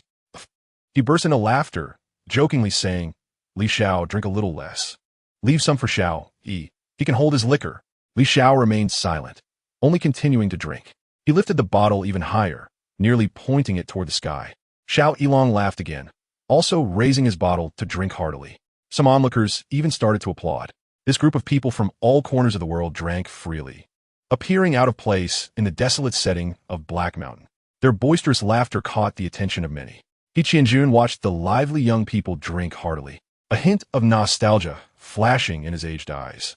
The night girl observed silently. Her gaze wasn't on the liquor, but rather on the golden-brown roasted meat. After watching for a long time, she suddenly scanned her surroundings cautiously. Seeing no one paying attention, The girl quickly took out a piece of chocolate from her pocket and brought it to her mouth. However, she didn't manage to put it in, her light brown eyes widening as she remembered she was still wearing a mask. She scanned her surroundings again cautiously, then covered her face with her left hand, slightly moving aside her silver-white mask to reveal lips as if soaked in rose juice. With her right hand, she quickly shoved the entire piece of chocolate into her mouth. After doing all this, the girl put her mask back on and quietly leaned against the mountainside, as if nothing had happened. However, perhaps because the piece of chocolate was too big, she chewed with difficulty, her cheeks bulging, causing the silver-white mask on her face to shake up and down with each chew, looking quite comical. The phantom clown hugged the invisible E.E., a hint of sorrow flashing in his eyes, but he spoke gently. "It's okay, E. There must be a way to revive you in Black Mountain, and then you can eat. What a little glutton you are. I know you haven't eaten in a long time. How about I eat for you and describe the taste? You don't want to see? Don't be upset, E. Then I'll go kill everyone eating, so you won't have to see, okay? Oh, I want to kill them, I want to. Don't cry." He fumbled like a child, comforting the non-existent E.E. Grim Tiger watched the smiles of Bai Ye and others, his expression gradually darkening, suddenly feeling that the fine wine in his hand had lost its flavor. Oomph. He abruptly threw the empty bottle to the ground with great force. Bang! The sound of the glass shattering was particularly jarring, abruptly interrupting the lively conversation of Gao Bansheng and the others. Many turned to look at Grim Tiger, who coldly snorted, "So noisy, disturbing my drinking pleasure." His voice was unrestrained, even intentionally loud for Gao Bansheng and the others to hear. The originally jubilant crowd felt as if cold water had been thrown on a raging fire, the atmosphere suddenly falling silent, and their faces awkwardly contemplative. Grim Tiger seemed very satisfied with their reaction, letting out a cold laugh, picking up a new bottle of wine, glancing disdainfully at everyone, then leisurely pouring himself a drink. The expressions of the crowd grew even darker. Gao Bansheng's hand holding the bottle turned pale from gripping it too tightly. Yet he still didn't erupt because he knew he couldn't provoke the 12 Zodiac, and even less so the Apocalypse Company, especially in this territory of Black Mountain. Beside him, Li Xiao could no longer hold back, preparing to stand up, but Gao Bansheng firmly held him back. No one noticed that Bai Ye had quietly reached behind Li Yu, using his fingers to write. With the cup filled, Grim Tiger leisurely set down the bottle, picked up the cup, and just as he was about to drink, a cold voice rang out. "If you don't want to drink, then don't." At this remark, everyone turned in astonishment to the speaker. They saw a ragged figure sitting among Gao Bansheng and the others, his right hand wrapped in thick bandages, resembling a disabled wasteland dweller. Yet, it was precisely this wasteland dweller who dared to confront one of the 12 Zodiac, Grim Tiger, in front of everyone. Grim Tiger's hand holding the cup paused, his eyes narrowed slightly, flashing a terrifying light like a beast. "You." He had just begun to utter a word when a sudden change occurred. Bang! The crisp sound of glass breaking echoed in his hand. It was a light sound, but it caused Grim Tiger's expression to change dramatically. The cup in his hand shattered. Glass shards and wine splattered all over him, flowing down his muscular bare torso, soaking his pants and forming a large wet spot. He stood up, as if electrocuted, looking in shock at the impassive Li Yu. Instinctively taking a defensive stance, a faint red glow of blood emerging from his robust body, as if facing a great enemy. But Li Yu paid him no mind, not even giving him a glance. His bandaged right hand slowly lowered. Then he picked up the bottle and calmly said to Gao Bansheng and the others, "Drink." Gao Bansheng and the others exchanged glances, no one knowing what had happened. They looked at the indifferent Li Yu, then at the sullen and silent Grim Tiger, feeling inexplicably shaken. Combining this with Grim Tiger's shattered cup, they began to understand something. They were not the only ones shocked. There were no ordinary people present. As ordinary folks, couldn't reach Shelter 189. Those who could come here were at least extraordinary beings with bounties in the millions. Yet precisely because of this, they were stunned. They didn't believe that a powerful figure like Grim Tiger could lose control of his body and accidentally crush a cup, even spilling it all over himself. Even if Grim Tiger had indeed crushed it himself, why at this moment? Why did the cup explode right after Li Yu spoke? And why did Grim Tiger remain silent in the face of Li Yu's confrontation, truly stopping his drinking? What kind of method was this? Chapter 56. A moment of joy in youth. Worth a lifetime of memory, the dark tiger stared intently at Li Yu, his expression shifting repeatedly. The silver snake's playful smile slowly faded as she looked at the shattered wine glass fragments scattered on the ground, a deep sense of apprehension flashing in her eyes. She spoke softly. From the traces of the fragments, the force was very slight, just enough to shatter the glass. But how could such a slight force travel such a long distance? It's almost as if someone shattered it from close range. Did you see what it was? She had initially thought it was a small projectile like a stone, but if it was indeed fired by the bandaged man, such a distance could not have been achieved with such minimal force. In fact, the slow speed of flight would have led to early detection. The dark tiger shook his head. I didn't see anything. My beastly instincts didn't even give a warning, nor did I sense any movement in the air. As if nothing happened, yet the glass shattered nonetheless. The silver snake was increasingly alarmed. How could one guard against such a strange and silent supernatural ability? This time it was just a shattered glass. Who could guarantee that the opponent couldn't shatter a skull? The unknown is often the most terrifying. Dark Tiger, do not act impulsively. We do not yet know the depth of the opponent, and we have an important mission at hand. We must not create unnecessary complications. If we delay the company's major affairs, you know the consequences. The silver snake said seriously. The dark tiger clenched his fists, a flash of anger in his eyes. But thinking of his task to wait for the tyrant Jie to arrive, and then hold him back to provide an opportunity for the eagle to snip, he could only reluctantly release his fists. Faced with a mysterious and unpredictable enemy, even if he was confident in winning, he could not guarantee he would not be injured. If injured, how could he hold Jie back? Taking a deep breath, he looked seriously at Liu and said, "What is your identity, sir?" Liu took a sip of the poor wine and replied, nonchalantly, "The magician." Liu, the dark tiger, narrowed his eyes slightly, gazing deeply at Liu. "The magician Liu, I will remember you." With that, he stopped drinking and silently sat down among the 200 gene warriors alongside the silver snake. It wasn't just him who remembered. Everyone present took note. They appeared indifferent, but each of them had their ears perked up like antennas, listening closely. They had never heard of the name Magician Liu, but no one underestimated its weight. A powerful figure who could make the dark tiger wet his pants, yet dare not speak out, was destined to be renowned in Baiming in the future. What are you all dawdling for? Keep the music and the dance going. Bai Ye laughed as he picked up a bottle of wine and began to drink again. He chose not to kill the dark tiger, but instead issued a warning, telling him not to be too reckless, which was of no use. Killing the dark tiger would mean killing the silver snake and the 200 gene warriors, which would not only waste a lot of time, but also trigger a chain reaction. Under everyone's gaze, if the Zodiac 12 and gene warriors were wiped out, it would likely scare everyone else to death. What would happen when the tyrant Jie arrived then? There were too many variables, which was not favorable for him to obtain the Panga USB drive. After Bai Ye's reminder, everyone finally came back to their senses, stealing glances at Liu, who was drinking before picking up their wine glasses again, and the atmosphere gradually returned to normal. At this moment, Gao Bansheng suddenly raised his wine bottle with both hands. His expression serious. "Mr. Li, this meal you invited me to today, I will never forget it in my life."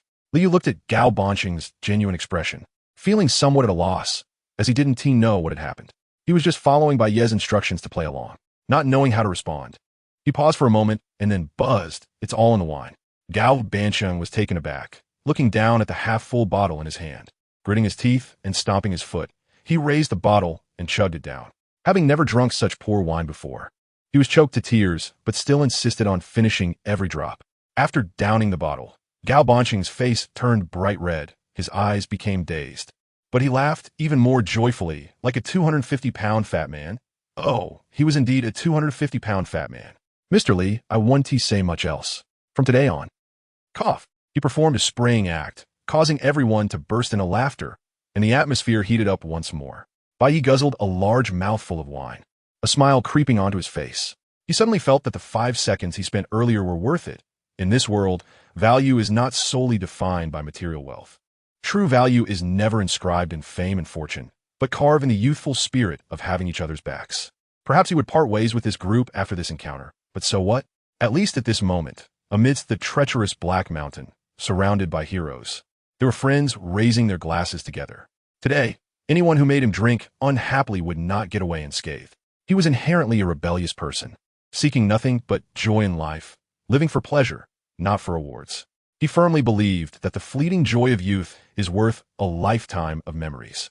So, for the sake of fleeting joy, wasting 5 seconds, what is the harm? Bai Ye was enjoying himself, but Li Xiao seemed somewhat distracted. The brief 3 sentences from Liu echoing in his mind. "If you don't want to drink, then don't. Drink. The magician, Li Yu.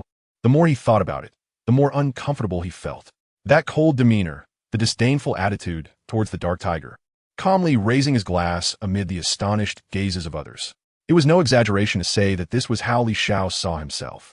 He looked at Li Yu with a complex expression, filled with jealousy, admiration, and defiance. He instinctively straightened his back, unconsciously mimicking Li Yu's coldness, even thinking of wrapping himself in bandages. After filling their stomachs, a new round of attacks began. Everyone moved as if they had agreed upon it, heading towards the cave nearby to draw out the robots, and the battle ignited instantly. However, unlike before, this time the dark tiger did not charge ahead, but rather blended into the crowd, making simple perfunctory moves, his vigilant gaze occasionally sweeping over Li Yu. Crimson lasers pierced through the air, and the dark tiger crouched low to easily evade them. It wasn't that his speed surpassed light. It was that whenever the robots fired lasers, their eyes would suddenly light up, as if charging up. As long as he figured out the pattern, he could dodge in advance. After avoiding the laser, he propped himself up with one hand, his arm bulging with veins, using his hand as a pivot to twist his waist and abdomen, then kicking his right leg like a cannonball against the robot's energy shield, knocking it back several steps. Taking advantage of this moment, the dark tiger quickly got up and instinctively glanced at Li Yu, who was hiding in the crowd. Seeing that Li Yu was only watching from a distance and did not make a move, he couldn't help but frown. He looked at He Qianjun beside him and found that he was also secretly observing Li Yu. Not just him, but all the top-tier powerhouses daring to engage in close combat with the robots were diverting some of their attention to Li Yu. Chapter 57. The Tyrant Yang Jie. A different entrance style Ming Hu's heart stirred, and he naturally understood what these people were thinking, as they were all competitors, powerful individuals in the same echelon. They could tolerate those weaker individuals who dared not approach from a distance. After all, it was useless for them to come forward. However, they could not tolerate a strong figure like Li Yu who did not contribute while being present, especially since Li Yu's methods were mysterious and unpredictable. What if he harbored malicious intent and launched a sneak attack from behind?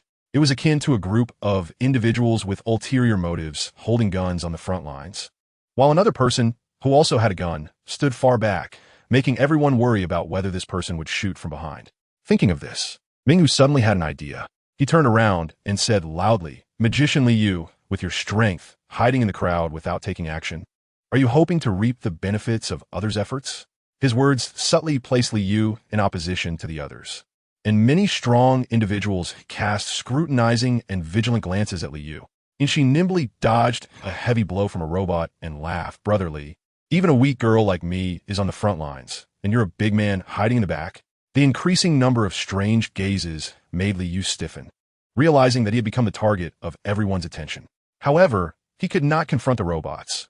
With his current strength and his right hand still heavily injured, rushing him would be tantamount to death. He glanced subtly at Bai Ye, who signaled him with his eyes. Li Yu silently lamented, "Brother Yi, I already said I'm colorblind and can't read expressions." Under the scrutinizing gazes of everyone, he hesitated for a moment and coldly said, "There is no need to take action." "Oh." Ming Hu's brow furrowed slightly. "What do you mean by that? You want to enter the 189 shelter, but don't want to exert any effort?" He was determined to force Li Yu to take action, wanted to see what Li Yu's extraordinary ability was. With so many people on his side, he was not afraid of Li Yu doing anything outrageous. What to do? What to do? Li Yu shouted in his heart. He had never experienced such a situation before. The gazes of a dozen top-tier strong individuals made his scalp tingle, and his mind was in chaos.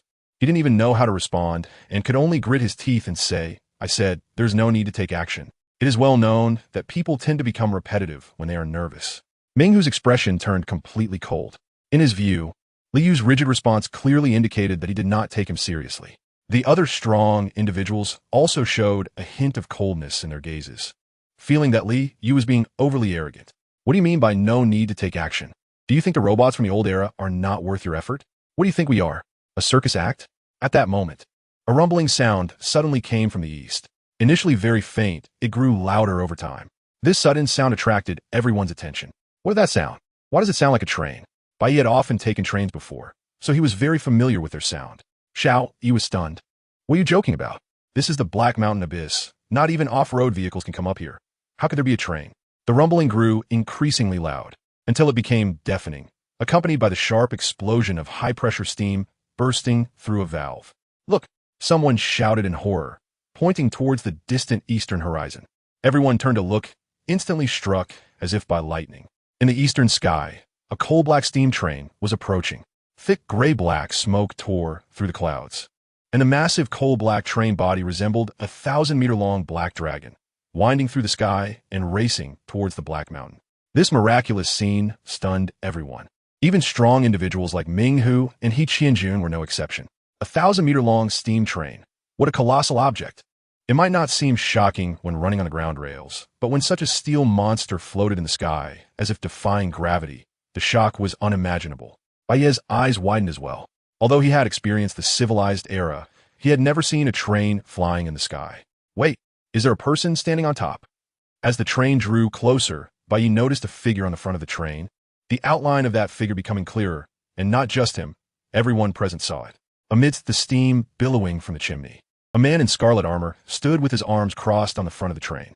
The scarlet armor shimmered with dark golden patterns, and the shoulder armor bore fierce beast heads. His gaze was cold and disdainful, looking down on everyone like a deity. The tyrant Yang Jie. Li Xiao screamed in shock, his pupils shaking. The man he had seen on the wanted poster was here. The man he had regarded as his life goal day and night, now entering his sight like a god.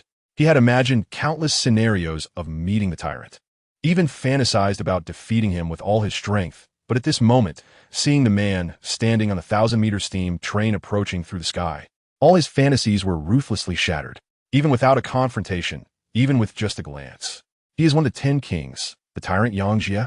Bai Ye gasped, oh my goodness. So, this is one of the 10 kings? The entrance style is on a completely different level from the others.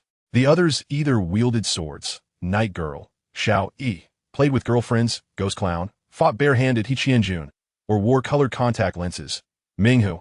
The tyrant Yang Jie directly rode a flying train. It felt like an adult entering a kindergarten. Although it was unclear what the tyrant Yang Jie's extraordinary ability was, just the fact that he could make a 1,000-meter train fly was terrifyingly powerful. Previously, after hearing Li Xiao talk about the 10 kings all the way, Bai Ye thought that even if they were stronger than Li Xiao, they wouldn't be excessively exaggerated. Now it seemed he had underestimated Li Xiao's courage. You have always regarded such a person as your goal? Bai Ye looked at Li Xiao, who was in a daze, and gave him a thumbs up. You really are something, Li Xiao. I always thought you were just showing off, but now it seems I was wrong. Not only do you show off, but you also have a sense of humor. Your humor is clearly above showing off. I think you can change your name now. Don't call yourself Shadow Man anymore. You can call yourself Humorous Dart Man. Li Xiao didn't hear a word of it. He stared intensely at Yang Jie, his eyes flashing with unwillingness, ferocity, fear, and other complex emotions. He hated his own helplessness and cowardice. He had always regarded the 10 kings as his goal, yet now, in front of the tyrant, he didn't even have the courage to take action. Chapter 58 10 Kings Above the Sky. Yang Jie's fingertips tapped against the chimney, and the steam train suddenly erupted with thick white smoke, like a black dragon swallowing clouds and mist. The train head abruptly turned downwards, flying towards the open space where the crowd was. Run! Someone shouted in panic, completely disregarding the robot, turning to flee. Others quickly reacted and hurriedly escaped. Who could withstand the terrifying, crushing force of a train falling from the sky? In an instant, everyone had fled, as if clearing a space specifically for Yang Jie's arrival. Boom! The steam train landed steadily, causing the ground to shake violently. Even those hidden in the surrounding woods could distinctly feel the tremor. Damn it! How did Yang Jie arrive so quickly? Ming Hu gritted his teeth. Can't you see? He came by train, of course it's fast. Silver Snake's narrow eyes gazed at Yang Jie descending from the sky, a glimmer of desire showing in her gaze. The tyrant is even more handsome than on the wanted poster. If I could sleep with a man like that, I'd be willing to live 10 years less. She bit her delicate lips, her complexion flushed. Shut up, you harlot. Ming Hu snapped, about to say something but suddenly froze, staring at Li Yu, who was hidden in the woods, a storm of shock rising in his heart. I said there was no need to take action. Li Yu's indifferent words echoed in his ears, and he finally understood the meaning behind them. Damn, where did this monster, Magic Hand Li Yu, come from? Has he already sensed the tyrant's arrival before everyone else? This terrifying perceptive ability even surpasses my beast instinct. Everyone present heard Li Yu's words, and, as the tyrant descended, many looked at Li Yu with astonished expressions. Brother Hu, what's wrong with you? Silver Snake asked concernedly. Ming Hu shook his head, temporarily setting aside Li Yu's matter. The most critical thing now was the tyrant. I'm fine. It's just that the sudden appearance of the tyrant disrupted my plans. As he spoke, a trace of fear appeared on his face. Fortunately, the company sent Eagle out days in advance. He must have already reached the top of Black Mountain by now. By the way, have you contacted Eagle? No. The magnetic field of Black Mountain is very peculiar. It might be related to the 189 shelter. With our communication capabilities, it's impossible to get a signal. But don't worry, Brother Ing is very reliable. He takes the mission more seriously than his life, and has never failed in all these years. How can I relax? This mission is different. The target is one of the 10 kings, and there must be no mistakes. I originally planned to send someone to connect with Ing Tion, but now that the tyrant has appeared early, there's no time for that. Silver Snake giggled. Brother Ing is not like you. I remember once we were halfway through, and the company suddenly sent a mission. He just pulled up his pants and left without a second thought. From that moment, I knew that among the entire Zodiac, Brother Ing is the most reliable. Minghu's face turned a shade of green, and he growled. You and he have something going on? Silver Snake quickly reassured him. Oh, we're all colleagues, don't be so distant. Besides, I'm just playing around with them. I'm sincere with you. Bai, keep your voice down. What if the tyrant notices us? The company has a grudge against him. Minghu snorted coldly. Don't worry. As long as we don't provoke him, he won't act against us. Silver Snake was taken aback. Why? Because Yang Jie is too arrogant. A person like him, apart from having the desire to act against the other 10 kings, looks down on everyone else. In his view, acting against the weak is equivalent to demeaning himself. Although Minghu said this, he still instinctively lowered his voice. After hearing Minghu's words, Silver Snake's eyes seemed to sparkle. Oh no. I think I like him even more. What should I do? Minghu was furious. This is not the time for you to be infatuated. He just despises acting against the weak. If you dare to tempt him, he will definitely kill you without hesitation. Outside the cave, in a vast open space, there was only Yang Jie. His disdainful gaze swept over the hidden figures of Ming, Hu, and the others in the woods. And a cold smile, like a blade, appeared on his lips. He knew that this trip to Black Mountain was a trap set by the Apocalypse Company against him. Yet he still came. Because he is the tyrant, one of the 10 kings, and this title is enough to disregard any traps. Warning, warning, scarlet disease infectees detected. Eliminate immediately. The robot emitted a cold electronic voice, its scarlet eyes flashing at Yang Jie. Yang Jie coldly stared at the robot, remaining firmly in place without making any move. The size of the two was completely disproportionate, like a person standing in front of a building, which should appear very small. But in reality, it was quite the opposite. Yang Jie's gaze was disdainful, his coat billowing like a battle flag. The scarlet armor reflecting a metallic cold light under the sun, creating an imposing presence that was hard to ignore just by standing there. The figure standing with hands behind his back seemed even more like a pillar of heaven and earth than the towering Black Mountain before him. In an instant, everyone's attention was completely captured by Yang Jie, as if he was meant to be the center of the stage, the protagonist of the world. Can Yang Jie deal with the robot? Isn't that obvious? He is one of the 10 kings. But what are the 10 kings? The 10 kings are also human, and that robot has an energy shield from the old era. It can even defend against missiles. Didn't you see how even well-known, powerful figures like Ming, who were at a loss against the robot? No matter how strong the tyrant is, can he match everyone working together? Many people whispered among themselves. Some believed Yang Jie would be fine, while others felt it was uncertain. However, the question was answered the next second. The robot took heavy steps, charging towards Yang Jie, shaking the ground and kicking up dust, while its eyes began to gather red light, preparing to fire a laser. Yang Jie furrowed his brows, but not because of the robot. It was the dust settling on his scarlet armor. He gently brushed off the dust from his shoulder plate, his expression indifferent. Weapons of war from the old era? What a feeble creation. His voice was not loud, but it was enough to resonate throughout the scene. Everyone was taken aback. Feeble? Can that word be associated with a robot? If that robot is considered feeble, then what does that make them, who have been attacking the robot for days? Suddenly, just a second before the laser was about to fire, Yang Jie moved. Chapter 59, Dark Tiger, Tyrant. You owe me an explanation today. He slowly raised his palm, his middle finger and thumb crossing in the air. Snap! A crisp sound echoed. In the next moment, a bizarre scene unfolded. The pair of scarlet eyes that were about to fire lasers suddenly exploded with a bang after the snap. Tiny red fragments scattered from the robot's eye sockets. Warning! Warning! The visual system has been damaged by external force, immediately activating biological perception mode. The robot emitted a piercing alarm sound continuously. How noisy. Yang Jie coldly raised his palm, grasping at the air toward the robot. In an instant, the robot's massive body froze mid-air as if someone had grabbed its throat. As Yang Jie tightened his grip, the robot's alarm abruptly stopped, the steel body creaking under the unbearable pressure, as if being crushed by infinite strength. Bang! Bang! Bang! The hydraulic rods at its joints shattered violently. Countless fine sparks of electricity burst forth from its body, and with a final loud explosion, the robot collapsed helplessly to the ground, its form twisted like scrap metal. The entire place fell into an eerie silence. Dark Tiger and the other's pupils constricted to pinpoints, staring in disbelief at the scene before them. The robot that had blocked them for days was instantly annihilated by the tyrant Yang Jie with one move. Are you kidding me? One move to take down the robot? Is he even human? Why is the energy shield ineffective against him? It seems he directly attacked the robot's core. Is this the legendary 10 Kings? Countless people couldn't help but exclaim in shock. The scene before them completely exceeded their imagination. They had thought that even if Yang Jie could deal with the robot, it would take some effort. But he ended it with a single move. Bai Ye was also stunned. Wow, is the gap between people really this big? Say something, Li Xiao. He nudged the seemingly petrified Li Xiao beside him. Li Xiao. Gao Hancheng couldn't bear to watch any longer and softly consoled. Little Bai, don't provoke him anymore. Li Xiao, it's not that exaggerated.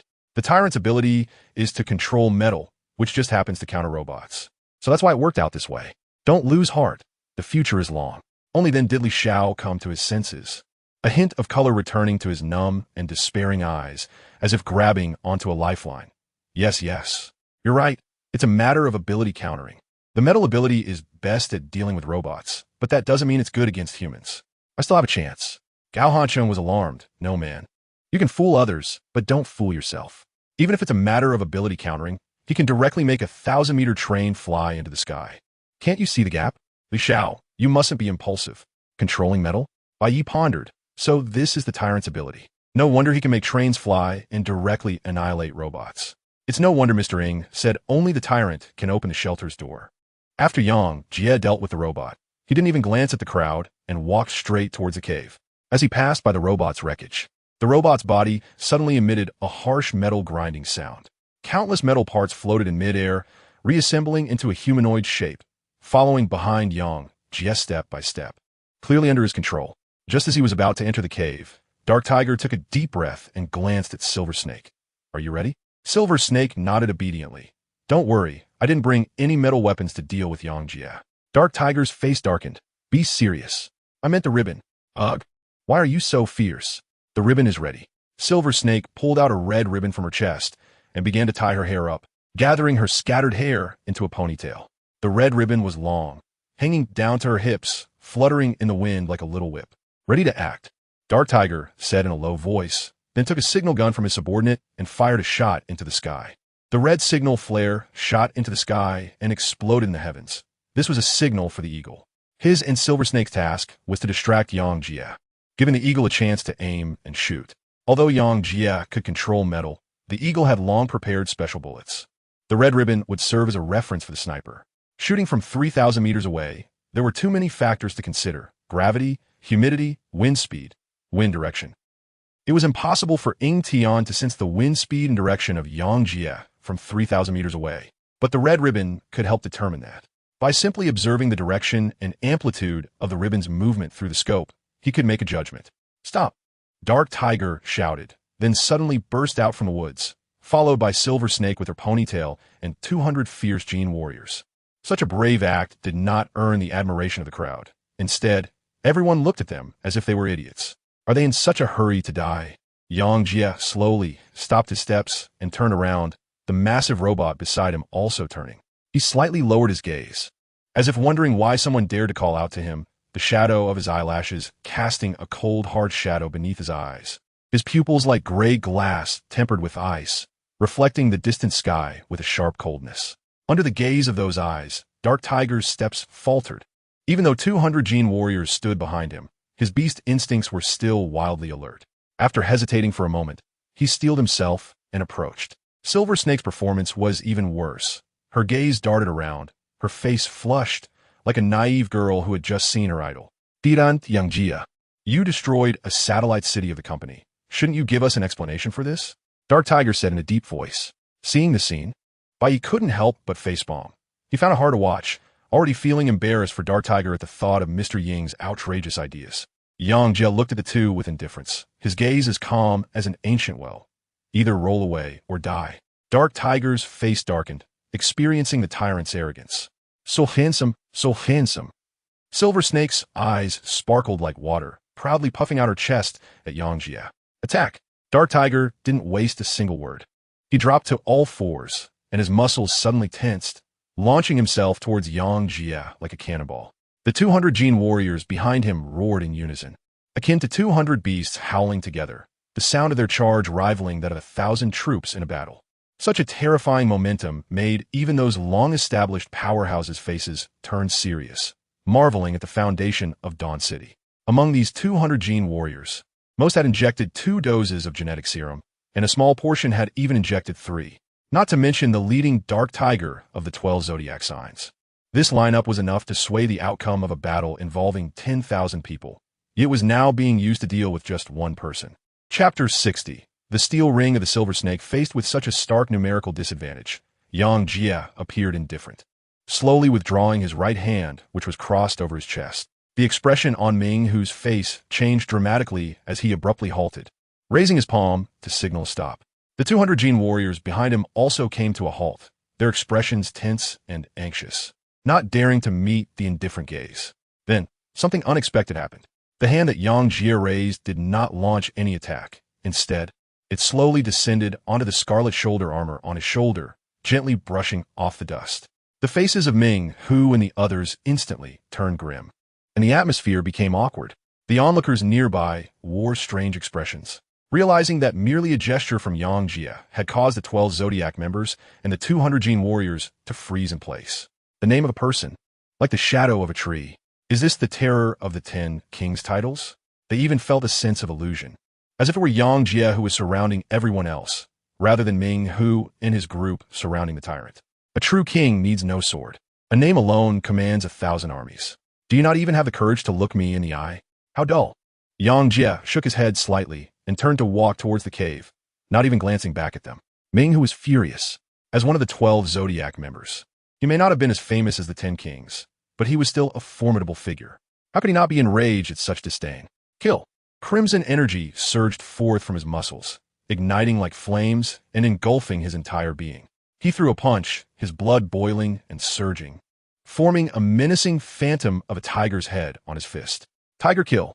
The fierce blood-red tiger head clashed violently with the air, carrying countless scorching white streams towards Yang Jie's back.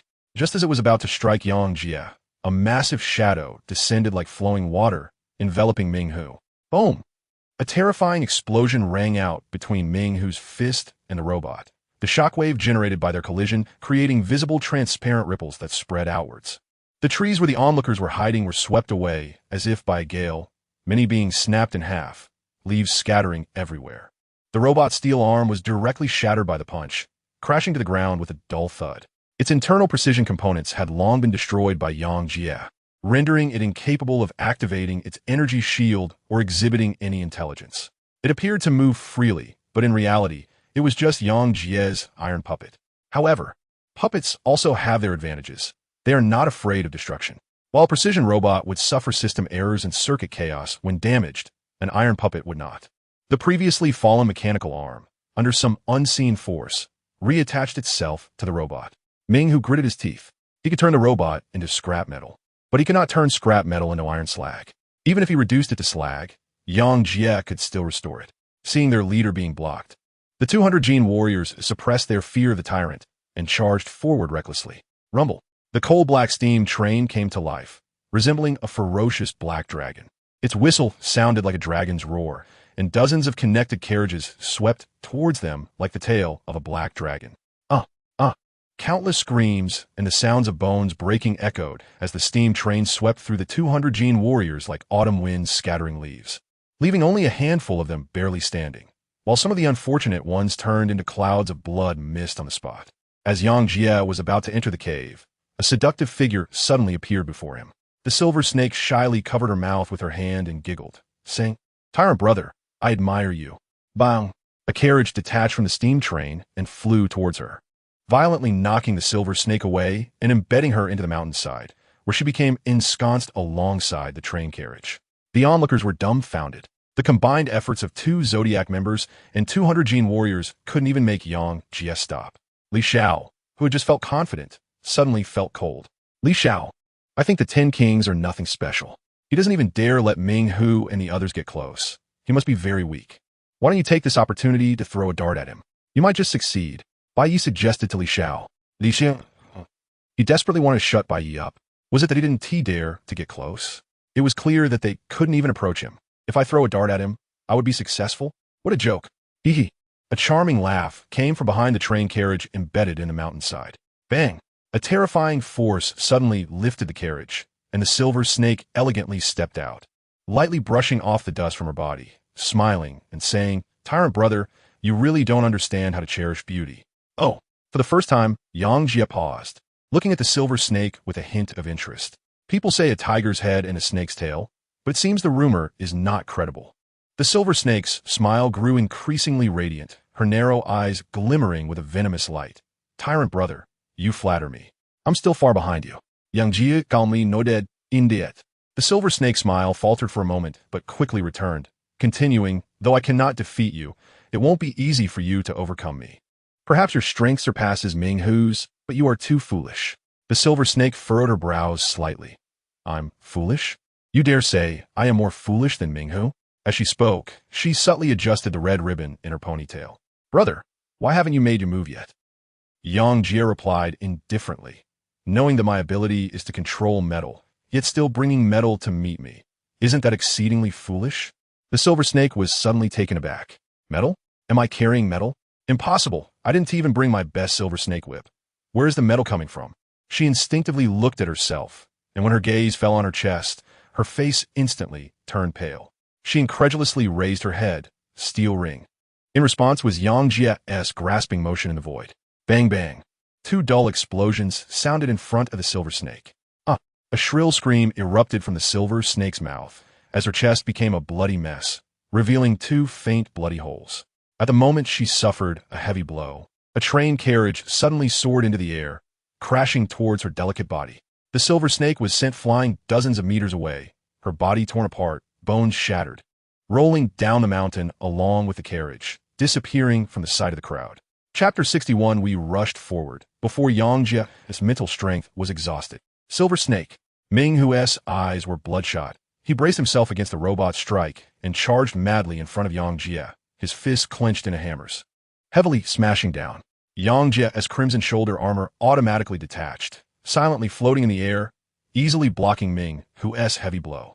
His eyes were blood red, fists raining down, while Yang Jie's armor fell off piece by piece, like countless swirling red rose petals, blocking all of Ming Hu's attacks.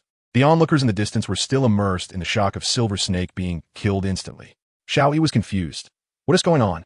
Did Silver Snake have bombs on him? How did it suddenly explode in front of him?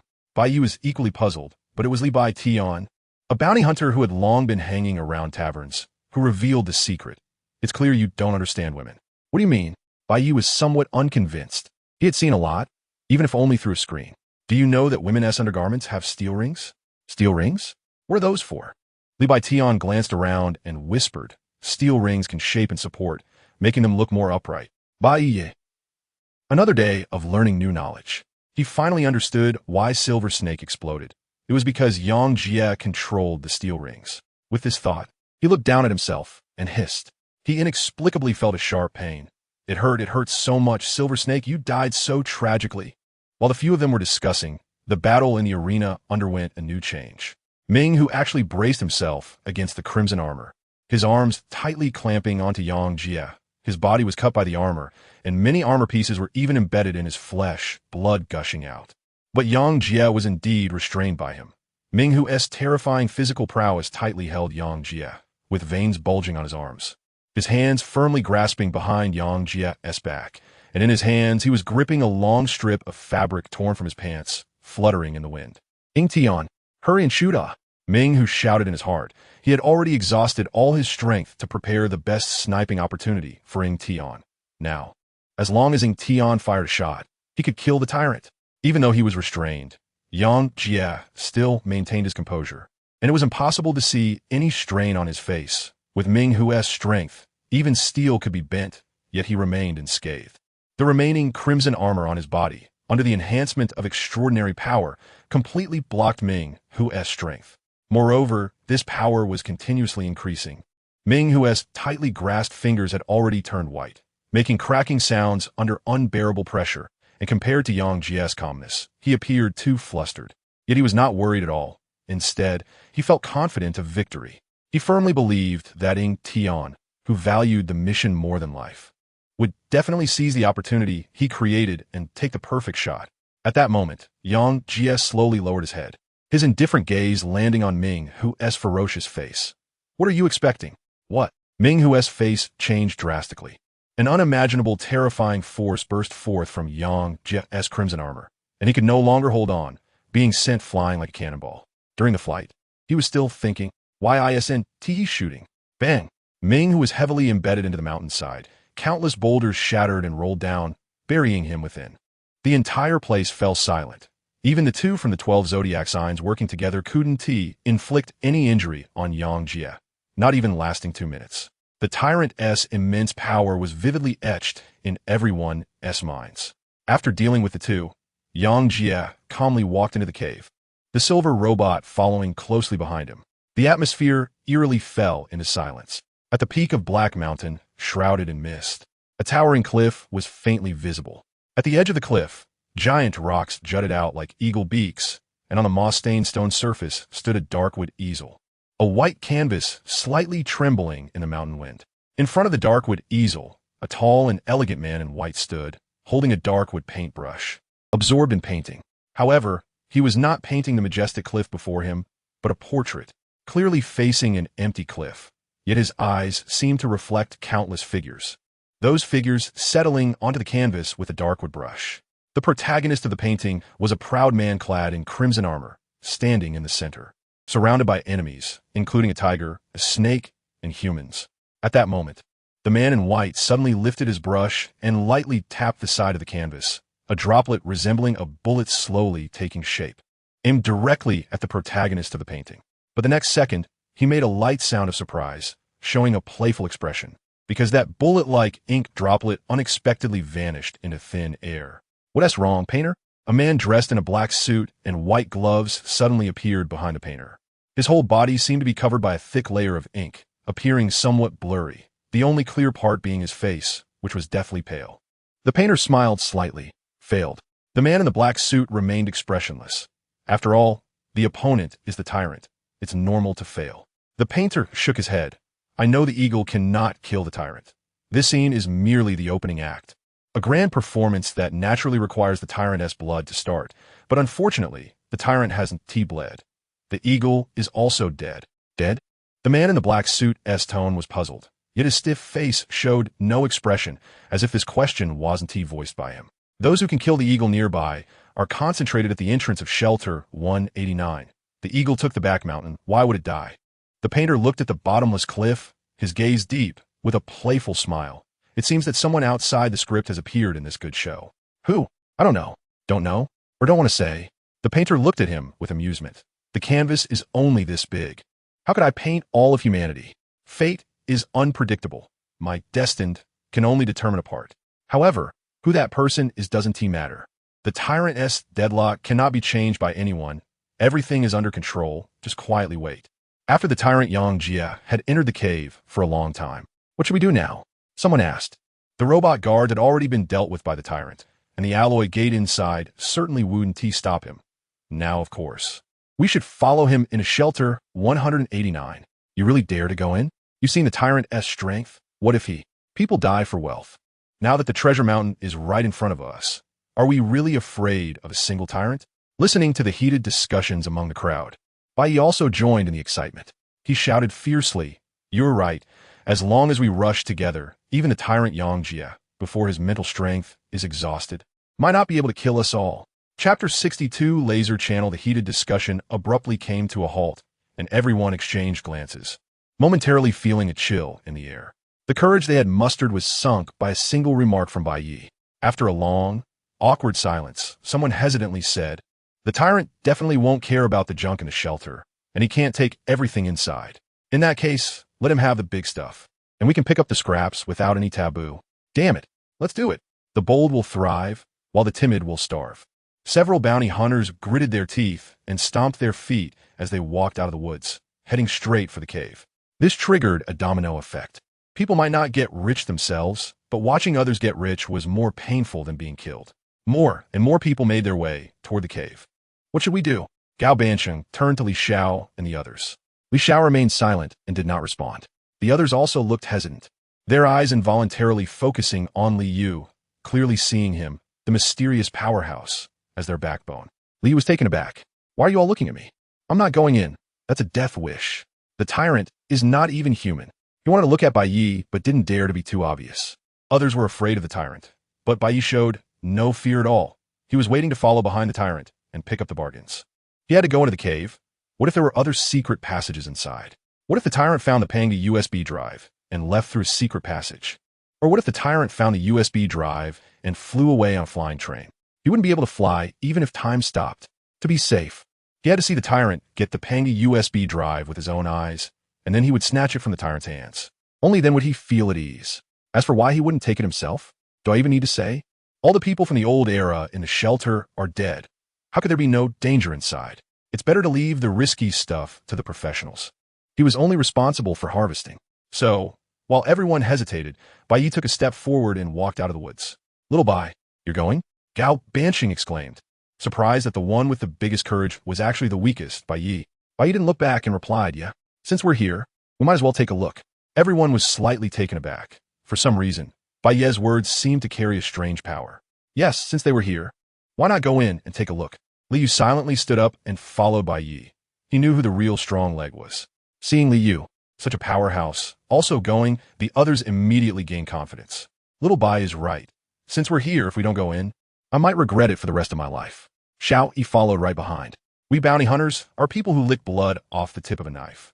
As long as we can find a few treasures from the old era inside, we won't have to worry for the rest of our lives. Brothers, let's do this, Li Beitian said to several bounty hunters. The bounty hunters all stood up, their eyes blazing with determination. Li Beitian laughed heartily. Brothers, let's make one last score. After this, we can retire comfortably. He hadn't even set off yet, and he had already set a flag for himself. Hey Bao and the others also responded in kind. Seeing everyone so bold, Gao Bansheng couldn't help but thump his chest. "I'm tired of the extravagant life. I came to Black Mountain to make friends and seek thrills. Since my friends have decided to go in, how can I not follow? Xiao Kuei, let's go." He jumped onto Xiao Kuei's petite body, raising his fist high. At this moment, only Li Xiao had not yet expressed his stance. This proud shadow man seemed to still be immersed in the terror of the tyrant. "Don't forget your goal.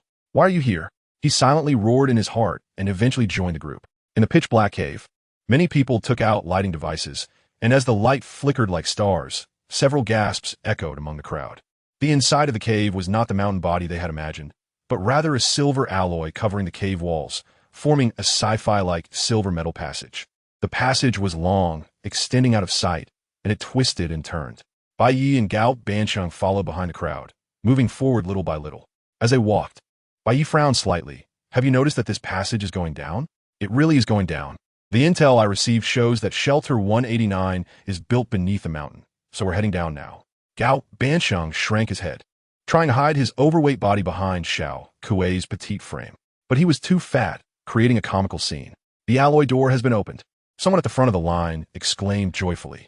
At the end of the passage was a violently damaged alloy door, 20 centimeters thick and several meters tall, now twisted and embedded in the wall. Behind the door was still a long silver metal passage. As expected of the tyrant, an alloy door that explosives couldn't budge was opened so easily by him. "Stop talking, clear the way, let me in." A one-eyed man wearing an eye patch rushed into the door without hesitation. A few people followed him inside, seemingly afraid that treasures would be snatched away by others. However, many chose to wait in place, observing the situation. People have different thoughts. Those who waited were afraid there would be danger behind the door, while those who rushed and believed that since the tyrant had been inside for so long, even if there was danger, he must have dealt with it all. It was better to go in early and find the treasures. Who was right and who was wrong could only be judged by the outcome. When the one-eyed man had entered the passage about 2 meters, suddenly, A ghostly blue electric current surged over the silver metal walls, spreading like ripples, instantly enveloping the entire passage as if some device had been activated. The faces of the one-eyed man and his companions changed dramatically. They sensed something was wrong and hurriedly stopped, but it was too late. In the next second, 3 scarlet lasers shot out from the left wall, racing toward the group at high speed. Run! The one-eyed man didn't even have time to swallow the scream in his throat when whoosh! The 3 lasers arrived in an instant. The first laser pierced diagonally from his left shoulder to his right abdomen, before the intense pain even registered. The one-eyed man's collarbone and half of his scapula melted and curled like plastic under high temperatures, exposing his still beating heart in the chest cavity. The second laser sliced through his navel, separating his upper and lower body within 0.1 seconds. Blood beads burst forth from the broken spine, but before they could even splatter, they were instantly vaporized by the laser. The third laser struck vertically at his right hip, and his mechanically modified right leg fell to the silver alloy floor as if it were made of paper. Chapter 63. The Black Knight. The few people behind the one-eyed man were so frightened that their souls nearly left their bodies. After a brief moment of paralysis, they hurriedly turned to flee, but the speed of the laser was too fast, so fast that they had only turned halfway when they were instantly torn apart. Thud, thud. Flesh fell to the ground, making a series of dull sounds. Death occurred too quickly and too brutally. The onlookers outside the gate were stunned for several seconds before they came back to their senses in horror. The expressions of those who had hesitated before revealed a trace of lingering fear. It was so close. Just a thought's difference. Truly a thought could mean heaven or hell. Is it a laser passage? Gao Bansheng exclaimed in shock, his face turning pale. Damn it! There are actually laser passages here. How did the tyrant get through? Bai Ye slowly said. It's not surprising that the tyrant can pass through the laser passage. What is truly surprising is that the tyrant, who can control metal and easily destroy all the laser emitters, didn't he do so? It seems he doesn't want anyone else to enter. He must look down on others, but is under no obligation to help them eliminate dangers. What should we do now? Gao Bansheng had already begun to retreat. This laser passage was not something an ordinary person like him could breach. He stared intently at the scattered corpses and said in a deep voice, I just observed it. The laser is indeed domineering, but its moving speed is not something the naked eye cannot capture. If one is agile enough, perhaps they can dash through. He was clearly somewhat tempted, confident in his own agility, but he didn't try immediately, as he didn't know how many lasers were in the passage and the trajectory of all the lasers. The best method would be to wait for others to go in first, to test the trajectories of all the lasers, so as to ensure safety. But who would be willing to take such a risk with their life, to pave the way for others? Those who could do such a thing were either immensely confident in their own strength, like the tyrant Yang Jie, or selfless and fearless, willing to take the lead. At this moment, many people subtly glanced at the Steel Brotherhood's instructor, He Qianjun. This elder, known as the commander of 100,000 Iron Guards, had a reputation for his martial prowess echoing through Baiming. Over the years, countless powerful, extraordinary beings and gene modifiers had died at his hands. Even someone as strong as the underworld tiger treated He Qianjun with utmost respect, showcasing his strength. If anyone was likely to breach the laser passage, it would undoubtedly be He Qianjun. He Qianjun sensed the gazes of the crowd. His expression remained unchanged. He simply stood quietly, taking no action. As everyone was in a stalemate, an unexpected figure slowly stepped out from the crowd. It was the night girl from the Silent Court. This girl, who had come alone, stepped into the laser passage without a word, as if she were a magnet, firmly drawing everyone's gaze. Her petite knight's black boots lightly touched the metal floor, making faint footsteps. It's the Black Knight from the Silent Court. She actually entered the laser passage first. Someone gasped in surprise. The Black Knight was known for her elusive nature, a sharp blade of the Silent Court that punished criminals. It was said that even wanted criminals with bounties exceeding 100 million had died at her hands. No wonder she dared to step forward first. The Silent Court. The Black Knight? Bai Ye frowned slightly. It didn't sound like a girl's name. His impression of this unnamed girl was still at Dusty Town, where she had killed hundreds of gray sparrows with a single sword. At that time, he had known her strength was formidable, but it seemed he had still underestimated her. With a swoosh, the night girl moved. Her toes lightly tapped the ground, her figure like a ghost entering the laser passage. The hem of her black skirt lifted in the airflow like ripples of ink. The laser passage seemed to sense the intruder, and lasers shot forth in an instant. As the first laser struck down from an angle above, she had already slid across the ground as nimbly as a black cat, the crimson beam brushing against the edge of her silver mask. The second laser came slicing horizontally, and she pushed against the ground with her palm, leaping into the air, drawing a graceful arc before successfully flipping over the laser. The third laser lit up above her head, almost splitting her in two, but her breath remained undisturbed. Like an elegant dancer in the center of a ballroom, gliding past the laser.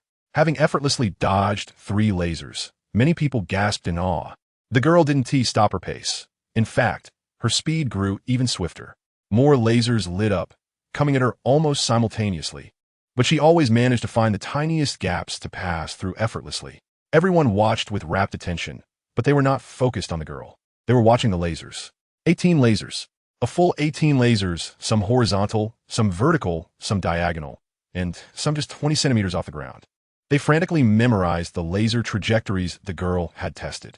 At this moment, the girl reached the edge of the passage, just as she was about to leave the passage. An unexpected change occurred. A crimson light suddenly illuminated beneath her feet.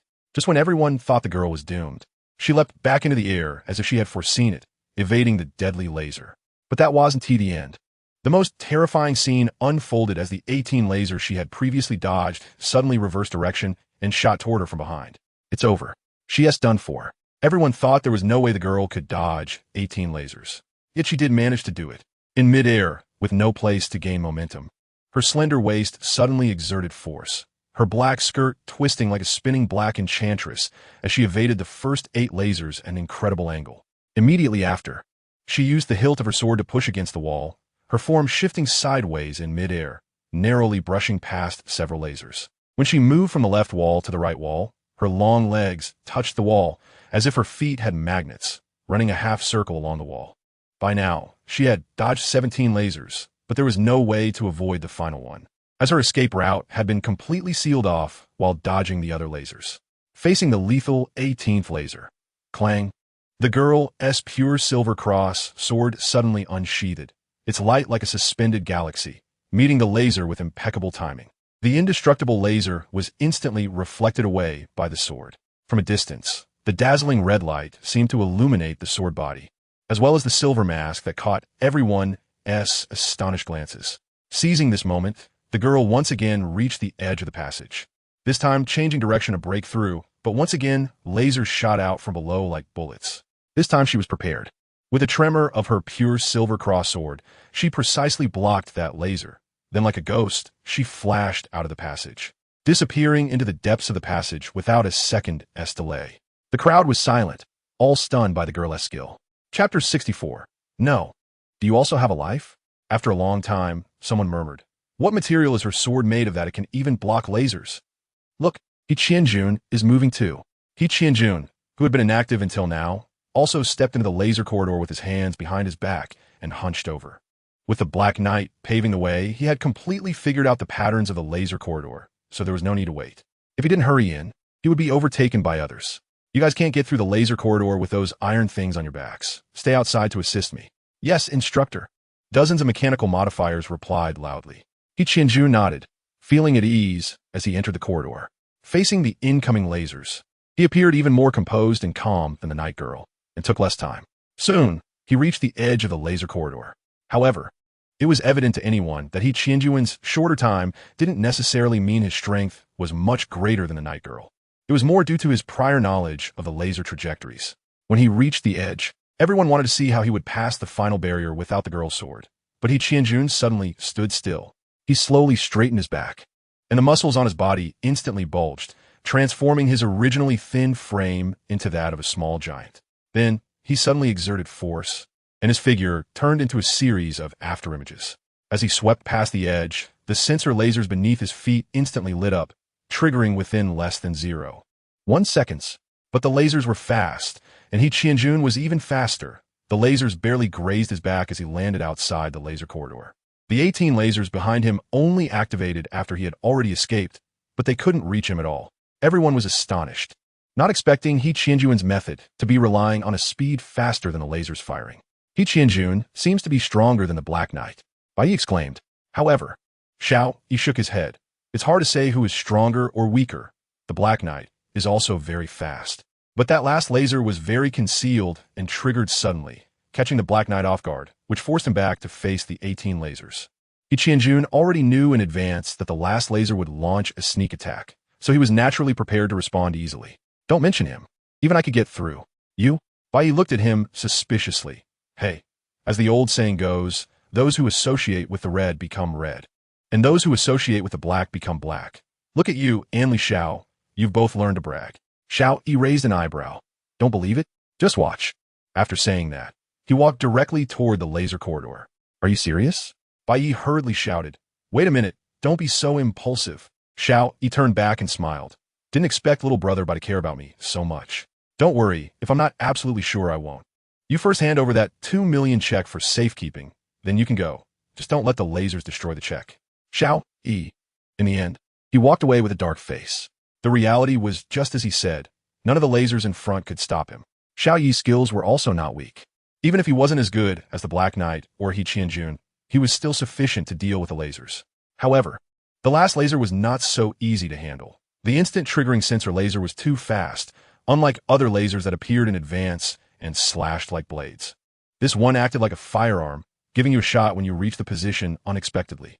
Facing this last laser, Xiao Yi took a running start and shouted, Stop. The shout of stop left everyone in a daze. Stop the laser? Have you been kicked by a donkey? But in the next moment, clang. The sword named Stop suddenly unsheathed and shot out. Xiao Yi seized the opportunity to grab the sword's hilt and shot out of the corridor like a sword fairy flying through the sky. This works too? Bai Ye was taken aback, not expecting the sword could be used like this. With so many successful cases in front of them, more and more people couldn't hold back and began to try. However, they were clearly overconfident. Some died after getting past 3 or 5 lasers, while others fell at the last one. But there were also successes, like the ghost clown. This clown, hand in hand with his girlfriend, passed through the laser corridor as if entering an amusement park, laughing all the way. He stood at the other end of the laser corridor, smiling at the empty air and asking, Was it funny? Do you want to play again? All right then, I really can't do anything about you. Then, something astonishing happened. This clown actually pulled his girlfriend back and forth repeatedly, disappearing from everyone's sight after several rounds. Sometimes the gap between people is just this significant. What is a life and death situation in the laser corridor for others is merely a playground for the clown. And the speed he displayed was no less than that of Qianjun. Bai Ye felt even more emotional, truly a grand stage of Black Mountain. If you don't have a life, don't come. This group is really too amazing. He poked Li Xiao. Hey, humor dart man. All these famous strong ones have gone in. Can you do it? A mere laser corridor. It only takes me a second. Li Xiao snurta coldly. See, you're being humorous again, right? Li Xiao ignored Bai Ye's taunts and strode towards the laser corridor. The shadow beneath his feet stood silently. Then suddenly, with a whoosh, he threw out a shadow dart, which was formless and intangible, causing no disturbance to any laser. There was a shadow connecting the dart and Li Xiao. And as the distance increased, this shadow continued to stretch, resembling a black line. When the dart flew through the laser corridor, the shadow beneath Li Xiao suddenly slammed into him, instantly wrapping him in shadow, and then he disappeared along the shadow line. The dart that had already passed suddenly surged with a large amount of ink-like shadow, which then transformed into a human shape as the shadow faded. Li Xiao's figure was revealed. What the hell? No, do you also have a life? Bai Ye was astonished. Meanwhile, outside the cave, a dozen Jin warriors were laboriously clearing the boulders when suddenly, the pile of rocks exploded, sending several Jin warriors flying. Amid the rising dust, a grim-faced dark tiger slowly walked out. In the forest, several Jin warriors lifted the deformed train car, and when they saw the silver snake crushed by the train, they couldn't help but gasp. It's tragic, too tragic. The enchanting face of the silver snake had already deformed, her chest a bloody mess. Her limbs twisted into irregular shapes, simply unable to be more dead. Let us collect the body for Lady Silver Snake. One Jin warrior forcefully pulled the silver snake out from the pit in the ground. Chapter 65. I'll cry harder when you're dead, huh? Lord Silver Snake's head clearly has such a long crack. Why is there no brain matter? Has anyone seen Lord Silver Snake's brain matter? The crowd looked around and exchanged glances. Strange, the head is cracked, yet there is no brain matter. Could it be? The Jin warrior's face changed drastically. Lord Silver Snake has no brain? Who are you calling brainless? The deformed body of Silver Snake suddenly spoke, startling everyone and causing them to drop the corpse. In their horrified gaze, they saw the crack on Silver Snake's head growing larger, wet hair slowly oozing out from inside, accompanied by the sound of skin tearing and the body rubbing against the slime, making a hissing noise. Gradually, a pale-skinned, beautiful head emerged, followed by slender arms, a torso, long legs, and smooth little feet. It was Silver Snake. The naked Silver Snake slowly rose, her shed skin instantly shriveling and becoming transparent. Like a snake shedding its skin, the Gene warriors stared at her, their brains momentarily malfunctioning. Is it beautiful? Silver Snake graciously displayed herself, a joyful smile on her face. Why, yes, it's beautiful, one person swallowed hard and said. Silver Snake's smile became even more enchanting. I will tell Brother Tiger every word you said. That person's face instantly turned pale, and he hurriedly knelt down, keeping his head bowed, not daring to glance at those wet little feet. The others did the same, lowering their heads, not daring to look any further. Please spare me, I won't look anymore. Then hurry up and take off your clothes for me. Moments later, Ming-Hu and Silver Snake met. How are your injuries? Ming-Hu asked grimly. Silver Snake pulled up her oversized clothing to cover her exposed shoulders. It's nothing serious, just shed a layer of skin. Ming-Hu nodded. That useless Tion. I clearly gave him such a good opportunity, yet he didn't even fire a shot. Silver Snake pouted, tears welling up in her eyes. Brothering must have run into trouble, otherwise he wouldn't have missed the shot. Woo woo woo. Stop crying. Silver Snake sniffed, teasingly said, Are you jealous? Don't worry, I promise to cry even harder when you die. Ming-Hu was furious. Shut up, you wretched woman. How rude, you scared me. The urgent matter now is the Pangu USB drive. The original plan was to kill the tyrant, so no one could snatch the USB drive from us. He Qianjun and the others don't have enough manpower to pose a threat. But the plan failed, and if we go back like this, the company will never let us off. Without the 3-type gene serum, neither of us will live for long. Since we're doomed either way, we might as well take a gamble. What do you plan to do? Regarding life and death, Silver Snake couldn't help but become serious. Of course, we'll enter the 189 shelter and grab the Pangu USB drive before the tyrant does. I've already arranged for people to notify the company to mobilize personnel. As long as we can hold off the tyrant, we might still have a chance. Mr. Li, it seems we are destined to be unable to enter the 189 shelter. You don't have to wait for us. Gao Bansheng and the other side. Li Yu's face stiffened, cursing in his heart. Who the hell is waiting for you? If I could get in, I would have gone in already. Gao Bansheng and the others had no idea what Li Yu was thinking. They firmly and blindly believed that Li Yu could pass through the laser passage. After all, even Li Xiao could get in, so there is no reason Mr. Li couldn't. Impossible, absolutely impossible. Bai Ye, standing nearby, noticed Li Yu's dilemma. But he couldn't think of a good solution at the moment. He couldn't just use time freeze to carry Li Yu over, could he? The laser passage wasn't a problem for him. He could even say it was like walking on flat ground. But the issue was, wouldn't that expose him? Mr. Li, you really don't need to wait for us. If you don't go in soon, you might miss out on the good stuff. Gao Bansheng continued to persuade, his eyes revealing a touch of emotion. Why doesn't Mr. Li go in? Clearly, he doesn't want to leave us behind. Mr. Li is such a good person. The U.S. brain was racing. What to do? What to do? Yiga, say something? He subtly gestured to Bai Ye. Bai Ye immediately understood. Just as he was about to change the subject, the crowd suddenly stirred. The crowd parted to make way, and a grim-faced Ming-Hu and Silver Snake led the remaining Gene warrior troops in with great momentum. At this moment, Ming-Hu was covered in wounds, with spots of blood, but he showed no signs of distress, instead exuding an even more ferocious aura. Silver Snake, on the other hand, was unscathed, with no trace of injury. She wore an obviously oversized black uniform, her shoulder line drooping below her collarbone, exposing a section of her fair neck. Her long, pale legs alternated beneath the hem of her uniform, and she wasn't even wearing shoes. The bright red nail polish like roses was particularly eye-catching. These two didn't die. Bai Ye was increasingly certain that Mr. Indefinitely used connections to enter the Zodiac 12. I said there is no eagle among the Zodiac 12. He died from a single shot. Yet look at Ming-Hu and Silver Snake. No matter how badly they were beaten, they still looked lively, especially Silver Snake. Bai Ye really found it hard to imagine that what would be a fatal injury for a woman. Silver Snake was completely unharmed? Huh, not unharmed. But why does it seem like she has shrunk a lot? Could it be silicone, which allowed her to dodge a fatal blow?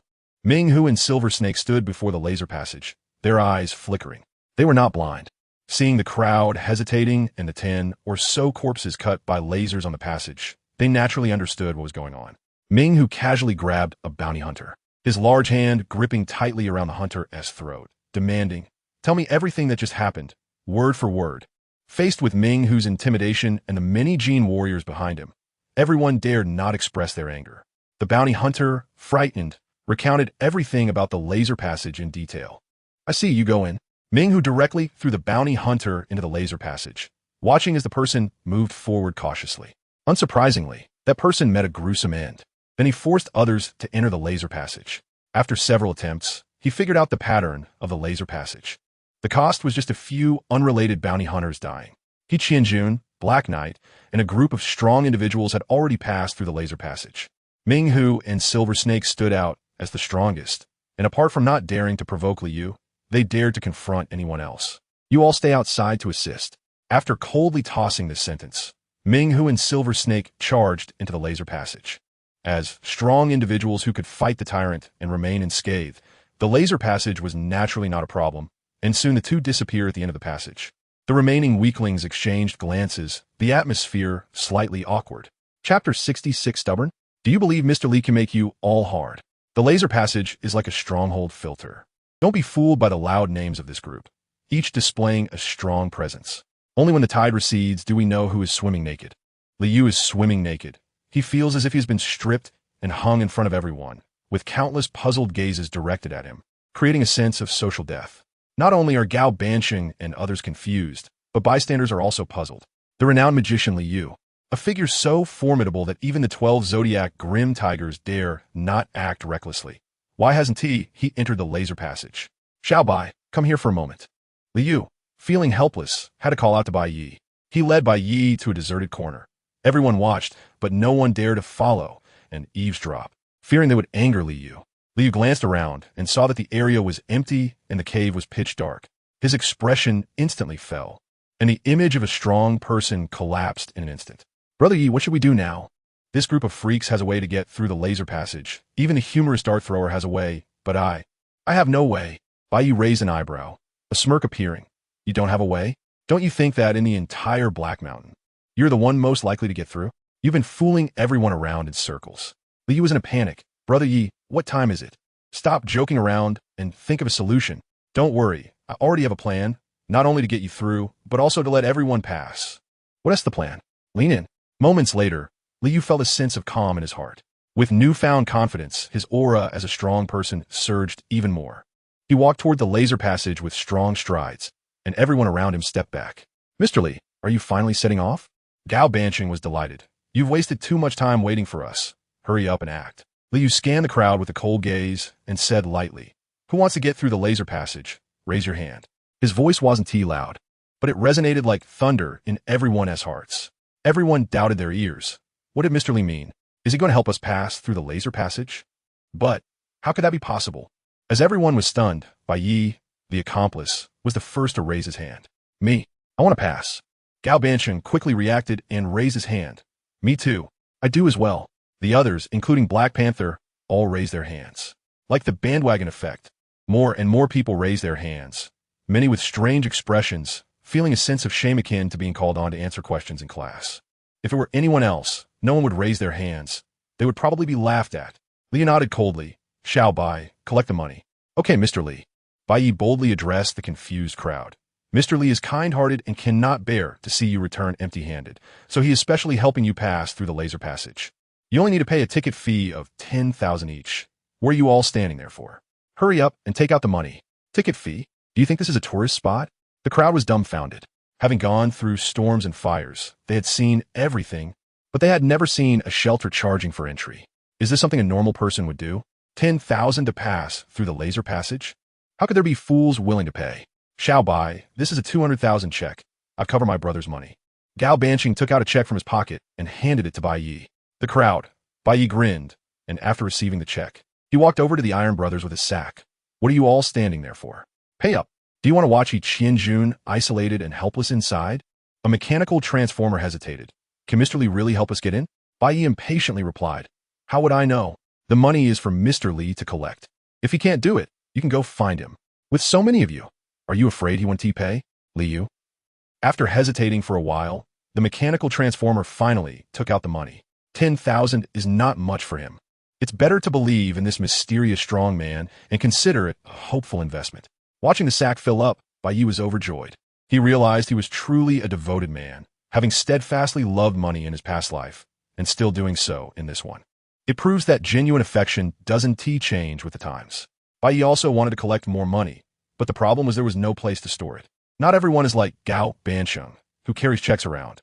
Most people only have cash. The number of people paying increased, as they weren't short of this 10,000. However, some still hesitated to pay, seriously suspecting that Li Yu was taking the opportunity to make money. Little brother, I didn't bring money this time.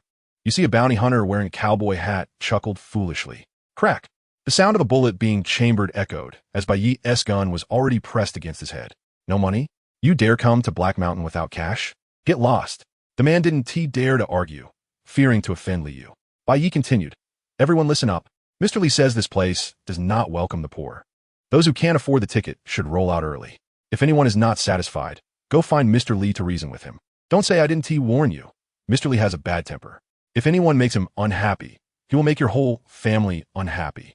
Li Yu instantly became the focus of the crowd.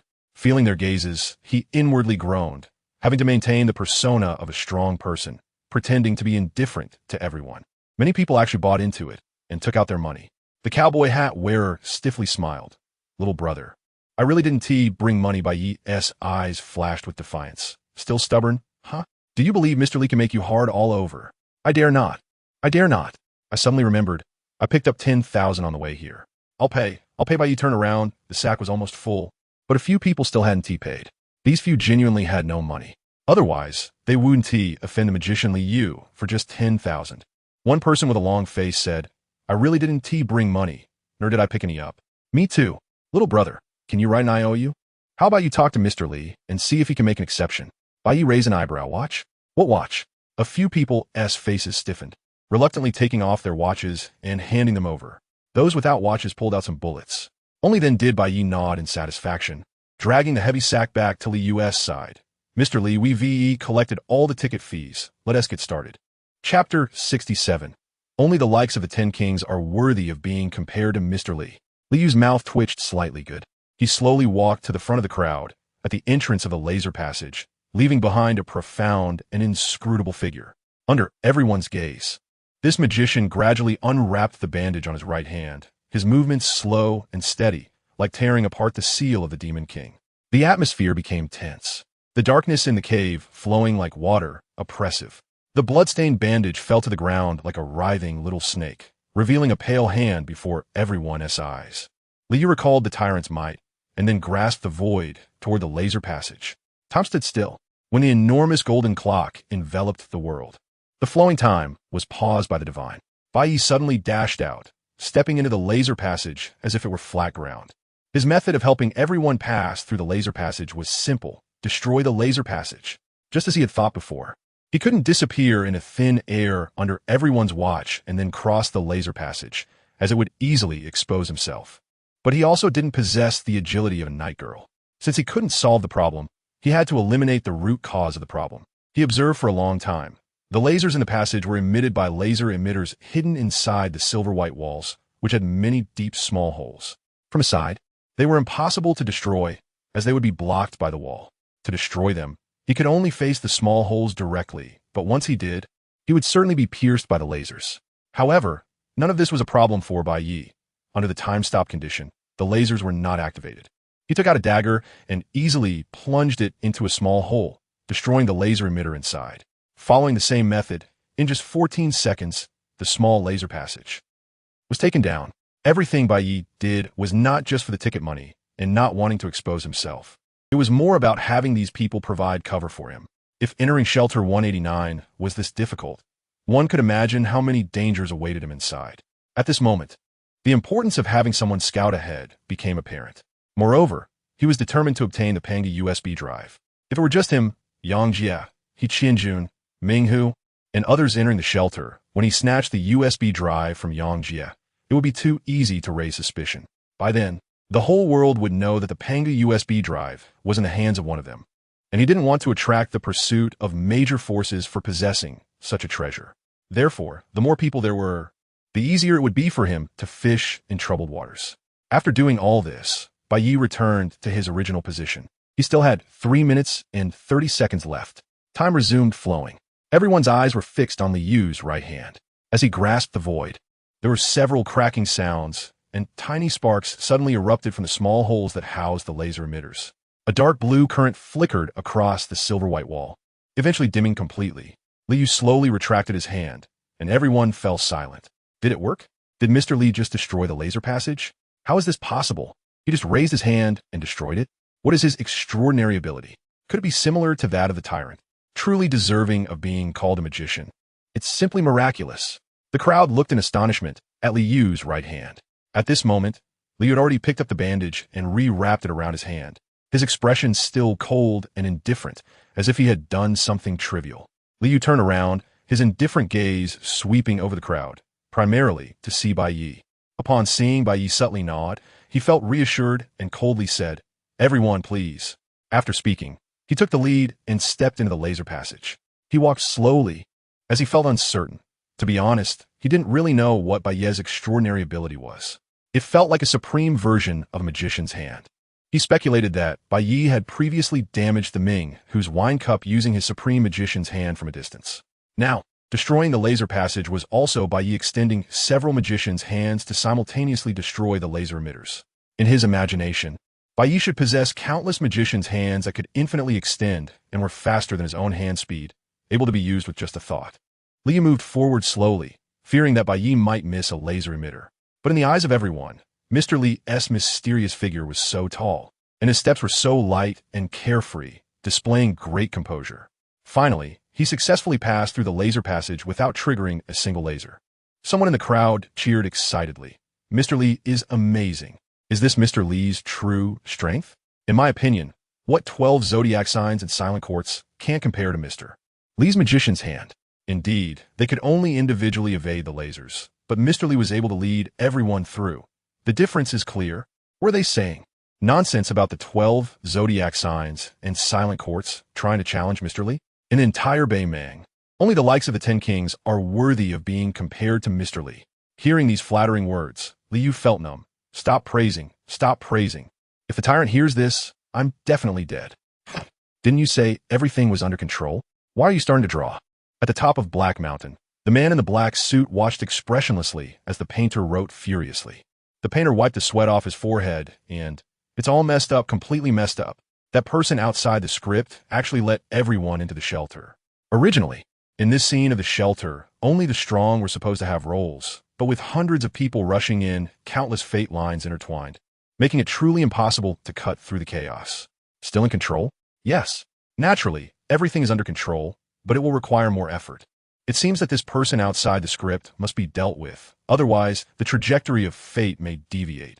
The crowd successfully passed through the laser passage, cautiously moving deeper inside. Soon, rows of magnetic levitation tracks came into view, neatly laid on the ground of the passage, covered in dust and rust, but there were no cars. People from the old era should have taken vehicles from here to the underground shelter, but it seemed the vehicles were gone, and they could only walk. Gaohan City explained. The crowd began running along the tracks. The presence of tracks indicated that vehicles were needed, meaning that there was still some distance to the shelter. If they didn't hurry, they might lose all the good stuff to Ming, Hu, and the others. After running for a while, the crowd finally reached the end of the tracks, where they saw a scrap track vehicle and a giant platform-like elevator. However, it seemed there had been a collapse here, with the elevator buried over half, making it impossible to use. "There's an emergency exit," someone shouted, pointing at a small door next to the elevator. A loose LED sign hung above it, with 4 fluorescent green words, "Emergency exit," but due to a broken line, these 4 words had long since dimmed. Chapter 68. Wow. So many Rambutans.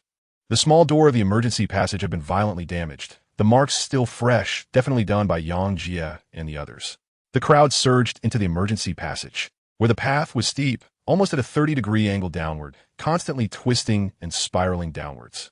As they continued to advance, they found the passage becoming increasingly narrow and deep, and the group, originally walking side by side, gradually transformed into a long line.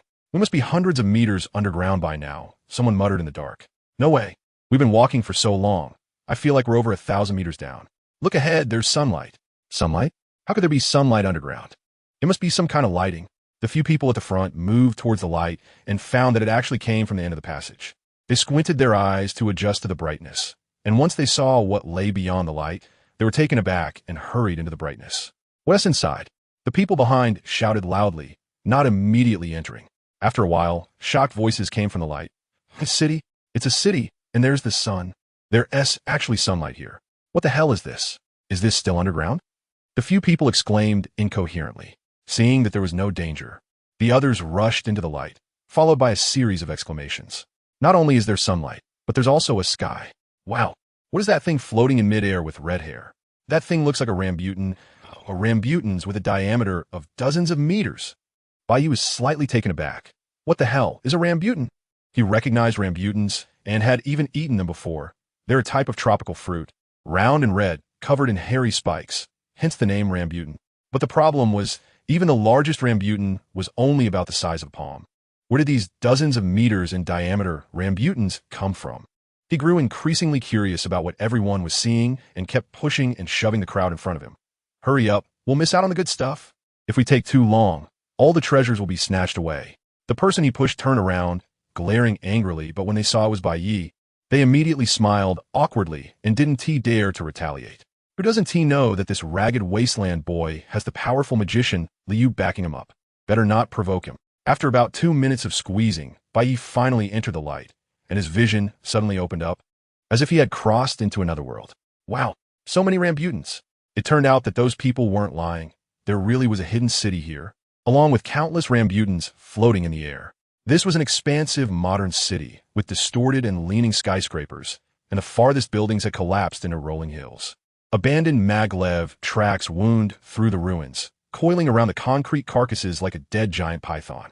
A viewing tower, hundreds of meters tall, labeled Eye of the Universe, was slanted into a dried-up artificial lake, its glass curtain walls completely fallen off, exposing the internal honeycomb-like metal framework. Above was a blue sky with white clouds, and a sun radiating light and heat. The most eye-catching were the rambutans floating in the air above the abandoned city, rather than rambutans.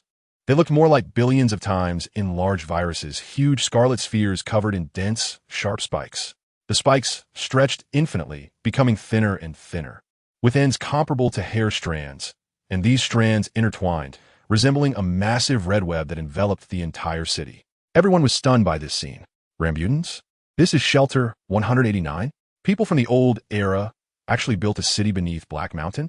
But what else with the sun and the sky? Li Beitian exclaimed in shock.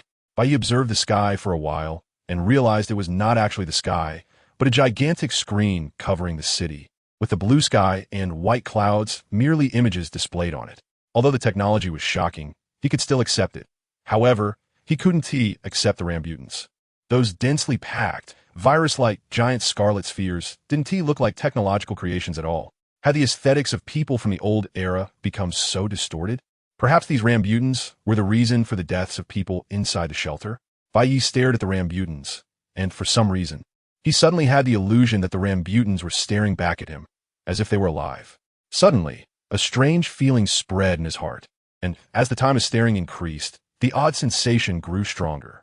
Bai Ye's vision blurred, and he instinctively blinked, but when he opened his eyes, the rambutans had changed. Countless pale and resentful eyeballs sprouted from the rambutans, or more accurately, squeezed out, accompanied by thick green slime and a slick, squelching sound. 1, 2, 3. Countless eyeballs piled up together, making one's scalp tingle. But with another blink from Bai Ye, all the eyeballs vanished, as if it were an illusion. Was it an illusion? A faint sense of horror and eeriness lingered in his mind, and he withdrew his gaze, but when his eyes fell on himself, he was stunned. A strong sense of unfamiliarity continuously stimulated his brain. Is this my body? Why does it feel so strange?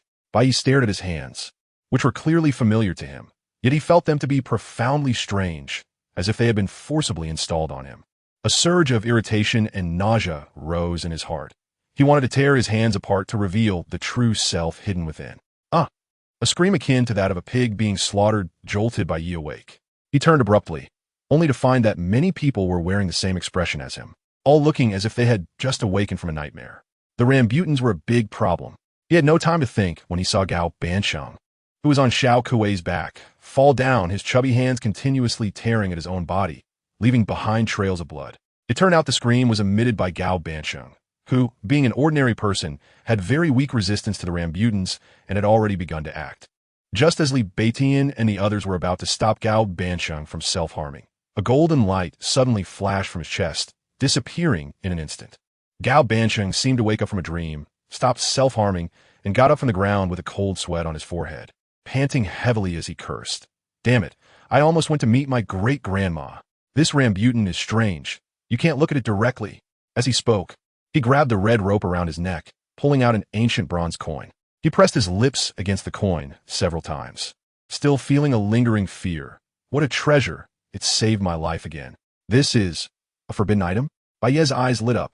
Chapter 69. Forbidden object exclusive to the wealthy Gao Bansheng quickly tucked the copper coins into his pocket, frightened. The Jiao level forbidden object, life money, once faced with fatal injury, can be used to buy a life. Bai Ye's eyes shone brightly, almost as if he wanted to write the words, "Take it for myself," on his face. Gao Bansheng took a step back. Little Bai, you better not have any ideas about my life money. Even if I give it to you, you can't use it. How do you know I can't use it if you don't give it to me? Bai Ye retorted. I'm serious. You can't meet the containment conditions for life money. I've contained forbidden objects before. Even the life-risking bone breath is not a problem, let alone the trivial life money, worth over 100 million. Bai Ye was momentarily speechless, and then he became furious. Isn't this bullying the poor? Not only that, but it also requires a monthly tribute of 1 million. And if danger arises, there's more to pay. The greater the danger, the more money is required. For example, just now, I have to provide another 3 million within a month, or it will backfire on me. Why explain so much? Am I the kind of person who robs friends of their forbidden objects? Bai Ye said with a reproachful expression. Gao Bansheng chuckled. His words not only extinguished Bai Ye's thoughts, but also made others who had their eyes on Gao Bansheng abandon their ideas. No one would refuse a life-saving forbidden object, but if you say you need to prove 100 million before using it. A worthless forbidden object, not even a dog would want it. After this incident, everyone realized the danger of the Rambutan and stopped staring at them. At this moment, Bai Ye finally understood why Gao Bansheng, an ordinary person, dared to venture into Heishan. It turned out he had a forbidden object for protection. As he pondered, he suddenly noticed that the number of people around him was decreasing. Looking up, he found that these people had long been eager to leave the group and were entering the city to search for treasures. Mr. Li, Boss Gao, let's set off too. The fierce-looking Black Panther urged eagerly. Gao Bansheng glanced at Liu, and seeing Liu nod slightly, he waved his hand. Let's go. The group marched into the abandoned city, and when they got close to the city, they discovered that the dilapidated buildings were covered with red lines that twisted like blood vessels. These red lines varied in thickness, some as thick as octopus tentacles, others as thin as hair, but they all had a common source, the Rambutan floating in the air above the city. Not only on the buildings, but there were also many on the ground, sending chills down the spines of those who looked. Everyone cautiously avoided the red threads on the ground, their eyes scanning the surrounding buildings. A bounty hunter, seeing that the door of a house was open, attempted to enter but was stopped by Li Beitian. This experienced middle-aged bounty hunter explained. The 189 shelter is too vast. Truly valuable items are unlikely to be found in a house. Each of us can carry limited items, so we shouldn't waste time in places like this. Look at that dome-shaped building ahead. There must be plenty of good stuff inside. His words garnered the group's agreement, and they quickly walked towards the dome-shaped building.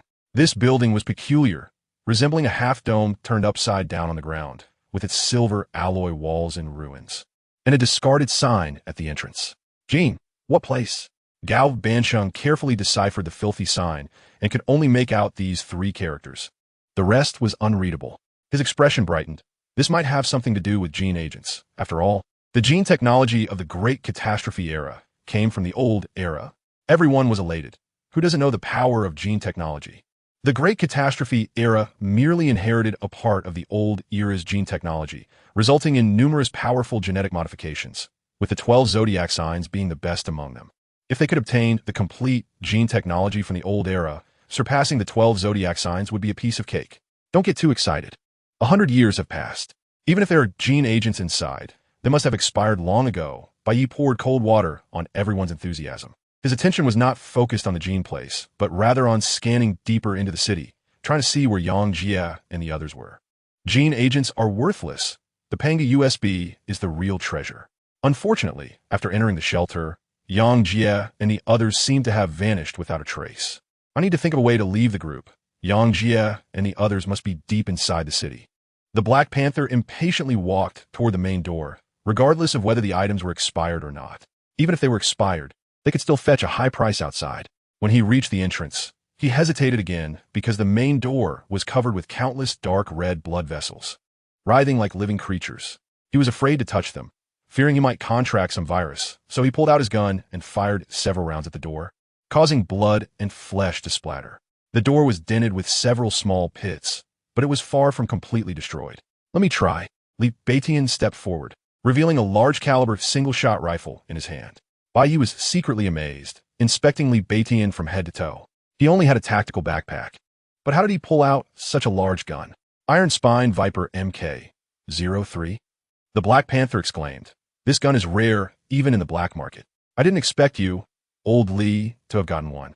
Li Beitian laughed heartily. "For this trip to Heishan, I've spent all my fortune to get this gun. Although it's only a single shot and has a limited range, its power is immense, comparable to the bone breath in Lil Bai's hands.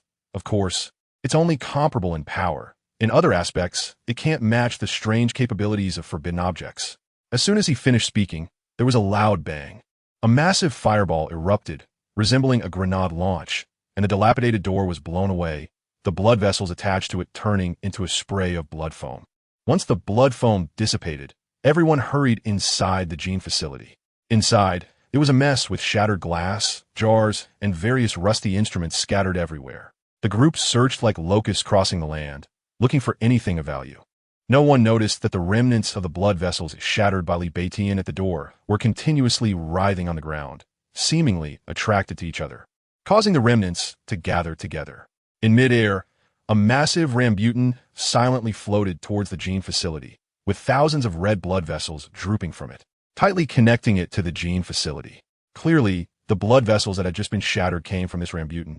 Chapter 70. The exposed woman in the shelter. Bai Ye stepped on the glass, the slight crunching sound underfoot making him frown as he looked around. "What's wrong, Brother Yi?" Liu whispered beside him. Everyone else was busy searching for treasures, so no one paid attention to their conversation. "Don't you think it's strange?" Liu nodded gravely. "It is indeed strange. It's one thing not to find any corpses on the street, but there are none inside the houses either." Bai Ye looked at him in surprise. It was the first time they were on the same wavelength. "Can you not look at me like that, as if I'm an idiot? I'm still a seasoned con artist. I may not be able to say much, but my observational skills definitely exceed the average person." Liu rolled his eyes. "You're right. Even if a long time has passed, even if the people in Shelter 189 are all dead, there should at least be some remains.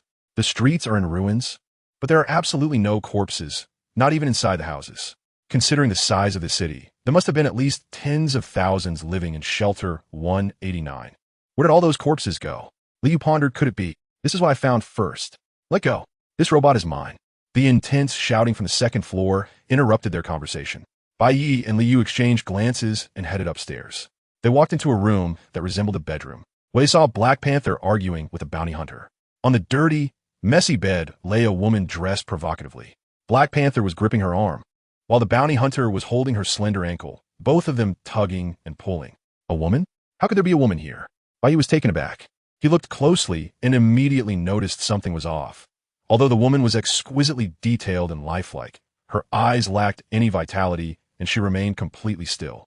Looking at the style of her clothing, isn't this one of those dolls? It seems that no matter how advanced technology becomes, humanity's most fundamental needs remain unchanged. Enough. You too. There are plenty of robots in the shelter. There's no need to fight over this one. And this robot is clearly not a combat type. Gao Banshing interjected as a peacemaker. Black Panther sneered. This robot may not be a combat type, but it's even more precious than a combat type. I once saw a similar robot at a black market auction. The auctioneer referred to her as a companion doll. The skin is indistinguishable from a real person, and her expressions and movements are even more vivid than a real human. Some big shots offered millions just to compete for her. This is what I found first. The bounty hunter glared angrily, ready to draw his gun if he thought he could take on Black Panther. So what if you found it first? Treasures naturally belong to the capable. Black Panther had no intention of letting go. Why are you being so unreasonable? Bai Ye shook his head slightly, marveling at the interesting nature of humanity. Just a while ago, they were friends toasting each other, and now they were tearing each other apart over profit. He wasn't disappointed. He understood that human nature is never black and white, but rather a nuanced shade of self-interest. But fortunately, not everyone is like that. That's enough. Gao Banching started to pull out a check. We're all friends here. There's no need to argue over a small matter. How about this? Bai Ye placed his hand on Gao Banching's shoulder. Fatty Gao, you need to understand that not everyone can become friends, especially when it comes at the cost of dignity. Gao Bancheng was taken aback, looking into the calm eyes of the youth. After a moment of silence, he put away the check. You're right. Bai Ye gave you a glance. Liu stepped forward silently and coldly said, it's a bit noisy. His indifferent voice brought the heated argument to an abrupt end.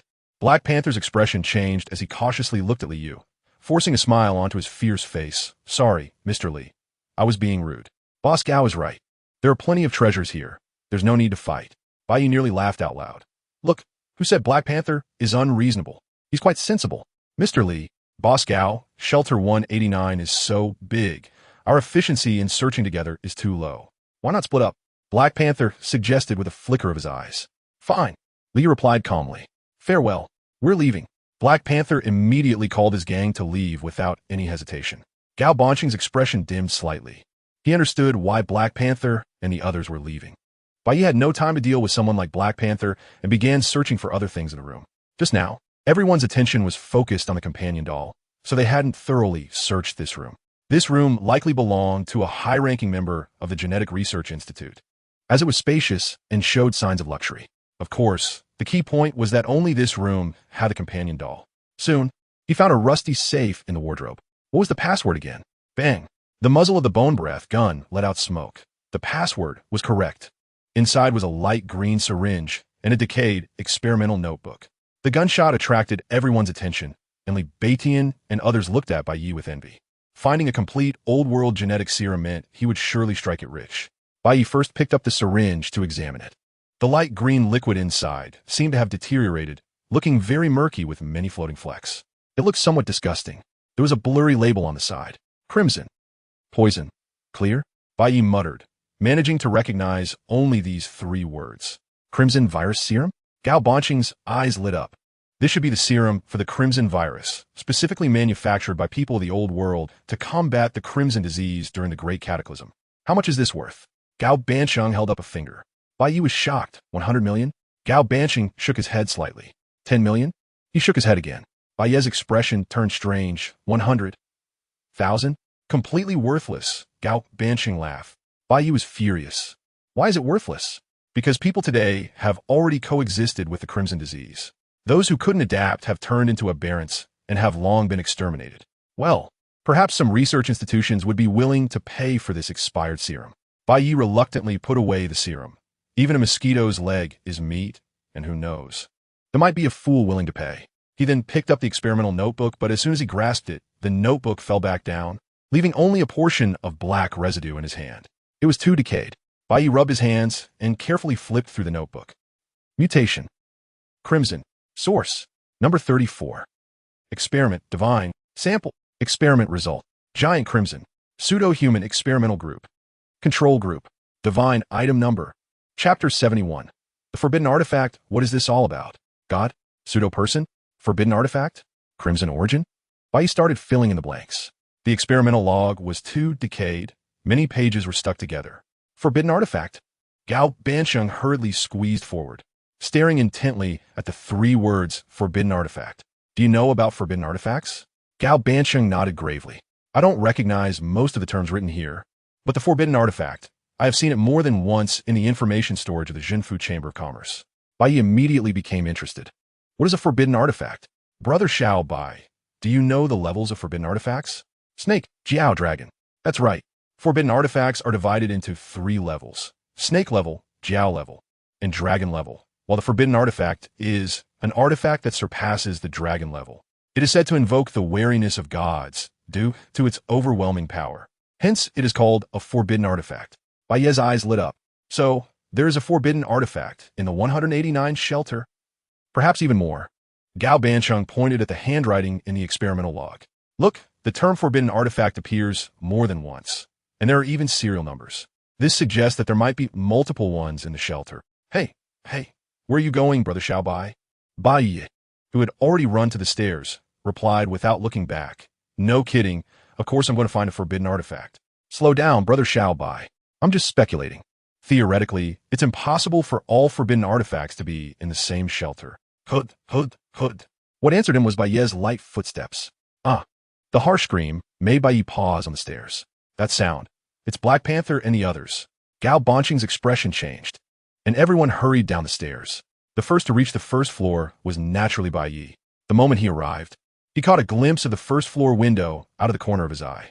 That fleeting glance revealed a scene that made his eyelids twitch. A huge, crimson rambutan, covered in red spikes, was protruding from the window. Thousands of crimson blood threads hung down, making it seem like it was raining red outside. Amidst the pouring red rain, Black Panther and the others struggled desperately, trying to break free from the bindings of the red rain. One of Black Panther's subordinates was wrapped in red blood threads, which, as thin as hair, surged into his eye sockets, mouth, and ears, until he was completely submerged. What the hell is this? Gao Banqing turned pale, nearly collapsing onto Xiao Kuei's hard, petite body. Bai Ye frowned. He suddenly recalled the fragmented words in the experimental log. Mutation, gigantism, crimson virus. Could it be that the rambutan is the mutated crimson virus? Quick, save him, Li Beitian shouted, raising the iron spine Viper MK-03 and firing through the glass. The powerful force directly severed countless blood threads, and a few of Black Panther's subordinates escaped in terror. Black Panther himself, being a strong gene user at the three-needle stage, felt his muscles tense, letting out a bestial roar as he tore through the blood threads binding him. Looking at his dead subordinate, Black Panther's eyes turned bloodshot. He pulled out the submachine gun from his back and began to spray bullets at the crimson virus. I'll kill you. Did it up. A burst of bullets left countless holes in the surface of the massive crimson virus, but the next second, as it wriggled, the holes instantly healed. Damn! Black Panther directly tossed the gun aside and dropped to all fours, his sharp claws glinting with a cold light. As his limbs stomped on the ground, the already decayed surface instantly cracked with spiderweb-like patterns, and a circle of white smoke surged outward from him. Black Panther seemed to truly transform into a fierce leopard. Leaping several meters high, his claws suddenly sinking deep into the surface of the crimson virus. He exerted force, using gravity to slide down, and those sharp claws ripped the crimson virus open. He crouched gracefully on the ground, his gaze fiercely fixed on the heavily injured crimson virus. Countless blood threads writhed and twisted, and the originally round body began to cave in irregularly, deforming. Gulyalu, something inside the crimson virus was surging. Black Panther slowly stood up, a sinister smile on his face. If you can't withstand even my strike, humph, you're just a piece of junk. The next moment, bang, the crimson virus exploded like a punctured balloon, splattering blood and blood threads everywhere. This time, it truly rained red, but the expressions of the crowd changed drastically. When the crimson virus burst, they finally saw what was inside this massive sphere. Corpses, piled together densely. These corpses seemed to have been kneaded into one by a giant hand and then stuffed into the body of the crimson virus. Now, with the virus ruptured, they were all revealed. The corpse ball quickly fell to the ground under the force of gravity, and the lowest corpse instantly turned into a puddle of meat paste. It was as if a steak was thrown into a plate full of sauce, and with a slap, the juicy meat collided with the sauce, splattering everywhere. The corpse ball eerily and horrifyingly lay on the ground, its height even exceeding some of the surrounding buildings. So the corpses in the shelter were all inside the crimson virus. Bai Ye murmured softly. At this moment, the blood foam and blood threads floating in the air began to wriggle strangely, rapidly gathering and forming, instantly turning into countless miniature crimson viruses floating in midair. Like a sky full of red dandelions, seductive yet eerie. I have a bad feeling about this. We should hurry. Gao Banqing's words had yet to be spoken, when the countless corpses on the massive corpse ball suddenly opened their eyes. Pairs of eyeballs covered in blood threads stared fixedly at the crowd, panic spreading instantly. Run! Li Beitian shouted loudly, urging everyone to flee. They ran for their lives, the sound of scraping limbs and crawling behind them echoed. Taking advantage of a moment, Gao Banqing, who was on Xiao Kuei's back, looked back and felt a chill rush straight up his spine. Those corpses were struggling to fall off the corpse ball one by one. Their appearance was indistinguishable from humans, except for their blood-red eyes filled with bloodthirsty madness. What kind of monster is this? Are they mutated humans? But their bodies showed no obvious deformities, still maintaining a complete human form. Gao Banqing said uncertainly, "Damn it, what is there to fear about mutated humans? Fight! Black Panther sneered, pulling out his pistol and starting to shoo at the tide of mutated humans. His subordinates raised their submachine guns and joined the battle, with tongues of fire spitting from their gun barrels, instantly turning into a metal storm that shredded hundreds of mutated humans. Chapter 72 Liu, just at this moment. Headshot. The weakness of the mutated humans is their heads. Li Beitian drew out his dual guns, and the bullets accurately shot into the heads of the mutated humans, causing those hit to fall to the ground. Facing the mutated humans attacking from the side, he swung his arms vigorously, and the yellow-orange bullets traced two perfect arcs in mid-air, bypassing the obstructing buildings and hitting the mutated humans. Gunfighting technique. Bai Ye was slightly surprised. He didn't expect that Li Beitian, who had always had a low presence, had such a remarkable skill. Truly a seasoned bounty hunter. The powerful firepower instantly suppressed the army of mutated humans, but gradually they realized something was wrong.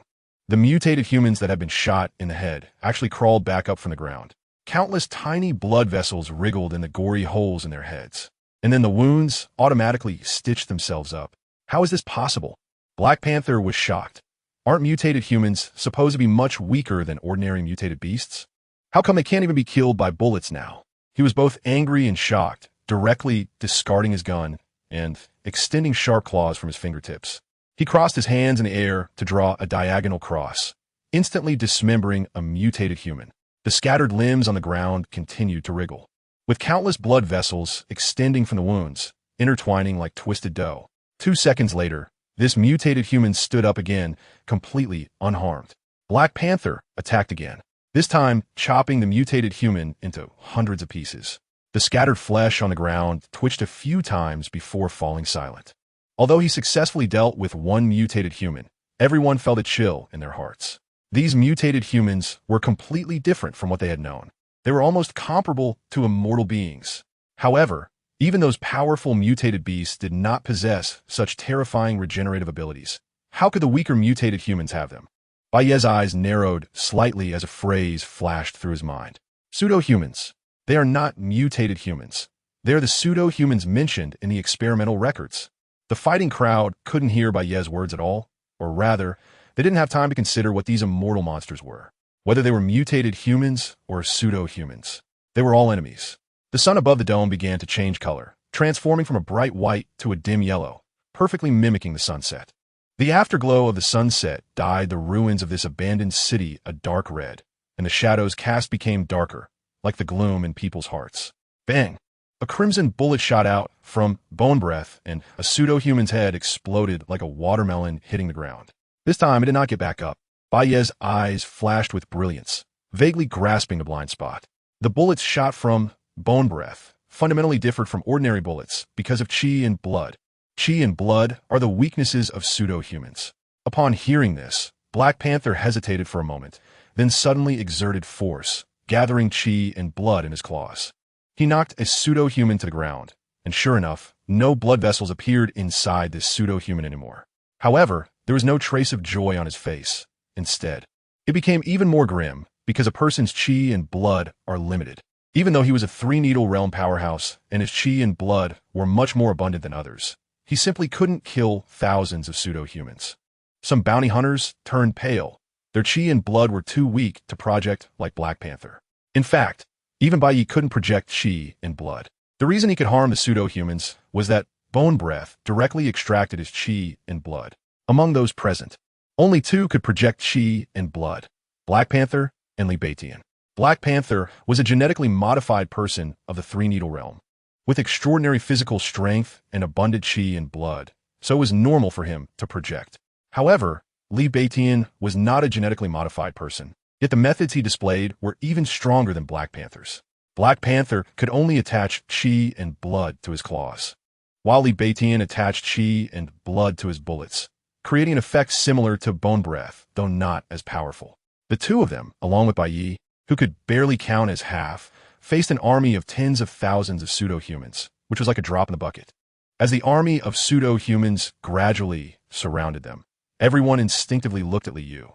In a desperate situation, they naturally had to look to Mr. Li. Only now Mr. Li was more anxious than anyone else. Mr. Li, please make your move. If you don't, we will all die here. Black Panther tore apart 2 pseudo-humans and turned back urgently. His chi and blood consumption was too severe, and his face was already pale. Yes, Mr. Li. Please make your move. Gao Bansheng also looked pale, but he was scared. Until now, this wealthy fat man had not been injured. His robot made Xiao Kuei displayed terrifying killing power. Her steel body, with each punch and kick, contained unimaginable force, easily sending several pseudo-humans flying. If only she had chi and blood, she could definitely carve a bloody path for everyone. Liu felt as if he was being roasted on a fire rack. Having come to this point, he had no choice but to act.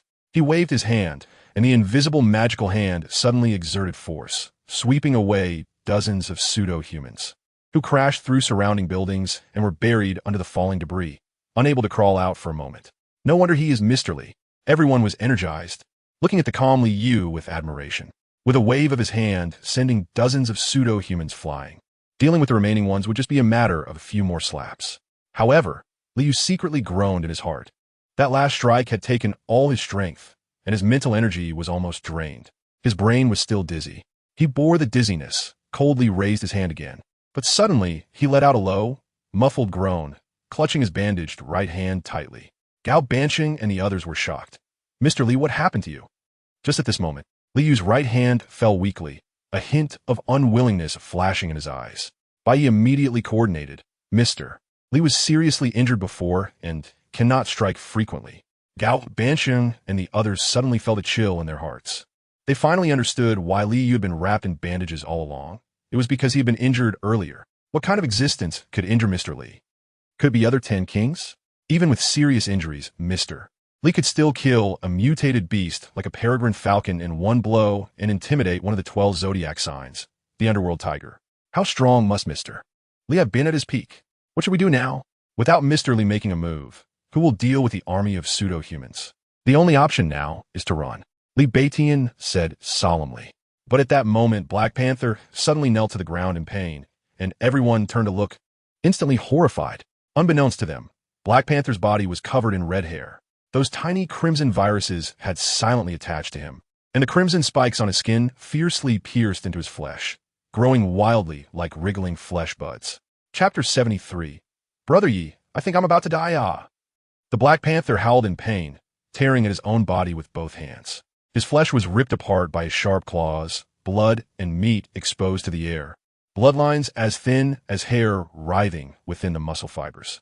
In terror, he tried to pull out the bloodlines with his fingers, but they did not break. Instead, they stretched longer and longer, completely exceeding the length his arms could extend. Help me! He trembled, seeking assistance from the crowd. But several bloodlines suddenly crawled up onto his pleading and terrified eyes. In an instant, his eyes were completely covered by the bloodlines, turning a vivid crimson. It was as if someone had sewn his eyes shut with red thread, one stitch at a time. His screams abruptly ceased as the Black Panther's twisted body slowly rose. His crimson eyes fixed on the crowd, indistinguishable from a pseudo-human. At the same time, the air was filled with eyeball-sized crimson viruses, swarming towards the people like a horde of insects. The crowd was horrified. Facing pseudo-humans was already difficult enough, and now they were faced with the added threat of these crimson viruses that could transform people into pseudo-humans. Almost impossible to defend against. Breakthrough, Bai Ye shouted, pulling out a mechanical leg from a torn sack and throwing it out. It was the last leg of the officer. As the revolver bullet hit the joint of the mechanical leg, the officer unleashed his final energy, blasting a path for the crowd to escape from the encirclement. The bounty hunters also took out their last grenades and unleashed a barrage, driving back the pursuers behind them. Just when they thought they could escape, fate played a cruel joke on them. From the other end of the street, more pseudo-human troops and eyeball-sized crimson viruses surged forth. The 2 waves of pseudo-humans advanced from both ends of the street, creating a pincer attack.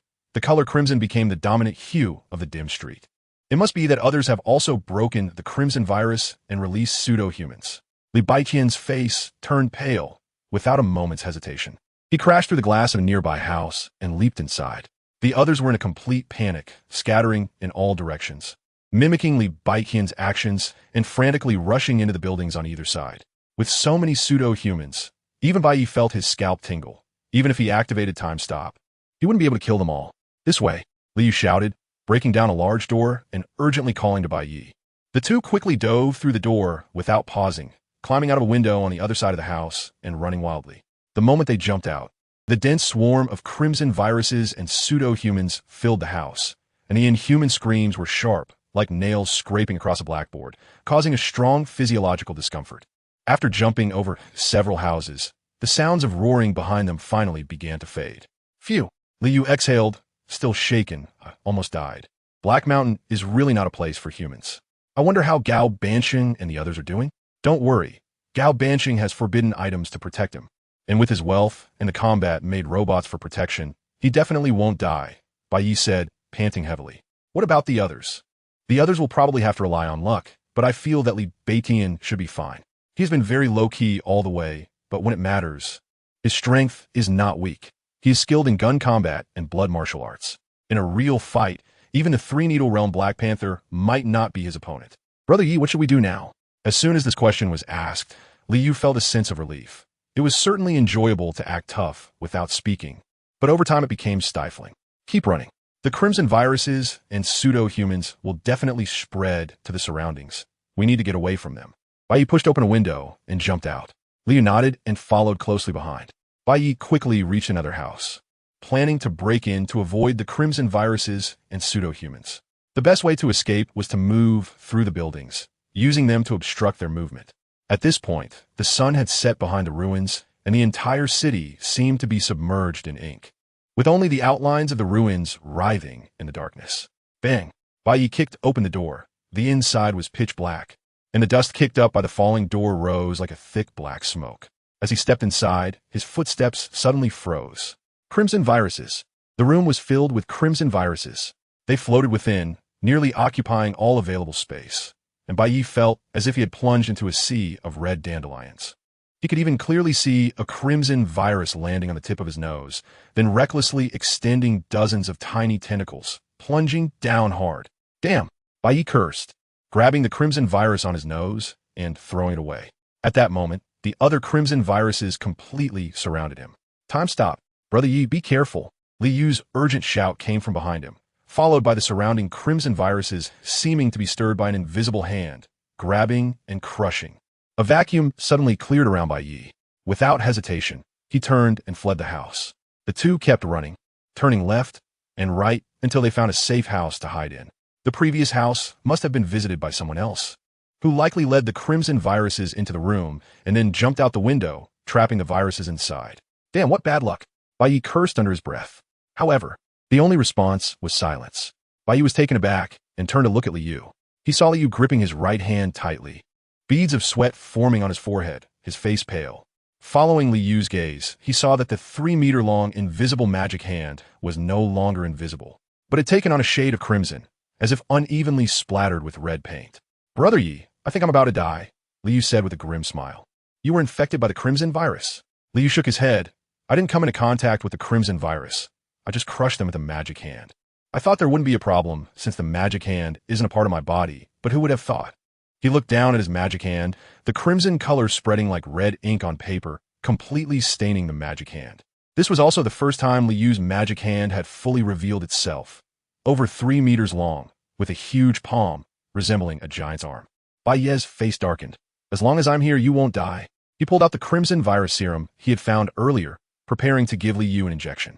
Although it was long expired, it was better to try than to do nothing. Just as he was about to inject it, a hand stopped Bai Ye. Liu's lips had lost their color, and he trembled as he said, It's useless, Brother Yi. I can feel that my body hasn't been invaded by the crimson virus. Look, where on me are their bloodlines. Chapter 74. Liu's last wish and lies. Bai Ye paused slightly, holding the syringe. Liu's symptoms were indeed completely different from Black Panther's. The virus infected the magic hand, which was closely related to my mental power. The virus crawled into my mind through the magic hand, and I have no hope left. Then I will inject the serum into your magic hand. He pushed aside Liu's left hand and jabbed at the crimson magic hand. Crack! The needle broke. He had forgotten that Liu's magic hand was as hard as iron and could not be pierced by the needle at all. Looking at the broken needle, Bai Ye fell silent. Liu was on the verge of death to save him, even though he didn't need anyone's help at all. But Liu still saved him. Liu's pale face reflected in his pupils, and his body temperature gradually dropped, emanating a corpse-like coldness. the first opponent he encountered after crossing over. The first friend was now about to die in this dark, abandoned corner, and he could only watch helplessly. Assuming a person could live for 60 years, that would roughly amount to 189, 216, 000 10-second intervals. The Wheel of Fate. I lost fairly. Take care.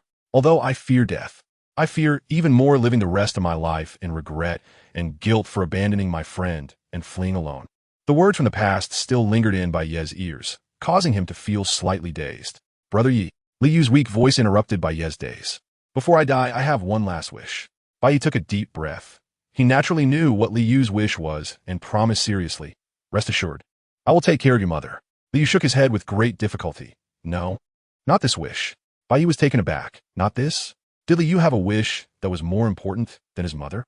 What wish? Just tell me, I will definitely fulfill it. And I will take good care of your mother. Brother Yi, my mom doesn't need care. Bai Ye frowned slightly. Why? I don't have a mom. Bai Ye. He stared wide-eyed at Li Yu, even doubting if he had misheard. No. What do you mean you don't have a mom? Li Yu smiled weakly. Actually, I lied to you. My mom passed away when I was little, and I kept saying that just to survive. Bai Ye was shocked. Born? I don't think so. If my mom is watching from above and knows she saved her son so many times, she would definitely be very happy. Li Yu smiled silently, his gaze gradually becoming vacant as he stared blankly at the pitch-black ceiling, his vision becoming blurred. Mom, I miss you. I can finally see you again. Wake up. Bai Ye hurriedly shook Li Yu. What is your wish? Li Yu's eyes regained a hint of clarity. He looked at Bai Ye, opened his mouth, but could no longer make any sound. Suddenly, Bai Ye felt a gentle touch on his calf. He turned his head and found it was Li Yu's foot kicking him once, twice, 3 times, and then the movement stopped. Bai Ye was stunned for a moment, then realized, laughing in exasperation. He knew what Li Yu's wish was. It was to take revenge for the 3 kicks before. When they were in Grey Dust Town, Li Yu had just become an extraordinary being, and in the middle of the night, he sent a note to meet him. At that time, he had subdued him with a gun and kicked him in the butt 3 times, and he didn't expect Li Yu to remember it until now. Li Zhua, your mind is sharper than a needle. Bai Ye opened his mouth, but the words didn't come out, because Li Yu had already slowly closed his eyes, a faint smile lingering at the corner of his pale lips. Bai Ye gripped the cold syringe tightly, his anger gradually filling his chest. But when his gaze fell on the syringe, he suddenly froze. It seemed he realized something and hurriedly aimed the syringe at Li Yu's crimson magic hand. However, this time he didn't jab, but directly pushed the syringe to let the murky green liquid drip onto the magic hand. Since the crimson virus could penetrate the magic hand, why couldn't the serum? As the first drop of light green liquid fell onto it, a miraculous scene occurred. The crimson seemed to encounter a natural enemy and was directly dispersed by the green liquid. Although the green liquid was quickly consumed, the crimson had faded considerably. At this moment, Li Yu's chest showed slight rises and falls. Bai Ye was overjoyed and continued to drip the serum.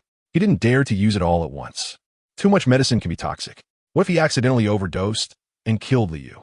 After 1/3 of the serum was dripped, the crimson on the surface of the magic hand completely faded, but within it remained crimson veins resembling tree branches, like human blood vessels.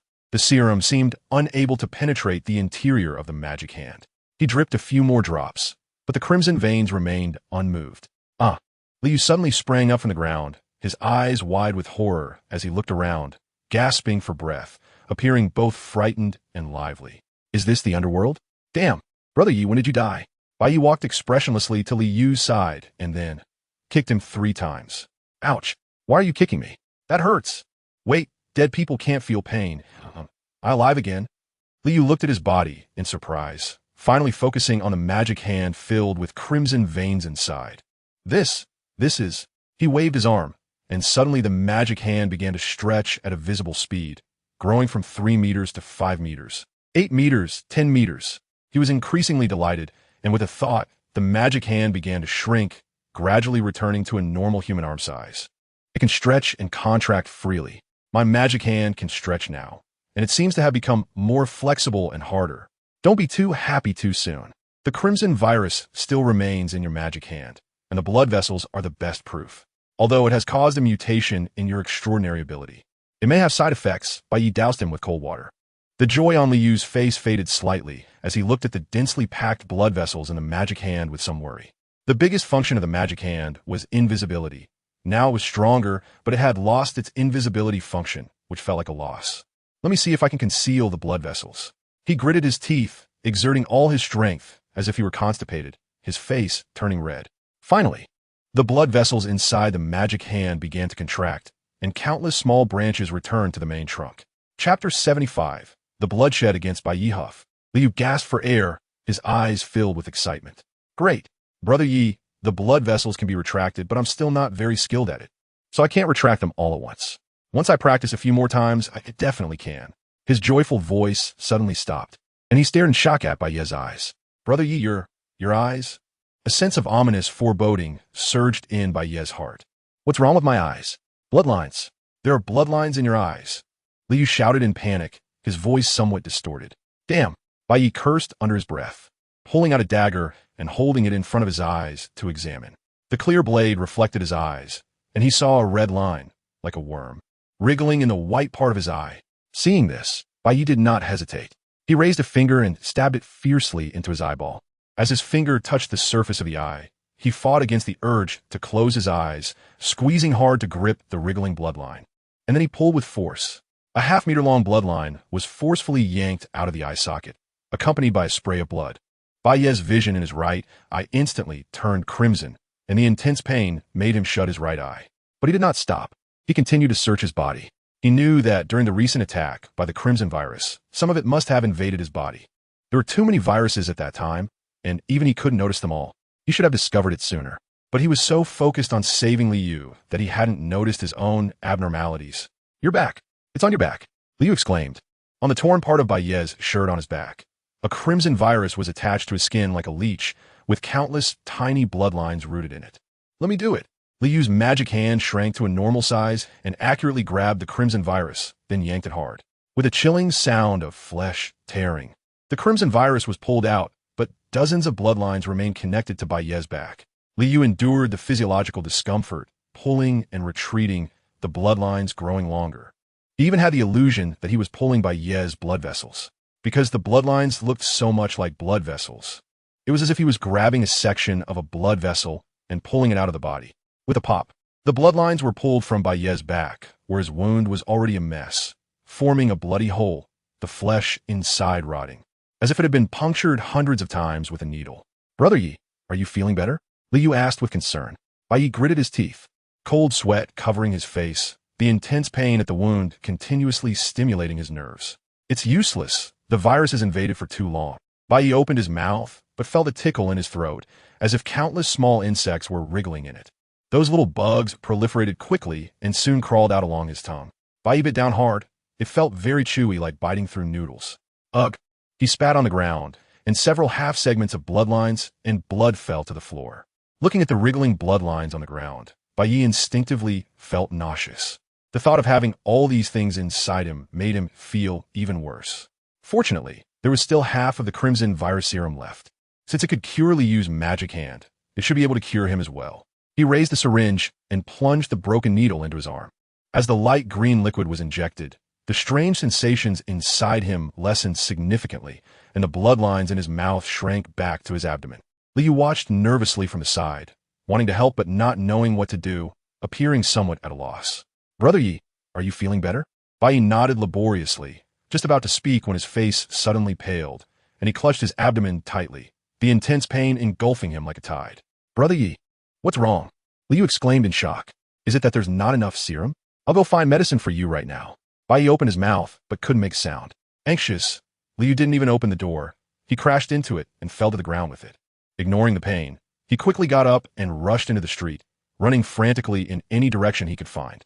He didn't know where to find the serum, but he dare not stop. At least searching meant hope, while stopping meant losing all hope. In the dark room, Bai Ye's thin body seemed to be swallowed by the darkness. He could clearly feel the crimson virus gradually infecting his body. The sensation of death approaching felt like being trapped in a gradually shrinking cold iron box, oxygen being drawn away bit by bit, his eardrums buzzing, until all he could hear was the pounding of his pulse against his temples. The same serum that cured Liu couldn't cure him. Perhaps it was the dosage. Perhaps it was the mental infection. Perhaps it was the difference in physique, because he was not an extraordinary person. The reason no longer mattered. What mattered was, to hell with it. Bai Ye roared, his dark eyes filled with defiance. He felt no fear of death, only endless rage. You want to kill me? I'll make sure to take you down first. Tom stopped. Buzz. A brilliant golden light suddenly appeared, and the boy stood defiantly on a gigantic golden dial like a wounded, dying lone wolf. As time began to freeze, the bloodlines wreaking havoc in his abdomen quieted down. With a blank expression, Bai Ye raised the dagger and stabbed it fiercely into his abdomen. He groaned, cold sweat pouring down his face, but his hand did not stop. The sharp dagger slowly cut open his abdomen, and blood instantly soaked his hand. He threw the dagger to the ground and plunged his right hand directly into his abdomen. Warm, slippery, and viscous sensations transmitted from his right hand to his brain's cortex, but he felt nothing because the pain washed over his nerves like a tide. He nearly bit through his teeth, enduring the excruciating pain as his right hand searched relentlessly in his abdomen, finally touching a mass of bloodlines. He yanked hard, pulling the bloodlines out of his belly and tossing them on the ground. This action nearly made him faint, but his body felt a wave of relief. He repeated the process, constantly reaching in to pull out bloodlines, throwing them away over and over again. Chapter 76. The Pseudo-Human Bai Ye. Blood pooled at Bai Ye's feet, and logically speaking, even a superhuman's physical quality would not be able to withstand such a situation, but he managed to hold on. It wasn't that his physical quality was strong enough, but rather that the scarlet virus was at work. The pseudo-humans infected by the scarlet virus possessed a terrifying regenerative ability that bordered on immortality. Bai Ye, who was gradually transforming into a pseudo-human, although his regenerative ability was not on par with that of a true pseudo-human, had already surpassed that of a normal human. It was precisely this regenerative ability that allowed him to clear the bloodlines within his body. A minute later, he collapsed to the ground in near exhaustion. The regenerative power brought by the scarlet virus was not an everlasting mechanism. It came at the cost of drawing on his vital energy. In that short minute, his vital energy had been completely depleted. At this moment, Bai Ye's face was as pale as paper, yet the corners of his mouth curled into a smile. A tiny virus dares to attempt god-slaying? I am a god of the new era. He smiled silently, feeling that the serum in his body had reached a certain balance with the scarlet virus. Previously, the sheer number of bloodlines spawned by the virus had overwhelmed the serum. But with the clearing of those bloodlines, the serum finally began to take effect. Oh no, time! Bai Ye's smile abruptly vanished, and his expression changed drastically as he hurriedly closed the time stop, finally letting out a breath of relief. Damn it, almost wasted time, he murmured, his vision gradually blurring. After all, he was not a pseudo-human, and the significant blood loss led to his fainting. Uncertain how long it had been, Bai Ye was awakened by a strong, bitter taste in his mouth. He abruptly opened his eyes, and the first thing he did was spit. What the hell? So bitter. Why is there so much gunk in my mouth? Hey, Li Zhu, what did you come back? Li Yu, with a resentful expression, wiped the saliva off his face and complained, Bro Yi, is this how you treat your lifesaver? What lifesaver? What did you feed me? Bai Ye asked. I fed you 2 million. 2 million? Bai Ye was taken aback, and recalling the bitter taste in his mouth, he suddenly realized, mutated ginseng? He quickly lifted his shirt to reveal his 8-pack abs. The originally gruesome and bloody wounds had somehow healed, leaving only a faint red mark. He remembered that after clearing the bloodlines, the wounds on his abdomen began to heal, but due to the depletion of vital energy, the healing had only progressed halfway before he fainted. It seemed Li Yu had returned, saw that he had lost too much blood, and fed him the ginseng. Good job. Li Zua, you even know to feed me ginseng. Bai Ye took a deep breath, grinning. Guess what? I didn't die. I searched for a long time and couldn't find the serum, so I thought I'd come back to collect your corpse. But I found you still alive. Just lost too much blood. I figured the ginseng should help replenish your blood, and it really saved you. So, tell me, Bro Yi, how should I be thanked? Li Yu said, beaming with excitement. Thank you? Bai Ye shot him a sideways glance. I could have just taken a nap, but you wasted a 2 million ginseng on me. I'll remember this debt, and you better pay me back 2 million in the future. Li Yu's face instantly darkened, and then his bright eyes shifted slightly as he suddenly said mysteriously, Bro Yi, guess why you could eat ginseng after fainting? Bai Ye was taken aback for a moment, and then his face turned pale. You, it can't be that. That's right, Bro Yi, just as you thought. I chewed a little bit and fed it to you. Ugh. Bai Ye immediately doubled over, dry heaving on the ground. He suddenly felt that being alive seemed meaningless. Ha ha, Li Yu laughed heartily. Just kidding. You think I want to do that? You don't know. But as soon as I brought the ginseng to your mouth, you grabbed it like a starving ghost and stuffed it into your mouth with your eyes closed. You bastard. Bai Ye glared at him. I find that you never say a single honest word, tricking me with ginseng, pretending to be a filial son before. If it weren't for the fact that I was about to die, I bet you wouldn't have ever told the truth. Did you trick me about anything else? Speak up. Li Yu's smile slowly faded, and he said with a serious tone, there is indeed one thing. What is it? Sorry, Bro Ye, I just tricked you again. The truth is that ginseng really was for my mouth. I'm going to kill you. A moment later, Li Yu was squatting in the corner of the room with a black eye, drawing circles on the ground with his finger, looking aggrieved. After venting his anger, Bai Ye picked up a dagger from the ground and lightly cut his own arm, instantly causing blood to flow profusely. Li Yu was shocked, Bro Ye. You don't have to go that far to apologize. Get lost, Bai Ye said without turning around. He focused on his wound, feeling a tingling sensation, as if ants were crawling on it. Then a miraculous thing happened. The wound began to heal at a visibly rapid rate. Just as I suspected, this mutated scarlet virus has granted me powerful regenerative abilities, and it seems my physical quality has improved significantly as well. I just hope there are no side effects. Bai Ye thought silently. By the way, Lizwa, how long was I unconscious? Li was still drawing circles about an hour. An hour. Bai Ye quickly took out his golden pocket watch, and it was already 8:29 p.m. Oh no, Yang Jie wouldn't have found the paying USB and run away. Would he? Stop squatting. If we don't hurry, all the good stuff will be taken by them. Bai Ye anxiously rushed to the door, but was suddenly pulled back by Li Yu's magical hand. Bro Ye, you can't go out now. The outside is filled with scarlet viruses and pseudo-humans. It's deadly. Li Yu urged. I have my ways. Just stay here and wait. I'll be back soon. Without further explanation, Bai Ye opened the door that Li Yu had just fixed and rushed out. The moment he stepped outside, he suddenly stopped in his tracks, as if he had entered another world.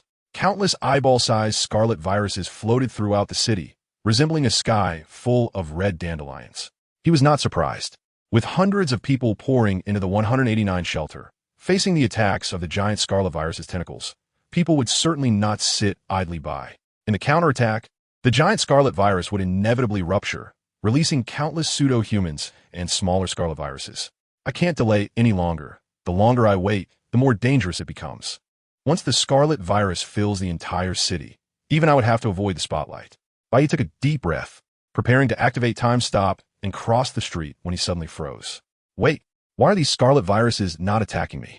He was astonished to find that the multitude of scarlet viruses completely ignored his presence, quietly floating in the air. Could it be? A glimmer of excitement flashed in his eyes. It must be that he had already been infected and cured of the scarlet virus, and his body had mutated, making them see him as one of their own. Chapter 77. How can a mere mortal comprehend the number of fate? I hold the cause and effect to determine the universe. What about Li Yu? Yego, wait for me. I'll go with you. We can take care of each other on the way. Li Yu rushed over in a hurry. At that moment, the crimson virus floating in the street seemed to have discovered its prey, and after a strange pause of 1 second, it all flew towards Li Yu in unison. Damn! Yego, run! Bai Ye did not flee, but instead closed the door and stood alone in front of it. The crimson viruses halted their flight before him, quietly swirling around Bai Ye, some even landing on his hand, their tiny crimson tendrils writhing in the wind, yet they did not pierce his skin. Just as I thought, Bai Ye was increasingly ecstatic. Without the threat of the crimson virus, he could save so much time. But why couldn't he Li Yu? Yego, what are you doing? Hurry and come in. Li Yu's anxious voice came from inside. I'm fine. The crimson virus seems to treat me as a false human and won't attack me. Li Yu immediately reacted. Is it because you've already been infected by the virus? But why can't I? Is it just because I'm infected with the magic hand and not my body? Yego, let me try with the magic hand. Bai Ye slightly moved aside, and the door was soon opened a crack, followed by an invisible giant hand with crimson veins slowly reaching out. This time, the crimson virus indeed did not attack the magic hand. Damn, this isn't fair. We both have the virus, and we both receive the serum. Why can you be unaffected all over while I can only use one hand? Li Yu said gloomily. All right, stop the nonsense. If you're going, hurry up and come out. I'm not going. I'd just be a burden. It's better to take this time to familiarize myself with the mutated magic hand and try to hide the veins as soon as possible. Bai Ye nodded. He understood that Li Yu wanted to go because he was worried about him, not because he wanted to find treasures. Now, that he could ignore the crimson virus, there was no need for him to follow. All right, then you wait here. After saying that, Bai Ye rushed into the swarm of viruses, waving his hands to drive away the nearby viruses, and then officially set off. At this moment, the originally deserted city seemed even more lifeless. There was not a single person on the street, and occasionally, a few cries of false humans could be heard from the shadows in the distance. Hundreds of people who had come to seek treasure were either dead or hiding. He looked around the city, deep in thought. He didn't know where the Panga USB drive was, but he figured it wouldn't be in the residential area or the commercial street. So he headed toward the edge of the city. In the abandoned city, Bai Ye wandered alone, the sky filled with red dandelion seeds floating like heavy snow, adding an eerie crimson touch to this century-old city. He stepped over the dust-covered wreckage of flying cars, crushing the dandelion seeds underfoot, with broken billboards swaying in the air, and red fluff flowing like a blood river over the iron bridge. The false bright moon in the sky cast light, pinning his shadow to the asphalt road overgrown with wild grass. He seemed to be the only traveler in this city, going against the tide of the red snow. Still holding on? The man in the black suit asked the sweating painter while roasting a wild rabbit. Holding. The painter anxiously walked around the canvas. I have control, but this shouldn't be happening. From a line of fate, this character outside the script is just a minor character. I manipulate fate, triggering a killing opportunity. He should definitely be dead, yet he is still alive. Not only alive, but his fate line has also become thicker. This is not scientific at all. The man in the black suit glanced at him sideways. You, an extraordinary person who manipulates fate, are discussing science with me. That in itself is unscientific. The painter, he paced for a long time, and suddenly a flash of brilliance crossed his eyes. I understand now. It's a divine taboo object. A minor character, without the help of others, can change a fatal fate line, must have relied on external help. And something with such great power must be a divine taboo object. Then, the painter showed a thoughtful expression. This is troublesome. With the help of a divine taboo object, even fated to die would find it hard to kill him, unless what? The man in the black suit broke off a golden roasted rabbit leg, just about to put it in his mouth, but was preemptively snatched away by the painter. So delicious. The painter chewed on the rabbit leg, mumbling indistinctly, unless he gets rid of the divine taboo object. What a stunningly brilliant method. Thanks to your reminder, I suddenly thought of an even better way to kill the tyrant. What method? The man in the black suit said expressionlessly, let us quit smoking and drinking. Go to bed early and wake up early. Live him 100 years, and after 100 years, without lifting a finger, the tyrant will surely die. The painter. Now, I finally understand why you deal with dead people all day, because your mouth can make the living die of anger. Only the dead can communicate with you. You flatter me. If you were to die suddenly now, it would prove that what you said was not false. The painter laughed in anger. I can't be bothered to argue with you. My method seems pointless, but in fact, it's just pointless. The painter angrily replied. In fact, it's the simplest and most efficient. Any complex scheme ultimately aims to achieve a goal. That person is protected by a divine taboo object. If you want to kill him, of course, you must make him lose the divine taboo object. Still pointless. You damn. The painter took a deep breath, constantly reminding himself to maintain his composure. A summer insect cannot discuss ice. He no longer paid attention to the man in the black suit and focused on the canvas, muttering continuously. His fate line was protected by a divine taboo object, and a singular killing opportunity was insufficient to cope. Therefore, he merely needed to link his fate with a person destined to die, using the other's killing opportunity to erase him. He muttered as he sketched on the canvas. Before long, a girl dressed in knight armor, holding a pure silver cross sword, was drawn. The man in the black suit frowned. The Black Knight? If you kill her, aren't you afraid the judge of the silent court will trouble you? It's not that I want to kill her. It's that she is destined to die here. It's better to go with the flow and connect the fate lines of both, letting her die with someone outside the script. What if that person relies on the divine taboo object to help the Black Knight break through the killing opportunity? This is what I meant by making him lose the divine taboo object. As long as the divine taboo object is on him, he naturally won't casually get rid of it. But what if he is no longer himself? What do you mean? The painter smiled slightly. You wouldn't understand even if I told you. He casually drew two laughing monkeys on the canvas, seeming to mock silently. Satisfied with his artwork, he smiled and recited, how can a mere mortal comprehend the number of fate? I hold the cause and effect to determine the universe. Chapter 78. The son of 1,000 golds does not sit in the hall. The ruler of 10,000 chariots does not venture into dangerous places. Bang. Ugh. The painter cried out in pain, clutching his stomach and vomiting. The rabbit leg he had just eaten was all wasted. The man in the black suit silently retracted his fist. Gu Huangquan, what the hell are you doing? Why did you hit me? The painter cursed furiously. Gu Huangquan replied expressionlessly, "You ate my rabbit meat and still cursed me. You deserve to be hit. I was composing poetry." "Yes, you were cursing me in poetry." After walking for over 20 minutes, Bai Ye discovered that many more fake human corpses had appeared nearby. These fakes seemed to have been severed by some sharp weapon, all with a single fatal blow. The opponent had used their vital energy to crush the fake human-s energy, preventing any recovery.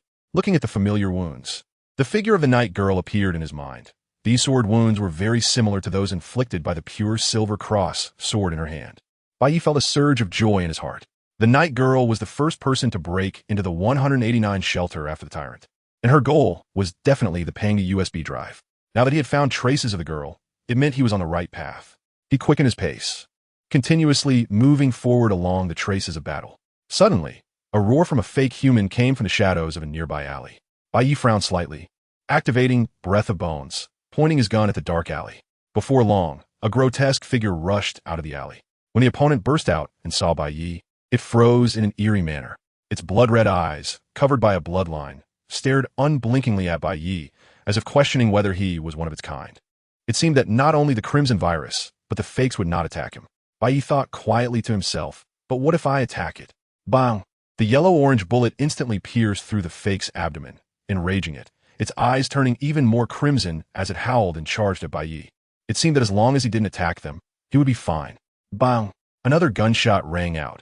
A crimson bullet blew the fake's head apart, and it collapsed helplessly to the ground, its head a gaping hole. After passing through several collapsed skyscrapers, his view opened up, as if he had entered another area of the city. It was very spacious here, with several guard-like structures by the roadside and many abandoned robots lying on the ground. It resembled an abandoned military stronghold, and there were even more traces of battle here. This is it. Bai Ye's eyes lit up as he moved past the abandoned obstacles deeper into the area. He was astonished to find that the Crimson Virus was surprisingly scarce here. Moreover, as he continued forward, the Crimson Virus seemed to have almost vanished, as if there was something in this area that they feared and did not dare to approach. He did not know how long he had walked when he suddenly heard faint sounds of battle. The sounds came from a great distance and were barely perceptible by the time they reached him. He followed the sound and soon came into view of a massive base. This base covered a vast area, almost a quarter the size of a city, surrounded by a circular alloy wall, with a Gatling-like machine gun mounted every 5 meters on the wall. However, judging by its design, this machine gun was not a traditional kinetic weapon. Its streamlined metal body had a display screen on the side and no place to load bullets, resembling a legendary laser weapon. Fortunately, these weapons had already been decommissioned. Otherwise, ordinary people would really be unable to break in. The sounds of battle were coming from inside the base, becoming increasingly clear, and Bai Ye even heard the roar of the underworld tiger. He circled around the wall and soon found the entrance, where a massive alloy door, several centimeters thick, had been violently broken open, and a rusty sign hung on the nearby wall. Experimental base, no entry. The underground space of the 189 shelter was already limited, but the people of the civilized era carved out such a large area to build an experimental base. One could imagine its importance. If he was not mistaken, this should be the core of the Pangu project. Bai Ye narrowed his eyes, silently thinking that since the Pangu project was said to be about creating the world, the experimental projects inside must be all-encompassing. The previous fakes and the mutated Crimson Virus were very likely part of the Pangu project. The people of the civilized era sought to crack the secret of the Crimson Virus or control it, but ended up developing the mutated Crimson Virus. It seems that all the people in the shelter turned into fakes. Something must have gone wrong, resulting in the mutated Crimson Virus leaking and infecting everyone. He slipped through the door and moved along the outer wall of the experimental base little by little, following the sound, then quietly peeked out, revealing half his head and eyes. Hiss! Bai Ye gasped. What the hell is this monster? Another fake? On the other side of the experimental base, over a dozen humanoid monsters over 5 meters tall were chasing after the underworld tiger and others. Their muscular bodies were covered with bulging veins and rotting flesh, and their hands were disproportionately huge, no longer resembling human hands, but rather monstrous claws. Sharp knuckles gleamed with a cold, deadly light, like the scythe of death.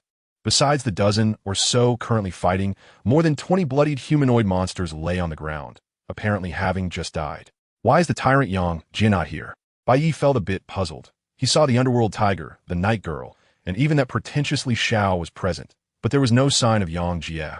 who was among the first to break through the laser passage. As he scanned his surroundings, when he saw a large hole in a certain wall of the experimental base, he understood the tyrant had already broken into the experimental base. These monsters could block the underworld tiger and others, but they could not stop the tyrant. However, the tyrant situation also seemed grim. The interior of the experimental base was intermittently filled with the sounds of intense metal clashes and explosions, loud enough that even Bai Ye, hiding at a distance, could feel the tremors of the wall.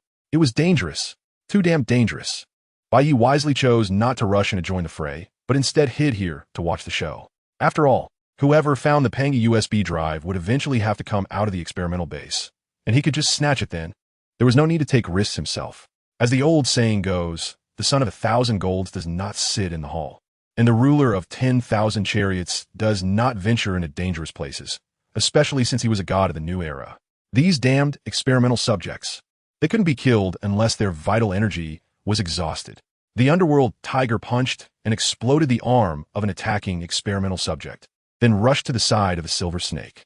Chapter 79, Birth. It's all about birth.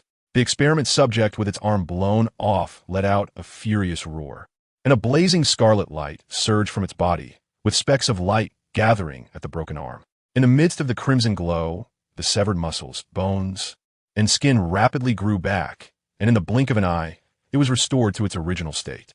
The alluring face of the silver serpent was now devoid of a smile.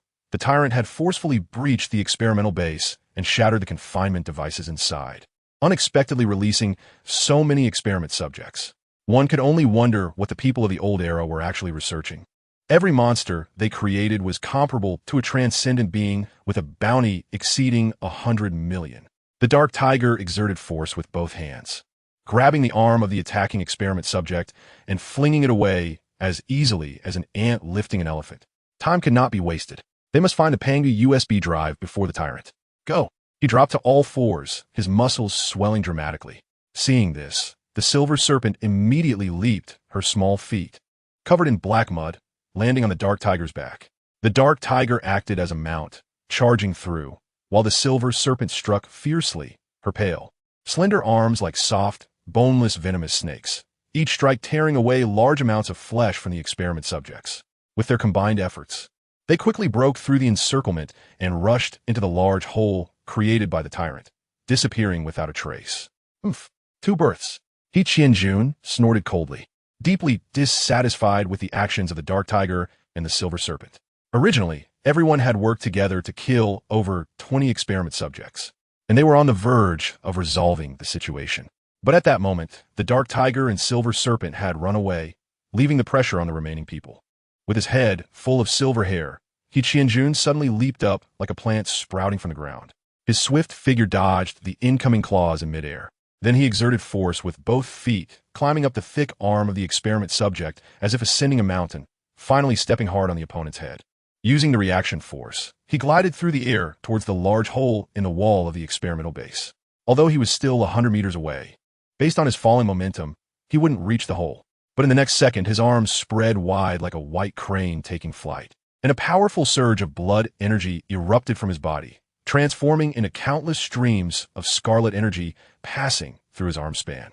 Those blood energies seemed to form a pair of scarlet wings, forcibly dragging him to glide 100 meters, landing accurately on the edge of the hole. He Qianjun stood at the edge of the hole, hands behind his back, coldly glancing at the still fighting crowd. Humph. I'll go ahead. Birth. You 3 births are hiding knives in a joke, betraying trust, and going back on your word. Xiao Ichi cursed loudly. Wait. Clang. The sword behind him suddenly unsheathed, turning into a streak of light chasing after He Qianjun. The instant the sword swept over his head, Xiao Yi abruptly reached out to grab the hilt, and then he was yanked away in an instant. Xiao Yi also ran. These births. Li Xiao watched as the remaining experiment subjects attacked him, his eyes nearly bulging with rage. He believed that the strong should keep their word. They had agreed to work together to deal with the experiment subjects, and they should have followed through. But unexpectedly, this group of strong individuals ran away one after another. His shadow suddenly shot out a shadow dart toward the hole, and then he shifted his position. Li Xiao ran as well. Let's go in too. The ghost clown said to the air beside him. Are you trying to help that female knight? He glanced at the knight girl who was caught in a tough battle. The cold light of her sword repeatedly cleaved the surrounding experiment subjects in two, but they kept recovering. But I feel like she doesn't need help? The ghost clown tilted his head. Just as he said, the night girl indeed did not need help. She was far from the hole and could not shift her position like Li Xiao. If she wanted to enter the hole, she could only charge in.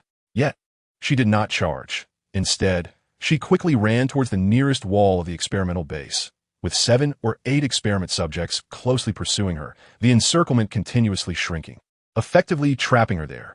The girl showed no signs of panic, raising her pure silver cross sword and gently stabbing it at the wall in front of her. Clang! The pure silver cross sword instantly sank into the wall, encountering no resistance, as if cutting through tofu. Then, the girl traced a circle with the sword. Clang! A heavy circular wall panel fell, and she nimbly slipped into the opening, while the massive experiment subjects could not squeeze through the hole, only extending their clawed arms in a futile attempt to grab her. Inside the hole, the girl quietly watched as the sharp, giant claws fell close to her. Unable to touch even the corner of her clothes, the featureless silver-white mask seemingly mocking her, the mere 3 centimeters of distance feeling like a chasm. Not only does she not need help, but she also diverted the experiment subjects away from us. Hold on tight, E. The ghost clown clutched the air with one hand and lowered the broken top hat on his head with the other, dashing like a ghost, leaving behind trails of afterimages in the air. Several experiment subjects tried to grab him, but missed by a hair's breadth as he dodged. Just like a clown on a tightrope in a circus, swaying wildly, yet never falling off. The last experiment subject blocked the hole, and the ghost clown slid past its legs, then leaped into the base. The experiment subjects, having lost all targets, let out a furious roar, their visible sound waves spreading out, causing Bai Ye in the distance to cover his ears. A few clever experiment subjects chased after him, while the remaining 3 foolish ones continued to claw at the night girl. Is the show over? Bai Ye smirked, unable to see the battle inside the experimental base, and could only wait in boredom. After all, he would never enter. Who knew how many dangers lay within? It was much more satisfying to wait for others to go through all the hardships to find the paying USB drive and then reap the benefits. After waiting for about 10 minutes, the sound coming from inside the experimental base not only did not decrease, but grew louder. It was as if an army was battling inside, with explosions occurring from time to time. Damn, these people wouldn't have broken my USB drive, would they? It shouldn't be. After all, their target is also the USB drive. They can't be that stupid, right? They can't, right? Boom. A violent explosion sounded from the wall behind Bai Ye, and before he could react, he was thrown out. Countless fragments of brick and stone buried him. What the hell? Bai Ye crawled out from the rubble, cursing angrily. Do you have no sense of public duty? Can bombs be thrown around at will? In the darkness of the blasted hole, no one responded, and only the continuous sounds of explosions could be heard. He glanced around and saw a burst-open metallic box, resembling some kind of precision instrument, though he did not recognize it. He guessed that someone must have sent this metal box flying during a battle, and it exploded after crashing into the wall here. What terrible luck! Luckily, my physical quality is tough enough. As he spoke, the scratches on his back had completely healed. This isn't safe either. I should hide a bit further away. Just as he was preparing to retreat, his peripheral vision caught sight of a reflective object from the rubble. He hurriedly dug through the debris, and upon seeing the reflective object clearly, he couldn't help but be stunned. Chapter 80.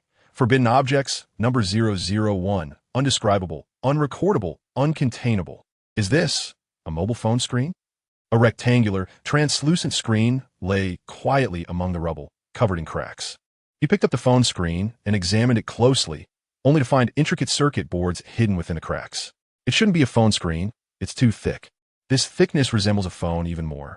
Could this be a mobile phone from the age of civilization? Just a simple screen? Looking at the cracks, Bai Ye thought it was a pity. He loved playing with phones before crossing over, playing every day, and even experienced withdrawal symptoms after crossing over. Now, he had finally found a piece of high-tech mobile phone, but it was broken. He fiddled with it for a while, but couldn't figure out how to turn it on. So he stuffed the phone into his pocket. Perhaps in the future, he would have the chance to fix it, and then he could play with the phone again. The appearance of the phone inspired him.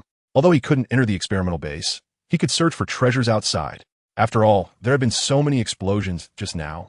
Many walls were blown apart, and maybe there were other good things that were blown out with the rubble. Bai Ye couldn't help but glance towards the place where everyone had entered. That was where the most explosions had occurred, and there was the most rubble. Since he had nothing to do anyway, why not go treasure hunting? He immediately stepped forward towards that direction. At this moment, the three experimental subjects with questionable intelligence were still digging, seemingly with their arms stuck in the hole, and they just kept digging endlessly. He didn't care about the experimental subjects. They were all infected with the crimson virus, so they were all on the same side. Tulp, tulp, tulp. Bai Ye walked briskly, stepping over the rubble and passing by the three experimental subjects. This immediately drew their attention, and three pairs of terrifying crimson eyes fixed their gaze on him. "Oh, you guys are busy, huh? I'm just passing by. Continue on." Bai Ye waved his hand, intending to pass by the three fools. But unexpectedly, the three fools actually pulled their hands out of the hole, slowly standing up, their bodies towering over 5 meters tall as they looked down at Bai Ye. Bai Ye's heart sank. "What are you doing? Look clearly, we're all buddies. We're on the same side." Damn! 3 enormous shadows charged towards him, and he turned around and ran. With such low intelligence, you don't even recognize your own kind? It was unclear whether it was low intelligence or if the experimental subjects and the pseudo-humans simply weren't considered the same kind.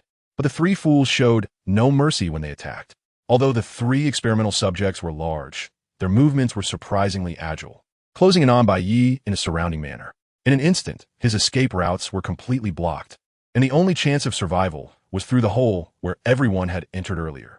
Without a moment's hesitation, Bai Ye dashed into the hole, with the three fools close behind. After running for over 10 meters, he encountered a corner, quickly dodging and sliding into the turn, cutting off the three fools' line of sight. Then, time froze. In an instant, everything fell silent. The only sound in the world was the boy's heavy breathing echoing. "If I could kill you, I would definitely do it today." Bai Ye cursed angrily and then retraced his steps, directly passing by the three fools and slipping back out of the hole. Time resumed. As time flowed again, the three fools, still unaware of what had happened, dashed into the corner and disappeared from sight. Watching their vanishing figures, Bai Ye felt a bit puzzled. He couldn't shake the feeling that the three fools were deliberately trying to force him into the experimental base.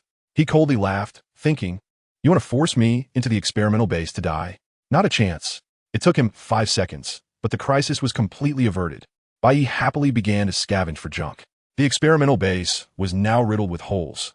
Many areas had been destroyed by Yang Jie and others, and he didn't go deep inside, just rummaging through the rubble piles outside. Before long, he found a number of items: a metal cup with holes, a broken pen in 2 pieces, the head of a smart robot, a piece of chair leg, a scrapped fully automatic coffee machine. Bai Ye was thoroughly disappointed. After wasting 5 seconds to distract the three fools, he ended up with a pile of junk. He had lost big on this deal. Now, he only had 2 minutes and 25 seconds left. I don't believe that a cutting-edge experimental base would only produce this little junk.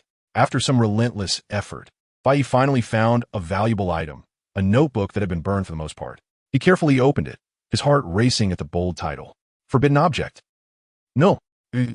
Containment. Although he couldn't see all the characters, he could roughly guess the meaning. This notebook should document the containment conditions for different numbered forbidden objects. Even a forbidden object like the breath of bones required containment to be used, let alone forbidden objects, whose containment conditions were likely even stricter. He flipped through the charred pages. Forbidden object number 001. Undescribable, unrecordable, uncontainable. Bai Ye was full of question marks. This page was relatively intact, but the problem was that there was a large blank section in the middle, nothing written, and it ended with 3 knots. It made him really want to ask the record keeper what is not allowed. He continued flipping through. Forbidden object number 002. Undescribable, unrecordable, uncontainable. Bai Ye couldn't help but laugh in anger, thinking if it's all like this, then don't bother recording it. It's a waste of a notebook. He flipped several pages and reached forbidden object number 010, which finally had a bit more writing, but it was still all char black. Damn. Forbidden object number 039, the forgotten one, will be attracted by knowledgeable, complex, and interesting humans. Feeds on information, memories, knowledge, thoughts, etc., all non-material information carriers. Cannot attack, cannot be killed, can be contained, containment conditions. Finally, he found a page that was relatively intact, but after reading it, Bai Ye was left confused. The name of 039 is the forgotten one? A person?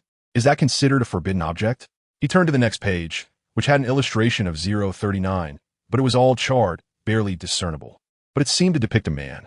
He continued to browse for a long time and finally closed the notebook. It was somewhat useful, but not much. That was Bai Ye's evaluation of it, as most of it was damaged. He only knew the name and number of many forbidden objects, and for some, He only knew the containment conditions. He didn't even know how many numbers there were, as the later pages were even more severely damaged, with some completely burnt away. Chapter 81. Forbidden Object, number 169, Twin-born monkey, statue boom. Suddenly, a deafening explosion echoed. Bai Ye was startled and quickly turned his gaze toward the experimental base. His pupils narrowing. He saw a large hole torn in the roof of the experimental base, thick black smoke billowing into the sky, and amidst that smoke, a gigantic hand covered in black scales, resembling a dragon's claw, burst out. Countless fragments of stone flew everywhere, dust rising as if it were raining stone from the sky. This hand was enormous, comparable to the experimental subjects themselves. What kind of monster is this? Just as he was astonished, countless metal spikes shot out from the hole, piercing through the black-scaled giant hand, followed by another loud crash, as if some massive object had collided. The black-scaled giant hand fell back into the hole, and the experimental base collapsed even more severely, the sounds of battle intensifying. It was Tyrant Yang Jie fighting it. Bai Ye recognized that ability to control metal. From the commotion, the owner of the black-scaled giant hand was extraordinarily powerful. Being able to fight Tyrant Yang Jie to such an extent was a clear indication of that. Bai Ye felt increasingly fortunate that he hadn't gone in. It was too dangerous. Even 2 minutes and 25 seconds might not be enough to escape alive. He couldn't defeat a single one of these monsters, and even activating time stop wouldn't help, as they were akin to being immortal. He simply didn't have enough time to completely drain their life force. Time to get to work. Despite his surprise, Bai Ye didn't forget to scavenge for items. The recent explosion had yielded quite a bit. 5 minutes later, holding a pile of junk, he suddenly stopped, his eyes shining brightly as he fixed his gaze on a pile of rubble not far away. This is a forbidden object. With a whoosh, Bai Ye threw away all the junk he was holding and rushed toward the dark statue, which was mostly buried under the rubble. The statue was quite peculiar, palm-sized, with half of its body buried, only a pitch-black monkey head visible, grinning in an eerie manner. Forbidden Object number 169, Twinborn. What was it again? Bai Ye stopped in front of the statue and quickly took out his burnt notebook, flipping through it frantically until he found the entry for no. 169, Forbidden Object number 169, Twinborn monkey statue, a dual entity. A statue of two monkeys embracing each other, soul. Containment difficulty level D. A twinborn monkey statue? Containment difficulty level D? His eyes gleamed with greed, devoid of any emotion. The notebook had recorded that containment difficulty was categorized into levels A, B, C, and D, with anything above level of being uncontainable. The containment difficulty often also indicated the danger level of the forbidden object. Not all forbidden objects were harmless. A containment difficulty of D meant that the twin-born monkey statue was of very low danger. Heavenly bestowal does not bear retribution. This object should rightfully belong to me. Bai Ye did not reach out directly, but instead picked up a piece of rubble and threw it at the twin-born monkey statue, which showed no reaction. He then dragged over an arm from a deceased experimental subject and touched it a few times, still no danger. Although the containment difficulty was D, it was still a forbidden object, so it was better to be cautious. After all, even breath of the undead could drain life force. After messing around for a while, he finally confirmed that the twin-born monkey statue should be safe, and he cautiously extended a finger. Hey! His finger touched it and then retracted as if shocked. Still no danger. 2 fingers, 3 fingers. In the end, he grabbed the monkey statue and lifted it up without anything happening. The sensation of holding it was no different from an ordinary wooden statue. Wait, why is there only one monkey? Where's the other one? He looked astonished. The description of the twin-born monkey statue clearly depicted 2 monkeys embracing, yet the statue in his hand only had one big laughing monkey with its arms wide open, embracing thin air. Was half of it blown away? Can this thing still be used? Bai Ye's heart sank. Although he was scavenging, he didn't actually want to pick up trash. Holding onto a glimmer of hope, he began to study the single monkey statue. After flipping it over and over for 10 minutes, counting even how many hairs were on it, he still had no idea what use it had. Forget it. Having it is better than not having it at all. He comforted himself a couple of times and then put the single monkey statue away. Inside the experimental base, the night girl of the silent court was walking through a dim passageway, holding a pure silver cross sword. The sword had long been stained with blood, and as she walked, crimson droplets continuously dripped from the tip of the sword, forming a sporadic trail of blood on the ground. Around her lay several rats infected with the scarlet virus, their bodies cut in half and twitching slightly. Why are there rats in the experimental base? A serious expression flashed in the night girl's light brown eyes. She had previously found the species directory of Shelter 189, which recorded all the animal species and genes brought into the shelter by people from the old era. Although the directory included rats, it only contained rat genes, meaning there shouldn't be any living rats in Shelter 189. Although the people of the old era mastered cloning technology and could clone rats, she felt that things weren't that simple, as rats offered no help to the shelter. It should be noted that people in the old era had long stopped using white mice for experiments, instead opting for clones. If it were for pets, they would choose hamsters or white mice, not these black-furred, disease-ridden rats. Of course, it was possible that someone had a peculiar hobby.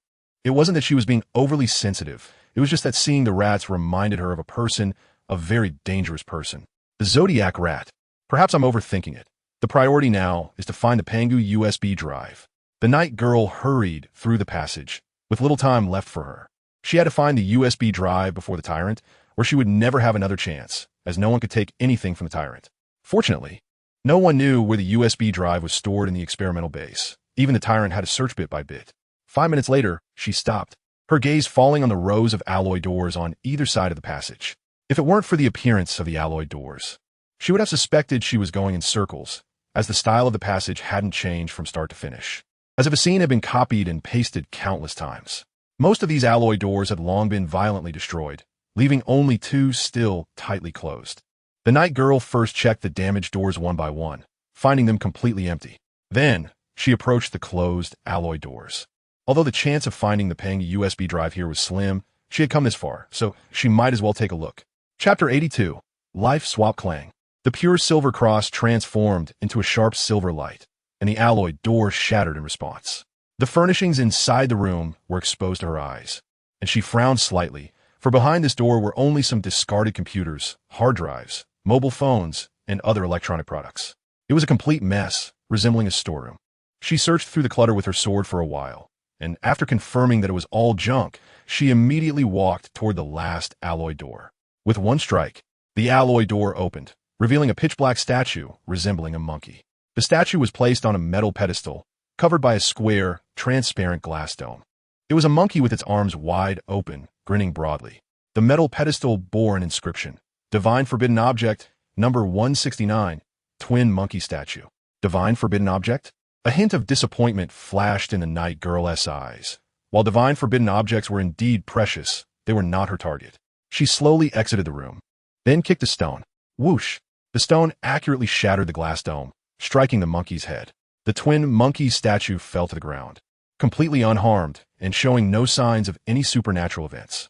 The night girl remained silent for a moment before turning to leave. Moments later, she returned holding an arm that she had severed from a test subject earlier. She tossed the arm onto the twin monkey statue, and still nothing happened. She re-entered the room and prodded the statue with her pure silver cross sword. The extraordinarily sharp sword left no marks on the statue. After a series of tests, she finally picked up the statue with her gauntlet hand. Just then, the statue, which had been unresponsive, suddenly emitted a cold black light. The grinning monkey's mouth widened even more, as if silently mocking her. Finally, she fell for it. The night girl reacted quickly. Almost the instant the black light appeared, she threw the statue away. But no matter how fast she was, she could not outrun the light, and ultimately, she was inevitably illuminated by it. Meanwhile, outside the experimental base, Bai Ye, who was picking up trash, suddenly felt a chill run through him. What the hell? He quickly pulled out the single monkey statue from his belongings and saw a thick, inky black light bursting from the statue. Without hesitation, he threw the statue away. Clang! The wooden statue hit the hard, silver-white metal floor, producing a crisp sound. Bai Ye was instantly stunned. He blinked, doubting whether he had eaten a poisonous mushroom and was hallucinating. Because just a moment ago, he was in an open square picking up trash, and the next moment, he found himself in a closed room made of silver-white metal, looking at the monkey statue lying on the cold metal floor. He froze for a moment, and a hint of joy suddenly flashed in his eyes. So, the ability of 169 is instant teleportation when thrown on the ground. But, where the hell did this come from? As soon as he thought of this, Bai Ye suddenly froze, his expression turning terrified. No, my voice. Why? A slightly trembling girl's voice came from his mouth. What the hell? I can't believe it. Is this the side effect of using 169 to teleport? The clean and bright girl's voice erupted with a string of curses, possibly due to shock, the ending note even wrapped in a slightly puffed tremor, like a small dog wagging its tail in anger, clearly filled with a mix of shock and anger. The words that came out were like they were sweetened with fruit hard candy, laced with a reckless urgency. Bai Ye was increasingly horrified at this moment. He was truly panicking. He had barely been phased when he almost died from the scarlet virus, but now he was genuinely losing it. He hurriedly looked down at his body and was stunned again. Knight armor? Why am I still holding a pure silver cross sword? The more he looked, the more familiar it became. This was clearly the outfit of the night girl from the Silent Court. Could it be?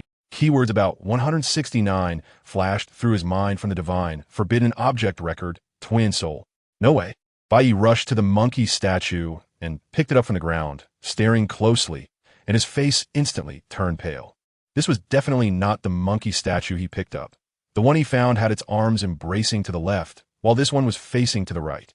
Now he understood completely. The function of the twin monkey statue was to swap souls. The night girl must have picked up the other half, and since both held one, it triggered the statue's ability. Monkey bro, let me swap back. Bai Ye kept shaking the monkey statue. The statue laughed silently, showing no reaction. I'll be damned. If you don't let me swap back, do you believe I'll chop you to pieces with my sword? Bai Ye, furious, raised the pure silver cross sword to strike the monkey statue, but halfway through, he was shocked to find that the pure silver cross sword had disappeared. Not only that, but he also felt lighter. The knight armor was gone, and so was the silver-white mask on his face. The monkey bro has revealed its spirit. Did I change back? He hurriedly felt his body, but was instantly frozen. He was missing one item and had gained two. Looking down, he was struck blind. A black dress hugged his waist in a slim curve, and his two white, lotus-like calves stood beneath the hem of the dress. With a faint shadow cast by the skirt at the knee, resembling tender leaves that had not fully unfolded in late spring and early summer, exuding an unrefined pink sweetness. He could even smell the girl's body fragrance, mixed with a scent similar to perfume, but not quite. It was more like the incense used by ancient noble families. Very elegant. I'll be damned. The girl in the black dress angrily threw the monkey statue on the ground, stepping on it repeatedly with her small, exquisite, patent leather princess shoes. As she stomped, she cursed, a stream of foul language pouring out, and with the crunch of her heels grinding against the statue. One could hear the hissing sounds escaping her teeth, like a small beast whose tail had been stepped on. Even her ears turning into a thin crescent of red from anger. Bang!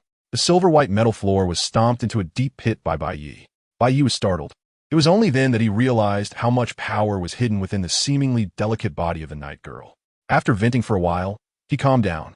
Mainly because there was no way to stay agitated. Given the circumstances, it was better to find a way to swap back.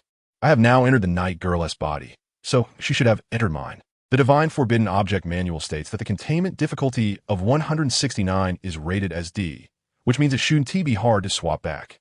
The twin monkey statue. The image shows two monkeys hugging each other. Perhaps if I piece the two monkey statues together, I can swap back. So the priority now is to quickly find myself. Bai Ye picked up the statue and walked out of the room, and before his eyes was a long corridor. Damn! The girl in the black dress wrinkled her delicate nose and cursed. Where the hell am I supposed to go? Chapter 83 in Shoutong, Bai Ye realized that he did not have the memories of the night girl. So he had no idea where this place was located within the experimental base, nor did he know how to get out. With a mindset of treating a dead horse as a live one, he prayed that the night girl had a map, and hurriedly began to search. The girl's black dress had hidden pockets, and when he reached into one, he felt a bunch of miscellaneous items. When he pulled them out, his face immediately fell. What the hell is this? Why is it all chocolate and fruit candies? There's not a single useful item. Gulyalu. Bai Ye unjonsjosli sugalovit. Feeling a craving for candy coming from the girl's body. Eat, eat, eat. All you think about is eating. Furious. Bai Ye shoved a piece of fruit candy into his mouth. Damn. It's strawberry flavor. I hate strawberries the most. While eating the candy, he rummaged through another pocket and surprisingly pulled out a ring and a full-face sunscreen mask. Sure enough, women never forget sunscreen. He put away the mask and examined the ring. This was a ring made of alloy, engraved with a small white dove, ready to take flight. A ring? A forbidden object? Or something else? Bai Ye flipped the ring over and immediately saw delicate words engraved on the inner band. And Shoutong. The night girl's name? What good is knowing the name? Why are all that S left are these scraps and a pure silver crossword? Where's the knight armor? Why is everything gone? After pondering for a moment, he thought of an answer. Perhaps the cross sword and knight armor were not physical objects, but in Xiaodong's extraordinary abilities. Extraordinary beings are products of spiritual mutation. All abilities are closely related to the spirit, since the two had swapped souls. And Xiaodong's abilities had naturally been taken away as well, just like how he still possessed the ability to stop time.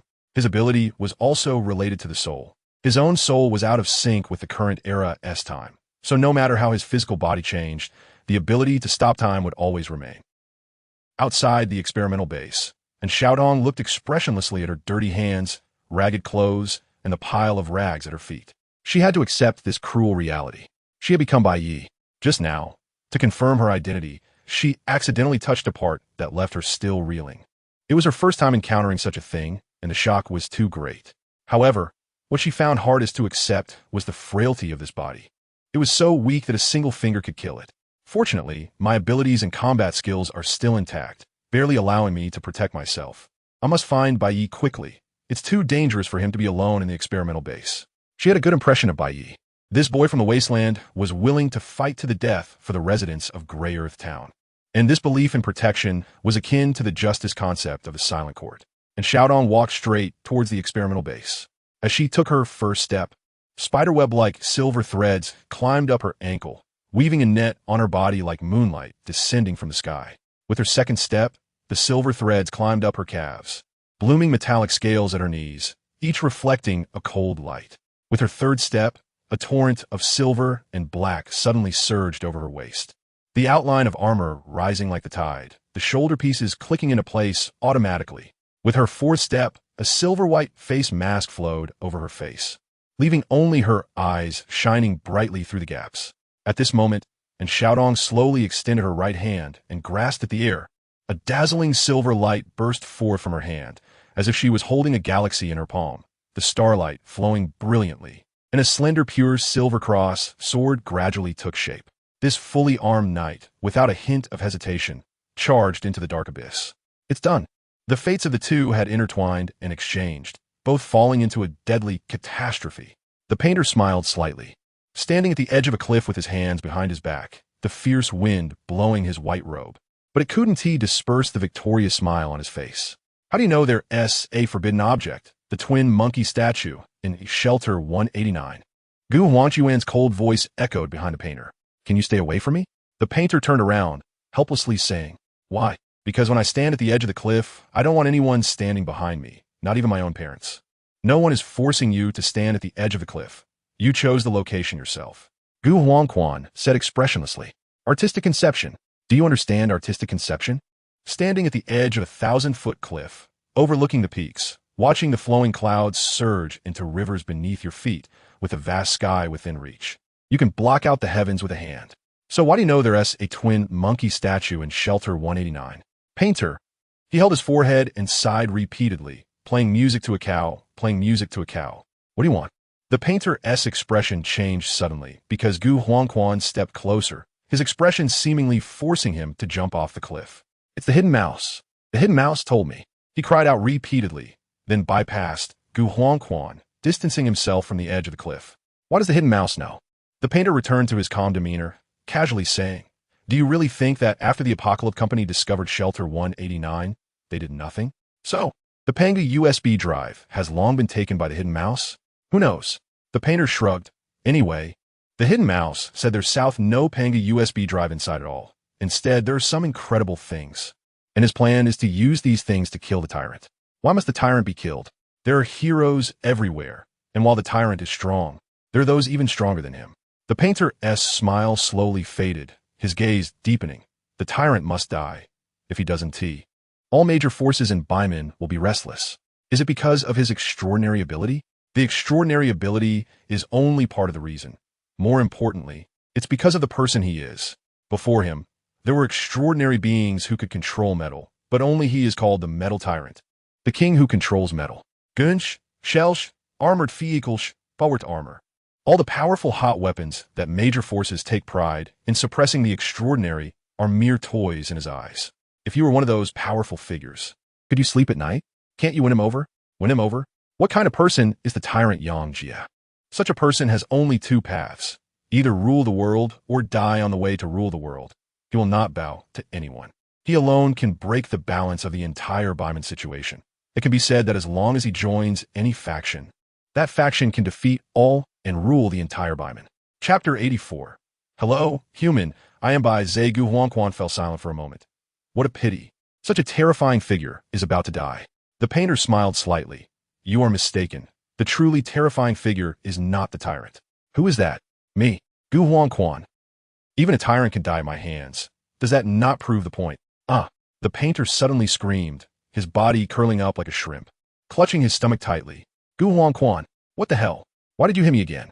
Gu Huangquan expressionlessly retracted his fist. I don't know why. I just couldn't help it when I saw your expression just now. There are dead mice here, cut down by a sword. Which means in Xiaodong came from here. If I follow the traces of the battle, I should be able to get out quickly. Bai Ye followed the bloodstains, proceeding down the dark passage. After about 5 minutes, he finally exited the passage and arrived at a hall resembling a cafeteria. The hall was filled with dust and cobwebs, and there were some food remnants that had darkened to the point of rotting. There were 4 doors in the cafeteria, which puzzled Bai Ye. Which door didn't Xiaodong come in from? He could only observe the marks on each door one by one.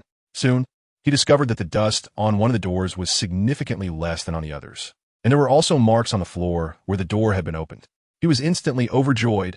It must be this door, and Xiaodong must have opened this door, causing the dust to fall and leaving marks on the ground. Bang! Bai Ye kicked the door open and was about to step inside when his pupils suddenly constricted. He saw a man dressed in a white suit, wearing a gentleman's hat and holding a gentleman's cane, walking slowly down the passage behind the door. The man leaned on his cane, his steps leisurely and graceful, a faint smile on his lips, like a noble aristocrat surveying his territory. His handsome appearance, tall and upright figure, and the deep eyes hidden behind his monocle filled him with an air of exquisite mystery. The man stopped a few meters away from Bai Ye and smiled. Beautiful young lady, how may I serve you? Bai Ye narrowed his eyes, his body subconsciously tensing, the terrifying and boiling blood surging within his fragile form. More than the fact that the man called him young lady, he was more concerned about the man's identity. Because as far as he knew, there seemed to be no such person among those who broke into the experimental base. In fact, he hadn't seen this man even at the entrance of Shelter 189, although Bai Ye hadn't memorized everyone's appearance. This man's outstanding looks and demeanor were definitely unforgettable at a glance. Who are you? Bai Ye asked. This is our first meeting. Allow me to introduce myself. The man slowly placed his long, fair hand on his chest, a hint of seriousness in his calm smile. Hello, human. I am Bai Ye. Bai Ye, is it your real name? No, wait. Isn't it the name of a divine beast? Bai Ye quickly reacted. Bai Ye is a divine beast from ancient mythology, an embodiment of wisdom, capable of human speech, understanding the emotions of all things, and knowing the affairs of gods and spirits. Reputed to be knowledgeable of both ancient and modern times, all-knowing. Beautiful young lady, may I have the honor of kissing the back of your hand? Bai Ye asked politely, like a gentleman. Bai Ye instantly felt goosebumps all over. He would rather face a ferocious experimental subject than a man who wanted to kiss his hand. Go kiss your own home. The delicate girl in the black dress grabbed a nearby alloy table, her terrifying strength lifting the table, which was welded to the ground, effortlessly. She then hurled it violently at Bai Ye. As the saying goes, one does not strike a smiling face, but the problem is, Bai Ye is not human. Who greets someone by saying, hello, human? Bai Ye was certain that Bai Ye was suspicious. Among those who entered the experimental base, there was no such person. Which meant what? It meant Bai Ye was originally part of this base. The civilized people in the base had died 100 years ago. What could Bai Ye be? Facing the rapidly approaching alloy table, Bai Ye remained standing still, smiling. When the table accurately hit him, a bizarre scene occurred. The alloy table actually passed right through Bai Ye, then fell to the ground with a loud crash. Oh no, I've encountered a ghost. Bai Ye's expression grew serious. Bai Ye smiled. I am not a ghost. I am merely a lonely soul in pursuit of knowledge, thought, and interest. Knowledge, thought, interest. Bai Ye suddenly recalled a piece of information from the list of forbidden objects. Forbidden object, number 039, the Forgotten, will be attracted by knowledgeable, complex, and interesting humans. Feeds on information, memories, knowledge, thoughts, and all non-physical information carriers. Cannot be attacked, cannot be killed, can be contained, containment conditions. You are 039? Bai Ye shrugged. I do not like this title. Humans arrogantly name things they cannot understand as forbidden objects, yet they also arrogantly number them. Before he could finish his sentence, he stopped, because Bai Ye had already run away. Watching the girl in the black dress gradually retreat, Bai Ye revealed a roguish smile, seeming to enjoy the chase. Bang! Bai Ye directly smashed through a door in the cafeteria, rushing in without looking back. Damn it, what terrible luck. First, I was ambushed by 169, and now I've encountered the even higher numbered 039. What is going on? There was no other option. He could only run. It was clear that 039 was not something that could be dealt with by conventional means. The list of forbidden objects stated clearly that it could not be attacked or killed. The previous encounter with the alloy table verified this. It was like a damn ghost. How could he fight it? Even activating time stop would be useless.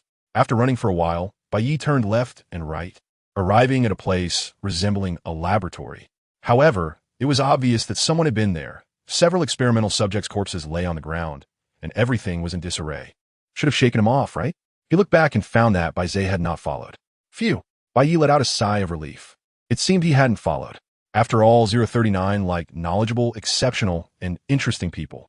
I could only be considered interesting at most. Miss Xiaodong, do not belittle yourself. Bai Ye's smiling voice suddenly rang in his ear. Damn! Bai Ye was startled and instinctively threw a punch at the suddenly appearing Bai Ye, but the punch passed right through him, having no effect.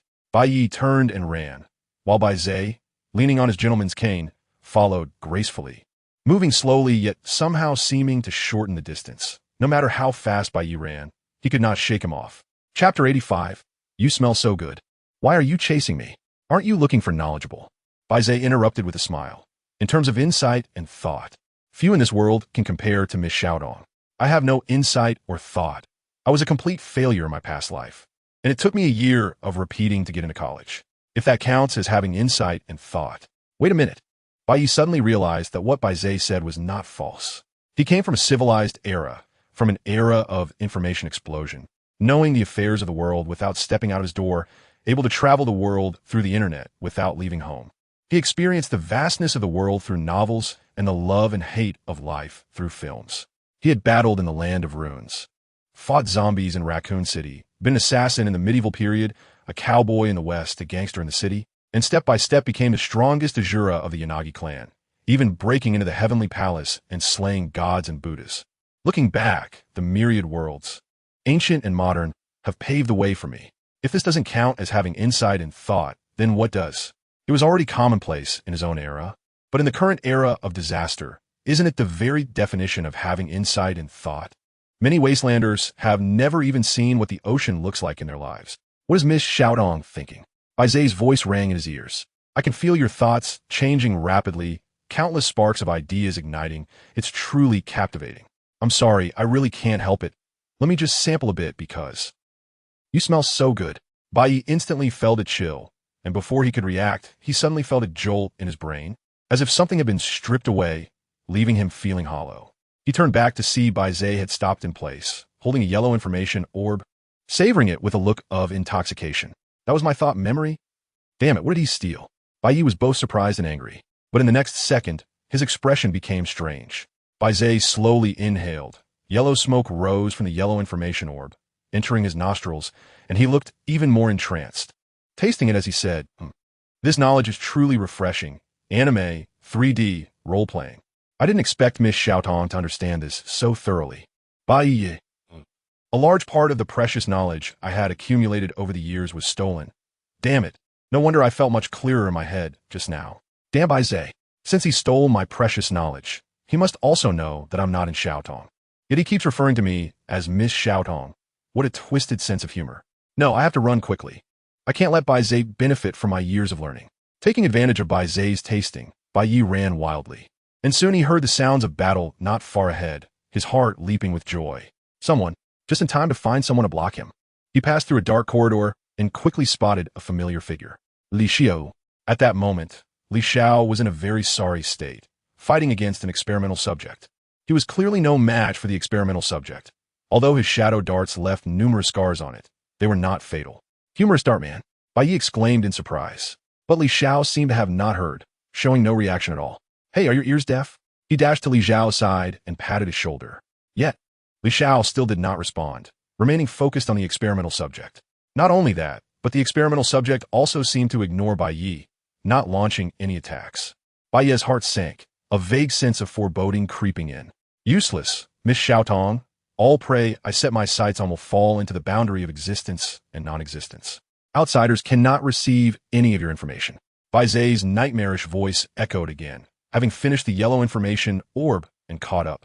Not believing in evil, Bai Ye kicked Li Xiao, who was oblivious, and he fell to the ground, still not casting a glance, instead fiercely attacking the experimental subject.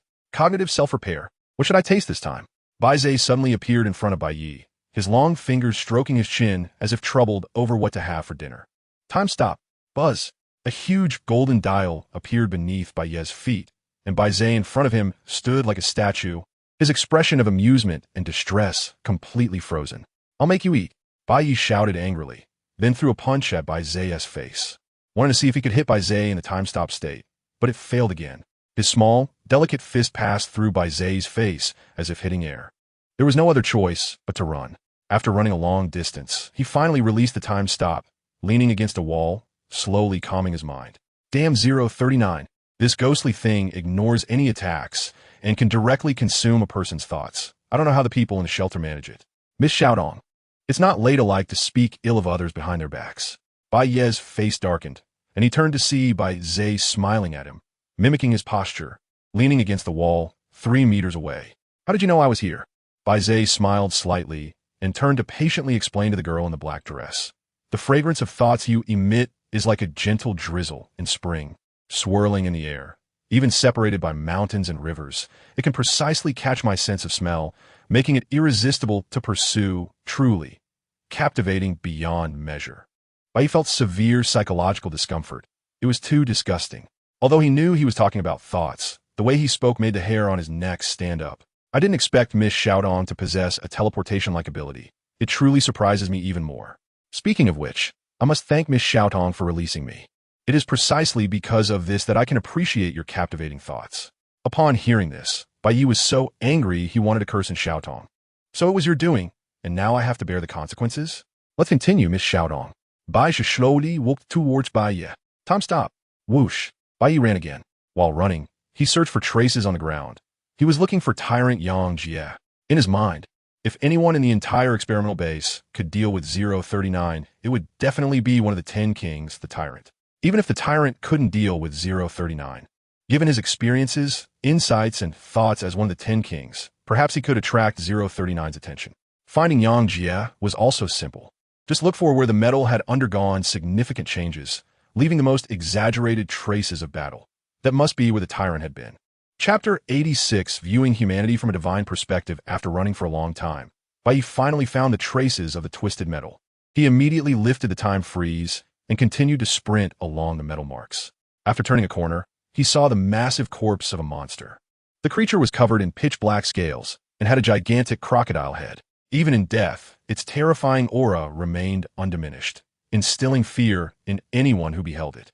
Bai Ye recognized at a glance that this monster was the one that had broken through the roof of the base and reached out with its black-scaled hand. At that time, the Tyrant was engaged in a fierce battle with this black-scaled monster, and now that he'd seen the monster-esque corpse, the Tyrant must be nearby. Hey, why hasn't Bai Ye caught up yet? While he was running, Bai Ye suddenly felt something was off because he had already lifted the time freeze, and logically, Bai Ye should have appeared quickly, just like before. Was it because the distance was too far for him to smell the fragrance on his body? Or was he deliberately playing a game of hide and seek? Bai Ye couldn't afford to think too much about it. He had wasted too much time fleeing earlier, and now he only had 1 minute and 26 seconds left. If he couldn't deal with Bai Ye soon, he would surely die. Where is the Tyrant? As Bai Ye skimmed past the corridor, he caught a glimpse of a crimson figure standing in a large laboratory on both sides. The laboratory looked as if it had been ravaged by a storm, severely damaged, and that crimson figure stood with its back to Bai Ye, quietly positioned in the center of the storm, completely still. Is this the self-cultivation of a strong person? Even without an audience, they still pose like this? Bai Ye couldn't be bothered to make sarcastic comments. He just wanted to know if the Tyrant could see him. Hey, Yang Jie. The girl in the black dress called out cheerfully. The Tyrant remained unmoved, not even turning his head, like a statue. Bai Ye's heart sank. Could even the Tyrant not overcome the influence of 039? He had thought that 039 hadn't come after him for so long, because the tyrant was here, but it seemed that was not the case. Unwilling to give up, he hurried forward and cautiously patted Yang Jie's crimson shoulder armor. Suddenly, Yang Jie turned her head. Bai Ye felt a surge of joy. She noticed me? But just as this joy arose, as Yang Jie completely turned around, a bucket of cold water was suddenly poured over him. He saw a pair of eyes flowing with bloody tears staring blankly at him. And Yang Jie's expression was devoid of emotion, resembling a corpse. What the hell? Bai Ye's scalp tingled. He was scared by Yang Jie, but a foreboding sensation surged within him. Everyone knew the tyrant's power, but now he was in such a wretched state. Didn't that mean? He instinctively looked in the direction the tyrant had been staring, and he was immediately struck by lightning. On a silver-white laboratory table lay a black gold box, which had been violently opened, revealing its contents. The moment Bai Ye saw the object inside the box, his consciousness felt like it had been thrown into a meat grinder, becoming fragmented. Countless sharp whispers pierced his cerebral cortex, as if tiny insects were crawling inside. The most bizarre thing was that he clearly saw the shape of the object in the box, but the corresponding memory that should have formed in his mind vanished. The sense of dissonance was too strong. His eyes saw something, but the shape of that thing could not form in his mind, leaving him utterly confused about what he had seen, even though he had seen it. A stream of bloody tears flowed from Bai Ye's eyes. And only at this moment did he understand why the tyrant stood motionless here, and why 039 had not dared to appear. It was all because of the thing before him. His thoughts grew increasingly sluggish and oppressive, as if he were sinking into a pitch-black deep sea, surrounded by feelings of loneliness and despair. Just as his consciousness was about to be swallowed by the deep sea, he summoned the last shred of clarity and forcefully activated the time freeze. Buzz. When the great power of time descended upon the world, Bai Ye was instantly jolted, his body almost drenched in cold sweat, and his consciousness broke through the surface of the deep sea. The girl in the black dress bent over, her hands resting on her thighs, gasping for breath. Strands of hair fell, soaked in cold sweat, sticking to her fair and flawless face. Damn, why do I encounter every kind of danger? Bai Ye cursed breathlessly.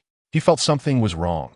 Ever since entering the Black Mountain, dangers had been coming one after another, like a series of interconnected traps.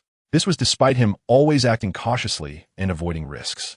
Initially, he hadn't planned to enter the experimental base, but the experimental subjects had forced him to evade, and then came a soul swap, leading him defenseless into the experimental base. Once inside, he was targeted by 039, and now he was chased to the tyrant's location. Encountering this thing? In a state of time freeze, Bai Ye finally saw the full appearance of that object. It was an eyeball, a crimson eyeball, the size of an adult's fist, covered in worm-like protruding blood vessels, and the murky lens shimmered with a strange gray mist. Even in the isolation of time freeze, merely gazing at the crimson eyeball induced intense psychological and physiological discomfort. What on earth is this thing? Not only can it immobilize the tyrant, but it also makes 039 too afraid to approach. Could it be a divine object with an earlier number? Wait, my hands. Bai Ye stared blankly at his own long, fair hands. They looked just like before, but an uncontrollable sense of strangeness and disgust surged within him. In truth, and Xiaodong's hands were beautiful. The hands of a girl resembled the newly sprouted magnolia on a spring branch, with fair and delicate skin that radiated a faint pearly luster, like a work of art. But ironically, at this moment, such aesthetically pleasing hands made Bai Ye feel nauseous.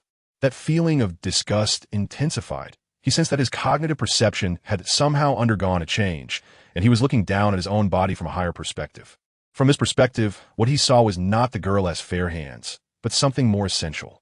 The seemingly smooth surface of the girl's skin was woven with colorful fungal threads forming a thick mat, and those threads writhed like tentacles, with countless tiny parasitic organisms crawling all over them. Gag!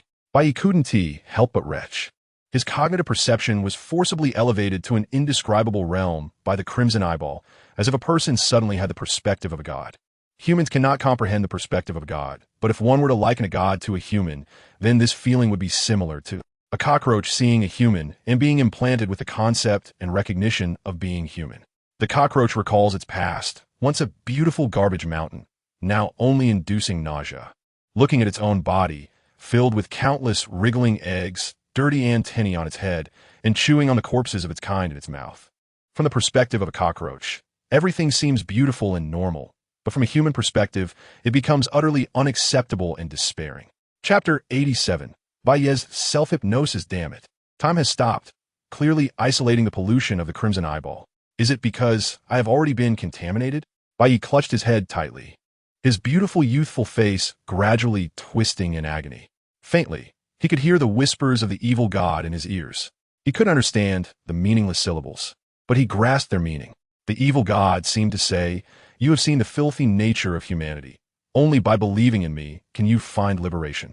The voice of the evil god was extraordinarily beautiful, bringing hope and redemption, a beauty that only those who have truly experienced it could comprehend.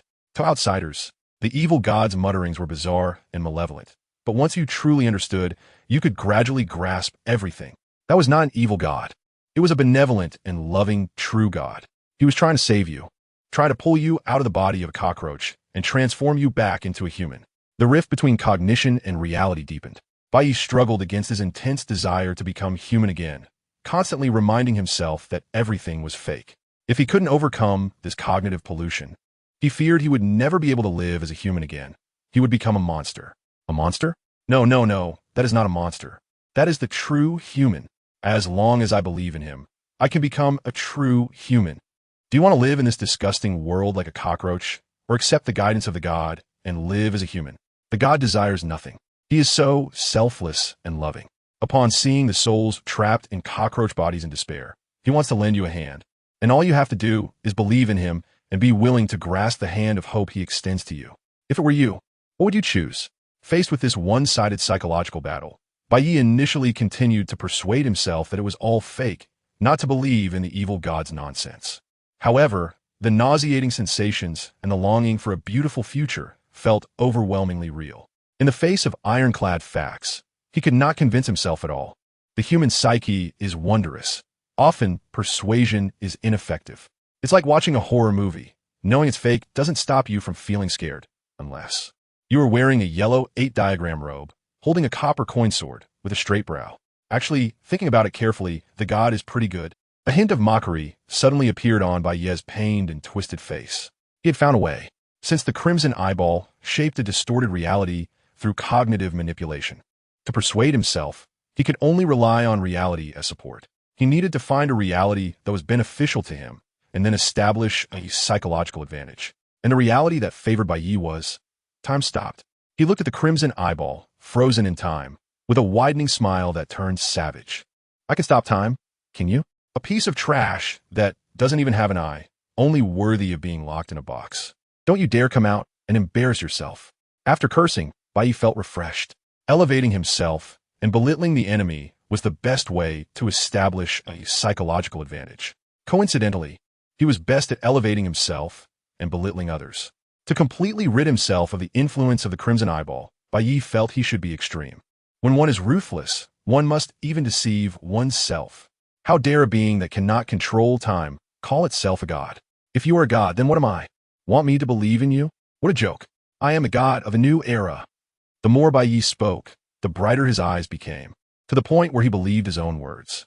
Thinking carefully, it really was the case. If he could control time, how could he not be considered God? I'm not a god. Are you just an eyeball? In front of the crimson eyeball, all resilient will seem to turn to paper, with only the boy's arrogant self-declaration of being a god becoming the sole fulcrum. Don't say it. You really shouldn't say it. The feeling of being a god is quite exhilarating.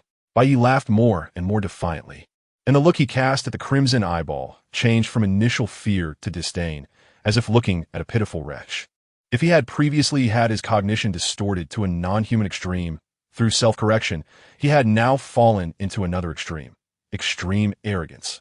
Damn, who allowed you to stare directly at this god? Looking at the crimson eyeball that was staring at him intently, Bai Ye suddenly felt that his divine majesty had been offended. Bang! He flew into a rage and punched the crimson eyeball. As he struck out, he felt the cognitive shackles on him snap.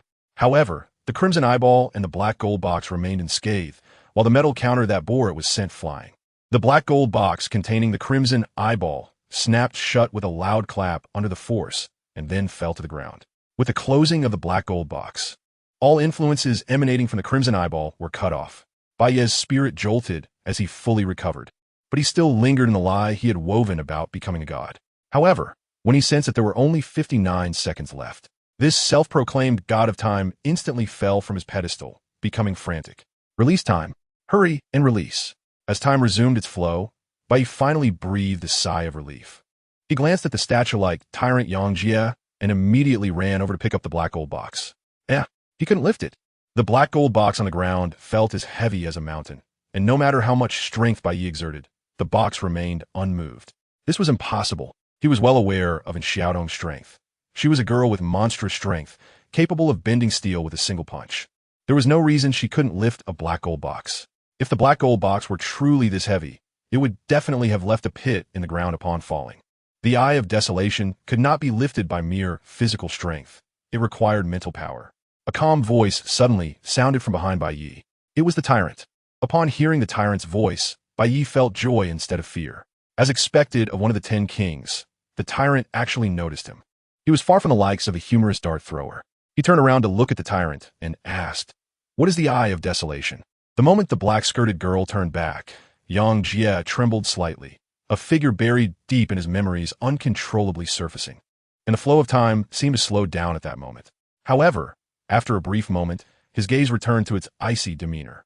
He stared at the black-skirted girl for a long time, making Bai Ye feel uneasy before slowly saying, "You are the Black Knight? As a female extraordinary being, your strength, appearance, and character are all top-notch. Even I have not escaped the control of the Eye of Desolation, yet you have done so. Impressive. So what exactly is the Eye of Desolation?" Bai Ye had no time to waste with him. He just wanted to know what this cursed thing was and what use it had. Yang Jie narrowed his eyes slightly. "No one has ever dared to speak to me like this, but since you saved me once, I can tell you the answer." After hearing the first half of his sentence, Bai Ye almost thought Yang Jie would follow up with something outrageous like, "Woman, you have successfully caught my attention." Chapter 88 Tyrant. As long as you become my woman, there are many legends about the Eye of Ash. Some say it is the Eye of the Gods. Others say it is the eye of the first infected by the scarlet virus, and there are rumors that it is a forbidden object. There are many interpretations. Which one do you want to believe? It's the same as saying nothing. Bai Ye pouted. "Tyrant, you admit that I saved you once. Don't you think you should repay me?" Facing the bold request of the girl in the black dress, Yang Jie's eyes flashed with a hint of surprise. He had never encountered a woman like this before. The women he had met in the past either admired him, hated him, or feared him. But the woman before him treated him with such indifference, as if she did not regard him at all. "How do you want me to repay you?" "In this experimental base, I have an enemy. You can help me deal with him." "Okay, aren't you going to ask who the enemy is?" "It doesn't matter who it is," Yang Jie said indifferently. Humorous dart thrower. Learn from him. This is called effective show-off. Seeing that the tyrant was so easy to talk to, Bai Ye began to push her luck. "Also, have you found the Panga USB drive?" "No." "All right. Then when you find it, hand the Panga USB drive to me, understood?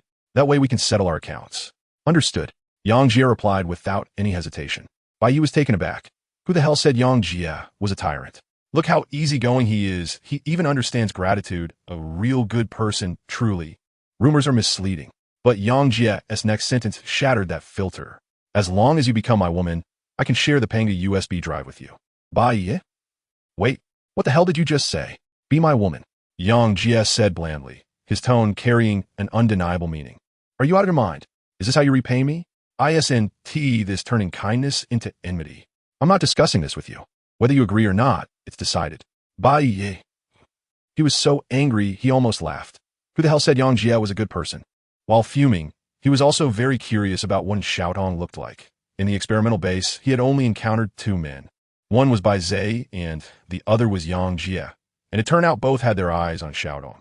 Unfortunately, there were no mirrors. Otherwise, he would have to see what kind of stunning beauty in Xiaodong was.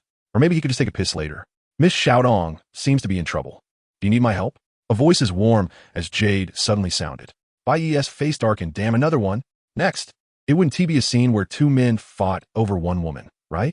What a sin. As soon as I get back to 169, the first thing I'll do is tear you to pieces. Yang Jie looked towards the source of the voice and saw an elegant man in a white suit, wearing a gentleman's hat and holding a gentleman's cane, walking gracefully towards them. It was Bai Ye. "Yang Jie, quickly kill this idiot for me." The girl in the black dress scolded Bai Ye angrily. However, Yang Jie remained unmoved. A hint of confusion flashed in his eyes, and after a moment he regained clarity, his eyebrows furrowing tightly. "That woman is gone?" Interesting. I already know your identity. You can't escape. Then, Yang Jie walked straight towards the black gold box containing the Eye of Ash, and with a grasp in the air, the silver-white alloy on the ground began to squirm and sink. The black gold box was also sinking into the ground along with the metal's indentation. He actually intended to seal the Eye of Ash deep underground. Seeing this scene, Bai Ye felt his heart sink.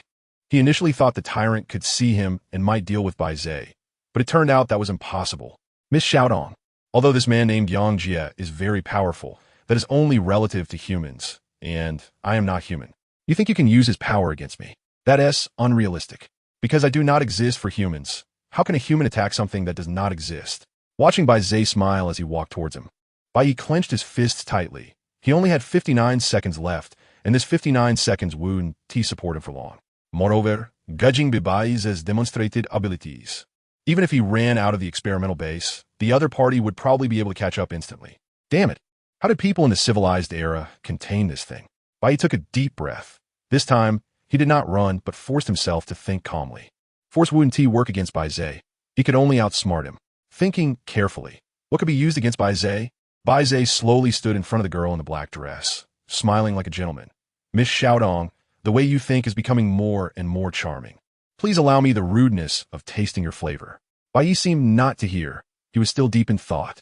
039 feeds on thoughts, knowledge, and memories and cannot be attacked. It is as if it does not exist in reality, and the food it consumes is also something intangible and elusive. To attack him, can it only be done using thoughts, knowledge, and memories, those elusive things? But those things are his food. Wait, who said food can't kill? Just like steamed buns are food for humans. How can they be used to kill someone? It's simple. Either let someone choke to death on a steamed bun or crush them to death with a large number of steamed buns. Even water droplets can penetrate stone. Who says a steamed bun can't kill? But where to find so many steamed buns? While pondering, Bai Ye smiled and extended his hand, slowly reaching towards Bai Ye. Time stops. Bai Ye activated time, stopped directly, and continued to think. 59, 58, 57, 56. Time passed second by second, and what was passing was not time, but his life. Time is life. He carefully recalled every detail after changing bodies. Those scenes played in reverse like a movie in his mind. Bai Ye said it wasn't Xiaodong who released him, and then he turned against her to eat her. What is the difference between this and Yang Jie? They're all the same kind of goods. Lost in thought, he continued to think. Suddenly, Bai Ye thought of it. Since Bai Ye is not an entity, but can be imprisoned, doesn't that mean there are ways to restrain him in the place where he is imprisoned? He desperately recalled the places he had encountered Bai Ye before. That's right. Those rows of alloy doors. 169 was locked inside at that time. The alloy doors are places to contain forbidden objects. Among the many rooms, only 2 rooms were cut open by Xiaotong with a sword, one containing 169, and the other filled with many electronic products, computers, and phones. This also means that the room filled with electronic products is where Bai Ye is imprisoned. Why would there be so many electronic products in Bai Ye's cell? Could it be? Chapter 89. Hard drive. Hard drive? I need a hard drive. Bai Ye suddenly raised his head. He finally knew how to deal with Bai Ye. It's not just talented people who have memories and knowledge. Computers and phones can also store vast amounts of information, and their capacity far exceeds that of the human brain. Computers and phones. Where are the computers and phones? Bai Ye scanned the laboratory repeatedly and finally spotted a discarded computer. He wasn't sure if his judgment was correct, but he had to try. So, he picked up the discarded computer and threw it directly at Bai Ye. Bang! The computer struck Bai Ye hard, but this time, it did not pass through directly. Bai Ye's body rippled like a virtual person. It worked. Bai Ye was ecstatic and raised the computer to smash it again. But this time it passed right through Bai Ye. Huh, did it fail? Could it be that the information in the computer collided with Bai Ye and was extinguished? Without hesitation, Bai Ye turned and ran. He needed to find another storage device. The moment of time freeze was lifted, and only 10 seconds remained. While running, Bai Ye glanced back and was astonished to see Bai Ye frozen in place, with shimmering blue ripples constantly appearing on his body. Countless tiny blue lights burst forth from Bai Ye, dissipating into the air after moving half a meter away from his body. At that moment, Bai Ye turned his head stiffly like a robot, his gentle smile completely gone, replaced by a deadpan coldness. He enunciated each word. You can't escape. Escape? Once I find more hard drives, I'll come back and kill you. Bai Ye's expression was defiant and arrogant as he sneered, making a throat-cutting gesture at his neck. Of course, this was just how he imagined it. In reality, the girl in the black dress tilted her chin up, a rose-like smile curving her lips, and her light brown eyes sparkled with a rebellious light. She extended her slender palm and traced it across her fair neck, with her hair swaying gently, revealing a hint of reckless cuteness. Deadly. Hard drive. Hard drive. Hard drive. Bai Ye sprinted like the wind, and in Xiaodong's terrifying physical prowess was fully displayed at this moment, leaving trails in the air. He did not return to the room where Bai Ye was imprisoned. Although there were many electronic devices inside, the information must have been mostly consumed. He needed new hard drives. Roar. As he turned a corner, 3 terrifying experimental subjects lunged at him. If he were there in person, he could only activate time freeze and escape. But now facing the experimental subjects was the Black Knight and Xiaotong. I don't have time to waste with you. The girl in the black dress's gaze turned icy. She took a slight step back, her slender legs tensed with muscle, and her feet, encased in black princess shoes, suddenly exerted force. The soles of her shoes made a faint sound against the ground, and she shot forward like an arrow towards the 3 experimental subjects. Bang! A blast of air erupted, and wisps of white smoke swirled around the rushing girl in the black dress. Her skirt fluttered like an ink butterfly, her figure darting like a night hawk through the woods. The deformed claws of the 3 experimental subjects seemed to move in slow motion in Bai Ye's eyes. He leaped to avoid the attack of the first experimental subject, then lightly tapped the wall with his toes, moving sideways in a bizarre manner to evade the second one. Faced with the unavoidable 3rd experimental subject, his blood surged, and his body actually rose in mid-air, the claws just grazing the bottom of his feet. At that moment, he dropped sharply, landing lightly on the bloodied arm of the experimental subject, stepping rapidly. Alternating his steps, he climbed directly to the grotesque head of the experimental subject, then stomped down hard. The experimental subject stumbled and fell, while he slid several meters away, making his escape. So this is the combination of blood and martial arts with the physique of a transcendent being? Bai Ye was somewhat surprised. He felt as if he had logged into a low-level account with a maxed-out high-level account. He didn't know how Xiaodong trained to achieve such remarkable accomplishments in both blood martial arts and the path of the transcendent. The combination of both made her the Black Knight. It's already a rare talent for an ordinary person to achieve such success in one path. Yet Xiaodong could do in both. It felt like having dual PhDs. Someone who earns a doctorate through their own efforts is already exceptional, let alone having 2 doctorates. One can imagine the difficulty. After leaving that passage, Bai Ye finally saw the light. After being unlucky for so long, his luck had finally turned. Looking at the office area in front of him, filled with hundreds of workstations, his eyes sparkled. Computers. There were computers everywhere, like the phone he had picked up earlier. These computers had no main units, just a light blue liquid metal display screen. Some were damaged, but most were relatively intact, albeit covered in a thick layer of dust.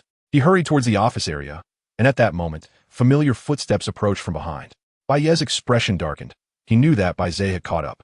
He didn't look back, but leaped to dodge the hand reaching out from behind him, landing on a desk. He quickly grabbed the light blue liquid metal display screen from the desk, his delicate hand stained black with dust. He swung his arms and smashed it backward. You like to chase, huh? I'll let you chase. The display screen spun like a dart toward Bai Ye. However, Bai Ye merely flickered and disappeared from his spot, reappearing right in front of Bai Ye as if teleporting. Bang! The display screen shattered on the hard ground into pieces. Bai Ye stared expressionlessly at Bai Ye, then suddenly thrust his hand through Bai Ye's abdomen. Strangely, that hand seemed to have no physical form and did not harm his flesh at all. It pierced straight to his soul.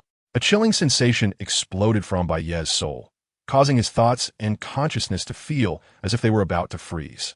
If it were the old him, this strike would likely have caused his thoughts to come to a halt, but having just undergone the baptism of the Eye of Calamity, his consciousness seemed to have undergone some indescribable change. This change gave his soul a slight difference from that of an ordinary human, providing resistance to these soul-targeting techniques. In a critical moment, Bai Ye activated the time freeze, mobilizing his nearly stagnated consciousness. Buzz! As the enormous golden dial emerged beneath his feet, the dazzling golden light burst forth. Faced with the might of time, Bai Ye was completely frozen, motionless like an ice sculpture. Bai Ye quickly retreated, pulling his hand out from his soul, and some crystalline light points emerged from his abdomen, similar to the yellow information clusters that had been extracted earlier. His rigid thoughts instantly revived. He hurriedly tried to pat his abdomen with his hand, wanting to push the crystalline light points back in, but it had no effect. Aside from leaving several dirty handprints on the little black dress, he couldn't touch the light points at all. Chapter 90. Take this display screen blow. Bai Ye's expression darkened. This time, he lacked the memory from his all-night study of foreign languages. Who doesn't know that a good command of foreign languages is important and needs to be learned? But with Bai Ye's sudden attack, he felt as if all his foreign language knowledge had gone to waste. Anger surged from his heart.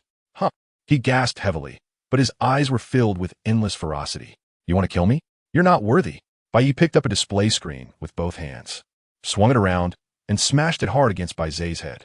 Bang!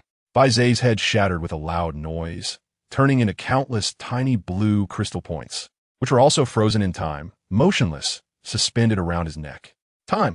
Bai Ye released the time freeze. He knew that when Bai Ye was hit with information shock, he would become stiff, like a computer crashing, so there was no need to waste time. His obsession with time was almost ingrained in his bones, even in dangerous situations. He never forgot to cherish time. As time resumed, the tiny blue crystal points floating around Bai Ye's neck began to slowly coalesce, gradually piecing together the shape of a head. Bang! Another blow with the display screen. Bai Ye's newly formed head shattered once again. Hey! The ferocity in Bai Ye's eyes was fully revealed as he laughed viciously. Aren't you impressive? Show me another impressive move. Bang! Bang! Bang! One display screen after another smashed into Bai Ye, creating afterimages and causing his body to continuously disintegrate into blue crystal points. Laugh. Keep laughing. Weren't you laughing happily before? Why aren't you laughing now? Is it because you're naturally not fond of laughing? Bang! Bang! Bang! Bai Ye's whole body was smashed apart, and a vague humanoid figure made of blue crystal points could barely be seen. Bai Ye paused, raising an eyebrow. Dead? Bai Ye, you can't kill me. A cold voice came from the humanoid figure made of blue crystal points. A sinister smile appeared at the corner of Bai Ye's mouth. Now you know to call me Bai Ye? He naturally knew that Bai Ye couldn't be killed. Otherwise, people from the civilized era would have done so long ago. What were you doing before? Don't you like to pretend to be a gentleman? Keep pretending. Wearing a suit and a tie. Do you really think you're human? Bai Ye's voice grew increasingly cold. The impact of information can only trap me temporarily. Once I recover, it will be your death date. Heh. Do you really think I was scared? Bai Ye's gaze was fierce and menacing as he sneered. You don't even have a proper form and still want to scare me? Can you? Even when you recover, you still can't. Bang, bang, bang. Bai Ye kept smashing at Bai Ye until he had smashed all the computers in the office area. And only then did he reluctantly stop. At this point, Bai Ye had completely fallen silent. The blue crystal points could no longer maintain a human shape and slowly dissipated in the air like smoke. Bai Ye spat at the blue crystal points and then walked away, feeling very satisfied. After taking a couple of steps, he realized something and his face fell into regret. Oh no, I forgot I'm using his Xiaodong's body now. Did I just reward him? At the peak of Black Mountain, the painter anxiously paced around the canvas. It's over, completely over. What now? Gu Huangquan asked expressionlessly. The painter suddenly turned around, his eyes filled with bloodshot veins. He pointed at his hair and said, Do you see this? I see it. White hair, so what? The painter's face fell, and he said with a choked voice, I flipped over in a gutter. Who would have thought that person would be so fierce? Not only breaking the Black Knight's death calamity, but also breaking the tyrant's death calamity. Why is that? Your destined fate has always been invincible, right?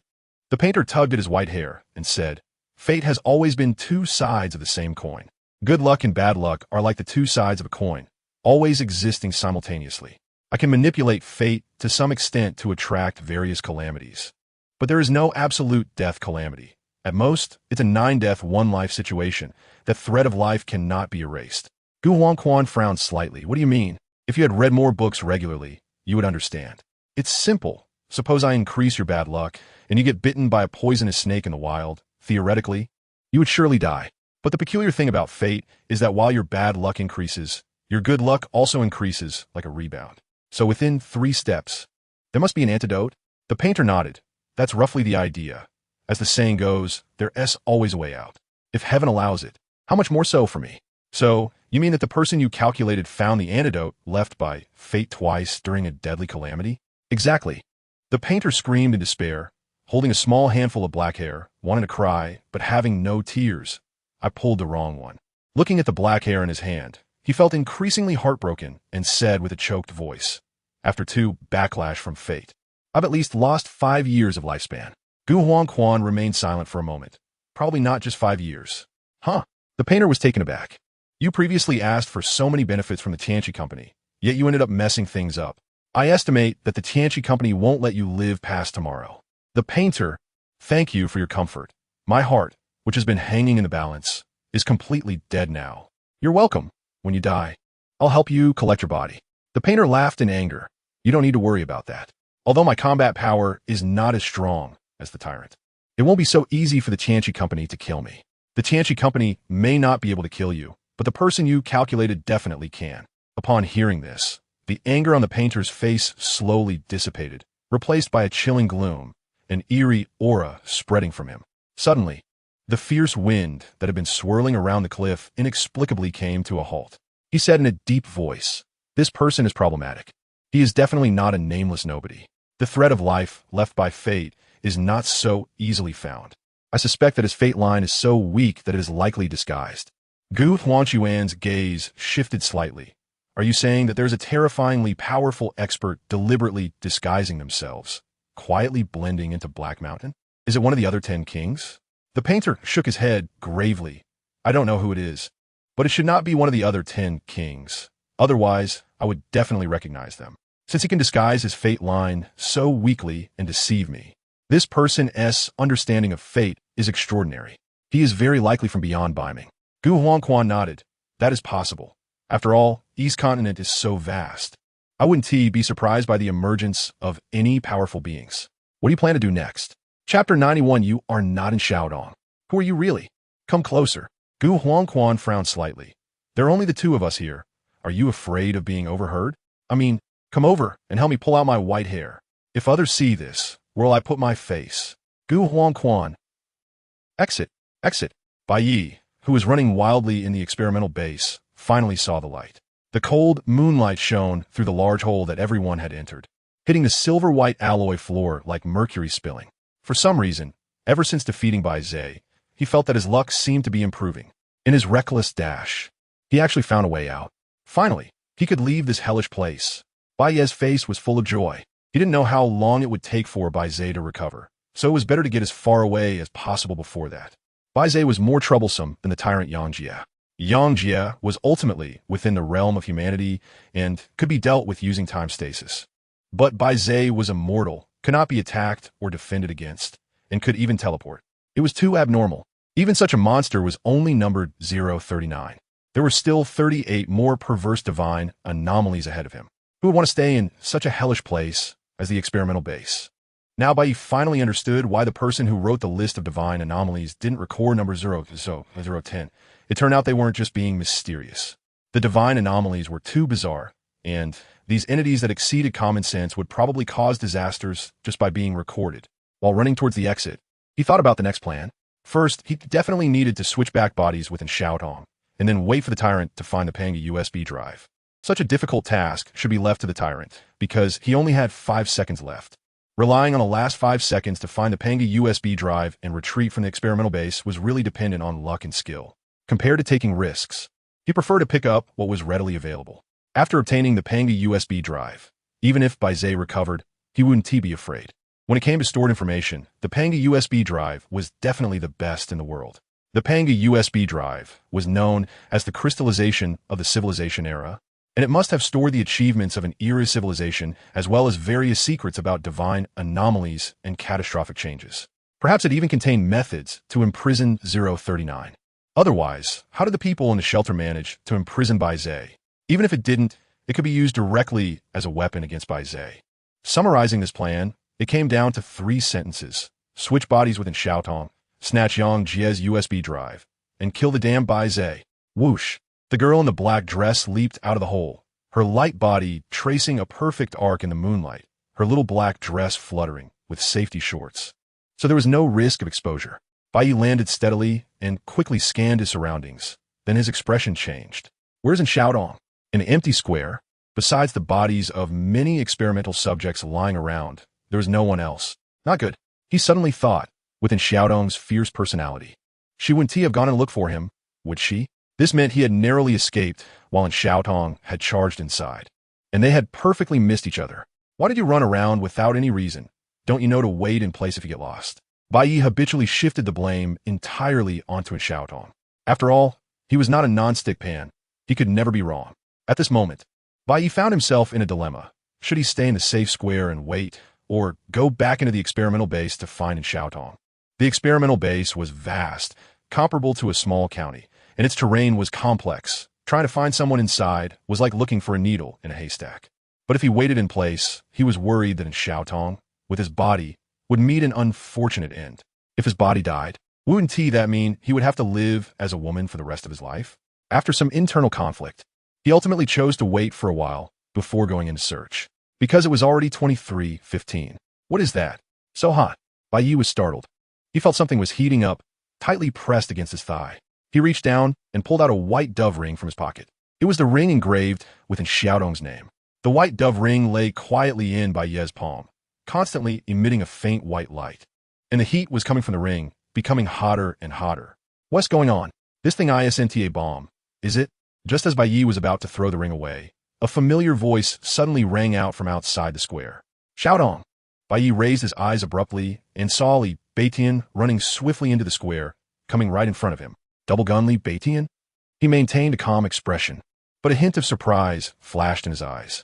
This experienced bounty hunter had previously traveled with him and Gao Pengzi, but they had all scattered due to the outbreak of the Scarlet virus. He didn't expect to run into him here. It was clear that Li Beitian knew Xiaotong and had come specifically to find her. Could it be that Li Beitian was also a member of the Silent Court? Bai Ye keenly noticed that Li Beitian was also holding a white dove ring in his hand. Xiaotong, how did you come out? Did you destroy the Pangi USB drive? Li Beitian asked in surprise, and his tone seemed to show familiarity with Xiaotong. Just that short sentence made Bai Ye slightly dazed. Destroy the Pangi USB drive? Is that the purpose of the Silent Court? They weren't here to seize it, but to destroy it. What the hell? No, I encountered some dangers inside, and my mental power was severely depleted, so I came out first. Bai Ye didn't know how Xiaotong usually spoke, so he could only mimic the tone from when they first met in Dust Town. Li Beitian lowered his gaze, concealing the unusual color in his eyes, and smiled calmly. It's good that you're fine. By the way, where's your right? Your mental power is so depleted that you can't even maintain, right? Bai Ye nodded calmly without saying a word. It seems it was indeed very dangerous inside.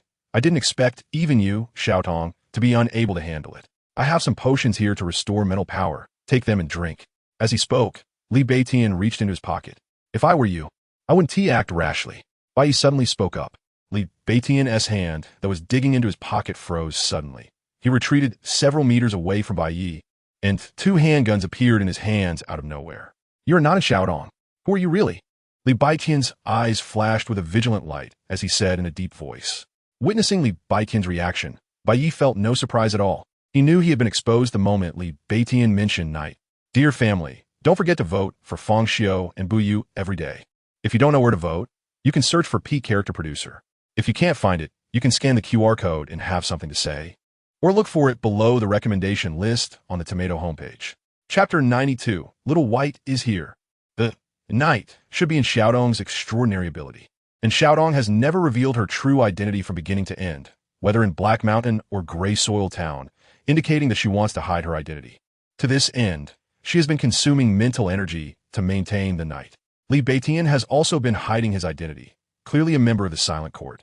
He disguises himself as a bounty hunter and even acts separately from Xiaotong. This suggests that hiding identities is a rule of the Silent Court. After all, as an organization executing justice, they have many enemies, which is understandable. The problem is that the real Xiaotong, even if she cannot maintain the Knight, would definitely use other methods to conceal her face, like the full-face sunscreen mask in her pocket. Earlier, Bai Ye thought the mask was just for sun protection, but now he realizes it is to prevent unexpected incidents and to cover her face. If she had put on the mask before seeing Li Beitian, he would have suspected her easily, but now it's too late. However, this exposure is just right. Bai Ye doesn't want to be a spy. He needs help now.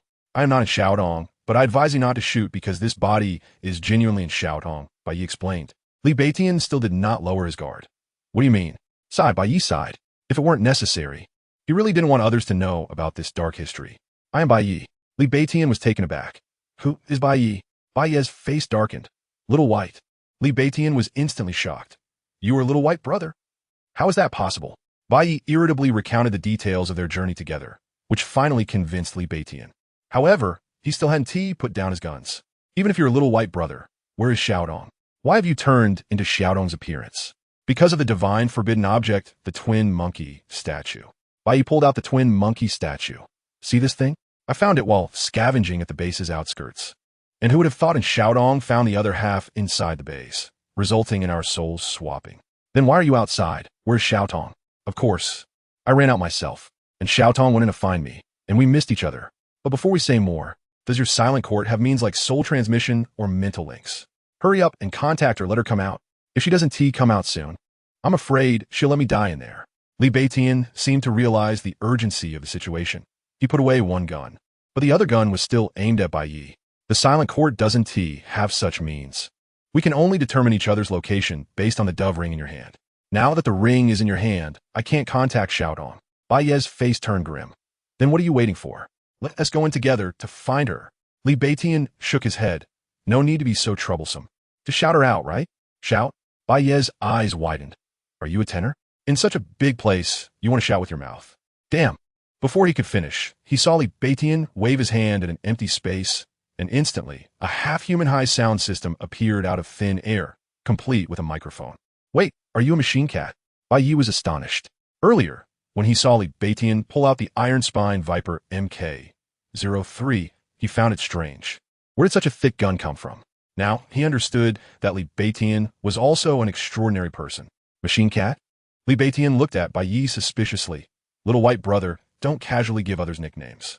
My ability is not some machine cat. Since you've seen it, I don't need to hide it anymore. You must have guessed it long ago. Yes, my extraordinary ability is void creation. Bai Ye blurted out. Cough, cough. Li Beitian almost choked as he was caught off guard. What nonsense is that? If I could create from a void, why would I be a bounty hunter? My extraordinary ability is alternate space, a space for storing items. Oh, Bai Ye suddenly lost interest. What a garbage ability. ISNT, that just a common storage ring from fantasy novels? What kind of expression is that? Li Beitian's face darkened, angrily saying, although my extraordinary ability has no attacking power, it's at least convenient. I can store a lot of weapons and ammunition, turning myself into a human arms depot, and I can store plenty of food and drinks, so I won't starve anywhere. The key is stealing things won't be discovered. Bai Ye. Li Beitian turned on the sound system, picked up the microphone, brought it to his mouth, and took a deep breath, looking serious. His stance was comparable to a KTV microphone king. Bai Ye quickly covered his ears, and just as he thought Li Beitian was about to call in Xiaotong, unexpectedly, he suddenly turned his head and asked, Does Xiaotong know you? Bai Ye felt a bit strange, but nodded, yes. He had seen in Xiaodong in Gray Soil Town before, at that time. She had even spied on him and invited him to join the Silent Court. That's good. Li Beitian took another deep breath, then shouted, Little White is here. The deafening sound erupted from the sound system, and Bai Ye could even see the sound waves visibly undulating. The terrifying sound waves swept in all directions, and for a moment, the sounds of battle and explosions in the experimental base eerily fell silent, completely overshadowed by the 4 words Little White is here. Bai Ye was stunned. What are you calling me for? Meanwhile, in the experimental base, Li Xiao, who was being chased by experimental subjects in a desperate flight, was momentarily stunned, the huge sound making his eardrums ache. Little White? That guy with the poison mouth is here too? If he's coming, then so be it. But why is he making such a high-profile announcement? I thought this kid was crazy, and now it seems he really is a good candidate to become an extraordinary person. In another area, the blood-soaked Ming Hu and Yin, she were constantly searching for anything resembling the Panga USB drive, and they were startled by the shout, Little White is here. Little White? Who is that? I don't know, but from a name, it should be a cute girl. Yin, she giggled. In the containment area of the divine forbidden objects, a man covered in armor was grappling with an experimental subject.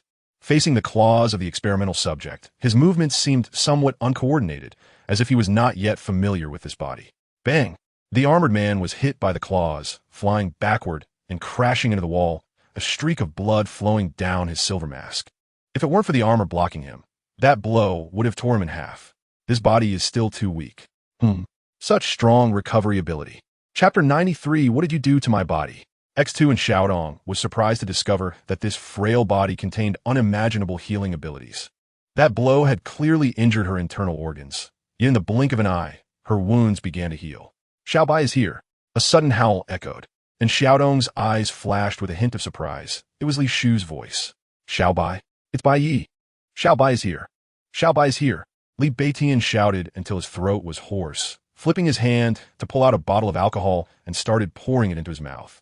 He casually tossed the microphone to Bai Ye, saying, Brother Xiao Bai, shout a few times, my throat is not good from smoking too much. Your throat is not good? Bai Ye scoffed, taking the microphone and pausing before saying, with a voice this loud, and Xiaodong must have heard it long ago. If she hasn't come out, it's probably because she's in danger. I have to go save myself. Xiaodong, is that you, Xiaotong? Li Beitian suddenly put down the bottle, exclaiming in surprise. Bai Ye looked in the direction of the voice, and his expression brightened. I finally came out. A figure wrapped in dark silver armor slowly walked out of the large hole, holding a pure silver cross sword, with traces of blood on the armor, resembling a knight returning victorious. It's me, Li Shu. Bai Ye's calm voice came from beneath the silver mask. It really is you, Xiaodong. Only you would be so stubborn. I've told you so many times to call me brotherly, not uncle. It makes me feel old. Li Beitian stepped forward quickly. At this moment, the silver mask on Xiaodong's face slowly transformed into tiny silver gray particles, dispersing with the wind, revealing a dirty yet handsome face. Her eyes were like obsidian washed by mountain spring water, startlingly bright, and the dust clinging to her eyelashes couldn't hide the spark of stars dancing in the depths of her eyes. And Xiaodong looked at Bai Ye, and the two locked eyes, both showing a hint of unusual color. Clearly, it was the first time they viewed themselves from an outsider's perspective. Bai Ye's expression became slightly strange, feeling a sense of looking in a mirror. To be honest, he looked a bit more handsome than when he looked in a mirror. And Xiaotong examined her body, and when her gaze landed on several dirty handprints on her black dress, her eyes narrowed. Bai Ye was also examining his body, and he suddenly noticed a faint trace of blood at the corner of his mouth, which made him tense up. He didn't know what Xiaotong had done in the experimental base. He hoped she hadn't inflicted any internal injuries on him. Getting hurt was a small matter. What he feared most was that Xiaodong had encountered some bizarre forbidden object, and if there were any after effects, that would be disastrous. The two, sensing something was off, almost simultaneously questioned, What did you do to my body? X2, they were both stunned, and then Xiaodong's gaze turned icy while Bai Ye's anger flared up. And Xiaodong pointed at the dirty handprints on her black dress. What is going on with the handprints on my dress? Bai Ye pointed at the dried blood on her lips. What is going on with the blood on my lips? The atmosphere gradually became strange. With light brown eyes and obsidian-like pupils locked in a tense stare, neither willing to back down. And Xiaodong was not a person who got angry easily, as long as her bottom line wasn't crossed. But the handprints on the black dress proved that Bai Ye had crossed her bottom line more than once. Why are there handprints on that spot, but not anywhere else? She could almost imagine what Bai Ye had done to her. Handprints? Bai Ye was slightly taken aback, looking down and noticing the handprints on her dress. He had slapped too hastily. It was meant for her abdomen, but he accidentally expanded the area a bit. He realized he was being misunderstood, but before he could speak, a sharp sword light came rushing at him. Bai Ye nimbly stepped back, easily dodging the sword light. He shouted, You took over my body, and now you're attacking me. As soon as he finished speaking, he instinctively felt something was off. Those words sounded strange. And Xiaotong fell silent, her face as cold as water, determined to kill the person who had defiled her. Bai Ye dodged easily, feeling like he was being chased by a child. He even had the leisure to tease. And Xiaotong, think carefully. You're not cutting me, you're cutting yourself. And Xiaotong stopped in her tracks, seemingly even angrier. With a cold face, she raised her sword and pointed it at herself. Speak. What exactly did you do to me? Or don't blame me for being rude to your body. Bai Ye was enraged by Xiaodong's actions, directly grabbing his own neck, making his face turn red from the pressure. If you dare to harm yourself with that sword, do you believe I won't just choke myself to death? The two faced off, swords drawn, ready to fight. On the side, Li Beitian felt his scalp tingle, finding the scene in front of him indescribably bizarre. You two, don't rush to harm yourselves. The urgent matter is to switch back first. No way. Bai Ye immediately opposed. If I switch back now, this crazy woman will definitely kill me at the first opportunity, unless she swears. And Xiaotong tightly gripped the pure silver cross sword, coldly saying, You defiled my innocence. Even if I die, I will kill you. Who the hell defiled your innocence? You're slandering me. Do you see any signs of that now? What about those handprints? Li Beitian felt a headache coming on and hurriedly ran between the two. You two, don't argue. There must be a misunderstanding here. Let's sit down and talk slowly. If this stalemate continues, what if the twin monkey statues have a time limit and we can't switch back for a lifetime? As soon as he said this, both of their faces changed slightly. Neither of them wanted to stay in this body forever. With Li Beitian mediating, the two finally managed to calm down and communicate reluctantly. After a while, as Bai Ye and Xiaotong finished recounting their experiences in the experimental base, they both sighed in relief. Bai Ye, so it was internal injuries from the experimental subjects, as long as it's not a forbidden object. And Xiaotong, so it was to retain the lost memory fragments, as long as it's not lifting my skirt. Although the misunderstanding was cleared up, the two still couldn't stand each other. One blamed the other for injuring their body, while the other blamed the first for smudging them. Then, the three of them started staring at each other. Speaking of, how do we switch back? Li Beitian looked at the half of the twin monkey statue each of them held, feeling troubled. Let us try putting the two monkeys together, and Xiaotong suggested. She took the monkey statue from Bai Ye and began to connect them. The two laughing monkeys that were embracing finally came together. Did it work? Li Beitian asked nervously. Bai Ye and Xiaotong exchanged glances and shook their heads simultaneously no. X2 hee. You two are quite in sync, Li Beitian chuckled, only to receive two sharp glares like blades. He awkwardly smiled. Let us think of another way. Brother Xiao Bai, you just said you found the record of forbidden objects. It recorded the information about the twin monkey statue, right? Does it also have the method to contain it?